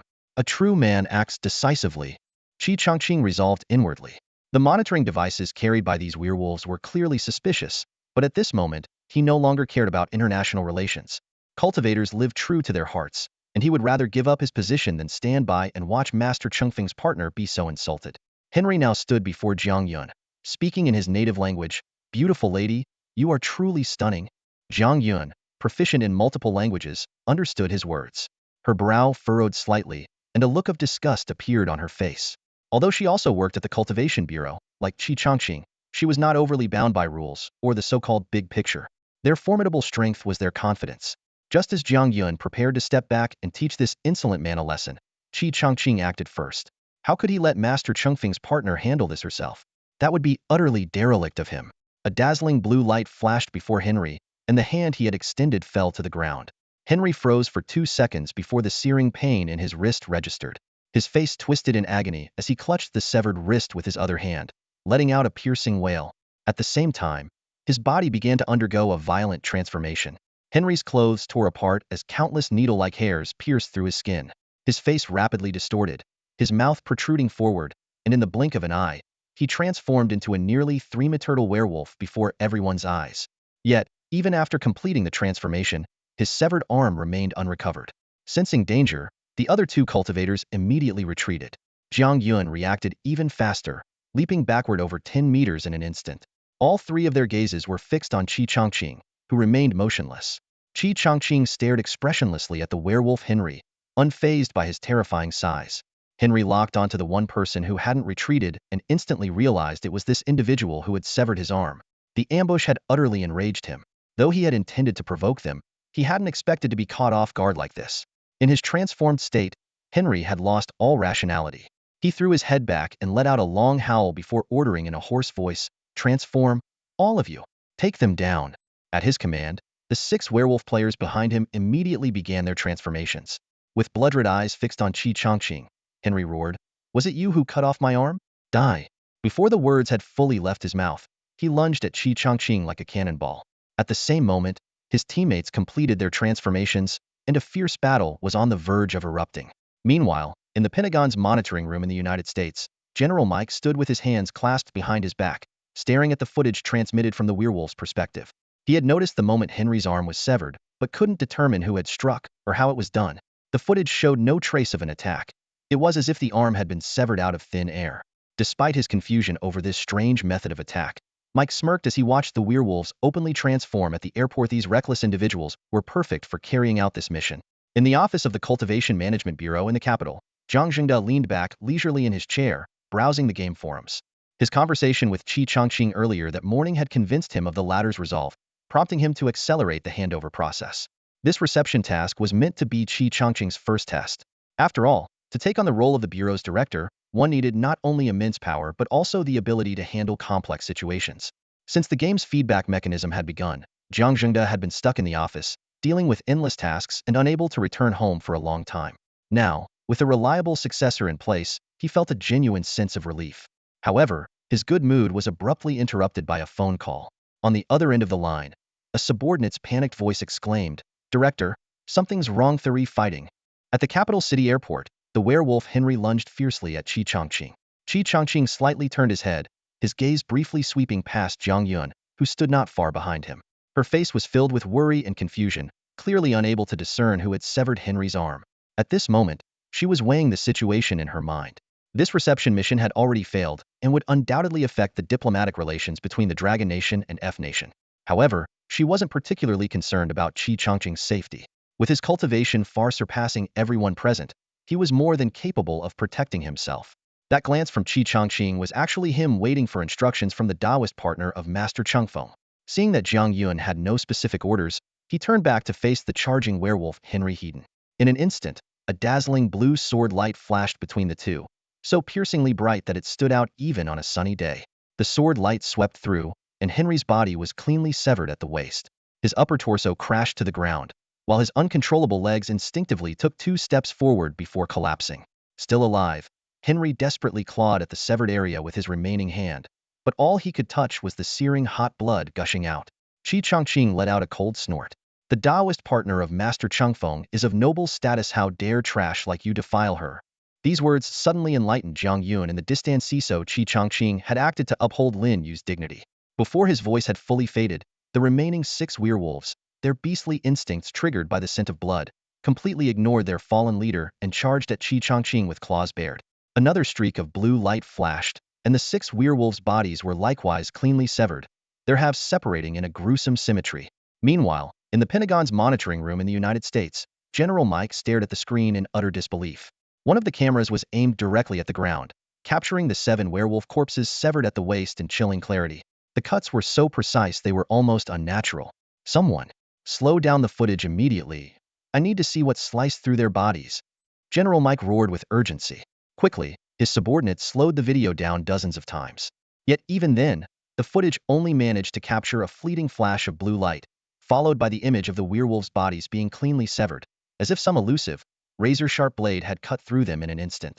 There was no way to determine what had attacked them. General Mike's face was etched with deep despair as he slowly sank into the chair behind him. He had no choice but to admit the truth. The players from Longhua were unfathomable. His meticulously planned operation had completely failed. When Jiang Zhengda arrived at the airport, what greeted him was a field of lifeless werewolf corpses. Inside the cordoned-off area, Qi Changqing and Jiang Yun were still on the scene. This kind of incident, involving the deaths of foreign game players, was beyond the jurisdiction of regular police, who could only maintain order.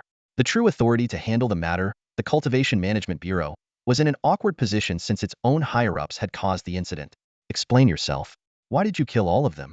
Jiang Zhengda walked up to Qi Changqing, his tone tinged with helplessness. He had thought he could safely hand over his responsibilities to this promising young successor, but to his disappointment, the latter had caused a major disaster right after taking over. What puzzled him even more was the complete lack of remorse on Qi Changqing's face. Director Jiang, do you know Jiang Yun's true identity? Qi Changqing calmly countered. What do you mean? Jiang Zhengda was momentarily taken aback. Of course, he knew Jiang Yun was his daughter. Wasn't that an obvious fact? Jiang Yun is the dual cultivation partner of Chengfeng Zhanren, Qi Changqing stated, locking eyes with Jiang Zhengda. These werewolves had nefarious intentions toward Chengfeng Zhanren's partner. Tell me, should they have been killed or not? This explanation left Jiang Zhengda both enlightened and perplexed. He glanced at his daughter, who silently nodded, his mind racing with questions. Did Qi Changqing act for Chengfeng Zhanren's sake? But what exactly was their relationship? Let's head back to the bureau, Jiang Zhengda eventually said. This matter involves foreign guests on an official visit. I'll need to report this to my superiors. The situation quickly escalated.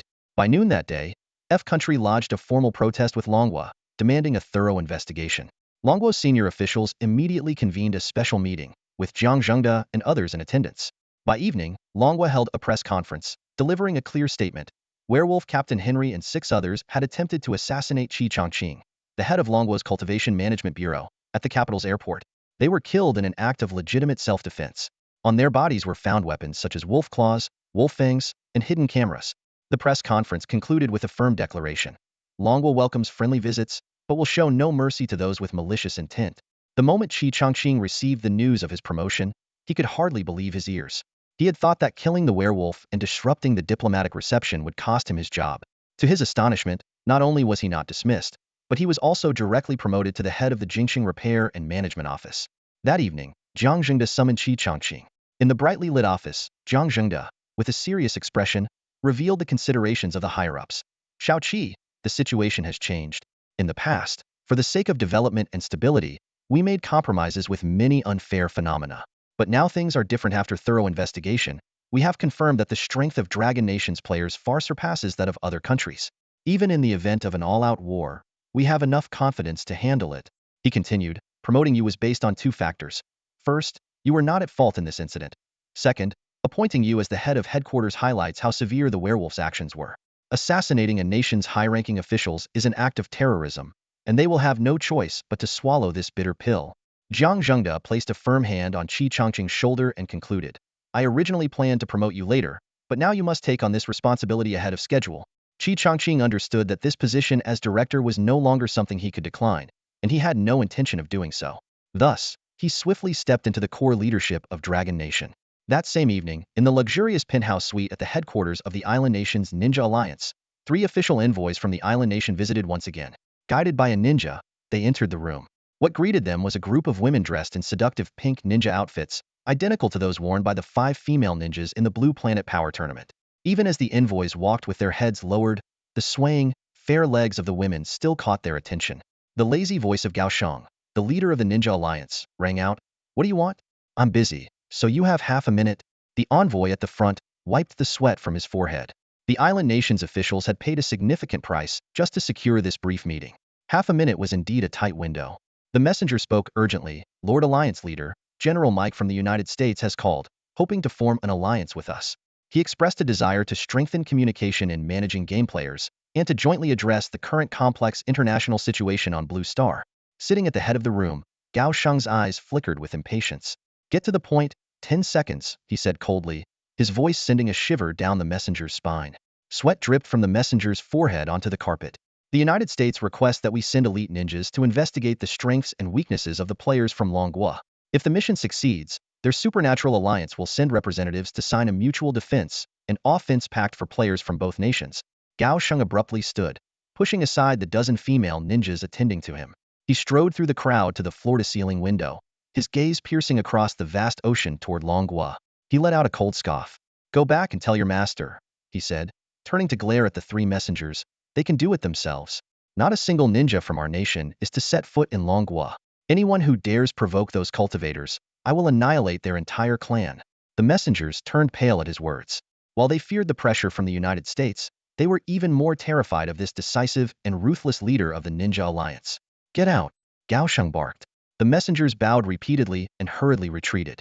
Once they had left, Gao Shang took out his phone and logged into the official forum of the Ethereal Immortal Journey game. He opened the cultivation feedback leaderboard and stared at the familiar name at the top. Shaking his head, he muttered to himself, Human Immortal Realm, great perfection. That's a true immortal. Creating the Grand Canyon of Asin with a wave of a hand, destroying Titan effortlessly. Anyone who provokes the cultivators of Longhua is a fool. If they offend that person, a single breath could erase our nation from the map. Surveying the 50 powerful female ninjas around him, Gao Shang flashed a devilish smile. He was very content with his current life and had no desire for any changes. Go, relay my orders, he called out to his subordinates outside the door. No ninja is allowed to set foot in Longhua. Any violators will be skinned alive, and their entire clan eradicated. Soon after, news of the werewolf Henry's death in Longhua spread like wildfire on the official forum of the Ethereal Immortal Journey game, sparking heated discussions. Related posts began to spring up like mushrooms after a rainstorm. The discussion on the gaming forum was exceptionally heated. Well done. A few measly werewolves think they can cause trouble here? Do they really think us cultivators are pushovers? A popular comment sparked a flurry of responses. We should send someone to participate in the Blue Planet Power Tournament and show them our strength. I heard the Cultivation Administration has a new leader. Why does the name Qi Chongqing sound so familiar? You don't know Qi Chongqing? It's mentioned in the official game announcements, the Longevity Master ranked 10th on the Cultivation leaderboard. 10th place? That's impressive. I think it's worth considering joining the Cultivation Administration. With such a strong leader and an official background, the future looks bright. Ahem. Another player chimed in. Allow me to advertise for the Xiaoyao Palace. We have the second-ranked Songyun Demon Lord on the leaderboard, and we even offer full benefits. Second-ranked? So what? Why would a cultivator like me care about benefits? Xiaoyao Palace doesn't interest me at all. Alright everyone, I'm done chatting. I'm heading to the local cultivation administration to apply for a job. Please cooperate with my work in the future. In Jianghai City, Lin Yu stood in front of a villa, his lips curving into a slight smile as he read the lively comments. Casually, he replied to the post, Changfeng Master. Qi Changqing is indeed excellence, a great fit for the position of Cultivation Administration Director. After posting his reply, Lin Yu closed the official forum of the ethereal Immortal Path game. Earlier that day, when Qi Changqing made his move, Lin Yu had sensed the aura, noticed Zhang Yun's presence, and heard Qi Changqing's words. Although Lin Yu had previously thought little of Qi Changqing, today's series of actions had left him with a favorable impression of the new director. This guy is interesting. Lin Yu mused to himself. To become the director of the Cultivation Administration headquarters, he must be far more capable than someone as rigid as Zhang Zhengde. Perhaps I should find an opportunity to get to know him. A quick glance at the time showed it was already 11:30 p.m., just half an hour before the second equipment feedback session. Lin Yu's gaze swept over the mountain of equipment piled up in his yard, a sense of anticipation rising within him. In his past life, he had obtained his storage ring during the second feedback session. This time, he hoped to acquire it just as quickly. Otherwise, with the sheer amount of equipment being returned tonight, there wouldn't be enough room in the yard to hold it all. A few minutes later, Xiao Guang returned home from work. As the deputy director of the Shanghai City Repair and Management Office, he had been diligently performing his duties lately, often not getting home until close to midnight. If it weren't for coming back to report on equipment or more accurately, to see if his cousin had any good gear to give him, would most likely still be at the office, working overtime to handle various issues. After all, the Repair and Management Office had just been established, and with players recently acquiring their equipment, incidents where players accidentally injured ordinary people occurred frequently, all of which required his attention. Lin Yu immediately noticed that something was off about Xiao Guang's expression today. His face was filled with worry. What's going on? Ran into some trouble? Lin Yu asked with a smile. You're spot on, cousin. Xiao Guang gave him a thumbs up. There was indeed a problem at work today. Lin Yu glanced at the time. There were about 20 minutes left before the second round of equipment feedback, so there was plenty of time. What happened? Tell me about it. Xiao Guang sat down beside Lin Yu, his expression serious. Ever since I joined the Shanghai City Repair and Management Office, I've been handling trivial matters. But today, something big happened. Seeing Xiao Guang's unusually grave demeanor, Lin Yu became intrigued. Something big? Cousin, you've heard about what happened at the capital's airport today, right? Yeah, the forums are buzzing about it. This time, F country is definitely holding a grudge against us. It might not show on the surface, but behind the scenes, they've already started taking action. Xiao Guang said urgently.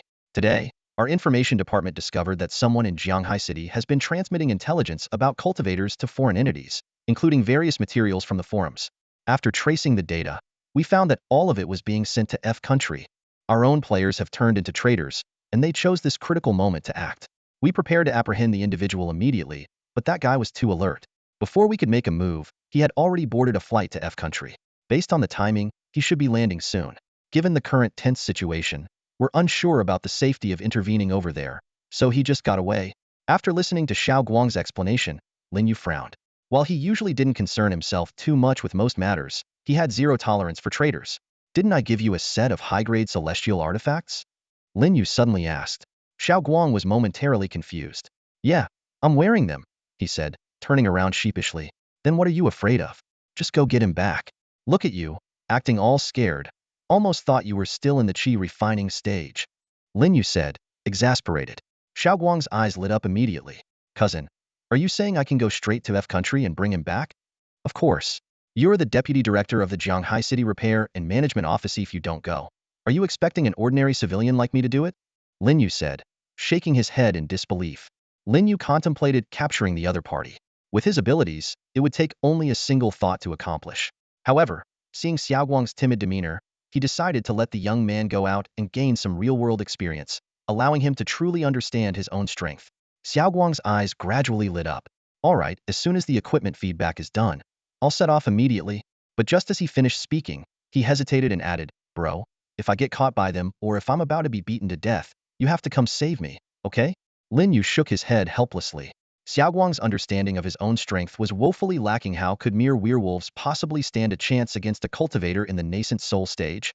Especially when he was clad in a full set of top-grade celestial artifacts. Even if he stood still and let the werewolves attack, their teeth would shatter before causing him any harm. But Lin Yu didn't point this out. He simply said, go ahead without worry. With me around, it'll be harder for you to die than to survive. These words completely reassured Xiao Guang. Excitement filled his eyes as he clenched his fists, the confidence from having his elder cousin's support radiating from his expression. At that moment, tiny points of starlight suddenly appeared in the sky, just like the night before. Lin Yu and Xiao Guang both looked up, as did countless players around the world. In particular, the players in Longhua focused their gazes on the skies above Jianghai City, eagerly anticipating today's equipment feedback. Sure enough, the starlight over Jianghai City grew denser, signaling the descent of nearly 10,000 pieces of equipment once again. Lin Yu's divine sense swept impatiently through the chaotic cluster of equipment, locking onto the faintly golden ring at the very top the starry sky ring. The equipment began to descend slowly. The players who received their items first looked somewhat disappointed, as this usually indicated lower quality gear. Xiaoguang soon retrieved his storage ring. Though it was only of spirit grade, with a storage space of just 30 slots, he was still thrilled. Bro, this storage space is huge, he exclaimed, unable to hide his excitement. Lin Yu, however, paid him no attention. His focus was entirely on the starry sky ring, which had yet to descend. He could already sense that, after receiving a 120 feedback upgrade, his storage ring had been elevated to the level of a true celestial artifact. The equipment in the sky began to descend, as if replaying the events of the previous night. Across the entire Dragon Kingdom, more than 80% of the equipment had already landed, except for the batch hovering above Lin Yu. These pieces floated gently in midair before slowly lowering themselves in front of him. This batch of equipment was diverse, unlike the uniform weapons from the day before.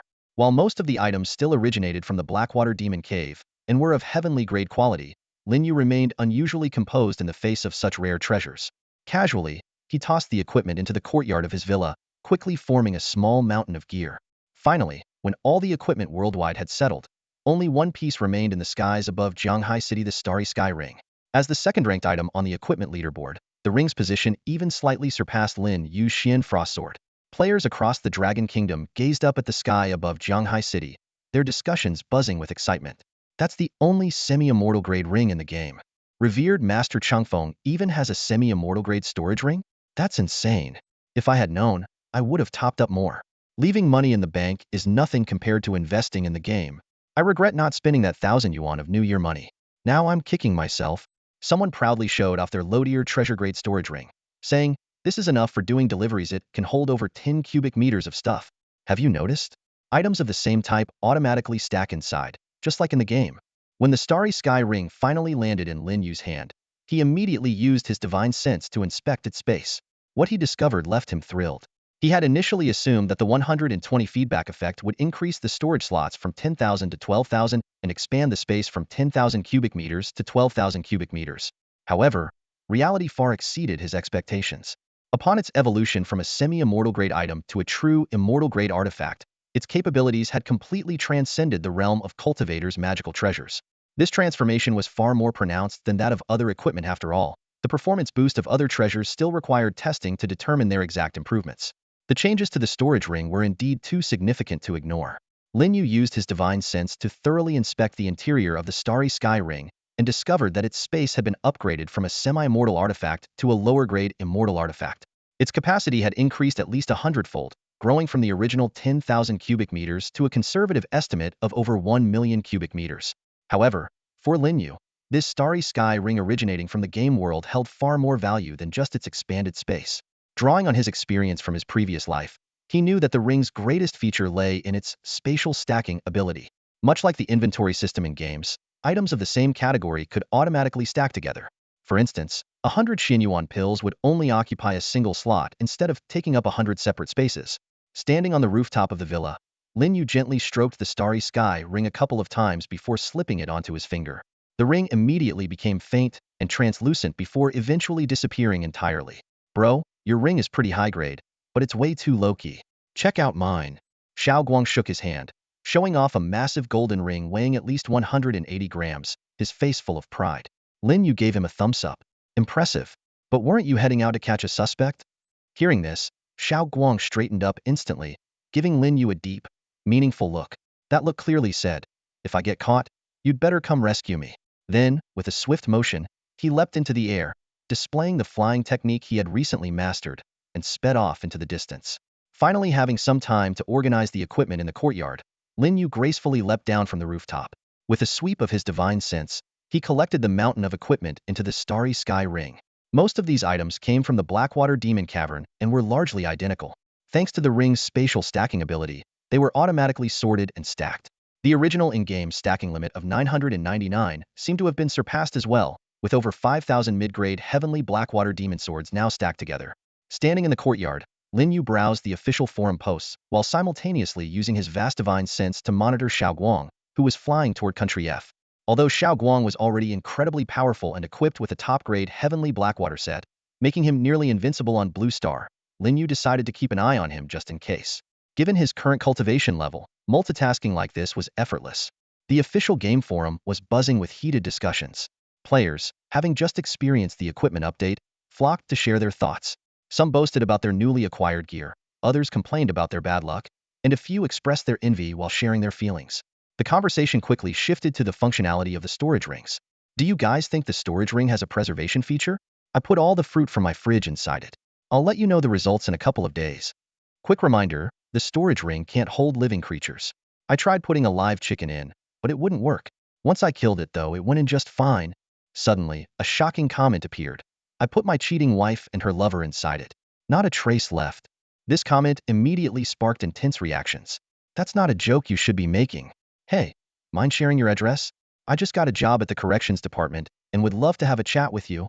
Soon, more players began sharing their discoveries. It's incredible. I put in 10 eggs, and they automatically stacked, taking up only one slot.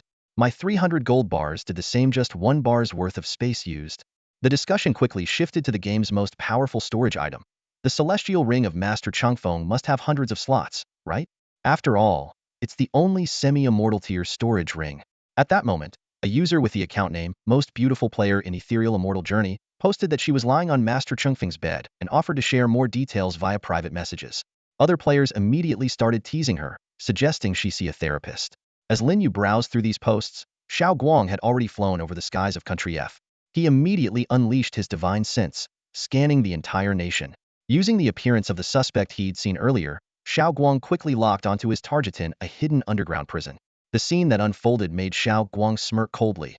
The suspect was in a pitiful state, his legs severed at the knees, his arms hanging limp and useless, completely incapacitated. 2 burly, heavily haired werewolf players stood guard outside the cell. This traitor, who had only played the mobile game for half an hour, spent just 6 yuan, and had cultivation barely at the initial chi refining stage, was clearly no match for these werewolves. Xiao Guang hesitated no longer and shot towards the direction of the secret prison cell. Just then, the ground near the cell began to stir ominously. Suddenly, hundreds of dark figures leapt into the air, swiftly surrounding him. Focusing his gaze, Xiao Guang realized these figures were a group of uniquely shaped werewolf players. Not only had they fully transformed into their werewolf forms, but they had also grown enormous wings on their backs, some blood red like the setting sun, others pitch black like ink. These wings didn't seem like natural extensions of their bodies, but rather some sort of specialized equipment. Xiao Guang immediately understood that this was a premeditated ambush. The enemy had clearly anticipated that players from the Dragon Nation would come to rescue the suspect and had prepared in advance. However, the flying speed of these werewolves seemed laughably slow to Xiao Guang, as sluggish as snails crawling. Under normal circumstances, Xiao Guang might have simply turned and left. But at this moment, he recalled his cousin's confident words. As long as I'm here, you won't even have the chance to die. A faint, self-assured smile appeared on his lips. Though his cousin wasn't with him now, Xiao Guang had unwavering faith in his strength. Resolutely, he retrieved the high-grade celestial weapon, the Blackwater Demon Sword, from his storage ring. At that moment, a particularly burly werewolf leader slowly flew towards him and was just about to speak in broken Chinese when suddenly, a streak of pitch-black light slashed across the sky. This dark light seemed to devour the remaining glow of the setting sun, casting a shadow over the entire sky. All the werewolves' eyes were drawn to this sudden phenomenon. The leader's words halted abruptly, his eyes bulging in disbelief as though he had seen something utterly terrifying. Under the orange glow of the sunset, hundreds of powerful werewolf players abruptly plummeted from the sky. Their bodies had been cleanly severed at the waist, their sharp claws and ornate wings all sliced off. Even the werewolf leader wasn't spared. His upper body, frozen with an expression of shock, fell heavily to the ground alongside his lower half. The air filled with the dull thuds of severed limbs crashing down.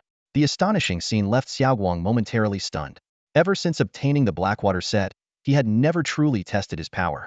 Here, in a foreign land, faced with so many enemies, this was his first attempt at striking and the result was devastating. Snapping back to his senses, Xiao Guang quickly descended towards the ground. His goal was to capture the suspect alive and bring him to justice, not to kill him. At the same time, in a secret base somewhere in F Nation, the surveillance room was eerily silent. 2 large screens displayed an empty sky and a battlefield littered with carnage. Dozens of staff members stood in stunned silence. A middle-aged man in front of the screens had turned pale, cold sweat dripping from his forehead. One of his subordinates hesitantly spoke up. "Sir, are you saying our Blood Moon Wolf Fortress 500 strongest flying werewolf players are all dead?" The Blood Moon Wolf Castle organization, as the official player organization of Country F, holds a status comparable to the Xiaoguan Institute of Dragon Country or the Superpower Alliance of Country M. However, its influence far surpasses both. Nearly all game players in Country F are members of this organization, making Blood Moon Wolf Castle the definitive representation of Country F's players. In the surveillance room, the werewolf officer stared grimly at the screen. For this operation, they had deployed the organization's most elite forces, all 500 werewolf players equipped with rare wing gear. In their game, wing-type gear was exceedingly rare, and those who possessed it were considered the best of the best. Yet now, the surveillance footage was filled with the bodies of fallen werewolves, causing the officer's expression to grow darker by the second. "It's over. Werewolves will never soar through the skies again." He sighed deeply. Although the game feedback process was only on its second day, most of the wing gear had already been permanently transferred to the real world. Even if a few more pieces trickled in over the next 5 days, the numbers would be negligible. "Sir, should we track that Dragon Country player's location?" a subordinate cautiously asked from behind. The surveillance footage had long lost sight of Xiaoguang. The werewolf officer slowly shook his head. "Forget it. What good would it do even if we found him? From now on, we'll just have to keep our tails tucked and live humbly." Meanwhile, Xiaoguang had already infiltrated the dungeon, though his heart was still far from calm. That earth-shattering strike of his not only wiped out 500 werewolves in an instant, but also revealed a level of power he had never known he possessed. If he were back in Dragon Country, he would definitely be showing off, but here in Country F, while carrying out an important mission, he could only suppress his excitement. At the dungeon entrance, Xiaoguang's sword gleamed. The 2 werewolf guards stationed there barely had time to react before being sliced clean in half, their bodies collapsing to the ground in 4 pieces. Inside the cell, a man with the face of a Dragon Country native slowly raised his head, a sorrowful smile creeping across his face. He had once believed that betraying Dragon Country and selling all the intelligence he knew to the enemy would bring him wealth and glory. Instead, it had led him to this miserable end. "Kill me. I deserve to die," he croaked, his voice hoarse. Xiaoguang smiled faintly, gripping the iron bars of the cell door with one hand and pulling gently. The door fell with a clang. He stepped inside, towering over the man. "You will die, but not yet. First, you need to face judgment before the people." As he said this, Xiaoguang felt incredibly cool, as though he had stepped into the climactic scene of a crime thriller. Unfortunately, the traitor before him was far from being a true final boss. Meanwhile, in the Pentagon, General Mike had just concluded a 2-hour high-level meeting of the Superhuman Alliance. Although the werewolves had failed to complete their mission of scouting the strength of players from Longhua, General Mike still believed these formidable yet easily influenced werewolves were worth forming an alliance with, particularly now that they had gained wings, significantly enhancing both their destructive power and mobility. However, when his subordinate dialed the Blood Moon Werewolf Fortress organization in France, the outcome was unexpected. After just a few brief exchanges, the subordinate's expression turned grim. "General," they said. The subordinate hesitated. "Spit it out," General Mike snapped. "They've declared permanent neutrality, refusing to engage in any competition involving international players." "What?" General Mike's face darkened. "Since when did these bloodthirsty werewolves turn into lapdogs?" Soon, a live broadcast of the Blood Moon Werewolf Fortress's press conference appeared on the large screen. A burly werewolf officer was speaking passionately. "We are players who cherish peace. To uphold this belief, the Blood Moon Werewolf Fortress will remain permanently neutral and will never initiate any form of conflict." General Mike's face turned green with anger as he let out a cold snort. "Useless fools." To make matters worse, when he inquired about the alliance intentions of the Ninja League from the island nation, his subordinate hesitantly informed him that, according to official sources, the leader of the Ninja League had no interest in such an alliance. At the same time as the Blood Moon Wolf Fortress held its press conference, an important meeting was taking place in the conference room of the headquarters of the Xiaoguan Bureau in the capital of Longhua. The spacious room was packed, with nearly 100 core members gathered, all eyes fixed on the 2 figures at the front: Jiang Zhengde, who was about to step down, and Qi Changqing, the candidate for the new director. The Xiaoguan Bureau had grown significantly in scale. The capital headquarters alone now boasted over 1,000 members, including 10 players ranked in the top 100 of the gaming leaderboard, one of whom was Jiang Yun. Counting the branches across the country, the total membership had surpassed 10,000, with more than 30 players ranked in the top 100 nationwide. This massive organization had become the most influential player alliance in Longhua. However, among the top 10 players, only Qi Changqing had joined thus far. Jiang Zhengde stood up with a smile, his gaze sweeping across the core members present. "I've reached the age to retire, and my abilities are no longer sufficient for this position. After discussions with the senior leadership, I've decided to step down as director effective immediately, and I recommend Comrade Qi Chongqing as my successor. Now, we need a vote. Those in favor, please raise your hand. As soon as he finished speaking, the majority of hands in the room went up. Qi Chongqing, as a senior member with a strong track record, had already earned the respect of his colleagues, especially after his decisive handling of the recent werewolf player incident. However, at the front of the table, seated near Jiang Zhengde and Qi Chongqing, two young men refrained from raising their hands. Both were key members of the Shoguan Bureau, ranked in the top 20 on the gaming leaderboard. Although their rankings were slightly below Qi Chongqing's, their skills were nearly on par. Their expressions clearly showed dissatisfaction. Seeing this, Jiang Zhengde hesitated. These two were not ordinary members. Their support was crucial for Qi Chongqing's smooth succession. Just as Jiang Zhengde was about to speak and persuade them, Qi Chongqing raised a hand in a gesture to stop him, a confident smile on his face. This action left Jiang Zhengde puzzled. He couldn't help but wonder, was Qi Chongqing planning to win their support through a competition? But a simple contest of skill didn't seem like the best solution. This will only escalate internal conflicts. Jiang Zhengde was about to continue speaking when he noticed Qi Chongqing taking out his phone. The action caught him off guard. What he had anticipated to be a heated confrontation seemed to be heading in a completely different direction. Leaning back in his chair, Jiang Zhengde decided to wait and see how things would unfold. If Qi Chongqing could truly resolve this issue, it would undoubtedly further prove his competence as a director. While operating his phone, Qi Chongqing glanced at the two dissatisfied colleagues, a mysterious smile playing on his lips. You two don't seem very convinced, do you? That remark instantly ignited their anger. One of them sneered and said, "Convinced? Why should we be? We're on par in cultivation, and our equipment is similar. Just because we joined a few days later, you think you deserve to be the director?" "Exactly," the other chimed in. "My equipment is even better than yours. If it came down to a fight, you might not even win. And let's not forget, I've recruited several nascent soul-level experts for the Bureau of Cultivation Management. My contributions far surpass yours. Not to mention, you almost triggered a war between the Dragon Nation players and the F Nation werewolf players. How can someone so reckless be qualified to lead?" As the two bombarded him with their accusations, Jiang Zhengde frowned deeply. However, Qi Chongqing remained unperturbed, his gaze fixed on his phone screen. Suddenly, his eyes lit up and a faint smile appeared on his face. He slid the phone across the table toward the two. "Take a look at this. Tell me what you think after you've seen it." Despite their displeasure with his attitude, the two leaned in to look at the phone screen. It displayed a post on the official forum of Ethereal Immortal Journey, featuring a prominent comment. "Master Chengfeng, Qi Chongqing is excellent and well-suited to be the director of the Bureau of Cultivation Management." The two were stunned. Rubbing their eyes in disbelief, one of them quickly pulled out his own phone to verify the post. Finding the same comment, the two exchanged looks, their expressions undergoing a complete transformation. Director Qi is absolutely the right choice for this position. Everyone agrees. Yes, I completely agree. No objections at all. Watching their abrupt change in attitude, Jiang Zhengde couldn't help but chuckle in exasperation. What about earlier? Earlier? No, nothing happened earlier. The two waved their hands frantically, their demeanor now far more docile than before. Qi Chongqing was unanimously approved and successfully became the head of the headquarters of the Capital Repair Management Bureau. This news spread across the branches of the Repair Management Bureau much more smoothly and quickly than Jiang Zhengde had anticipated. In the office of the Jianghai City Repair Management Bureau, Director Luo Hai was staring at Qi Chongqing's profile on his desk, his gaze filled with admiration. The youthful face displayed in the file made him sigh with emotion. In the end, this world belongs to the young. As an ordinary person, Luo Hai felt like he was walking on thin ice every day.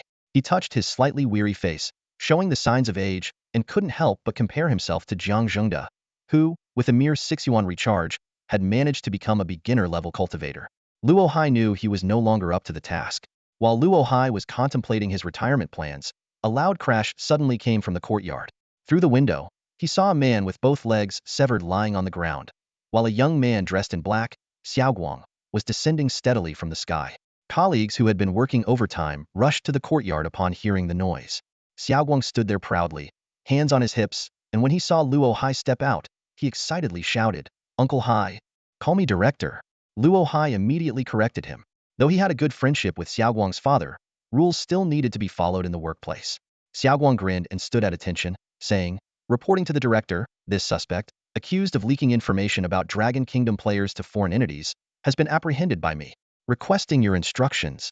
All eyes were fixed on the pitiful suspect, excitement evident on everyone's faces. This was the same person who had previously escaped, leaving a sense of frustration among them. Are you sure? Luo Hai's eyes lit up. Of course. I personally caught him, there's no mistake. A few minutes later, the suspect was taken for interrogation, while Xiaoguang, rubbing his hands together, sneaked into Luo Hai's office. He thought to himself that this major accomplishment would surely earn him some rewards.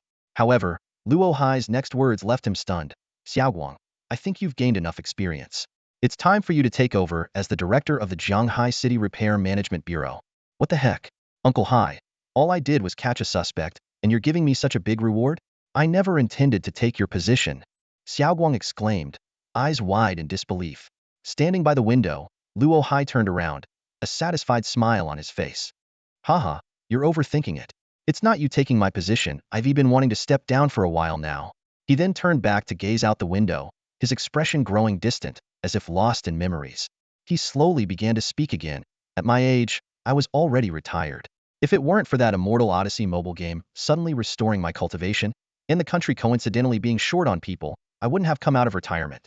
These old bones of mine really can't handle this kind of workload anymore. There was a hint of weariness in Luo Hai's voice. When the Cultivation Management Bureau was first established, the system was incomplete, and we old-timers had no choice but to step up. But now, everything is running smoothly. It's time for you young folks to take over. He paused for a moment and mentioned Jiang Zhengda. Jiang Zhengda's situation is similar to mine. We're both veterans. Our loyalty to the country and its people has stood the test of time. That's why, when the game first started restoring cultivation, we didn't hesitate to return to the front lines. To be honest, only us old soldiers who've weathered countless storms could bear the burden during the Bureau's early days. Hearing this, Xiaoguang felt a wave of emotion. Though he was usually careless in his work, his principles remained steadfast in matters of importance. This was largely thanks to his father, who was also Luo Hai's old comrade.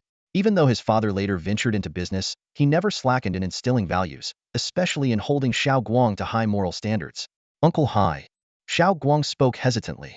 I'm not sure if I'm really up to the task of being the director.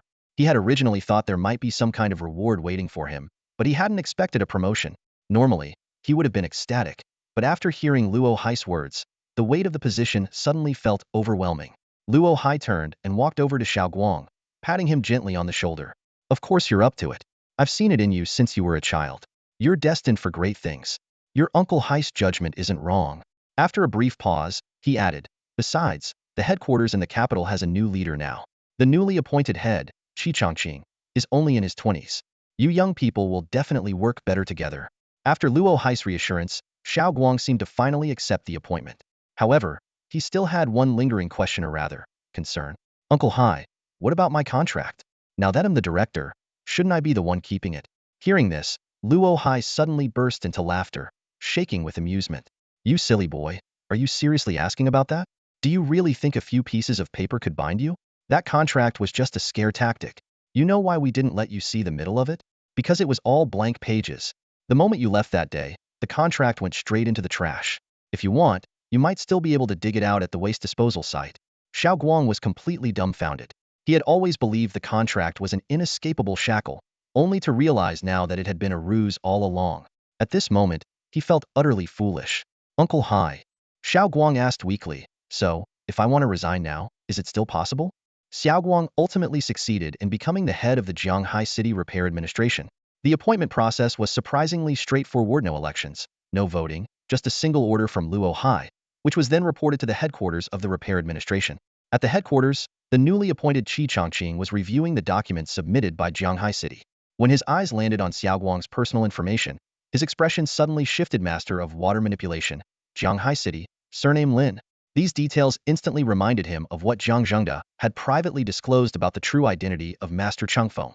Realizing something significant, Qi Changqing waved his hand decisively and said, no need for further review. Approve the transition immediately. Meanwhile, the interrogation efforts at the Jianghai City Repair Administration had made a major breakthrough. The suspect fully confessed to the truth as Xiaoguang had suspected. He had been misled and manipulated by the Blood Moon Wolf Castle organization.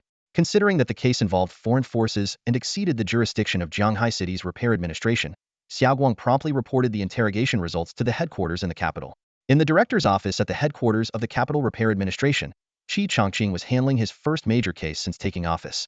Although the theft of Dragon Nation players' information by the Blood Moon Wolf Castle organization had limited direct impact on national security, its international implications were significant.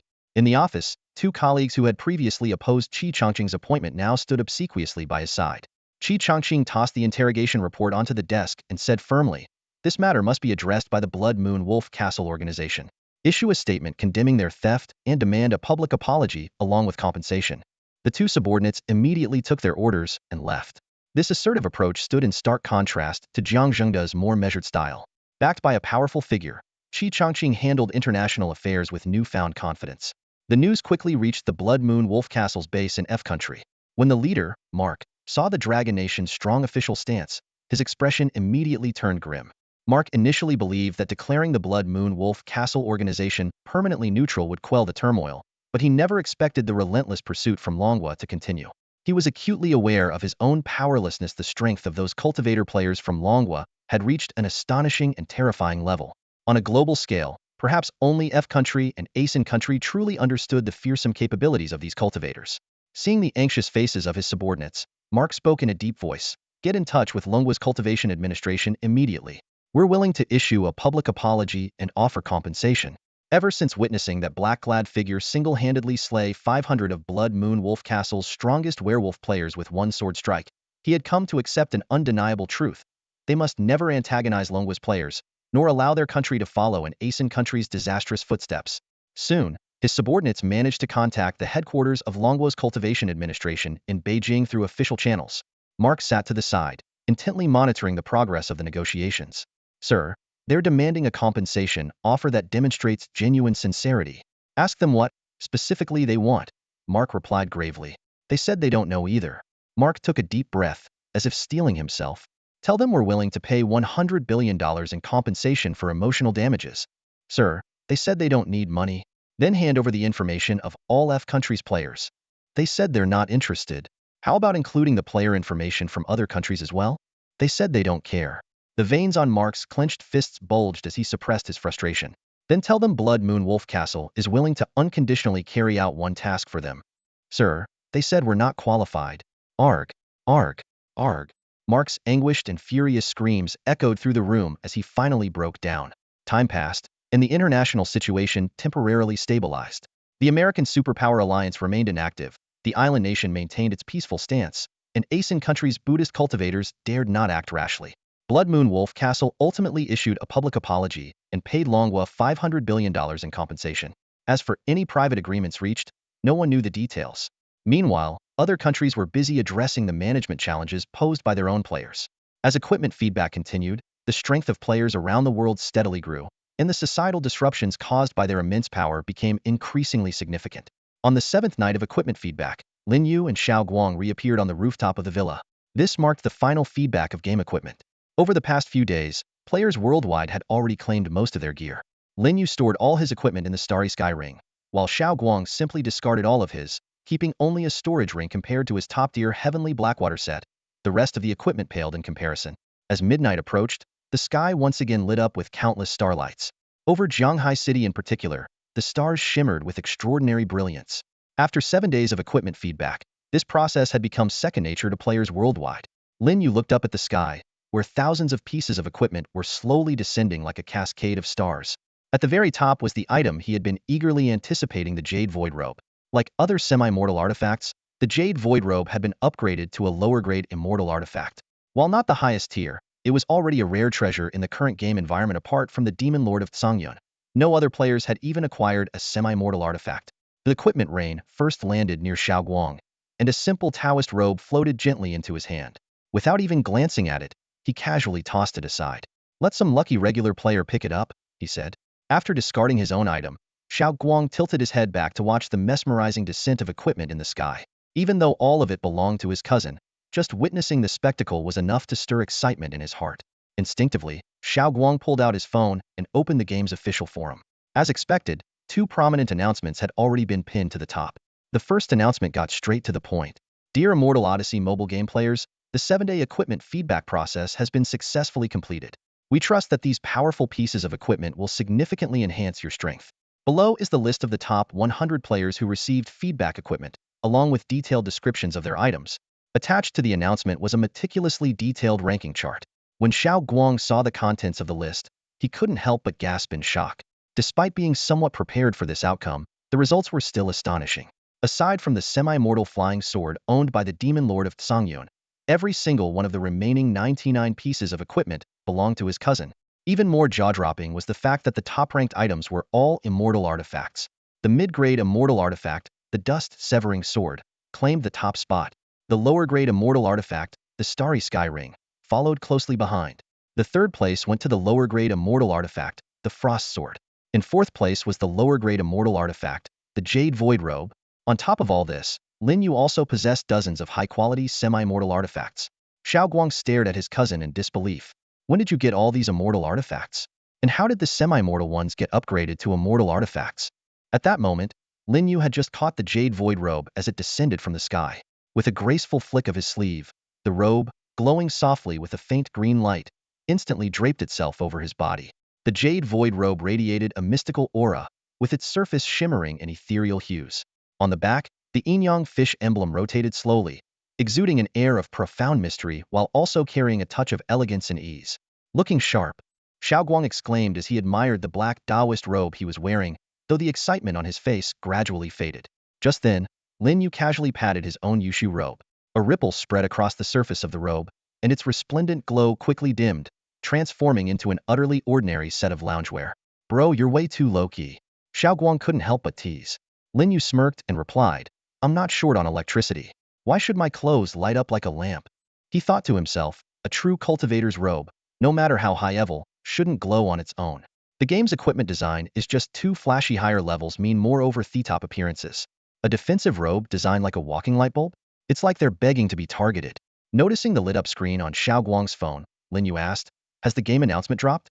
Xiao Guang nodded slightly. Lin Yu immediately sat cross-legged on the roof, pulling out his phone to check the game's official forum.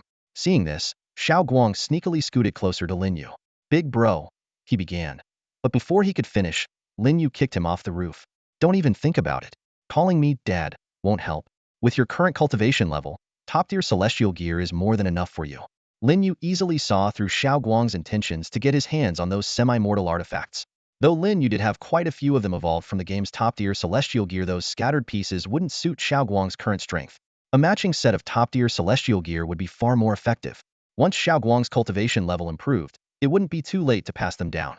It might take some time, but it was a necessary process. Lin Yu continued scrolling through the game's official forum. The first announcement was flooded with comments from envious players. Changfeng is truly unstoppable. Got 99 out of the top 100 gear slots on the leaderboard. Too strong. Almost a complete sweep. Yeah, so close, just one short. Was he ambushed? Should we have a word with the demon lord of Tsangyun about this? The demon lord of Tsangyun quickly chimed in. In our Dragon Nation, the number 9 represents the ultimate limit and perfection. The heavens have 9 layers, the earth has 9 springs, and emperors are referred to as the 95 supreme. Changfeng Zhenren's 99 is the emperor among emperors, the pinnacle of all greatness. Wow, the demon lord of Tsangyun has an incredible survival instinct. No wonder he's ranked second. His cultural knowledge is top-notch. I have to admit, that explanation is impressive. The forum was abuzz with heated discussions about the number 99. Players were actively posting about Changfeng's latest equipment updates, especially the highly coveted mid-ear immortal artifact. Changfeng's gear looks different from what was shown on the leaderboard before. The upgrade is more than just a minor improvement. Mid-ear immortal artifact, huh? Just hearing the name is enough to make anyone drool. The conversation quickly shifted to the most beautiful female player in Misty Immortal Journey. Do you think Changfeng might share some of his gear with her? After all the teasing we did about her, what if she shows up one day decked out in semi-mortal gear to settle scores with us? Whoa, I'd better be careful with my words from now on. Maybe sticking to eating grass is the safer option. Lin Yu skimmed through the replies and silently felt relieved that he had no interest in dominating the equipment leaderboard. Otherwise, he might really have to sit down and have a heart-to-heart with the demon lord of Tsangya. He closed the first game announcement and opened the second one. Even though he had a hunch about what was coming, Lin Yu still couldn't help but feel a bit of anticipation as he read the second announcement. The message was straightforward.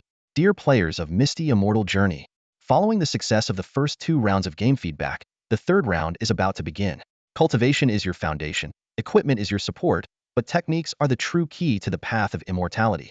Details for this feedback round are as follows. Time: February 29th, 2123, at midnight. Frequency: 1 instance. Content: the 2 highest grade techniques learned by the player. Rules: Feedback will be based on a percentage tied to VIP levels. Changes. Technique names and skills will remain unchanged, but grade and bonus values may be adjusted proportionally. The announcement maintained the concise and professional tone typical of official communications, leaving players eagerly anticipating the upcoming technique feedback. When Lin Yu saw the second game announcement, he couldn't help but feel a surge of excitement. Just like in his previous life, the third round of feedback in the ethereal Immortal Path mobile game focused on cultivation techniques. For him, this was far more exciting than equipment. While equipment could boost strength, his current realm of perfection in the human immortal stage made him invincible even without it. Cultivation techniques, however, were a different matter. They were the key to progressing further and breaking through to higher realms. If he could acquire a suitable technique, he might just ascend to the Earth immortal stage. The Xian Yuan pill was no longer an option. Neither in the game nor in the real world could it be used to enhance his cultivation. Thus, cultivation techniques had become Lin Yu's only hope. The Dragon Nation forum erupted in excitement as players rushed to post their thoughts. Are cultivation techniques really being distributed now? I'm going into seclusion for 3,000 years. When I emerge, I'll be invincible. Forget textbooks. Who needs math now? Physics doesn't exist anymore. Most of the discussion centered around Changfeng Zhenren. As the proud owner of the top 2 techniques on the game's cultivation technique leaderboard, his 2 emperor-level techniques were the envy of countless players. Changfeng is about to strike it rich. 3,000 years of training can't compare to 3 seconds of his cultivation boost. If only he could take on disciples. Soon, someone proposed creating a registration thread to compete for the chance to become his disciple. First spot, registered. Second spot is mine. I'm taking spots 3 through 800. Our entire village wants in. Watching these lively discussions, Lin Yu shook his head. He knew the truth. While the game's cultivation techniques were directly transmitted into a player's mind, allowing them to grasp the methods of cultivation, they couldn't be passed on to others. Turning ordinary people into cultivators required the intervention of a powerful cultivator, combined with the use of special pills to defy the natural order. In his previous life, he had attempted this method, but the difficulty was immense. This time, however, things were different. With his current cultivation level and his stockpile of pills, helping his uncle and aunt embark on the path of cultivation in the future would be entirely feasible. Of course, Lin Yu realized that the experiences from his previous life could not fully serve as a reference in this one. The current circumstances were vastly different. His cultivation was far beyond what it had been before, and more importantly, he now possessed 2 emperor-level cultivation techniques, the highest tier in the game. As for the changes that the upcoming 100 feedback would bring, he could only wait for the answers to be revealed in 7 days. Meanwhile, gamers from around the world received the third round of feedback announcements for their respective games.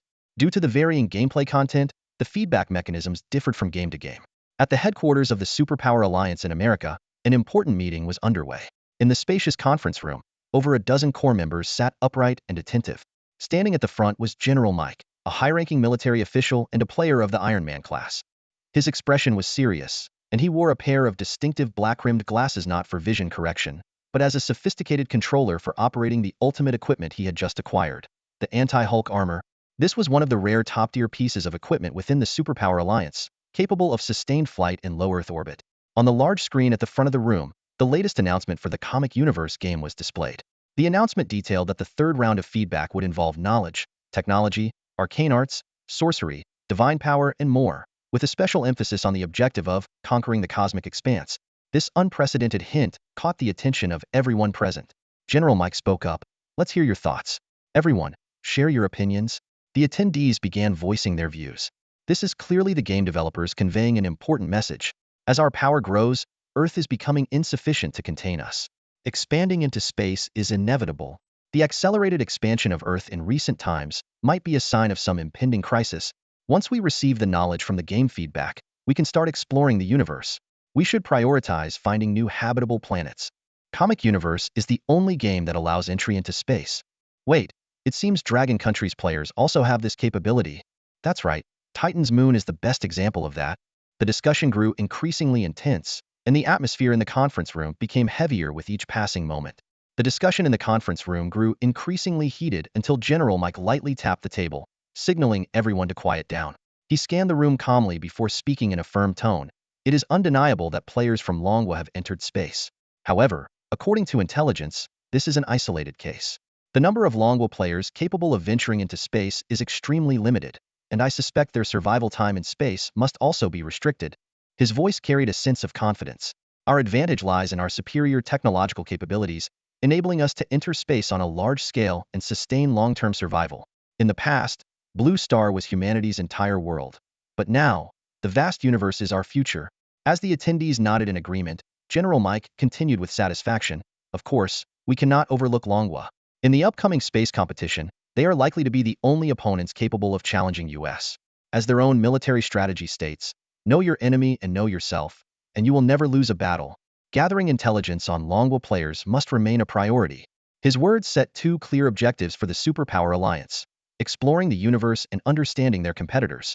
While the specifics of the first goal would require the knowledge feedback in 7 days, the attendees unanimously agreed that gathering intelligence on Longwa players was an urgent task.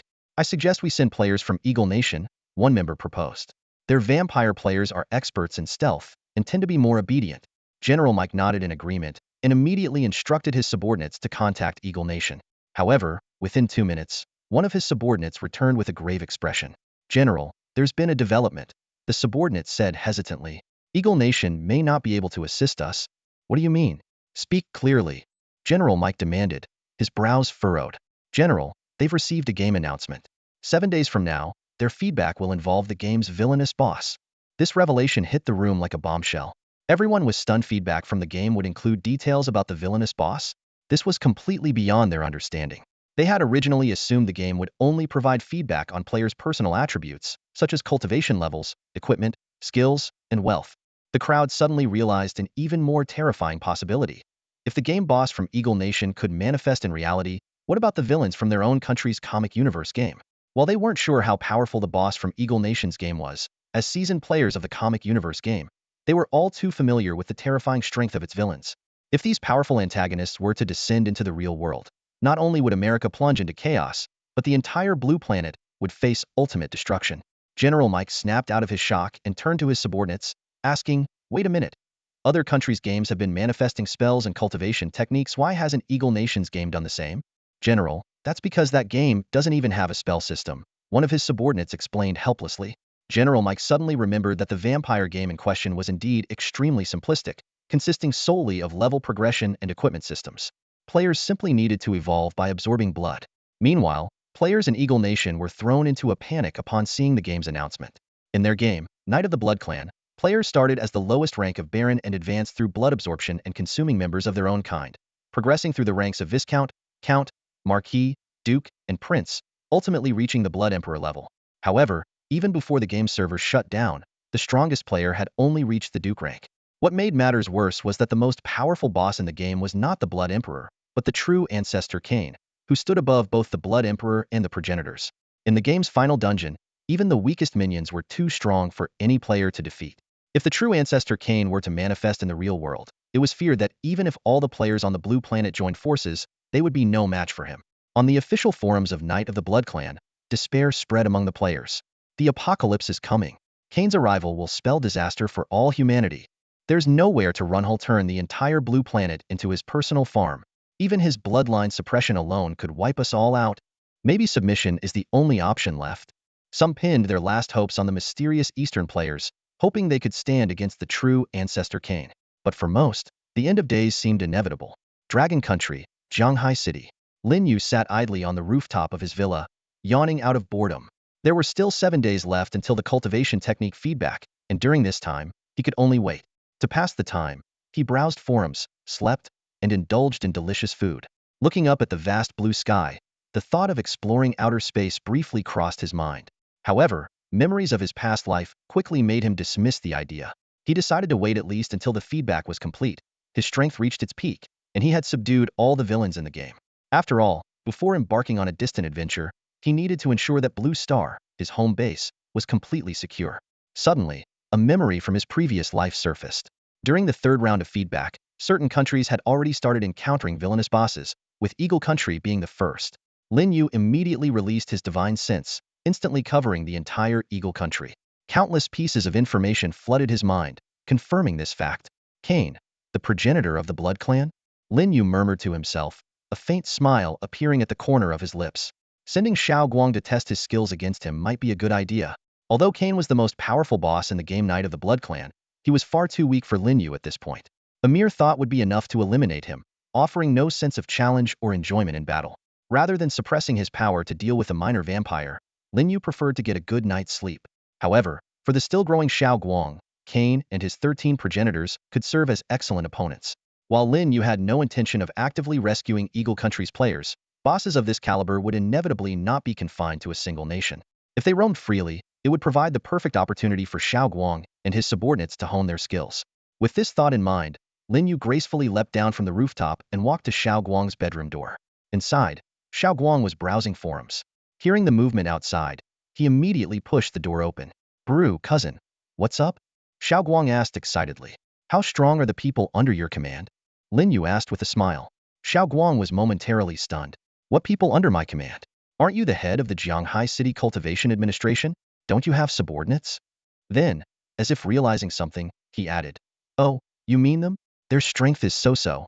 None of them are as strong as me." Lin Yu, unwilling to waste time arguing, directly took out 10 sets of all-black equipment from his starry ring. The equipment resembled the high-grade Heavenly Artifact Blackwater set that Xiao Guang was wearing. "These are 10 Blackwater sets, all low-grade Heavenly Artifacts. Do with them as you wish, give them to whoever you want," Lin Yu said, turning to leave immediately after. Xiao Guang's eyes lit up as he quickly stored the equipment in his spatial ring. Though he didn't quite understand his cousin's intentions, he wasn't about to refuse such a gift. To Lin Yu, these pieces of equipment were meant to be given away anyway. By arming Xiao Guang's subordinates, he hoped to strengthen the Jianghai City Cultivation Administration and enhance the city's overall stability. Of course, most of the equipment had other designated purposes, so only a portion was given to Xiao Guang. After delivering the equipment, Lin Yu didn't return to his room. Instead, he walked to the villa's entrance, lifted off into the sky, and disappeared from the surface of Blue Star in an instant. Within seconds, he stood on the surface of the moon. With his increasing mastery over his body, traveling to and from the moon no longer took him even 10 seconds. Standing on the moon, Lin Yu gazed towards Saturn in the distance, feeling an itch in his hands. But he ultimately held back. "I'll wait until the cultivation technique feedback is complete before testing it," he thought to himself. At that moment, he unleashed his vast divine sense, enveloping the entirety of Blue Star. He noticed that the planet had grown larger since the last time he checked, and the rate of expansion was accelerating. Cracks had appeared in buildings across the globe, and many houses and bridges had already collapsed. The speed of this transformation far outpaced that of his previous life, clearly driven by some unknown factor accelerating Blue Star's expansion. At this rate, the planet's size in this life would undoubtedly surpass its size in his past life. Just then, Lin Yu's divine sense detected unusual activity in the country of Asen. Under the control of its most powerful Buddhist cultivators, the entire nation was undergoing dramatic reforms. A mandatory childbirth law had been enacted, schools were being converted into temples, and students' textbooks were being burned. The students seemed cheerful, unaware that studying Buddhist scriptures in the future would be far more grueling than their current coursework. Inside the royal palace, the Buddhist cultivator Modi quietly approached a companion. Suddenly, his Kasaya robe flew into the air, wrapping tightly around the man's head. Within seconds, blood seeped through, and the companion collapsed, lifeless. Modi sneered coldly, "Did you really think I would share these followers? 10 billion followers aren't nearly enough. They're all mine. Once the cultivation technique feedback is complete in 7 days, my power will be unstoppable." This was the last of Modi's companions. He had secretly eliminated the others earlier. Now, Modi was the sole Buddhist cultivator in Asen above the nascent soul stage, holding absolute power. From the moon, Lin Yu observed the scene and curled his lip in disdain. These Buddhist cultivators, outwardly righteous, were full of schemes and treachery. Restricting them from leaving their country was a wise decision. It ensured that their malice could only be directed inward, against their own people. Early the next morning, before the sun had even risen, Xiao Guang eagerly stepped out of his room, his face beaming with unmistakable excitement. Aunt Wang, busy in the kitchen amidst the billowing steam, noticed him and asked curiously, "Xiao Guang, why are you up so early today?" "Aunt Wang, no need to make breakfast for me today. I'm skipping it." Xiao Guang turned back to flash her a grin, and before his words fully landed, he had already dashed out the door. Standing in the kitchen, Aunt Wang muttered to herself in confusion, "What's going on with Xiao Guang today? He never skips a meal," as she returned the pork knuckle she had just taken out of the fridge. At that moment, Lin Yu strolled into the dining room. Noticing him, Aunt Wang quickly asked, "Xiao Yu, do you know what's up with Xiao Guang? He's so happy he's even skipping breakfast." Lin Yu happened to glance out the dining room window and saw Xiao Guang soaring into the sky, heading straight for the Jianghai City Repair Bureau. A faint smile tugged at the corner of his mouth. He's probably rushing to show off his new magical artifact at work. Don't worry about him. For someone like Aunt Wang, who was older, It seemed a bit hard to grasp the ways of these cultivators. By the way, Aunt Wang, how's your daughter doing? Lin Yu suddenly asked. At the mention of her daughter, Aunt Wang's face lit up with joy. She's back in the country. She said she's had enough of living abroad and wants to find a job here. Does she need any help? Lin Yu inquired. No, no. Aunt Wang waved her hands dismissively. You've already helped us so much. Let her find a job on her own. After all those years of studying, she should have no problem finding one. Lin Yu nodded and didn't press further. He sat down in the dining room and started scrolling through his phone. After last night's feedback on the game equipment, it seemed that the pace of Blue Star's expansion had accelerated significantly. The game's official forum was abuzz with discussions on the topic. Schools completely shut down. Our teaching building is full of cracks. Even us athletes are on break. The school track is covered in fissures. We can't run at all. Our airport is riddled with cracks too. They can't even patch them up, so all flights are grounded. What's happening to the world? Feels like the apocalypse. I can't even drive my 3 Maybachs or my 2 Aston Martins anymore. I'm stuck riding shared bikes. The subway construction project we just took on has fallen through. We were supposed to make $1 billion. Our airport construction project is also canceled. Now we're just living off the daily interest of $3 million from the bank. Ugh, I can't take this anymore. Is everyone online a billionaire now? Whatever. My bottle of 82 Lafite is ready. I'm off to soak my feet in red wine. Meanwhile, Xiaoguang had already arrived as the first one at the Zhanghai City Repair Bureau. Xiaoguang neatly arranged 9 sets of the low-grade, heavenly artifact Blackwater sets in the lobby of the first floor of the Repair Management Office. The pitch-black armor gleamed with an eerie, captivating glow under the morning light, and each Blackwater demon sword radiated a sharpness that was almost impossible to look at directly. These sets were not only low-grade heavenly artifacts, but when combined, they could rival high-grade heavenly artifacts, making them unquestionably top-tier equipment in the game. The moment the first employee pushed the door open and saw the equipment, they froze in place. For a split second, the thought of claiming them for themselves flickered through their mind, but it quickly dissipated. Who didn't know by now that Lin Chengwang, the director of the Repair Management Office, was none other than the renowned Yushui Jinren in the game. Even before the game's feedback system was active, his name was already as prominent as Chengfeng Jinren, one who had leapt from being outside the top 100 to claiming the absolute #1 spot, and the other who had risen from obscurity to break into the top 100 at lightning speed. The connection between these two similarly named figures was obvious to all. At precisely 8 o'clock, all the employees of the Repair Management Office gathered in the lobby, whispering in awe around the mesmerizing magical treasures. Xiaoguang slowly descended the staircase with a smile on his face. He lightly patted imaginary dust off the Blackwater robe and stomped the floor softly with the Blackwater boots. You've all been performing well lately, Xiaoguang said, glancing around the room. These 9 Blackwater sets will serve as your reward. They come from the game's most challenging dungeon, the Blackwater Demon Cavern, and are low-grade heavenly artifacts. Even those at the Golden Core stage can use them to challenge nascent Soul Stage opponents. As for who will receive these rewards, he paused meaningfully. Don't be discouraged if you don't get one this time. There will be more opportunities in the future. The news quickly spread to the game forums, causing an immediate sensation. Whoa, my cousin works at the Repair Management Office in Zhanghai City. Guess what rewards they just handed out? Pay raise? Paid vacation? Wrong. Full sets of low-grade heavenly artifacts. You've got to be kidding. That's more valuable than high-grade artifact fragments. Blackwater sets? Aren't those only owned by the pros? Hove cleared the Blackwater Demon Cavern? Whoa, I am signing up for the Zhanghai City Repair Management Office right now. The discussions on the forum snowballed, growing more and more heated. The name of the Zhanghai City Repair Management Office spread like wildfire throughout the gaming community. On the official game forum, players are fervently debating 2 hot topics: the Celestial Grade Equipment Set reward from the Zhanghai City Repair Division and the feedback event involving the game boss set to appear in Eagle Nation. Discussions about Eagle Nation dominate the forum, with related threads constantly being bumped to the top. Players from various countries are chiming in, and those from Long Nation are particularly vocal. A game boss manifesting in the real world? That's incredible. I heard the boss in Eagle Nation is stronger than all their players combined. They're in big trouble now. What if the boss goes on a rampage? Are you thinking of playing the hero?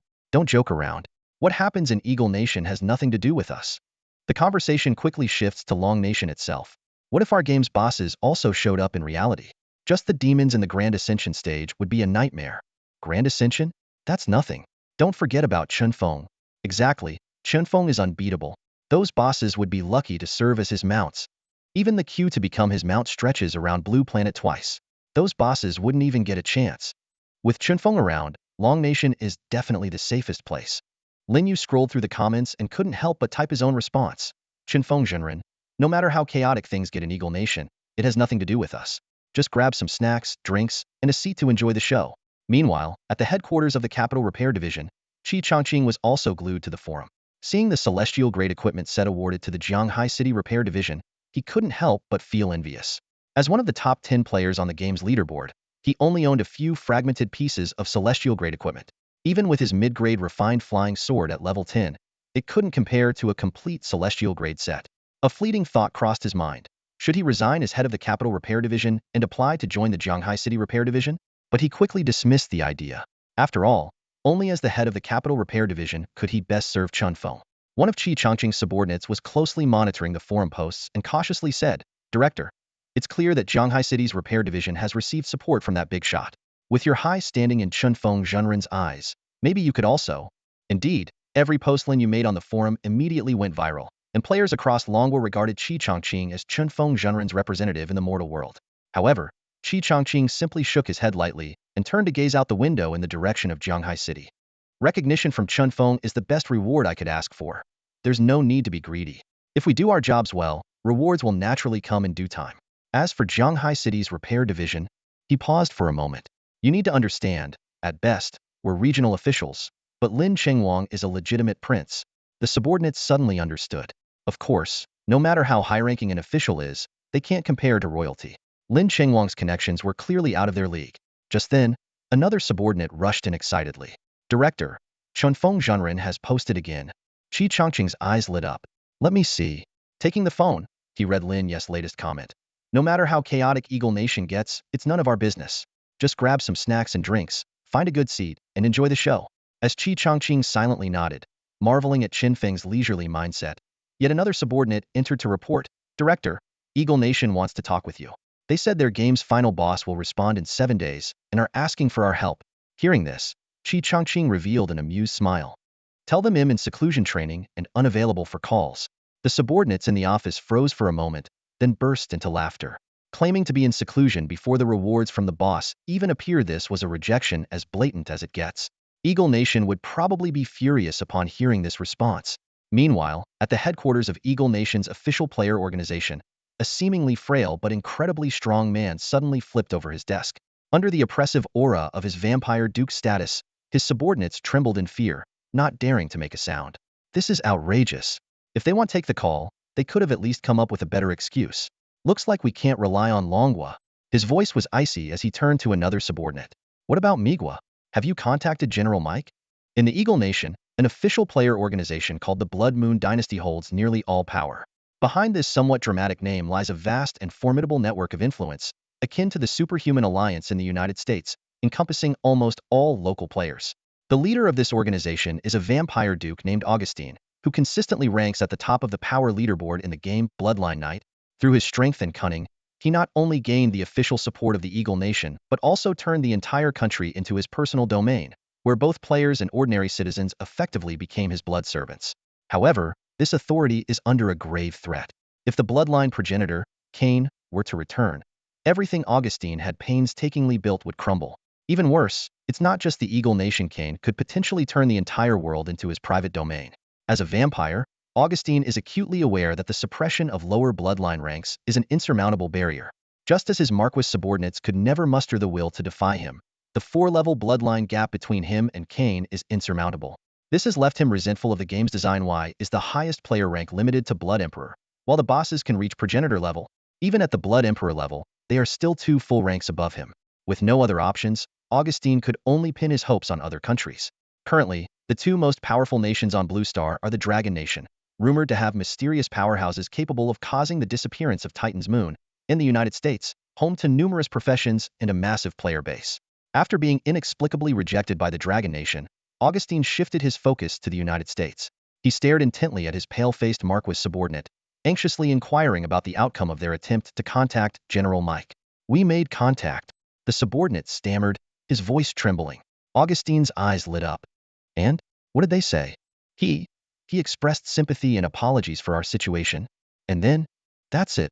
This brief response left Augustine stunned. He roared in disbelief. "That's it? Are you kidding me? Didn't I tell you to feel them out?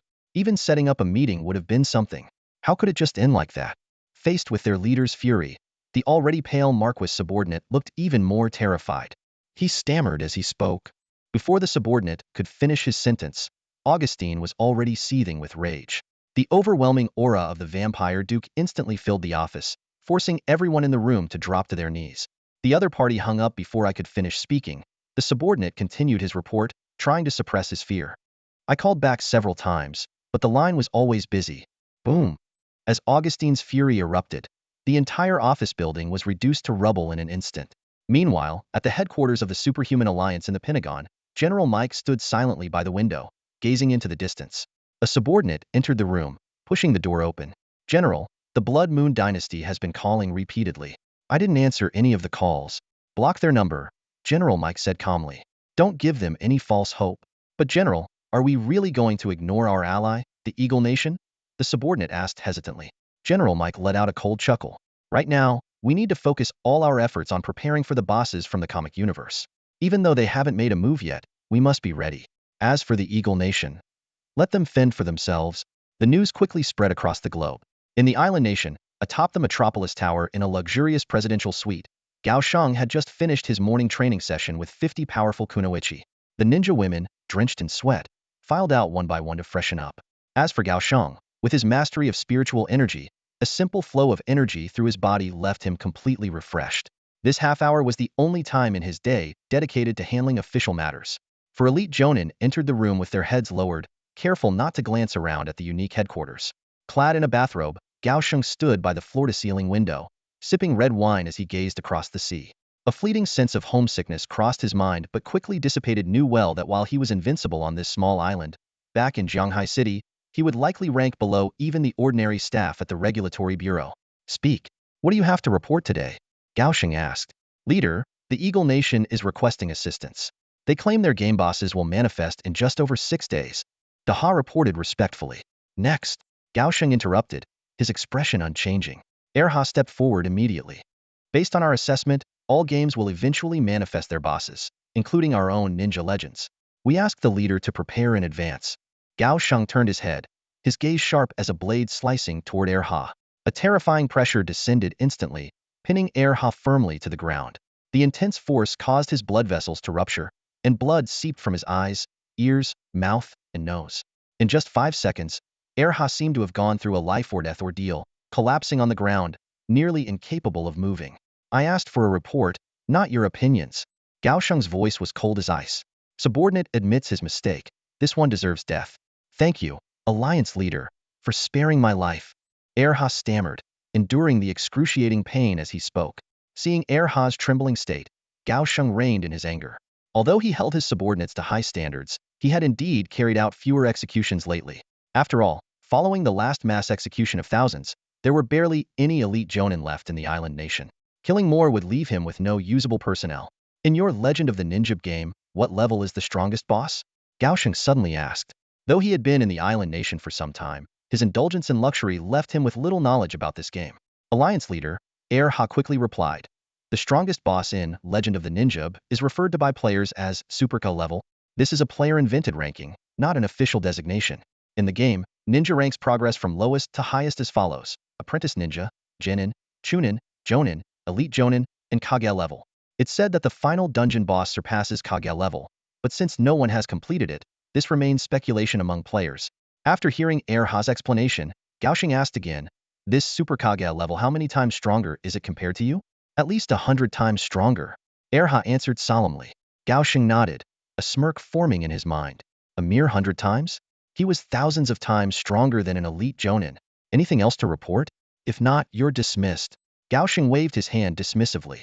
2 days later, in Chaoyang, a neighboring country of Longhua, a player was browsing the official forum of the country's most popular mobile game, Goryeo Dynasty.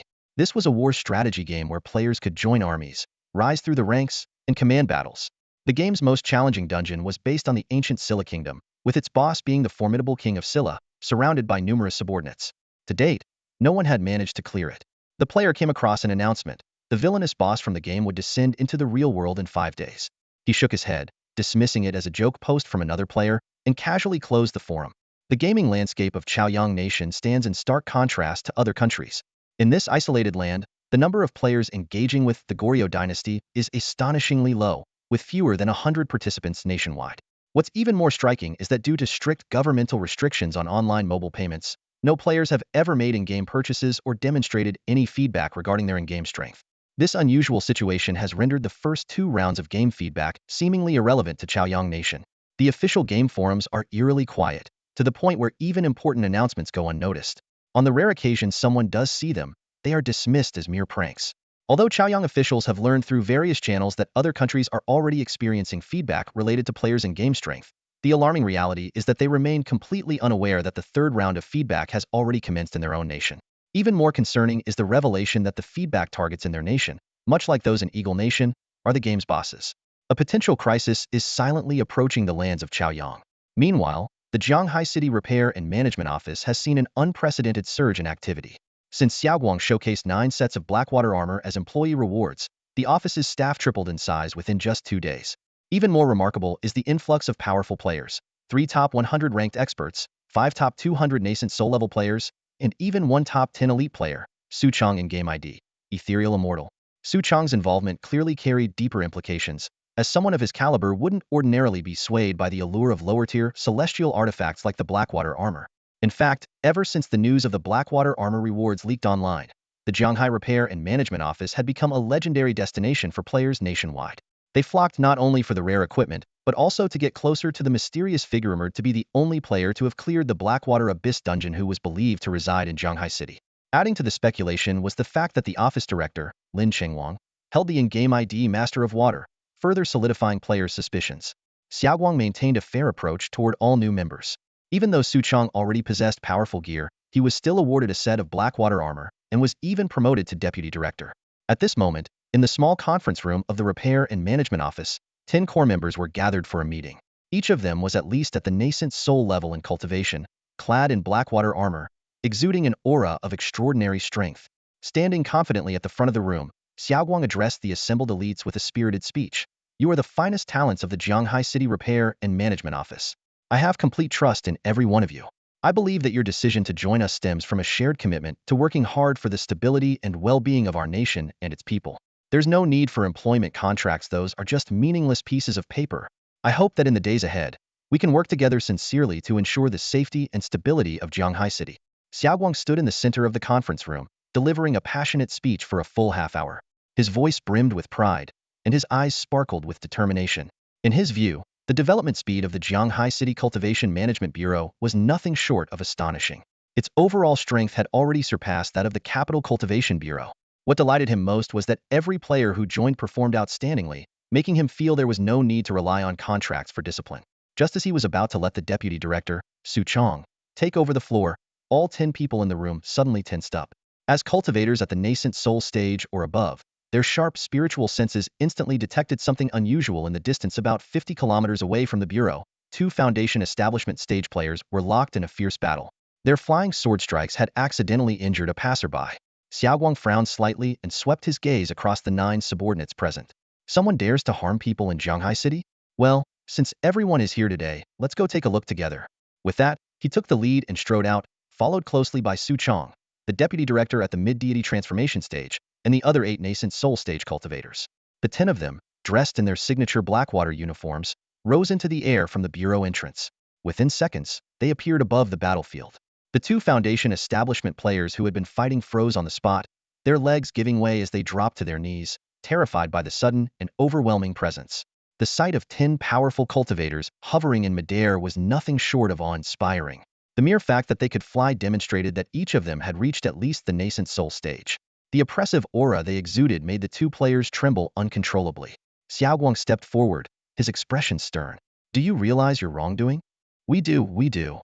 The 2 Foundation Establishment players immediately recognized the black uniformed figures as the enforcers of the Jianghai City Cultivation Management Bureau, with none other than Director Lin Chengwang himself leading them. "What crime have you committed?" Xiaoguang pressed further. "We shouldn't have fought. We'll never do it again." The 2 stammered in panic. Xiaoguang let out a cold snort. Sparring between players isn't a crime, but injuring others is unacceptable.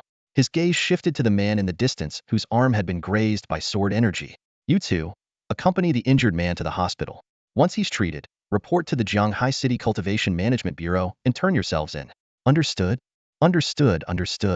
The two cultivators nodded repeatedly. In truth, there was no real animosity between them. They had simply gotten too carried away during their sparring, leading to an unfortunate oversight that caused harm to an innocent bystander. Hearing the two speak, Xiao Guang waved his hand lightly and said, "Let's head back." As soon as the words left his mouth, 10 streaks of black light shot across the sky and disappeared without a trace in the blink of an eye. The two Foundation establishment cultivators finally mustered the courage to stand up, their faces still pale with fear. The oppressive aura of 10 nascent soul experts had left an indelible mark on their psyche. They silently vowed never to encounter such terrifying power again in their lives. They hurried over to the injured passerby. The man had only a 3-centimeter cut on his arm, but they insisted on taking him to the largest hospital in Jianghai City. They dared not disobey the orders of the director of the Jianghai City Cultivation Administration Bureau. After ensuring the man received treatment, they planned to turn themselves in at the bureau as instructed. Although Xiao Guang and his group's appearance lasted barely 10 seconds, in this age of viral short videos, their dramatic entrance was captured by a bystander and uploaded online. The video quickly went viral, amassing over 1 billion views in no time. The comments section exploded with excitement. "Whoa, that was incredible. Is this the Jianghai City Cultivation Bureau? 10 nascent soul experts flying through the sky, absolutely epic. All dressed in black, theory cooler than any idol group. They should be called the 10 Yama Kings." In less than a day, the topic, Jianghai City Cultivation Bureau 10 Yama Kings, dominated the top 10 spots on trending lists. A surge of female fans set their photos as phone wallpapers, while many idol group fans shifted their allegiance. Xiao Guang's commanding line, "Do you know your sins?" became an instant sensation, driving countless people wild.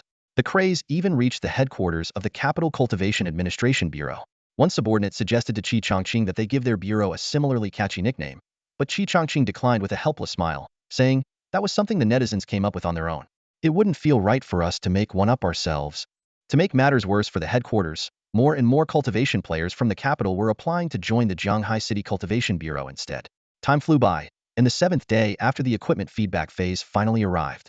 Players worldwide, except those from Eagle Nation and Sheep Nation, eagerly awaited this moment. Lin Yu was no exception. After dinner, he climbed onto the rooftop early, letting the evening breeze wash over him as he awaited the arrival of the game's cultivation techniques. While he knew the feedback wouldn't damage the rooftop, this had become something of a ritual for him. As evening approached, Xiaoguang returned home from work earlier than usual.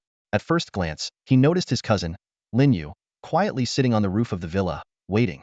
His face lit up with excitement that he couldn't hide as Xiaoguang lightly flew over to join him. "Why are you back so early today?" Lin Yu asked with a hint of curiosity, recalling that Xiaoguang hadn't been this enthusiastic about equipment feedback before. Hee, Xiaoguang chuckled as he explained, "Of course, I'd be more eager about feedback for cultivation techniques. Mine are celestial level techniques, it's not like they're just ordinary equipment." Lin Yu couldn't help but smile. He remembered that before the game server shut down, he had given Xiaoguang 2 celestial level cultivation techniques. In the game, cultivation techniques were divided into 5 tiers: human, earth, sky, celestial, and emperor, with each tier except emperor further categorized into upper, middle, and lower grades. The 2 techniques Xiaoguang possessed were both upper-grade celestial level techniques, ranking 3rd and 4th on the cultivation technique leaderboard, second only to the 2 emperor-level techniques Lin Yu owned.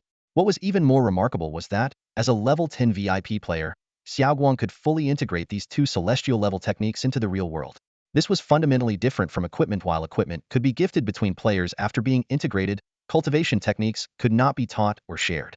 Even in his past life, Lin Yu had never fully understood the mystery behind this. It was as though these techniques were imprinted into the practitioner's instincts, impossible to explain or describe in detail. This design made sense, though. If cultivation techniques could be freely taught, a single emperor-level technique could benefit countless individuals, which would undoubtedly disrupt the balance of the game. The 2 cousins sat quietly on the roof, occasionally glancing at their phones as they waited. Meanwhile, the game's official forum was buzzing with excitement. Players were eagerly posting comments.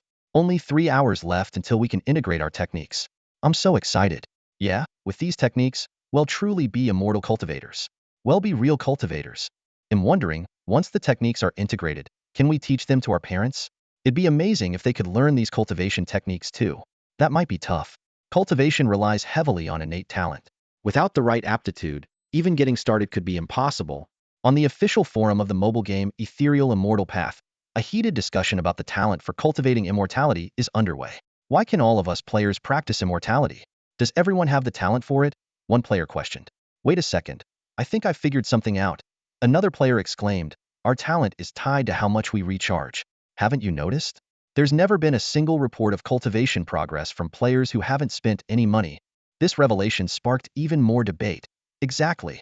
I recharged $6, and my talent is 6 points. Meanwhile, Feng Delao recharged billions, so his talent is billions of points. No wonder he's so powerful. Meanwhile, in another thread on the forum, players were discussing the dire situation in the Eagle Nation. With only 3 hours left before the game's cultivation feedback event, the nation had descended into unprecedented chaos. At the major ports of the Eagle Nation, the scene was a frenzy of activity. Against the backdrop of the ever-expanding blue planet, all airport runways had been rendered unusable due to geological shifts, leaving sea routes as the only escape option.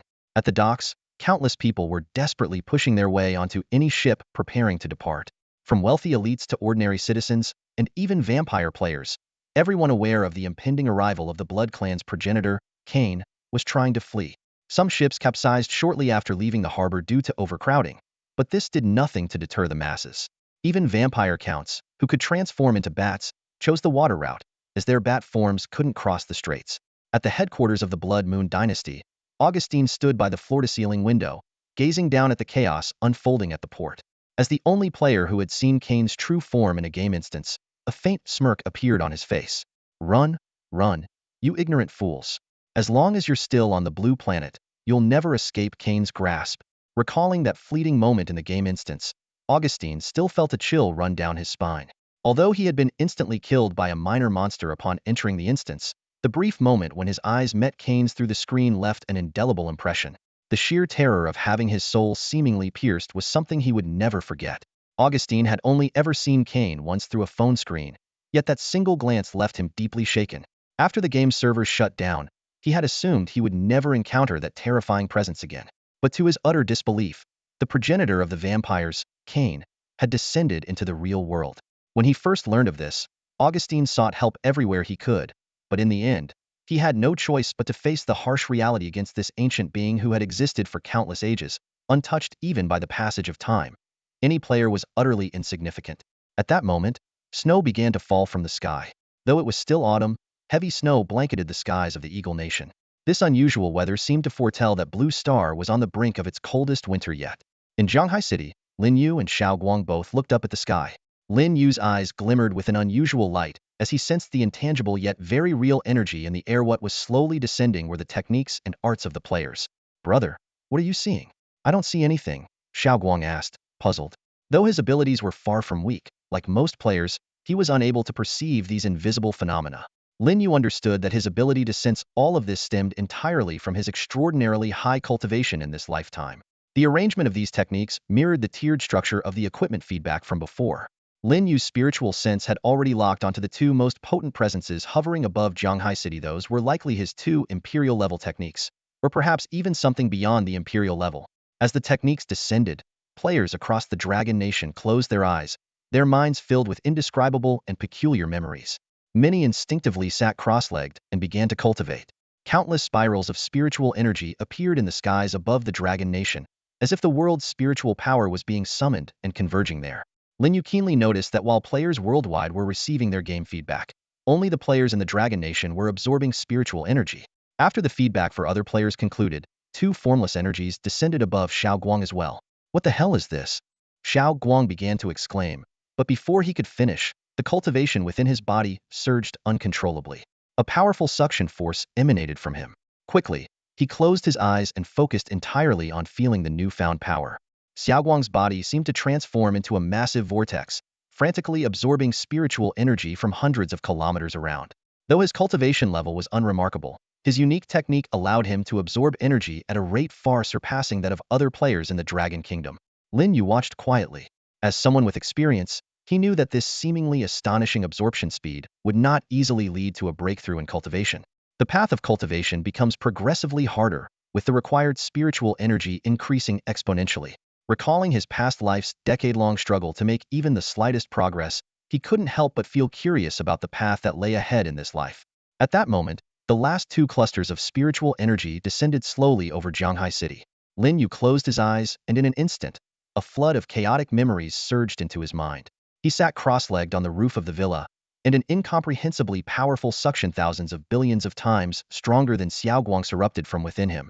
The spiritual energy drifting toward the Dragon Kingdom from above Blue Star suddenly accelerated. In mere seconds, the spiritual energy across the entire planet was completely drained. This abrupt change startled countless players who were in the middle of cultivating. Moments ago, they had been immersed in a blissful euphoria far more intoxicating than any hot spring, only to be abruptly snapped out of it. Where's the spiritual energy? The players glanced around in confusion. Could Blue Star be entering the fabled era of decline? Why did it feel so abundant just a moment ago? Players gathered in plazas or stayed at home, discussing the strange phenomenon. With no answers, they turned to the game's official forum for explanations.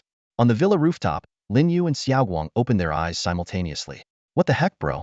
I can't sense any spiritual energy anymore. Did my technique break? Xiaoguang blurted out in panic. Lin Yu couldn't help but shake his head. This kid was as naive as ever. While everyone else was trying to figure out why the spiritual energy had disappeared, Xiaoguang was worried about his technique malfunctioning. Check the forums yourself. I have no idea either, Lin Yu replied casually. Hearing this, Xiaoguang quickly pulled out his phone and logged into the game's official forum to investigate. Lin Yu naturally understood why the spiritual energy of Blue Star had disappeared. A faint, enigmatic smile flickered across his face as he glanced at his perplexed cousin, but he chose not to explain the reason. After all, in just those few fleeting seconds, all of Blue Star's spiritual energy had surged into his body like countless rivers converging into the sea. The sensation left Lin Yu momentarily shaken. Blue Star was vast, and its spiritual energy was boundless. Would such an immense influx of energy cause his body to explode? Compared to his previous life, the speed and volume at which he was now absorbing spiritual energy were astronomical, far beyond even a fraction of his past capabilities. However, his worries quickly dissipated. To Lin Yu's amazement, even after absorbing all the spiritual energy of Blue Star, he felt no discomfort. His body remained completely unharmed, and his cultivation level had not advanced in the slightest. It was still stuck at the peak of the human immortal realm. Before the feedback from his cultivation technique, Lin Yu had believed he was only a step away from reaching the Earth immortal realm. But now, that single step felt like an insurmountable chasm. Even after absorbing all of Blue Star's spiritual energy, he still couldn't bridge the gap. A trace of helplessness appeared on his face. No matter how powerful a cultivation technique was, progress was impossible without sufficient spiritual energy. One thing, however, was certain. His current cultivation technique was far from ordinary. If it were merely of the Emperor grade level, it couldn't possibly yield such extraordinary results. As for its exact level, he could only rely on the game's official announcements for confirmation. Lin Yu pulled out his phone and opened the game's official forum. Two prominent, bold red announcements immediately caught his attention. The first congratulated players on obtaining powerful cultivation techniques and listed the top 100 names on the cultivation feedback leaderboard. At the very top of the leaderboard were Lin Yu's two techniques, the Primordial Immortal Codex, ranked first, and the Azure Cloud Sword technique, ranked second. What truly startled Lin Yu was the label next to these techniques, Supreme Grade. Supreme Grade, he murmured to himself. This previously unheard-of level was as mysterious as the new realms introduced after his breakthrough into the human immortal realm. It seemed that Supreme Grade was a level that transcended even Emperor Grade techniques. On the rankings, Lin Yu's two Supreme-level cultivation techniques dominated the top spots, followed closely by two Celestial-level techniques owned by Xiaoguang. These were the only two Celestial-level techniques in the game. For ordinary players, obtaining a Celestial-level technique was as difficult as reaching the heavens. Starting from the 5th rank, the techniques dropped to the level of high-grade heavenly techniques. The forums exploded with activity as players fervently discussed the techniques of these two individuals. Changfeng is truly unstoppable, reigning supreme across all the rankings. Wait a second, what exactly is a supreme level? Wasn't the Emperor level supposed to be the highest? Yeah, I remember before the game shut down, Changfeng Jinren's technique was still at the Emperor level. Did you guys notice? Changfeng's strength now surpasses what it was during the game, meaning he must have been holding back all along. Holding back in the game? That doesn't make sense. It's simple. While ordinary players get a 100 or lower feedback rate, Changfeng might have received feedback exceeding 100.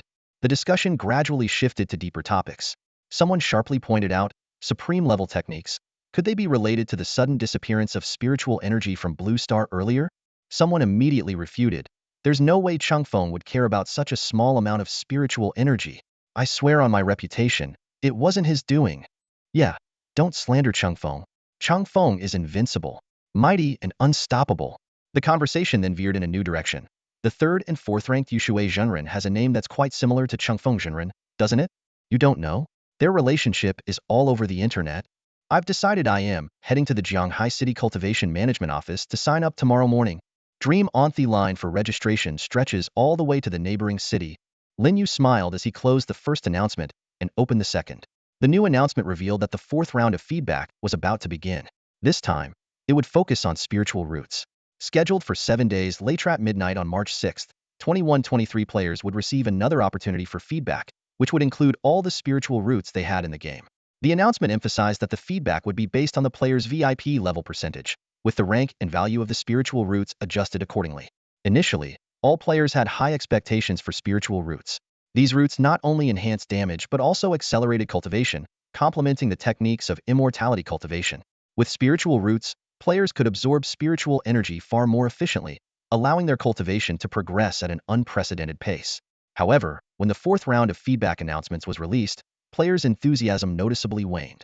The reason was simple: spiritual energy on Blue Star had just completely dissipated.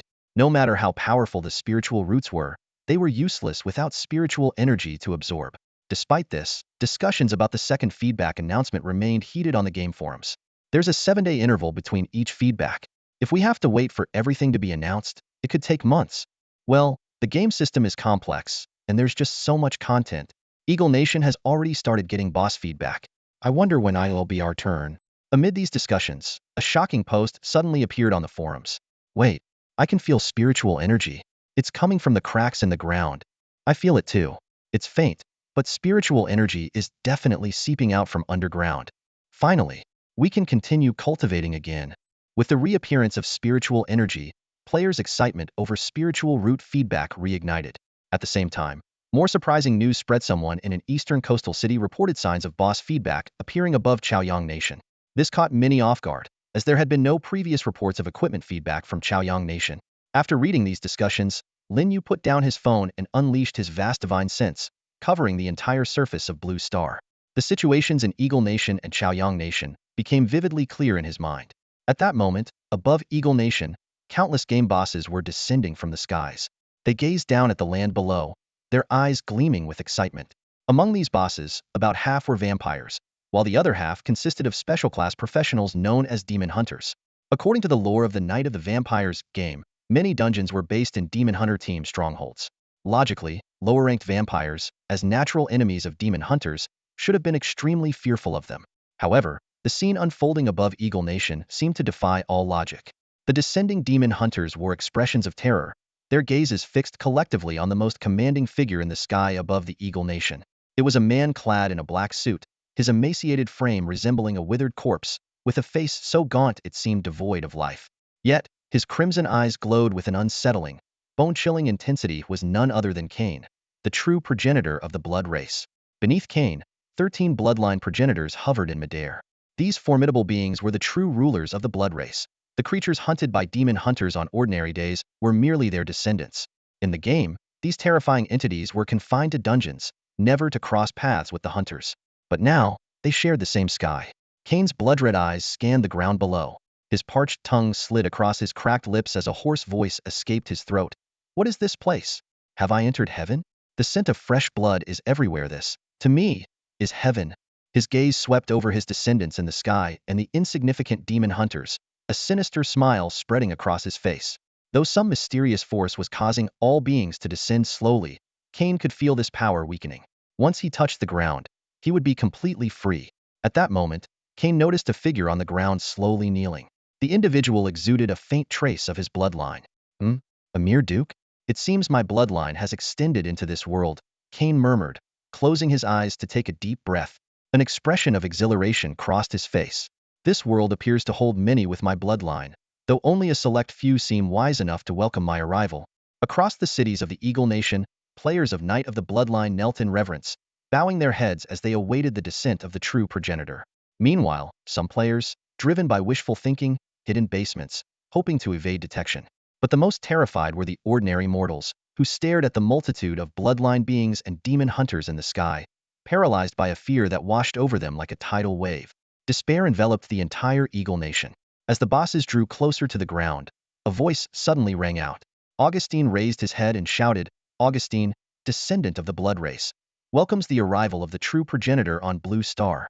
His voice echoed across the nation, and the other kneeling players followed suit, crying out in unison, "We welcome the true progenitor of the blood race to Blue Star." Augustine's heart pounded with unease, but he believed his decision was the right one. The moment Cain appeared, he understood no one in this world could stop Cain, not even the superhumans of America or the cultivators of the Dragon Nation. Resistance would only lead to destruction. Submission was the only path to survival. With this realization, Augustine bowed his head once more, as if he were the most loyal servant of Cain, the true progenitor of the blood race. In the skies above Chaoyang Kingdom, an even more breathtaking sight unfolded compared to that of Xiongyin Kingdom. Countless troops of ancient soldiers hovered in midair, descending in perfect unison. As they drew closer, the people of Chaoyang Kingdom could clearly see the appearance of this formidable army. Each soldier was clad in finely crafted armor and wore a standardized helmet, but their weapons varied. Some wielded gleaming spears, others carried sharp longswords, and a few had bows and arrows slung across their backs. Most striking of all was a massive cavalry formation, where warhorses and riders marched through the air in neat rows, their hoofbeats faintly echoing across the sky.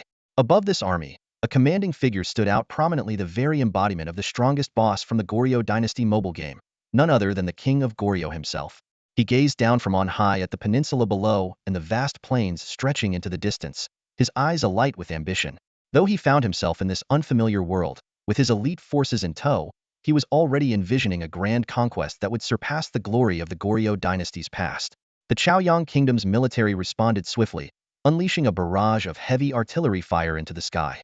Explosions roared deafeningly, and the flames lit up the heavens. Yet when the smoke cleared, everyone was horrified to see the ancient army completely unscathed, untouched by the power of modern weaponry. In a luxurious official residence in the capital, the leader of Chaoyang Kingdom watched the unfolding events with a grave expression. He quickly deduced that this army was undoubtedly linked to the recent global phenomenon of video game characters materializing in reality. Without any players of their own, Chaoyang Kingdom now faced an unprecedented crisis. "Contact our allies immediately and see if they have any solutions," he barked, turning to his subordinates. "Which ally?" an official cautiously inquired. "Who else could it be?" the leader snapped sharply, leaving no doubt that there was only one option: Long Kingdom.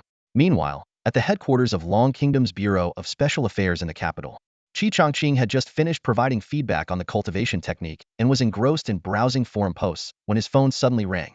Answering it, he responded briefly with a "got it, understood," and then ended the call.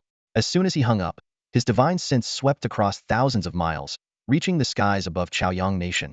What unfolded before his mind's eye was a breathtaking scene: a vast formation of tens of thousands of ancient soldiers arranged in precise formations, with a regal figure clad in ornate robes seated at the very top, a king of Goryeo. This unexpected discovery brought a faint, amused smile to Qi Chongqing's face. It turned out that his intense focus on cultivation techniques and forum news had caused him to overlook the emergence of a game-like boss in the neighboring country. These ancient soldiers, acting as a game boss, were indeed unusual. Though, as mentioned in the phone call, these soldiers were impervious to modern weaponry, they likely posed little threat to cultivators.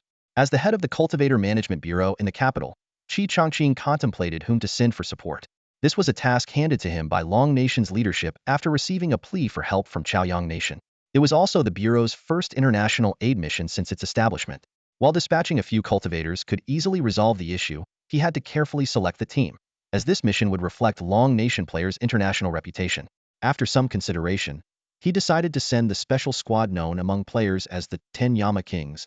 This elite team, clad in their signature Blackwater armor, exuded the authority of underworld judges. More importantly, this task, which was both high-profile and relatively safe, was perfect for Lin Chengwang to lead. It was also an excellent opportunity to curry favor with the renowned cultivator Chengfeng Zhenren. With this in mind, Qi Chongqing immediately called Lin Chengwang, the director of the Jianghai City Cultivator Management Bureau. At that moment, Lin Chengwang was lounging on the rooftop of a villa with his cousin Lin Yu, enjoying the cool breeze and browsing the forum. Seeing Qi Chongqing's name on the caller ID, he was slightly surprised but answered the call. Speaking with an unusually polite tone, Qi Chongqing inquired if Lin Chengwang was available, then briefly explained the situation in Chaoyang Nation and their request for assistance. When he mentioned the Tin Yama King's title, Lin Chengwang paused for a moment, surprised that the nickname casually coined by players had reached the higher-ups. Before responding, Lin Chengwang instinctively glanced at his cousin Lin Yu for input. Lin Yu smiled casually and said, "Go ahead, they're just minor bosses. It's not dangerous, and I'll be good for some training." This comment, overheard by Qi Chongqing through the phone, made his hands tremble slightly with excitement. He cautiously asked, "Director Lin, the person beside you, could that be the legendary Chengfeng Zhenren?" As soon as the words left his mouth, he regretted the potentially intrusive question, worried it might offend the other party. However, Lin Chengwang responded nonchalantly, "Yeah, that's my cousin." This straightforward answer only fueled Qi Changqing's excitement.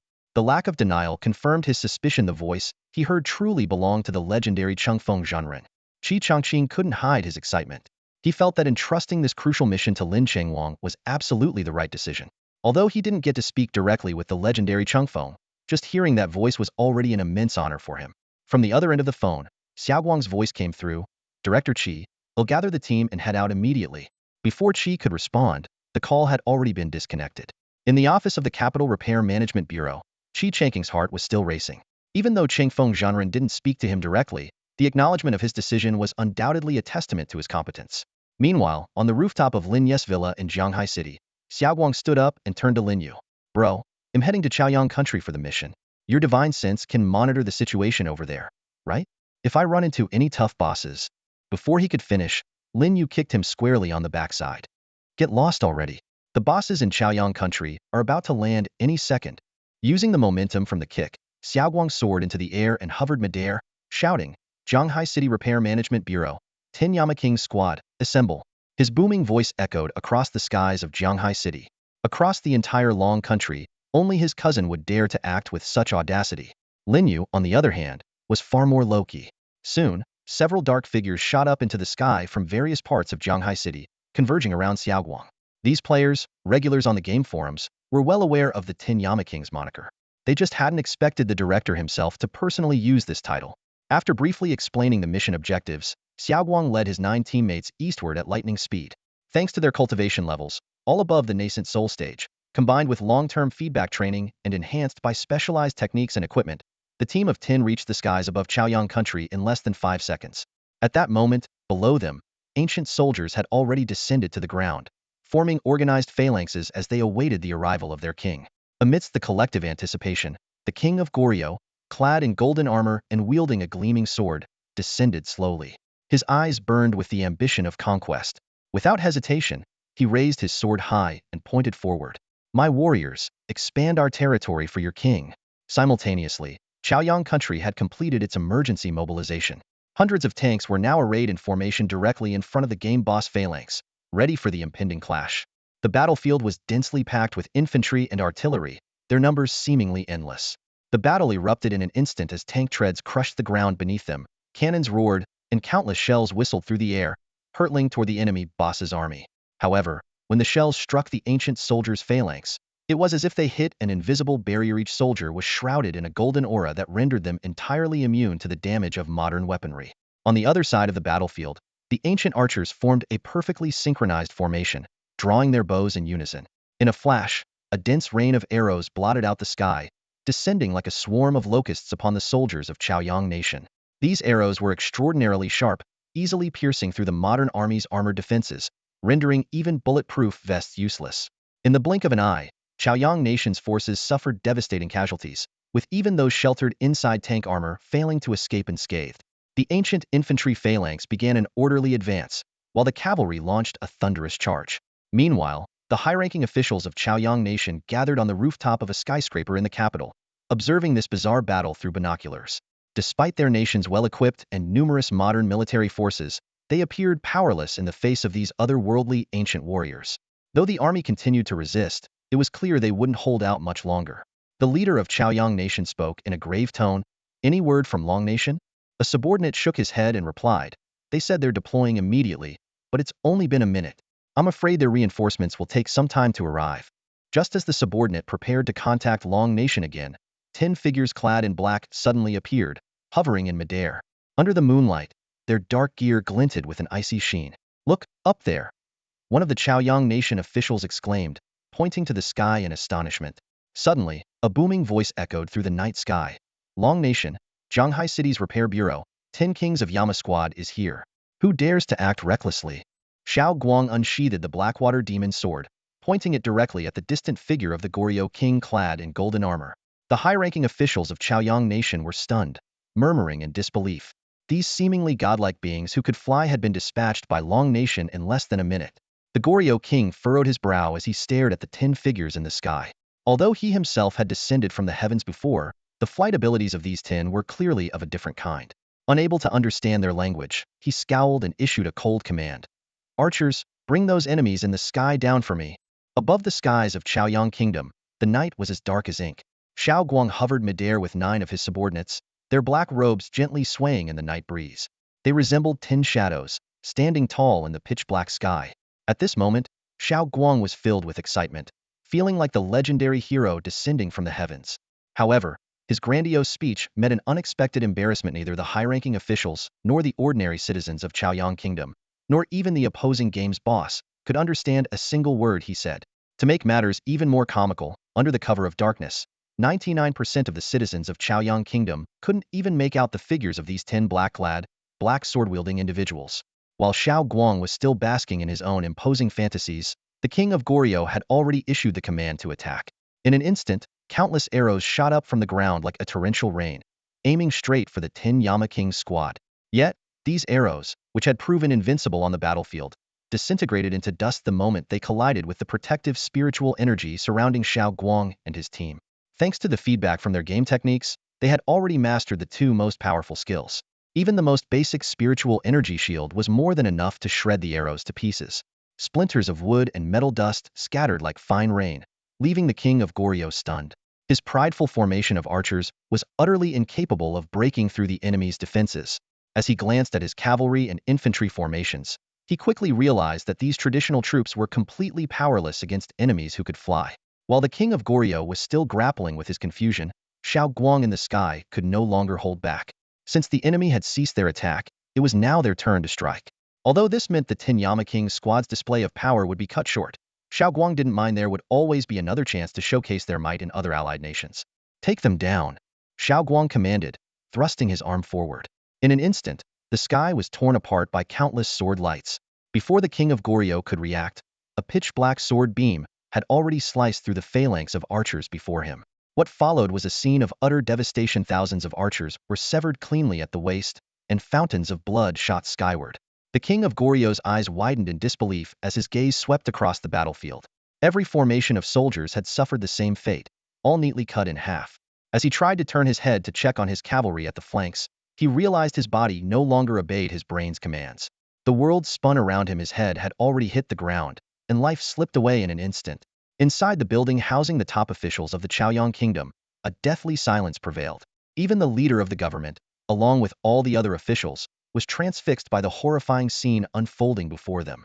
One official, overwhelmed by the sheer bloodiness, crouched down and retched. On the battlefield, rows upon rows of severed corpses remained in their phalanx formations, a sight that sent chills down the spine. Most of the top officials, however, managed to maintain their composure, though they were in utter disbelief at the unimaginable power they had just witnessed. Is this even something humans can do? The people of Long Kingdom are practically gods. Thank goodness they're our allies, they thought to themselves, silently relieved. At that moment, the 10 immortals turned and waved through the glass at the people inside the building. The leader of the Chaoyang Kingdom forced a smile and waved back, suppressing his fear.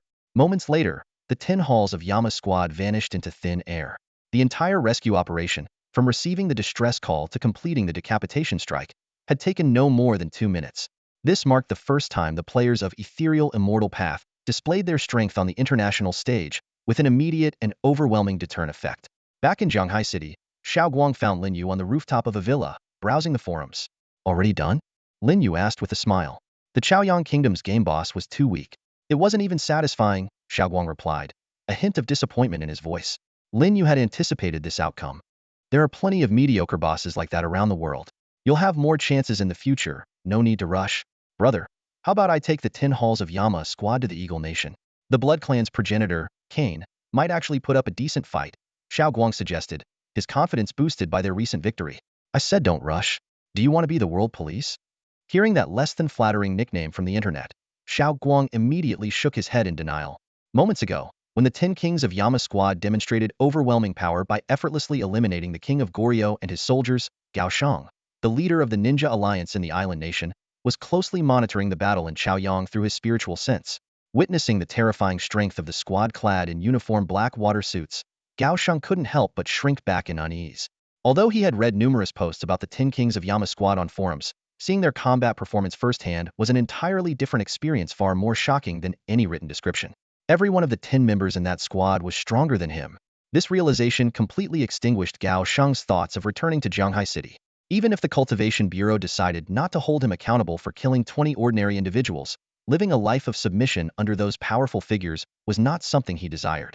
Instead, he resolved to remain where he was, continuing to enjoy his supreme authority.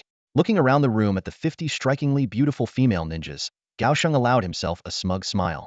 He had already begun preparing for the second Blue Planet Power Tournament, planning to send these women to compete while upgrading to a larger residence and expanding his ninja team to 500 members. Although the details of the tournament had yet to be announced, his core subordinates were already scouting for new recruits who met his stringent requirements for both strength and appearance. Just as Gao Sheng was about to experiment with a newly acquired cultivation technique, his spiritual sense suddenly detected the presence of two of his subordinates, Daha and Sanha, appearing nearby. Their unexpected arrival at this time, instead of scouting for new female ninjas, puzzled him. However, the two did not enter the Metropolis Tower but stopped outside the building. Moments later, a surge of powerful chakra erupted from Daha's body, creating hundreds of clones that instantly spread out in all directions. Each clone held a rapidly spinning blue chakra sphere in its hand. It was clear that the ninjutsu techniques of the island nation's ninjas were now revealing their full power. The hundreds of Daha clones moved in unison, scaling the walls and windows of the Metropolis Tower as if it were flat ground. Their target was unmistakably Gao Sheng's location, and their deafening roars echoed through the air with an imposing momentum. Hundreds of Dahas let out an earth-shaking roar. "You demon! How dare you humiliate the ninjas of our island nation like this? Today, I have mastered the two most powerful ninja techniques from the legendary arts. I will show you the true strength of a ninja. Today marks the end for you, demon, and from now on, I will no longer go by the foolish name Daha." In the presidential suite on the top floor of the Metropolitan Tower, Gao Sheng faced 50 fierce female ninjas attacking him relentlessly. A faint, composed smile tugged at the corner of his lips. He turned unhurriedly, picked up a glass of red wine, and strolled to the floor-to-ceiling window. Peering through the glass, he looked down to see countless blue orbs of light flickering in the night. Hundreds of enraged Dahas were charging furiously toward the rooftop. Taking a small sip of his wine, Gao Sheng seemed lost in thought. Could it be that I haven't been strict enough with them? Or perhaps I haven't demonstrated my full strength, leading them to mistakenly believe I'm weak, he murmured to himself. It seems I'll need to be tougher in the future. As the hundreds of Dahas sprinted with all their might, Sanha on the ground finally unleashed his ultimate move. His veins bulged, his skin turned red, and his hair stood on end. A terrifying green energy surged around him, pulsating with immense power. 8 gates formation, 5th gate demon, open. Sanha roared ferociously, crouching into a low stance. Even though I can only open the 5th gate, this is enough to prove that the 8 gates formation is the strongest technique in the Ninja Legend game. With a deafening shout, Sanha pushed off the ground with explosive force. The ground beneath him shattered instantly, and the shockwave swept across dozens of meters, crushing every parked car in its path. His body shot upward like a cannonball, soaring toward the top floor of the Metropolitan Tower, surpassing Daha and all his clones in an instant. Gao Sheng frowned slightly and glanced at the 50 female ninjas behind him. "Stay here. Do not go out," he said softly. With a single glance, the glass before him shattered into pieces. He lifted off the ground, hovering in midair. Sanha, thrilled with excitement, propelled himself off the building's exterior, aiming directly at Gao Sheng. This was the most powerful physical technique he had acquired after spending over 5 million yen. Though he had only mastered it up to the 5th level, the speed he now commanded even astonished himself.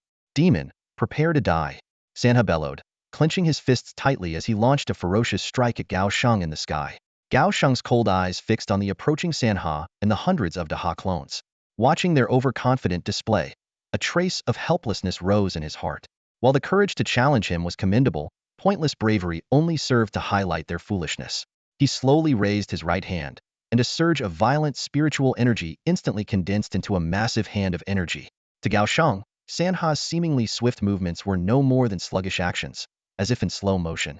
He didn't even need to use his divine sense to effortlessly track every move. The spiritual energy hand seized Sanha's glowing green form in an instant.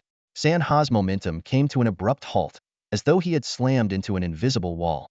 The backlash from the 8 gates formation had already pushed his body to its limits, and this sudden impact caused his bones to shatter instantaneously. "Ignorant ant, you will pay the price for your foolish decision," Gao Sheng said coldly, tightening his grip. With a dull, resounding crack, Sanha's body burst apart under the immense pressure, sending blood and flesh flying in all directions while green energy scattered into the air. Gao Sheng released his grip, letting the fragments of bone fall to the ground. From the moment he left the room to the instant Sanha was crushed, the entire process took no more than 3 seconds. Such power might be considered strong among ninjas, but attempting to contend with a cultivator is far beyond your reach, Gao Sheng said indifferently.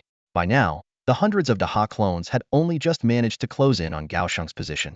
Among them, only the true body showed a terrified expression, while the other clones remained expressionless, unmoved by Sanha's demise. Gao Sheng's divine sense easily discerned the real one amidst the crowd. Instead of attacking immediately, Gao Sheng ascended sharply into the sky, hovering 100 meters above the rooftop of the metropolitan skyscraper. The hundreds of clones, each holding a chakra sphere, clung to the building's walls, unable to follow him into the air and left in an awkward predicament. Gao Sheng's lips curled into a mocking smile, as if watching caged beasts struggle in vain.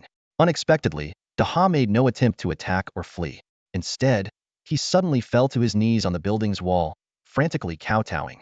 Leader, Sanha was the mastermind. I was deceived by him. I am loyal to you, and willing to do anything for you. Please spare me. Watching this display, Gao Sheng's smile grew even wider. He let out a cold laugh, a trace of mockery flashing in his eyes. Heh, it seems your brain has suddenly started working. You've realized you can't escape. Gao Sheng paused for a moment, his voice turning icy. But it's too late. Do you think I would keep someone who has betrayed me by my side? Before the words fully left his mouth, a flash of cold light streaked through the air. Daha didn't even have time to see the trajectory of the blade before his head was severed from his neck, tracing a horrifying arc in the air before crashing to the ground. Meanwhile, on the land of the Eagle Nation, an even more awe-inspiring scene was unfolding.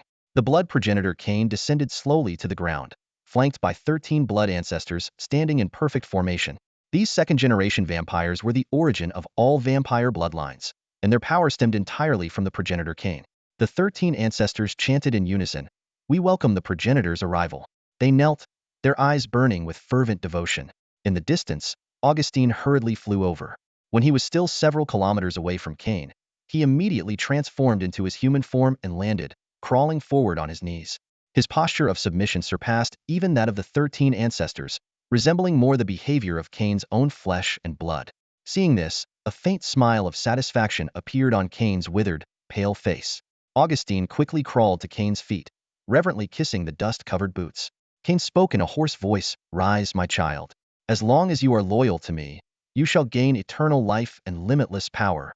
He raised his hand, his sharp nails slicing across his palm, preparing to bestow Augustine with a drop of the progenitor's blood. However, no blood emerged from the dry, cracked wound. Cain's expression grew awkward, had gone too long without feeding, and the blood in his body was nearly depleted. The small amount of precious blood that remained could not be given away lightly. Cain coughed twice and turned to the 13 ancestors.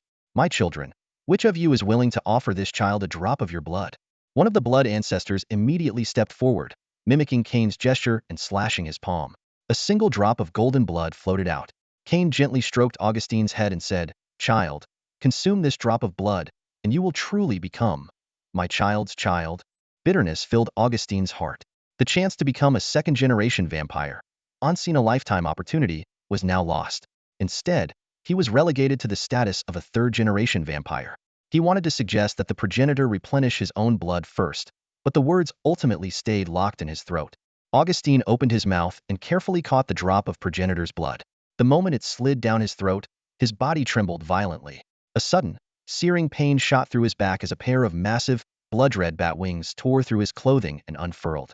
A powerful aura emanated from the tips of his wings, and within seconds, his strength surged to the level of a vampire prince. But this was not the end.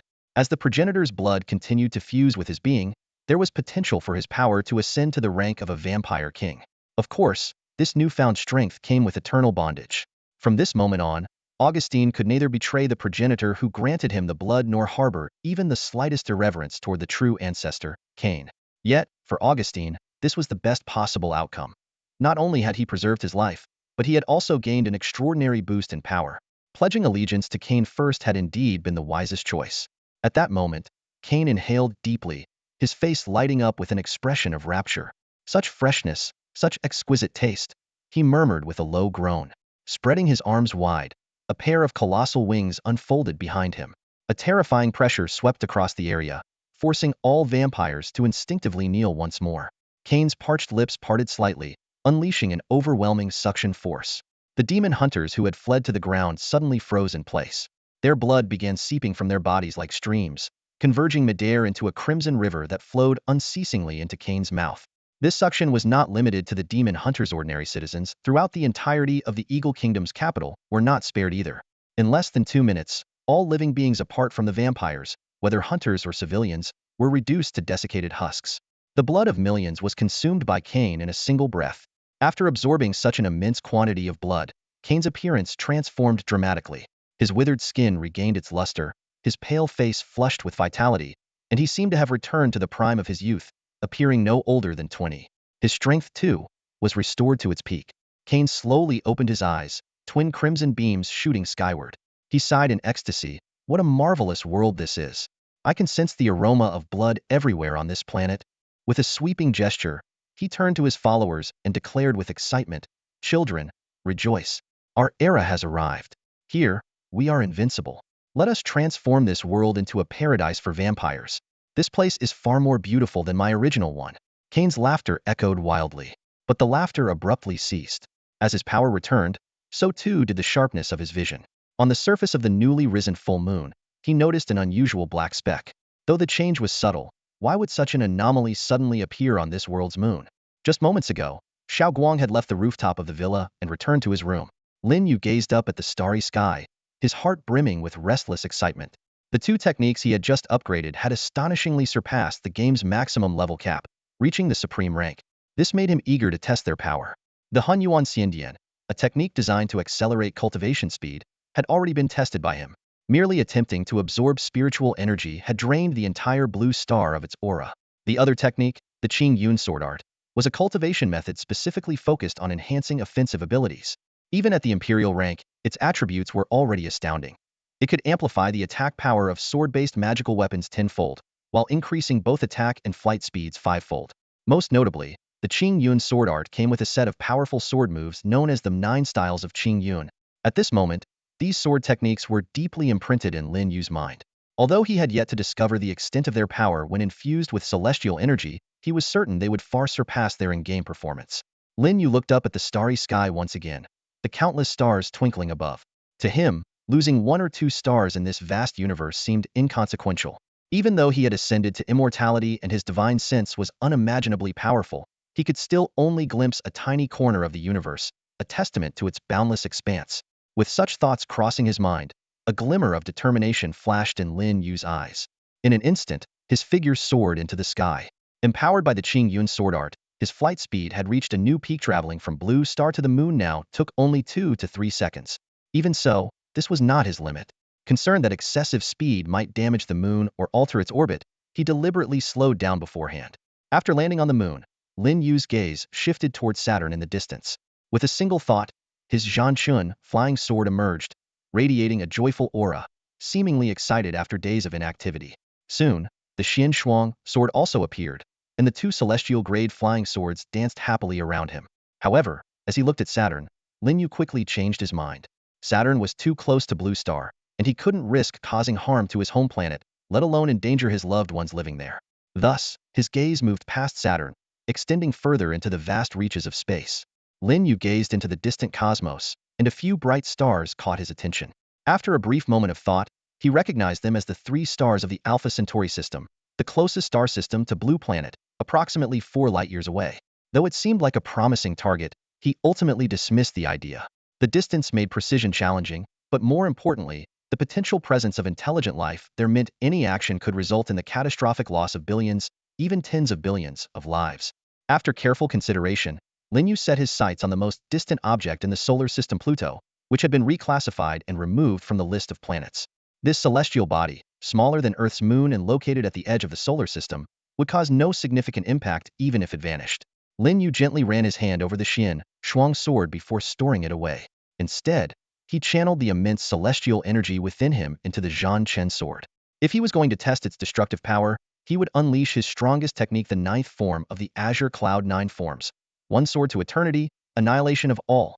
As he executed the technique, Lin Yu's celestial energy surged into the Zhan Chen sword like a tidal wave, consuming 1/5 of his reserves in an instant.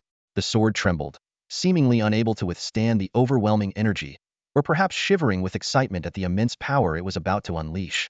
Locking his gaze on Pluto, which appeared no larger than a green pea in the distance, Lin Yu shouted, "Go!" A blazing white sword beam tore through the heavens in an instant. At the same time, in the headquarters of the Superhuman Alliance at the Pentagon in the United States, a subordinate burst into General Mike's office in a panic. "General, the same blazing white light that appeared when Titan vanished has been spotted on the moon again." General Mike immediately rushed to the monitoring room. On the screens connected to all surveillance satellites and astronomical telescopes, the streak of blazing white light was so fast that it left only a fleeting trace, impossible to track or identify even with playback slowed down 100-fold. "Check the status of the satellites around Saturn immediately," General Mike ordered urgently, recalling how Titan had disappeared following the last appearance of such light. However, when all observation equipment focused on the Saturn region, they found that every satellite remained intact, with no signs of disappearance or attack. At the headquarters of the Dragon Nation's Capital Repair Office, a blazing white light streaked across the night sky. At that very moment, Qi Changqing's office phone suddenly rang. Answering the call, Qi Changqing paused briefly, clearly startled, but quickly regained his composure. His voice was calm and resolute as he spoke. "No need to worry. This is most likely just a powerful figure testing out a newly acquired technique. It poses absolutely no threat to the Dragon Nation." After a brief pause, he added, "And if you notice a missing star in space later on, don't be alarmed. A display of power at this level, no matter how destructive it seems, will only be beneficial to us." The person on the other end of the call audibly sighed in relief. After hanging up, Qi Changqing stood up and walked to the window. Gazing at the starry night sky, a faint smile appeared on his lips. In his mind, there was only one person on the entire blue planet capable of unleashing such a terrifying attack, Master Changfeng. Changfeng's abilities had long surpassed the realm of ordinary cultivators. It seemed likely that even the very fabric of the universe would tremble under his sword. Recalling a popular series about alien invasions on Earth that he had watched before, Qi Changqing couldn't help but shake his head. Back then, he might have worried about the existence of extraterrestrial beings. But now, he was certain that even if alien civilizations truly existed, they wouldn't dare set foot on Blue Planet. Starfleets, planet-destroying canons, no matter how far ahead their technology was compared to humanity's, it would all amount to nothing but worthless debris under Changfeng's sword. Meanwhile, beyond the Dragon Nation and the United States, other major powers across the Blue Planet also took note of the astonishing light. For an instant, the entire night sky seemed illuminated, as though the darkness of space had turned to daylight. However, unlike the last occurrence, this time the light faded without any celestial bodies appearing to vanish. Perhaps the strike had missed its target, or perhaps the target was so distant that current observational technology could not detect it. In the Eagle Nation, the vampire progenitor Cain was gazing at the full moon when the smile on his face suddenly froze. As an ancient being who had not felt fear for countless years, he now experienced an unprecedented sense of insignificance. While ordinary people could only see a flash of white light, Cain, with his fully restored power, could perceive just a bit more. The blazing white light took the shape of a sword's aura, exuding a sharpness that sent chills down one's spine. Although Cain couldn't discern the exact trajectory of the sword's radiance, he knew with certainty that if he were to face such power, it would be impossible to withstand. As the blinding light streaked across the skies of the Eagle Nation, every vampire noticed this peculiar phenomenon. However, apart from Cain, the rest of the vampires only displayed confusion. To these weaker vampires, the scene was as incomprehensible as ants trying to fathom a human weapon. In contrast, Cain, like a pig aware of the butcher's blade, fully grasped the looming danger. It wasn't until several minutes later, when the small black dot vanished on the moon's surface, that Cain's heartbeat gradually steadied. Yet, the fear in his eyes lingered. "You, come here," Cain ordered, pointing at Augustine, who was kneeling on the ground. The newly ascended vampire prince immediately crawled to Cain's side, pressing his forehead to the floor once more. "Tell me about the state of this world, especially the distribution of powerful beings." "Leave out no details," Cain demanded coldly. Augustine cautiously lifted his head. "Respected progenitor, this planet is called Blue Star and consists of many nations." He then provided a detailed account of the state of this purely technological world a month ago, as well as the emergence of game-related phenomena across nations about 20 days prior. Cain quickly grasped the situation. As someone recently brought into this world by a mysterious force, he could readily adapt to any bizarre occurrences. However, his primary concern was whether this world harbored powers that surpassed his own. "Tell me about the strength of other game players. Have any other powerful entities from the games arrived?" Cain interrupted the explanation about the Night of the Vampires. Augustine hurriedly replied, "Respected progenitor, the game systems in other nations vary, but I swear on my life that you are the most powerful being in this world. So far, Only players have gained abilities, and no other entities from the games have descended. Even if other game beings were to arrive on Blue Star, the entire world would still bow to your dominion. Listening to this, Kane's expression gradually darkened. Although the blood bond ensured that Augustine wouldn't deceive him, the credibility of his words was still in question. Kane couldn't shake off the feeling that something was amiss. He frowned, pondering Augustine's words. It was true that in all these years, he had never encountered a being more powerful than himself. Yet his instincts told him that the situation was far from simple. He looked up at the night sky, his gaze fixed on the full moon. The fleeting black dot and the searing white light that had appeared earlier replayed in his mind. It couldn't have been an illusion, absolutely not. That white light just now, you saw it too, didn't you? Kane suddenly turned to Augustine and asked. Augustine nodded hastily. I did, true ancestor. But as for the source of that light, we know very little. This is the second time it has appeared. After the last time, Titan, one of Saturn's moons, inexplicably vanished. Although the Dragon Kingdom claimed responsibility, I believe they were just trying to ride the wave of attention. To this day, no one on Blue Star has been able to explain the true origin of that light. Kane narrowed his eyes. So, if anyone knows the truth, it's most likely the Dragon Kingdom? Yes, true ancestor, Augustine replied cautiously, inwardly wondering why the true ancestor seemed so fixated on the mysterious light. The Dragon Kingdom? Kane murmured to himself. Does the name imply the existence of dragons? In Kane's understanding, dragons were powerful and malevolent, but even the mightiest dragon would not be beyond his ability to defeat. No, true ancestor, Augustine quickly clarified. The dragons of the Dragon Kingdom exist only in myths and legends. They aren't real. Hearing this, Kane relaxed slightly, but his cautious instincts urged him to act decisively. Send someone to the Dragon Kingdom to investigate the origins of that light, he commanded. Though confident in his strength, he chose prudence in the face of such an enigmatic force. It was this caution that had ensured his survival through countless ages. Glancing at the 13 vampire progenitors standing behind him, and then down at Augustine, who knelt at his feet, Kane suddenly realized something. The child of my child. What is your name? Hearing the true ancestor ask for his name, Augustine's face lit up with uncontainable joy. It was clear that Augustine had gained the true ancestor's favor. He immediately knelt down, bowing his head to the ground, and respectfully said, True ancestor, your child. Your child's child, I am Augustine. Kane nodded slightly, a faint smile appearing at the corner of his lips as he reached out to gently stroke Augustine's head. Augustine, would you be willing to travel to the Dragon Kingdom? Help the true ancestor gather information about that white light. Augustine pressed his forehead firmly against the ground once more, his voice trembling. I am willing. Kane was very pleased with Augustine's response. Slowly, he extended his hand, his sharp nails slicing his palm open. A drop of golden blood, even more radiant than the blood of the progenitors, fell to the ground. Augustine, your performance has satisfied me. This is a drop of the true ancestor's blood. Consume it, and you shall truly become my child. Overjoyed, Augustine eagerly opened his mouth and swallowed the drop of blood, brimming with immense power. Instantly, his aura surged, and the black wings on his back began to shimmer with golden patterns spreading from their roots. His strength skyrocketed, rapidly reaching the level of a blood monarcha level that, in the game, would typically require millions of pounds in microtransactions to achieve. Yet now, with just a few bows, he had attained this realm, a fortune beyond measure. More importantly, once he fully absorbed the power of the true ancestor's blood, his strength might even rival that of the 13 progenitor vampires, making him the second most powerful being on Blue Planet, surpassed only by Kane himself. Go now, my child. This power will be enough to help you complete your mission, Kane said in a calm voice. Augustine knelt once more to accept the command, then took to the skies. His black wings, now adorned with golden patterns, beat powerfully as he soared over the ocean. At this speed, he would reach the Dragon Kingdom in no more than an hour. As Kane watched Augustine's figure disappear into the horizon, a satisfied smile spread across his face. Children, rejoice. Let us first transform this island into the stronghold of our kind. At Kane's command, countless vampires rose into the air. Those with wings flew toward distant cities, while those without transformed into bats, scattering in all directions, guided by the scent of blood.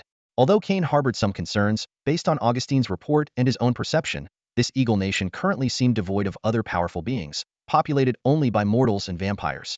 For now, securing this island and awaiting Augustine's report was the priority. Meanwhile, in a villa in Jianghai City, Lin Yu, who had just returned from the moon, happened to see Xiao Guang walking from the bedroom toward the dining room. You. Lin Yu began to speak, but Xiao Guang interrupted, asking, brother, were you chopping up Saturn's moons again just now? Lin Yu chuckled helplessly. Chopping? Call it slashing. But honestly, chopping does sound pretty cool. He shrugged. No, Saturn is too close. I went for Pluto instead. Xiao Guang froze, stunned. He had only been joking, yet it turned out Lin Yu had indeed gone to slice a celestial body this time, one he had never even seen before. Pluto. I'm grabbing a late-night snack. Want anything? Xiao Guang asked. Lin Yu shook his head, declining as he returned to his bedroom. Lying on the bed, he pulled out his phone. Browsing the gaming forums before sleep had become a recent habit. However, as he opened the official forum for the game Ethereal Immortal Path, he froze in place. The latest post read, "Exclusive scoop. Tonight's blazing white sword light of terror's target was Pluto." Lin Yu scratched his head, recalling Xiao Guang's hurried demeanor when leaving, and suddenly realized what was going on. It turned out the kid wasn't rushing off to find food, but was eager to post on the forum. As for the news spreading about Pluto being slashed by him, Lin Yu didn't care in the slightest. Given the size of Pluto, its disappearance would inevitably be noticed sooner or later. However, due to the vast distance, it would still take a few hours for this change to be detected through technological means. On the forum, the post Xiao Guang made under the alias Master of Water Control caused an immediate sensation. In the current game Ethereal Immortal Journey, the name Master of Water Control was second only to Master of Wind Riding in fame, even surpassing the second-ranked Lord of Dark Clouds. Players were well aware of the close relationship between Master of Water Control and Master of Wind Riding, which made them fully believe in the authenticity of this explosive news. Lin Yu leaned casually against the chair and said, "Send your Tinyama King's squad out for some practice. There's a player from the Eagle Nation on their way here. Since they're already at our doorstep, it wouldn't be polite not to give them a proper welcome." Hearing this, Xiao Guang suddenly jumped to his feet, his eyes gleaming with excitement. The big boss of Knight of the Blood Clan is coming here to cause trouble? No, it's just one of his lackeys, Lin Yu replied with a shake of his head. Xiao Guang's excitement deflated by half upon hearing this. After recently defeating the formidable boss Goryo King in the game, a mere lackey of the Blood Clan's big boss seemed hardly worth mentioning. However, he quickly latched onto the key point. Brother, if the big boss of Knight of the Blood Clan is sending his lackeys to invade our country, isn't that basically a declaration of war? Since they've declared war, shouldn't we respond in kind? Lin Yu frowned slightly. He knew his younger brother too well. Xiao Guang clearly wanted to head to the Eagle Nation to play the hero. As someone who had lived through a previous life, Lin Yu was somewhat selfish. He preferred not to meddle in unnecessary matters, especially those concerning foreign countries. All he wanted was to protect his own little corner of the world. The fate of other nations was not his concern. But since Xiao Guang wanted to go out for some action, Lin Yu decided not to stop him. "Do as you like, just don't wreck Blue Star," he said. After all, Blue Star was still in its expansion phase and far from reaching the vastness of the ethereal world in the Immortal Journey mobile game. It was fragile. Of course not. Blue Star is my home, and protecting it is everyone's responsibility. How could I possibly wreck it? Xiao Guang exclaimed enthusiastically as he dashed out. His figure shot straight into the sky, leaving behind nothing but a dashing silhouette. The night sky over Jianghai City came alive once again. Residents who had just drifted off to sleep were startled awake, looking up to see Xiao Guang standing suspended in midair. With a commanding shout, he called out, "Tinyama King's squad, assemble." The remaining 9 members quickly rose into the sky from various parts of the city. This was their second time gathering over Jianghai City tonight. "Director, are we heading out to assist another country again?"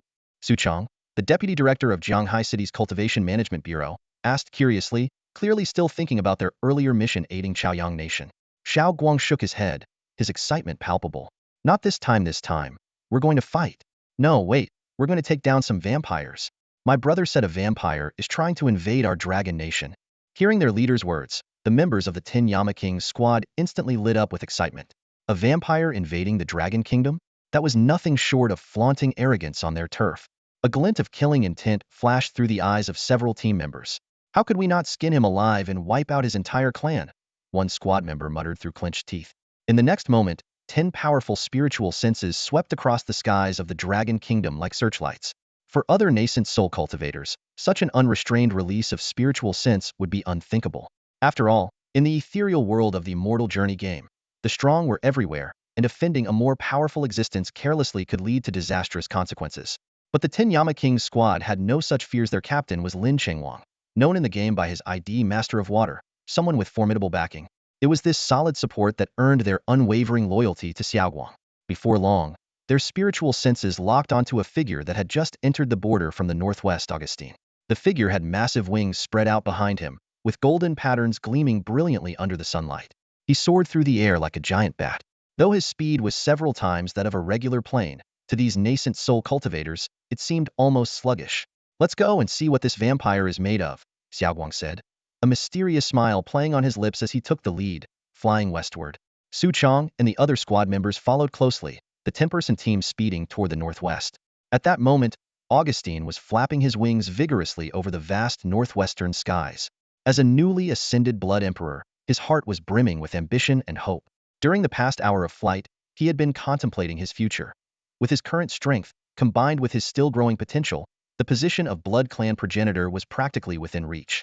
As he flew, he relished the surging power coursing through his veins, feeling a sense of smug satisfaction. No matter how strong the players of the Dragon Kingdom are, they probably can't match even half of my strength, he thought to himself.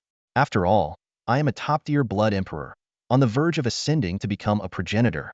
Even the strongest players in the Knight of the Blood Clan game would be no match for me. The power of the Blood Emperor filled him with unshakable confidence. In his eyes, aside from obeying the true progenitor's commands, every other life form on this blue planet would eventually bow at his feet. The top-ranked player in Longwa probably wouldn't even come close to matching me now, Augustine thought to himself smugly as he soared through the skies. He was already imagining how he would showcase his strength upon arriving in Longwa's capital, while also completing the task assigned by the true ancestor. But just then, 10 shadowy figures dressed in black suddenly appeared in the sky not far ahead of him. They hovered silently, as if they had been waiting there for a long time. Augustine abruptly halted, his brow furrowing. Their appearance was far too strange. How had he not sensed their presence earlier? Even more puzzling, they were flying in the air without the aid of wings. Realizing that these Longwa players were likely here for him, Augustine's expression turned icy. Facing local elites as soon as he entered Longwa's territory? Perfect. This would be the ideal opportunity to show them the power of the Blood Sovereign. The thought sent a surge of excitement through him. Opposite him, Xiao Guang stood at the forefront of the 10 Yama King's squad, arms crossed. Putting on a cold and imposing facade, he declared, "This is Huaxia Territorino demons allowed." Though he appeared serious, his heart was racing with excitement. Lines like this, straight out of novels, were something he dreamed of saying for years, and now his moment had finally come. However, Augustine showed no reaction. Su Chong leaned over and whispered into Xiao Guang's ear, "Director, I don't think he understands Longwa's language." Xiao Guang's face stiffened. Turning to his team, he asked quietly, "How do you say that in English?" The question was met with blank stares and shrugs from the entire squad, including Su Chong. Xiao Guang suddenly remembered that his team members had spent their youth gaming instead of studying, so their academic skills were predictably lacking. "These foreigners are so annoying," Xiao Guang muttered under his breath. "Coming to Longwa to cause trouble without even learning the basics of our language. Do they think speaking English is a free pass to travel the world?" Su Chong suggested, "Maybe we could spare him for now, and you could, search his mind to learn English?" The rest of the team nodded in agreement. "Learn my ass," Xiao Guang snapped, immediately rejecting the idea. If he can't understand Longwa's language, then he doesn't deserve to live.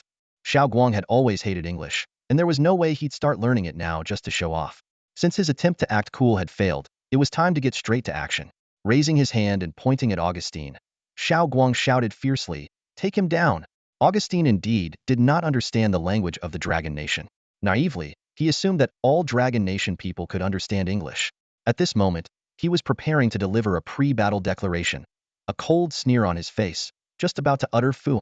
Suddenly, his throat was gripped tightly by a hand. Augustine's eyes widened in shock, his face filled with terror. One of the 10 opponents had somehow appeared in front of him without him noticing, and an iron-like hand firmly clamped around his neck.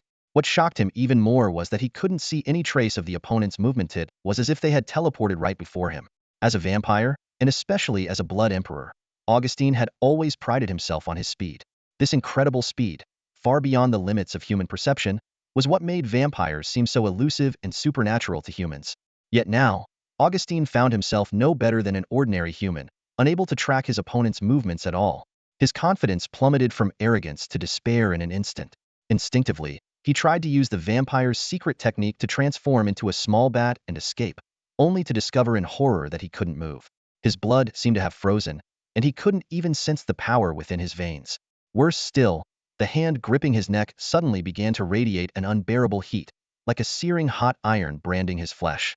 The smell of burning filled the air in an instant. Meanwhile, the Dragon Nation man was speaking in a language Augustine couldn't understand, conversing with his companions. At this moment, Augustine deeply regretted not learning the language of the Dragon Nation. "Director, can we kill this little bat with Samadhi True Fire?" Su Chang asked while gripping Augustine's neck, turning his head to consult Xiaoguang.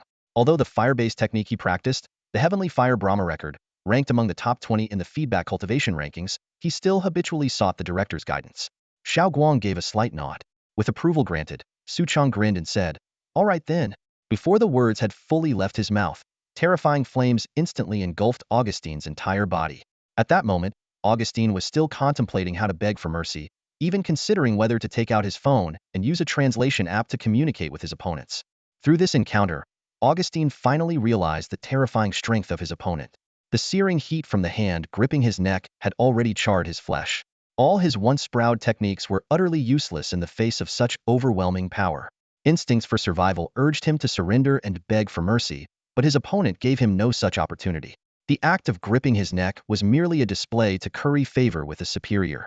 When the horrifying Samadhi true fire erupted, Augustine didn't even have time to feel pain before he was reduced to ashes. His formidable body evaporated instantly under the dreadful heat, leaving not even a trace of bone behind. Even the precious true ancestor's blood within him was completely incinerated. And so, the vampire who had barely escaped from the clutches of the vampire progenitor Cain disappeared entirely from Blue Star. Xiaoguang turned to look in the direction of Jianghai City, an excited expression spreading across his face.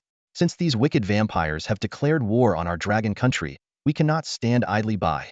10 Yama King's squad, hear my command. Head to Eagle Nation. Let us clear the skies for the people of Eagle Nation.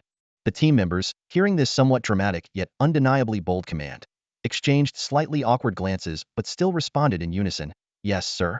A flicker of anticipation rose in their hearts. They were finally getting the chance to test the techniques they had acquired in the game. The previous battle against the King of Goryeo hadn't been satisfying enough. Hopefully, the Blood Clan's night boss this time would put up a better fight and not be defeated in a single move. Meanwhile, in Eagle Nation, Cain suddenly sensed Augustine's demise. The drop of true ancestor's blood he had bestowed upon him had been completely destroyed, causing Cain to frown as he gazed toward the east. Though he could sense the location of the death, he couldn't determine who possessed the strength to kill a peak-level Blood Emperor. Could it be those Dragon Country players whom Augustine had dismissed as insignificant? Cain unfurled his wings and soared to the highest point in the city. Looking down upon the city below, he saw his descendants reveling in a frenzy, drinking fresh blood to restore their strength. His original 13 children, the Blood Clan's 13 founders, had fully recovered to their peak states. Satisfied, he nodded and transmitted a command through their shared bloodline. "Children, do not stray too far. An unknown enemy could appear at any moment." The enemy is already here. In the land of the Eagle Nation, Cain stood on the rooftop of a 30-story building, his gaze heavy as he watched the sudden appearance of 10 figures clad in black. The way they arrived sent a shiver of fear through him. Their movements were so fast they left only blurred shadows before materializing in front of him like phantoms. What was even more shocking was their ability to float effortlessly in the air without wings, something that completely defied Cain's understanding of the world. At that moment, his 13 progeny, the 13 founders of the vampire clan, sensed the disturbance and rose from various parts of the city, hurtling toward their progenitor, Cain. In the blink of an eye, they stood behind him, their expressions equally grave. As Cain's bloodline, they could keenly sense the unease in their father's heart. The strength displayed by this mysterious group far exceeded any enemy the vampires had ever encountered before. Whether it was werewolves, demon hunters, or priests, they all shared a common limitation: they could not fly. It was this ability to fly that had always given the vampires an edge in battles with these foes, at the very least offering them an escape route. Even dragons, which posed a threat to Cain, relied on their wings to engage in aerial combat.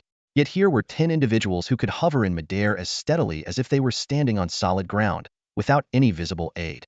This bizarre ability left both Cain and the founders deeply puzzled.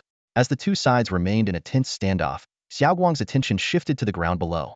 The city was devoid of living humans, filled instead with countless heartless vampires, roaming aimlessly and strewn with corpses drained of life. The situation in distant cities was no better. Under the cover of night, vampires were breaking into homes, feeding on human blood without restraint. Some vampires, attracted by the appearance of their prey, would even transfer a drop of their own blood during the feeding, causing the vampire population in the Eagle Nation to grow exponentially. Xiaoguang furrowed his brow, silently coming to a conclusion. These vampires were indeed a malignant plague on the Blue Planet and needed to be eradicated. At this moment, Su Chang, the deputy director of the Jianghai City Bureau of Supernatural Affairs, leaned in close to Xiaoguang and whispered, "Exactly. These creatures are just like zombies. They carry a virus, and the best solution is to burn them all." Xiaoguang nodded in agreement. "All right, in that case, I'll leave the cleanup to you. Su Chang's abilities made him the perfect candidate for handling the aftermath. A single blaze could resolve everything. Even before the battle began, Xiaoguang had already arranged for the cleanup operation. If Kane could understand Xiaoguang's conversation, he would likely argue with him, but unfortunately for Kane, he could not understand a word. At this moment, Kane noticed that the other side seemed unwilling to speak to him. Finally, he couldn't hold back anymore and slowly asked, "Who are you? What do you want?" Xiaoguang coldly extended a hand, pointing directly at Kane. "You parasites of Blue Star, scum of society. We have no grudges, we've never even met. I don't want to fight you." Kane's voice carried a clear note of caution. "If people like you are allowed to exist, Blue Star will eventually descend into chaos." Xiaoguang retorted without backing down. "What on earth are you talking about? Please leave our territory immediately." Kane's tone grew impatient. Xiaoguang straightened his posture. "I may not be from the Eagle Nation, but we people of the Dragon Nation have always believed in standing up against injustice." "Fuck. What are you even saying?" Kane suddenly burst out in English. "HM? Fuck? Did you just curse at me?" Xiaoguang frowned. "What the hell? You can understand me?" Kane suddenly realized they could actually communicate with each other. "Ha, you cursed at me first. I'd say this is self-defense." Xiaoguang sneered. "Take them down." With the order given, the 10 Kings of Hell Squad instantly assumed battle stances. Spiritual energy surged around them as the Blackwater demon swords emanated an icy black glow. In that electrifying moment, Su Chang struck first. His Blackwater demon sword slashed through the air like a bolt of lightning, heading straight for the vampire progenitors behind Kane. The sword's speed was so swift that even his teammates struggled to track its motion. Just as someone shouted, "Deputy Director, you're cheating." Su Chang's flying sword had already pierced through the first progenitor's heart, and then the second. The 13 vampire progenitors had been standing in a line behind Kane. Su Chang's flying sword pierced through their hearts one by one, like threading candied hawthorns on a skewer. From the moment the order was given to the collapse of 13 lifeless bodies, the entire sequence took less than a second. It wasn't that the vampire progenitors were weak, it was simply that Su Chang's power was overwhelming. He deliberately avoided Kane, taking out only these formidable subordinates with precision. His controlled restraint clearly indicated that he intended to leave the strongest opponent for his leader. Kane was completely dumbfounded. When he heard the sound of bodies hitting the ground behind him, he finally realized that his 13 children had all perished. He hadn't even seen how the attack had been executed. Though he could barely track the movements of Xiaoguang and his team, that deadly sword light was far too fast for his eyes to follow. Kane, too afraid to turn around, kept his gaze fixed on the 10 black-clad figures before him, fearing that even a moment's distraction could lead to his death. His heart, which hadn't beaten for thousands of years, now trembled faintly. In the sky above, the 13 falling corpses suddenly ignited into raging flames. Just like Augustine's fate, Su Chang's flying sword not only claimed their lives, but also carried the power of Samadhi true fire, capable of incinerating everything. The fire erupted from their hearts, engulfing their bodies in an instant. The 13 corpses turned into blazing fireballs, their descent slowing as the flames consumed them, until they ultimately disintegrated into drifting ashes scattered across the sky. The 13 Blood Clan progenitors were thus obliterated, vanishing into the void of heaven and earth. Their vaunted extraordinary speed and terrifying power had not even been fully unleashed. This abrupt and decisive conclusion left a lingering sense of melancholy. Seeing that Su Chang had already taken down the 13 strongest Blood Clan members, the other members of the 10 Yama King's squad immediately sprang into action. Their figures streaked toward the ground like lightning, and soon, the air was filled with harrowing screams as one Blood Clan elite after another fell under their coordinated assault. Su Chang, however, refrained from further action. He had already dealt with the most formidable opponents, leaving the remaining prey for his teammates to handle. Yet, he remained where he was, his gaze fixed on Director Lin Chengwang. Although the Blood Clan's strongest boss seemed unimpressive, Su Chang was unwilling to take any risks. To him, Lin Chengwang was not only their director, but also the spiritual backbone of the squad. Without Lin Chengwang, this team would crumble into disarray. "Why aren't you joining in?" Xiaoguang turned back and asked. Su Chang grinned. "Director, I've had my fun. I'll stay here and cheer you on." Xiaoguang returned the smile. He understood Su Chang's intentions perfectly, but with such a loyal and dependable subordinate, who could find fault? Xiaoguang turned to face the most powerful boss in the Blood Clan's night game, Kane. A cold smirk tugged at the corner of his lips. He uttered the only English phrase he knew. "F you." Kane, the Blood Clan progenitor, looked bewildered. Huh, an insult? That was the last coherent thought in his mind. In the next instant, a black sword radiating icy energy pierced through his skull. Xiaoguang had intended to engage in an exhilarating battle with Kane, but the disparity in strength was just too great. If it had been a golden core stage cultivator with slightly inferior equipment or techniques, perhaps they could have fought Kane to a standstill. But with Xiaoguang's nascent soul stage cultivation and his top-grade heavenly artifact Blackwater gear, even holding back his power was difficult to control. And so, the legendary Kane fell, in a manner even more anticlimactic than his 13 descendants. He never figured out who his opponent was, nor did he understand what had been said to him except for that final insult. Tragically, by the time he wanted to retort, the opportunity had slipped away forever. As Xiaoguang looked at Kane's lifeless body sprawled on the rooftop, he shook his head in mild frustration. It was indeed unsatisfying. No wonder his cousin always sought out new challenges after every breakthrough in strength. So this was what it felt like being invincible was truly lonely. At that moment, Su Chong stepped forward with a cheerful grin, his eyes silently questioning Xiaoguang. Xiaoguang nodded slightly, and Su Chong immediately understood. He raised his finger, aiming at Kane's corpse. A bright flame burst forth from his fingertip, shooting toward the body like an arrow released from a bowstring. In an instant, Kane's body was engulfed in flames, the fire hungrily devouring every inch of flesh and blood. Within just 2 breaths, not a drop of blood or a fragment of bone remained. Xiaoguang and Su Chong landed lightly on the rooftop where Kane had last stood. Watching the chaotic battle of tens of thousands of lesser vampires below, the two tacitly decided to observe and leave the fight to their energetic teammates for practice. I wonder when the next boss will show up. Hope it's a challenging one, Xiaoguang remarked suddenly. Su Chong, the strategic mastermind of the Tin Yama King's squad, immediately stepped forward with a smile and reported, "Boss, there's already some buzz on the forum. They say several game bosses will appear in about 7 days." Xiaoguang's eyes lit up as he quickly pulled out his phone and opened the official forum for the mobile game, Ethereal Immortal Journey, right there on the rooftop. Su Chong stood respectfully behind and to the side, dutifully acting as a bodyguard. The forum was buzzing with heated discussions. Players were talking about upcoming bosses, including a werewolf boss and the zombie king of Aoda Island. Some were worried about a potential zombie virus outbreak, only to be dismissed by others who argued that low-level creatures like zombies pose no threat to cultivators. The conversation soon shifted to team formation plans. One player suggested traveling to the Eagle Nation to observe vampires, sparking a wave of responses. One user even registered on behalf of their entire 6th grade Class 3, consisting of 36 gaming classmates, prompting jokes about how the one classmate not playing the game must feel. Players were also debating the strength of bosses across different nations. The boss in the Sheep Nation had already been defeated with assistance from Dragon Nation, leading to speculation about the strength of upcoming mythological bosses. Mythical bosses from the Aegean Sea Nation and Pyramid Nation were particularly anticipated, though most players agreed these deities were insignificant compared to the legendary Chungfeng Zhenren. The forum discussion ultimately concluded with a chorus of praises. All hail Chungfeng the Great. Chungfeng is invincible.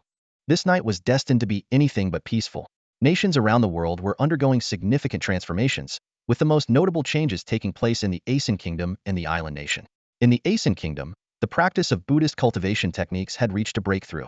The most powerful Buddhist cultivator, Modi, was embarking on his long-awaited first cultivation session. Seated cross-legged on a golden lotus platform within the temple, Modi absorbed the invisible energy generated by the devout faith of his followers surrounding him.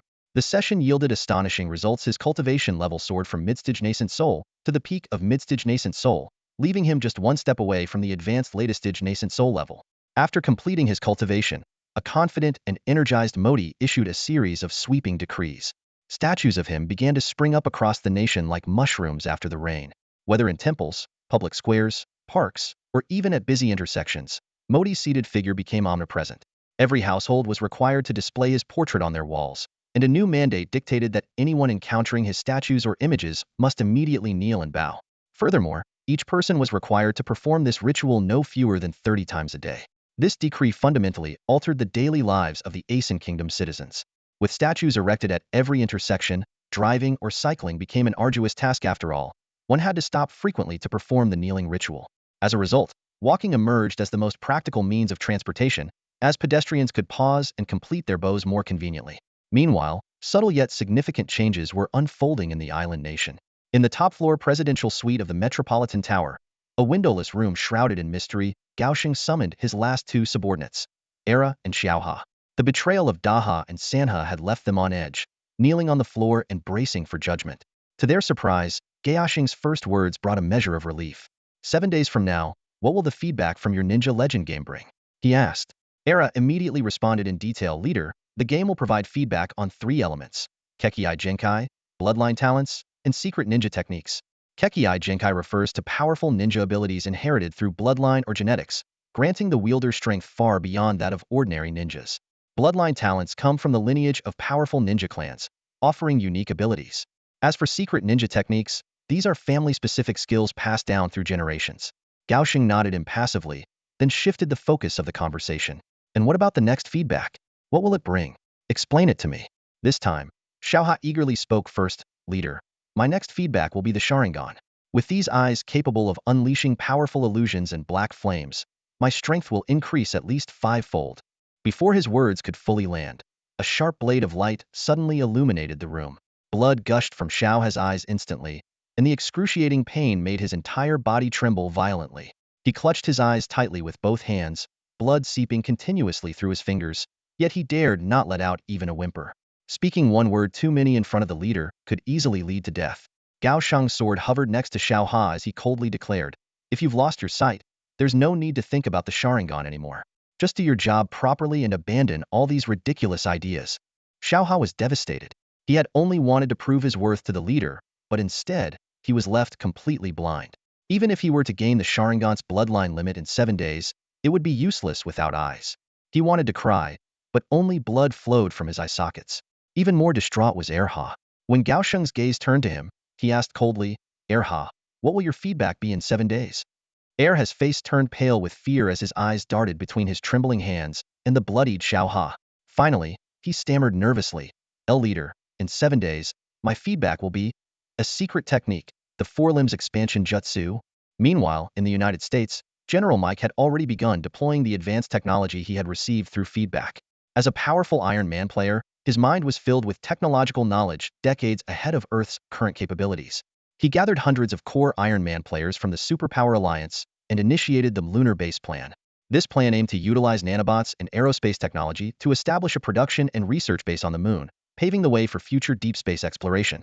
However, some high-ranking officials expressed concern about Longguo's capabilities and recommended heightened secrecy. They mentioned that Longguo not only had the power to destroy Titan, but also claimed to have obliterated Pluto. General Mike was skeptical about the latter, reasoning that given Pluto's distance and size, such a feat was nearly impossible. Just then, a subordinate burst in, knocking urgently on the door, and delivered shocking news. "General, Pluto is gone." That's all for today. Thank you so much for watching. I hope you guys enjoyed. If you wish to have another part of this recap, please give us at least 1,000 likes. Please don't forget to comment and subscribe to our channel for more content like this. Until next time.